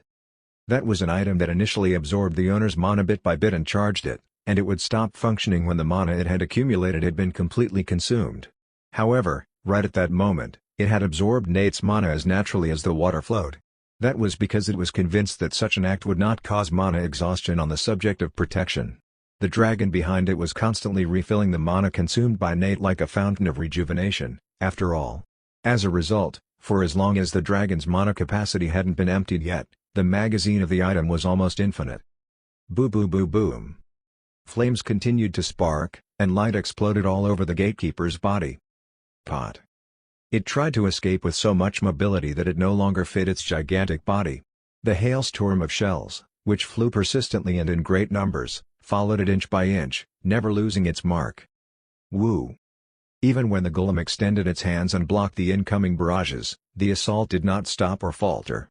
After all, we had observed that the gatekeeper's regeneration speed could not keep up with the momentum of the shells that knotted its body little by little. I wondered how many minutes it lasted before succumbing to its inevitable fate. The gatekeeper of the tower has been defeated. A massive chunk of metal was literally torn into shreds and turned into powder. Good. Compared to our attempt in my previous life, it was effortless. Chapter 134. 10th floor. After easily taking down the gatekeeper, we entered the first floor. Fortunately, no matter when the tower was summoned, the internal structure did not change much, and the missions were similar. Since the number of people entered was smaller than in my previous life, the difficulty level was slightly lowered, but other than that, there wasn't much difference. Even if I was judging it objectively, our power now is superior to the 5-member party of my previous life. Choi Sung-yun was a non-combatant member in the previous life, but at that moment, I did not only have the ability to deal the most damage in the party, but I also had the ability to solve the tricks and puzzles. Hibiki learned a lot more spells than she had in her previous life. Although Nate had fewer subordinates, he controlled the undead dragon and an attack mechanism called the Imperial Guard program. The dragon, Euclid, did not actively engage in combat, but she had the primary fighting force ahead of her. Hence, she mainly played as a source of mana. Furthermore, it did not affect the tower's difficulty, as she was recognized as a possession, not an awakened. It didn't take a year even when the last 5 party climbed in earnest, thanks to the successor's eyes. It was ridiculously fast compared to other dimensions, even though we were that desperate as well since it happened after the SSS-class dungeon had collapsed. However, it would be strange that we would be delayed since all the conditions were better at the moment than in our lives before. We charged with all our might, and in only a matter of days, we reached the 10th floor. The 10th floor of the Tower of Choice, Siege Warfare. The system message informed us of the goal. Take down the castle and handle the boss monster hidden in the deepest part of it. The siege was a bit of a different level from the general sense. Instead of being fixed on the ground, the castle we were supposed to take down was floating at a high altitude. Stardust Wing. It had been about 30 minutes since the attack on the 10th floor began. I was flying up into the sky and pouring long-range attacks. The target was the vast castle that had been detached from the ground and was floating hundreds of meters high. It was only defined as a castle since the message called it that, but it was a large-scale structure that was utterly different from Earth's architectural style. Staring at it, I slowly added force to pull the bow. Sephiroth Guardian Bow. The thin metal that hadn't been knocked an arrow with became tightly tensed. Wang. Follow the finger on the string, a mana arrow was created. I changed the flow by imagining the image in my head. Then the arrows became much longer than the original form, stretching out, and the number of arrows began to multiply. After such a short time, I was loading 20 pike-like arrows larger than my height with an arrow width. As the length of the bow was a little over a meter, it was supposed to be an impossible knocking movement and a grip that surpassed the laws of physics. That was only possible since it was an energy arrow created with mana. Pot. I released the bowstring. Swish. The arrows containing violent energy had been released. They ripped through the wind and zoomed through 20 trajectories. It was a guided strike that never missed the target and had a 25% destructive power added due to the item effect. An interception close to a homing missile rather than an arrow flew to the castle in the sky. Boom. Boo boo boom. The sounds of collisions and explosions followed, but most of the arrows were crushed before hitting the castle. A shield. There was a spherical shield surrounding the castle in the sky all around. In every place that the arrows crashed on, lights flashed and blocked them off. However, I'd been precisely setting the arrows to the same several target points, and the process had been repeated countless times. Eventually, the shield started to crack little by little. The results were showing. Crack. I heard the sound of cracking and something breaking in the air. One of the arrows flew through the shield and hit the wall. Boo-boom. Dust and debris scattered, and a portion of the outer walls was torn down. The more I broke and shattered the massive wall gradually, the more the apparent change was observable in my eyes. The power source of that castle. The mana has been greatly reduced. It's like watching the process of shaving off the life force gauge of a boss monster. The more damage received by the shield that lingered around the entire infrastructure, the more it consumed mana. And the altitude at which the castle floated was also decreasing as the mana lessened. It wouldn't crash all of a sudden, but it would eventually reach the ground in that way, and the shield would have vanished by then. From then on, the battle inside the castle would begin. In order to hasten the process, the rest of the party was also doing what I was doing in the air, but they did it on the ground. There, I filled your mana up again. Again. Nate's cannon over his head was aimed at the sky. Following the instructions of the subject of protection. There was one critical weakness in the Imperial Guard program, cannon's attack. The force of the cannonball was optimized for when the target was within 10 meters. If the distance increased beyond that, the destructive power was reduced. That was because the design itself assumed a one-on-one close call war situation. Essentially, it was made for when one was surrounded tightly. It was only natural since it was designed to make an efficient multi-strike with limited mana. However, that weakness was solved with the help of a colleague. Space Manipulation, rank, SSS. Hibiki performed a magic spell. With the spell, space was twisted, and the distance between the sky castle and the ground was narrowed. Through the haze-like shaking spaces, the multi-calibered cannon began firing its bullets out. Pop-pop-pat. The saturation of light poured into the fluttering eddy. The bullet jumped across the distance of hundreds of meters like teleportation. And they reappeared on the shields surrounding the castle, the threshold of which space could be folded. Boom boom boom boom boom. The cannonballs continuously rattled the transparent shield. In that place as well, with a cracking sound, fissures were forming. If we keep this up a bit more, I think we'll get a hole in the bottom, too. While Hibiki maintained the space-twisting magic, she invoked another magic through multiple cognition. Earthquake, rank, SSS. A desolate mountain of stone, a little off the ground from where they stood, the place began to fluctuate without mercy. Rumble. Rattle. It bounced crazily in all directions, causing fissure to form in the rocky mountain, leading to a collapse. Rumbling. Large rocks rolled all over the place like grains of sand. Hibiki also maintained the earthquake spell and activated the third spell without any breaks. Gravitokinesis, rank, SSS. It was an unrestricted control of gravity that ignored the laws of nature. Float. A group of boulders obtained from her act of splitting mountains rose to the sky. Swish. Boom. Boom boom boom. Like a catapult in the far history, rocks flew through the air. A blow penetrated it, leaping beyond a distorted space. The power carried in each one was heavy enough to match the SSS rank magic. Mana Legacy. Before the mana capacity of the two on the ground was emptied, Euclid, the dragon, refueled them. As the attack went on, the castle eventually went down. And at last... boom. The castle found the place where it's supposed to be and weighed its heavy self down on the ground. Then, there was a cheerful voice in the ears of party members on the ground. "All right, we're heading inside." Even after we entered the castle, there was nothing to go through. Since I had identified the shortest route in advance, we went straight to the boss room without any delay or waste of time. Meanwhile, as we approached it, the grumbling of the devil's sword in my hand became more frequent. What on earth is in the boss room in this place that makes me sense this type of unpleasant feeling? You'll find out in a little while. And, when we finally got to the boss room. Gearg. In that place, there was a huge heart that filled the whole room. Muscles and blood vessels stretched out like tree roots had dug holes and penetrated between walls and the ceiling. That's the power source that operates this castle. I could see the shiny blue flow of mana in the heart and the flow of mana that seeped everywhere, following the rhythm of the beat. I explained to the party that the creature didn't attack, but its defense power was quite troublesome. Aha, a sacred-type barrier? Euclid was quick to understand, as if she had ever encountered one in her past world.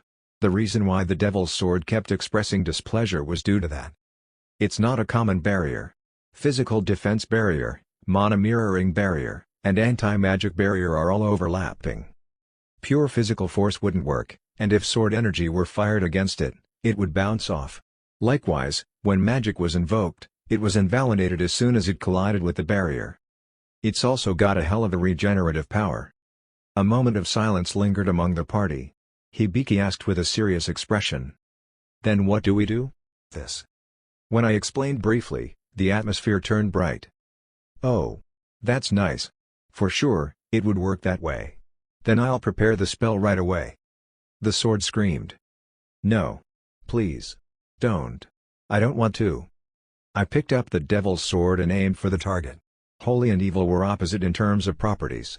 In other words, the heart was experiencing the same suffering as the devil's sword as it approached the heart. When the force that repelled each other was maximized, it became a window to penetrate the shield. Swish. I threw the sword at it without hesitation. No. Thug. The devil's sword thrown from the tip of my hand became stuck in the middle of the heart. The blade, which was the gathering of evil properties, had penetrated the wholly propertied physical defense barrier. However, the sword's length was too short for the size of the heart filling the entire room. It wasn't enough to stop it from functioning. Furthermore, wobble. A disgustingly fast recovery rate was triggered, and the heart muscle pushed the sword away. Hibiki. She had already prepared a spell. Lightning bolt. A ray of currents burst out from the tip of her hand. Zap.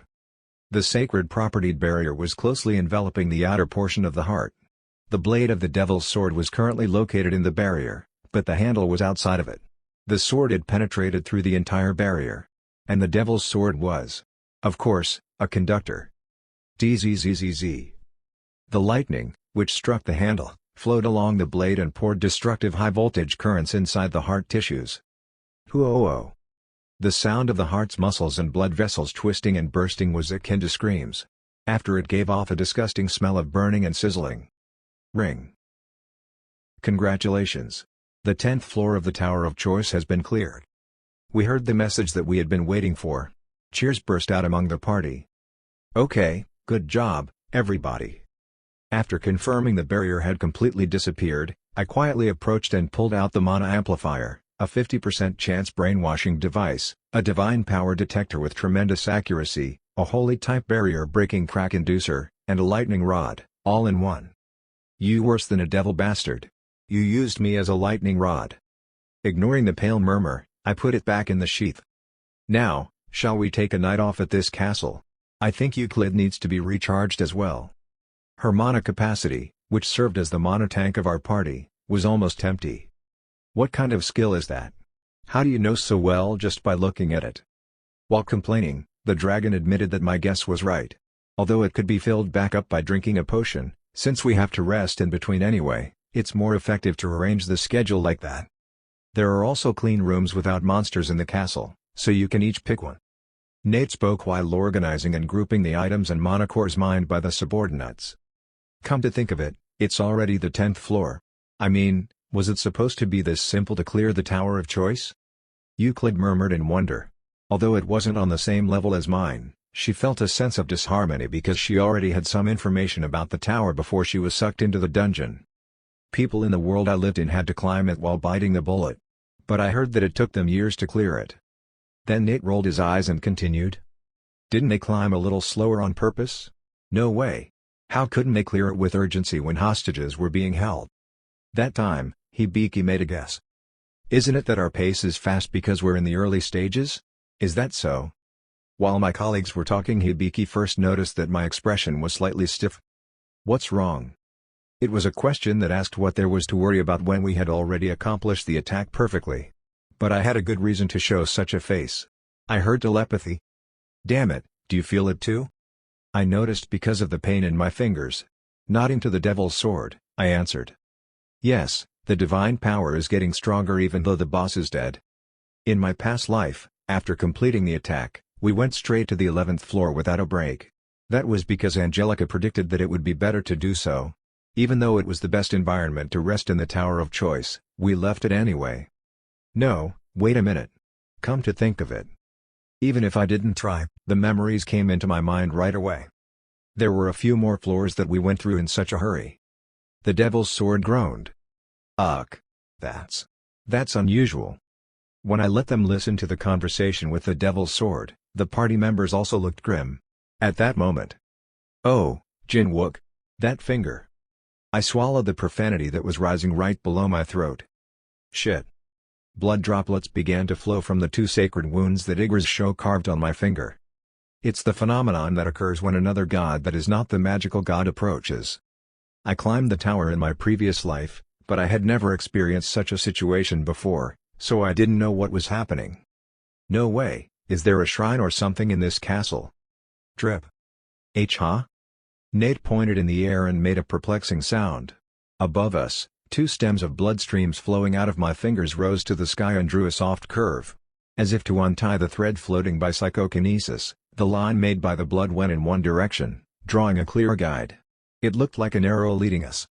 Chapter 135. 10th floor, hidden room. What should I do? The 2 strands of blood embroidered the air. It's boldly trying to lure me. What created that phenomenon was a divine being which was not the Yggdrasil show.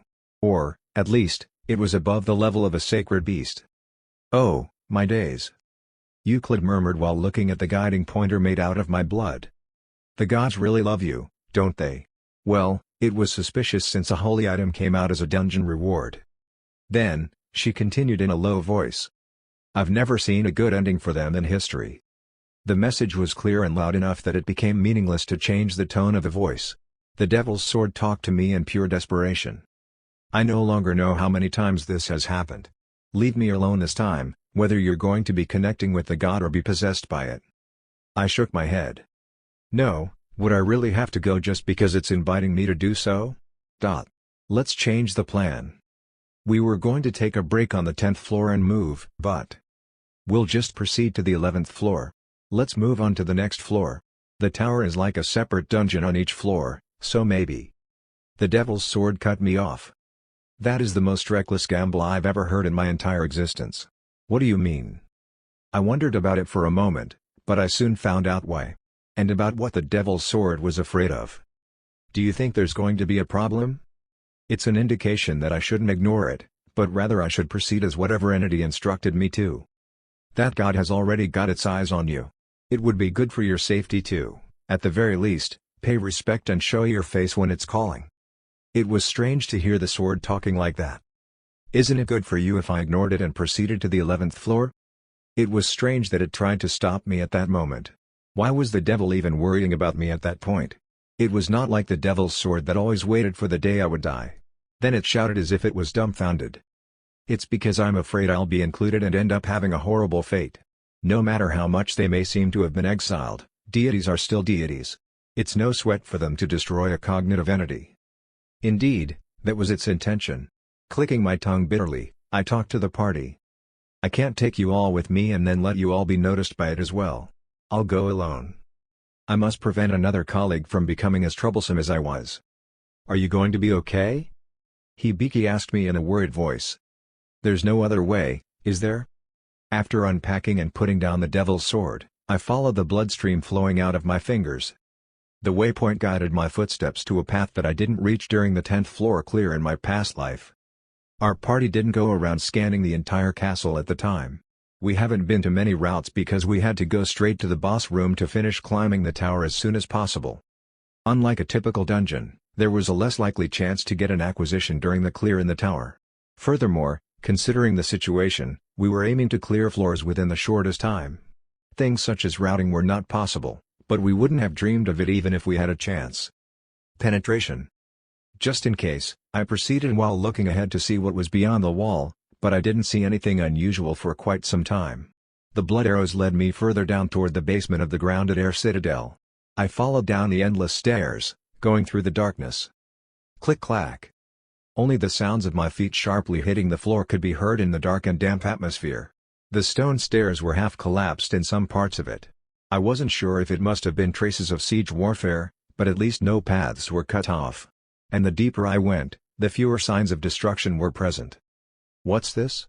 The deeper I head underground, the more extraordinary the flooring and the materials on the walls are? As I moved forward, the surrounding structures became more solid.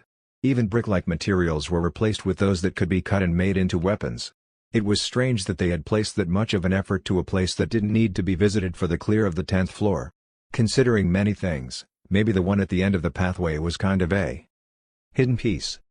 If it was a hidden piece, what was the condition for it to be revealed? I made a mixed face while looking at the sacred wound on my finger. Later, even the lights disappeared, and I walked onwards while only relying on the luminous magic I created. It felt like I was stepping my feet into the open mouth of a monster in the deep ocean, but there was no other choice but to go through with it. Exclamation mark. After going down for a long time, I finally stopped walking. Finally, something new, a door.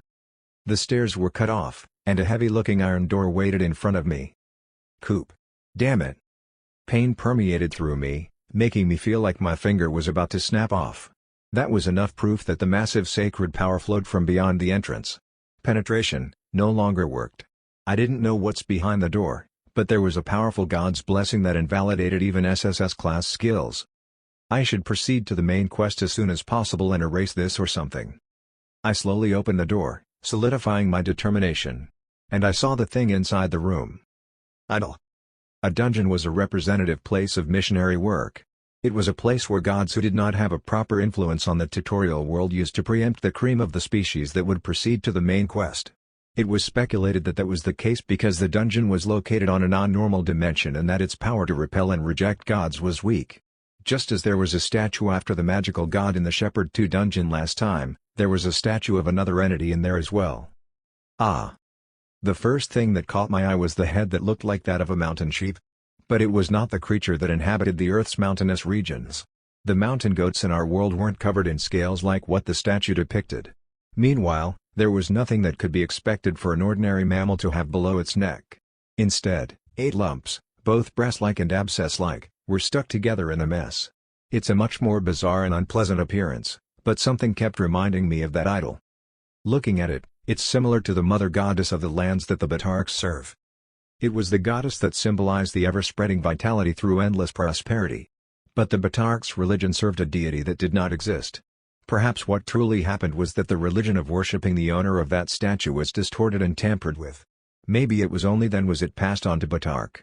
Of course, their prayers and dedications were not directed toward the proper divine entity, so a handful of divine power couldn't be gained by any god. However, the idol that is present here is real. I knew the identity of that god. It was the one in charge of all life. The name was Ram. Rumbly. When I opened the door, there was nothing in the room except for the idol. However, when my glance met with its 2 stone-carved eyes, a weak vibration covered the entire room. In an instant, flesh and blood vessels sprang up through the cracks in the bricks, creating a heart shape. There were more than 1 or 2. Rumble. Rumbly. Crunch. Small flesh stuck out as it pushed bricks away and swelled like balloons. It took the shape of a heart, and like a hydra that reproduced through childbirth, another heart bloomed from the outer layer. After that, the same thing was repeated countless times. Hundreds of hearts were intertwined with blood vessels, covering the floor and ceiling like dizzying gourd vines. My finger was already hurting like it was going to explode at any second. Drip. The bloodstream that guided me whirled into a strange dance in the air. Then they made beautiful text strings in front of my eyes. Arcade text. I read the contents. Tell me the being that you want to kill. As I kept my mouth shut, the blood-knitted text string scattered once in the air and gathered again. It became a new sentence. Or, put it on your tongue, the being that you want to let it live. The authority of the god of life was more like a terrible fear for the living. Naturally, the one who could give life also had the power to take it away again. Its area of manipulation ranged from the moment life was born up to the last moment when it would ultimately fade. Whether that was a real deity or a sacred beast that was controlled by it. It would never propose something to anyone if it couldn't do just that. Nevertheless. I shouldn't carelessly use my tongue here. I was in a similar situation to Yggdrasil's behavior, in which it left 3 holy wounds on my finger without asking. The god of life was an aristocrat by comparison. It didn't engrave a gift on my body and wouldn't allow itself to be held back or rejected regardless of what my answer was going to be. That saying just now is recommending me to make a wish. The behaviors of such gods were like a vicious loan recommendation. Regardless of whether one needed it or not, it meant to give them a credit line first so that they could use it as much as they wanted. Of course, if they fell for their words and used them carelessly, the terrible doom that was suspended would come for them. But honestly, it's a problem that it is desirable. Just as I had contemplated with Yggdrasil, an idea indeed came up in my mind as I heard the suggestion. If Mercadius could be finished for good with this. If I could borrow a god's power to blow away its existence without a trace. But it's a no-no. A trap would always accompany such an easy method that had reached a point where it would even twist any existing principles. I lowered my impulse and talked to it carefully. I'm sorry, but I don't need it right now. Then, without even waiting for a moment, blood droplets formed the next sentence. However, I can see traces on thy body of many gods already passing by. The only thing that possessed my body was Yggdrasil. What did it mean by a lot of deities? Did it consider me touching the sacred items as an act of being in contact with gods as well? Blood droplets spoke as if to answer my question. The most concentrated one is magic, and the next is luck. The god of magic, Yggdrasil. The god of luck, Ramongskert. For the one that oversees luck, I had only touched its sacred item. It isn't so, mortal. There will be no trace left like this just by contacting the object. The god of luck has given you an eye even for a moment. The god looked at me in person? He would have intervened directly in you by touching the odds. I understood what it meant. Perhaps that was the reason why the sacred item came out of all the rewards I chose. The god must have touched the case of random card of fate, coming out among many SSS class items, beating the rare probability. And there is another deity. Right before my thoughts were about to get complicated, bloodstreams continued to assemble the texts. It's so faint that it took me time to notice, but what must this be? The breath of a deity is embedded deep in your soul. The identity is. For a while, a smooth drawing of an Earth-equivalent punctuation mark was embroidered in the air. Ah yes, I have identified it. It is time. God of time? The moment I heard the keyword. Ah! The knowledge I already knew overlapped with the existence mentioned by blood droplets. At that moment, my head cleared up, and I came up with one hypothesis.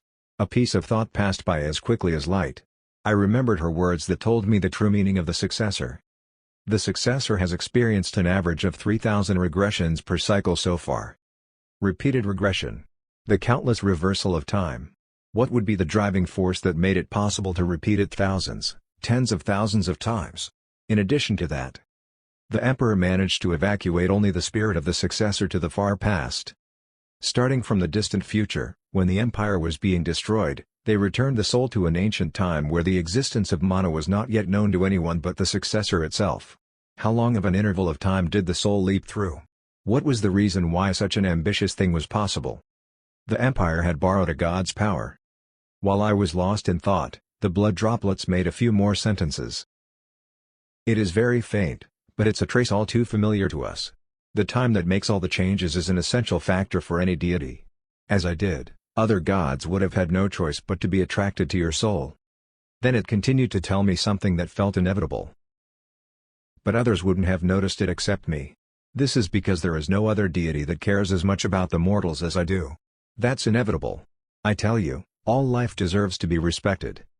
It was a famous epigraph from the scriptures of those who served Ram. Every life deserves to be respected. However, that blood drop emitted the sentence that followed it. And only the scheduled, inevitable death guarantees its respect. The blood droplets, as if to entice me, created new sentences once more. You shall climb to the top of this tower and move on to the next level. From then on, many gods can watch you from closer and give you more. Won't you serve me before that happens? It was an outright temptation. You may forget the god of time for a moment. I don't get involved after death. In this life, why don't you serve me only while your flame of life is still lit? The most powerful weapon for a living being is life, and the most vulnerable vital point is life as well. If you're immortal, choosing me is the wisest path to take. I spoke politely but clearly without room for any misinterpretation. I'm sorry, but I have no intention of entrusting my existence to a great deity. The blood droplets didn't give up. Look, magic lost its most potent leg. Luck was banished from the Valley of Convergence. Time was nailed to a repeated loop. The sword of battle is rusty and broken. Mind has lost the foundation to prove itself. Space has split into numerous debris and scattered. Currently, the god of life was talking about the disastrous fall of the exiled gods. They had been swept away with the end of an era. It all happened in the distant past before the material world even began. Nevertheless, they were immortals who are still called great beings. But anyway, being exiled goes for the god of life as well. I gathered my strength and said it once again. I'm sorry, but I... At that moment. Boosh. The heart vines laid on the floor and ceiling began to burn at once. What the hell is this? The scar on my finger opened as if it were tearing apart, and more blood gushed out. A much thicker and more turbulent text than before asked me in the air. Would thee, indeed, refuse even my last offer?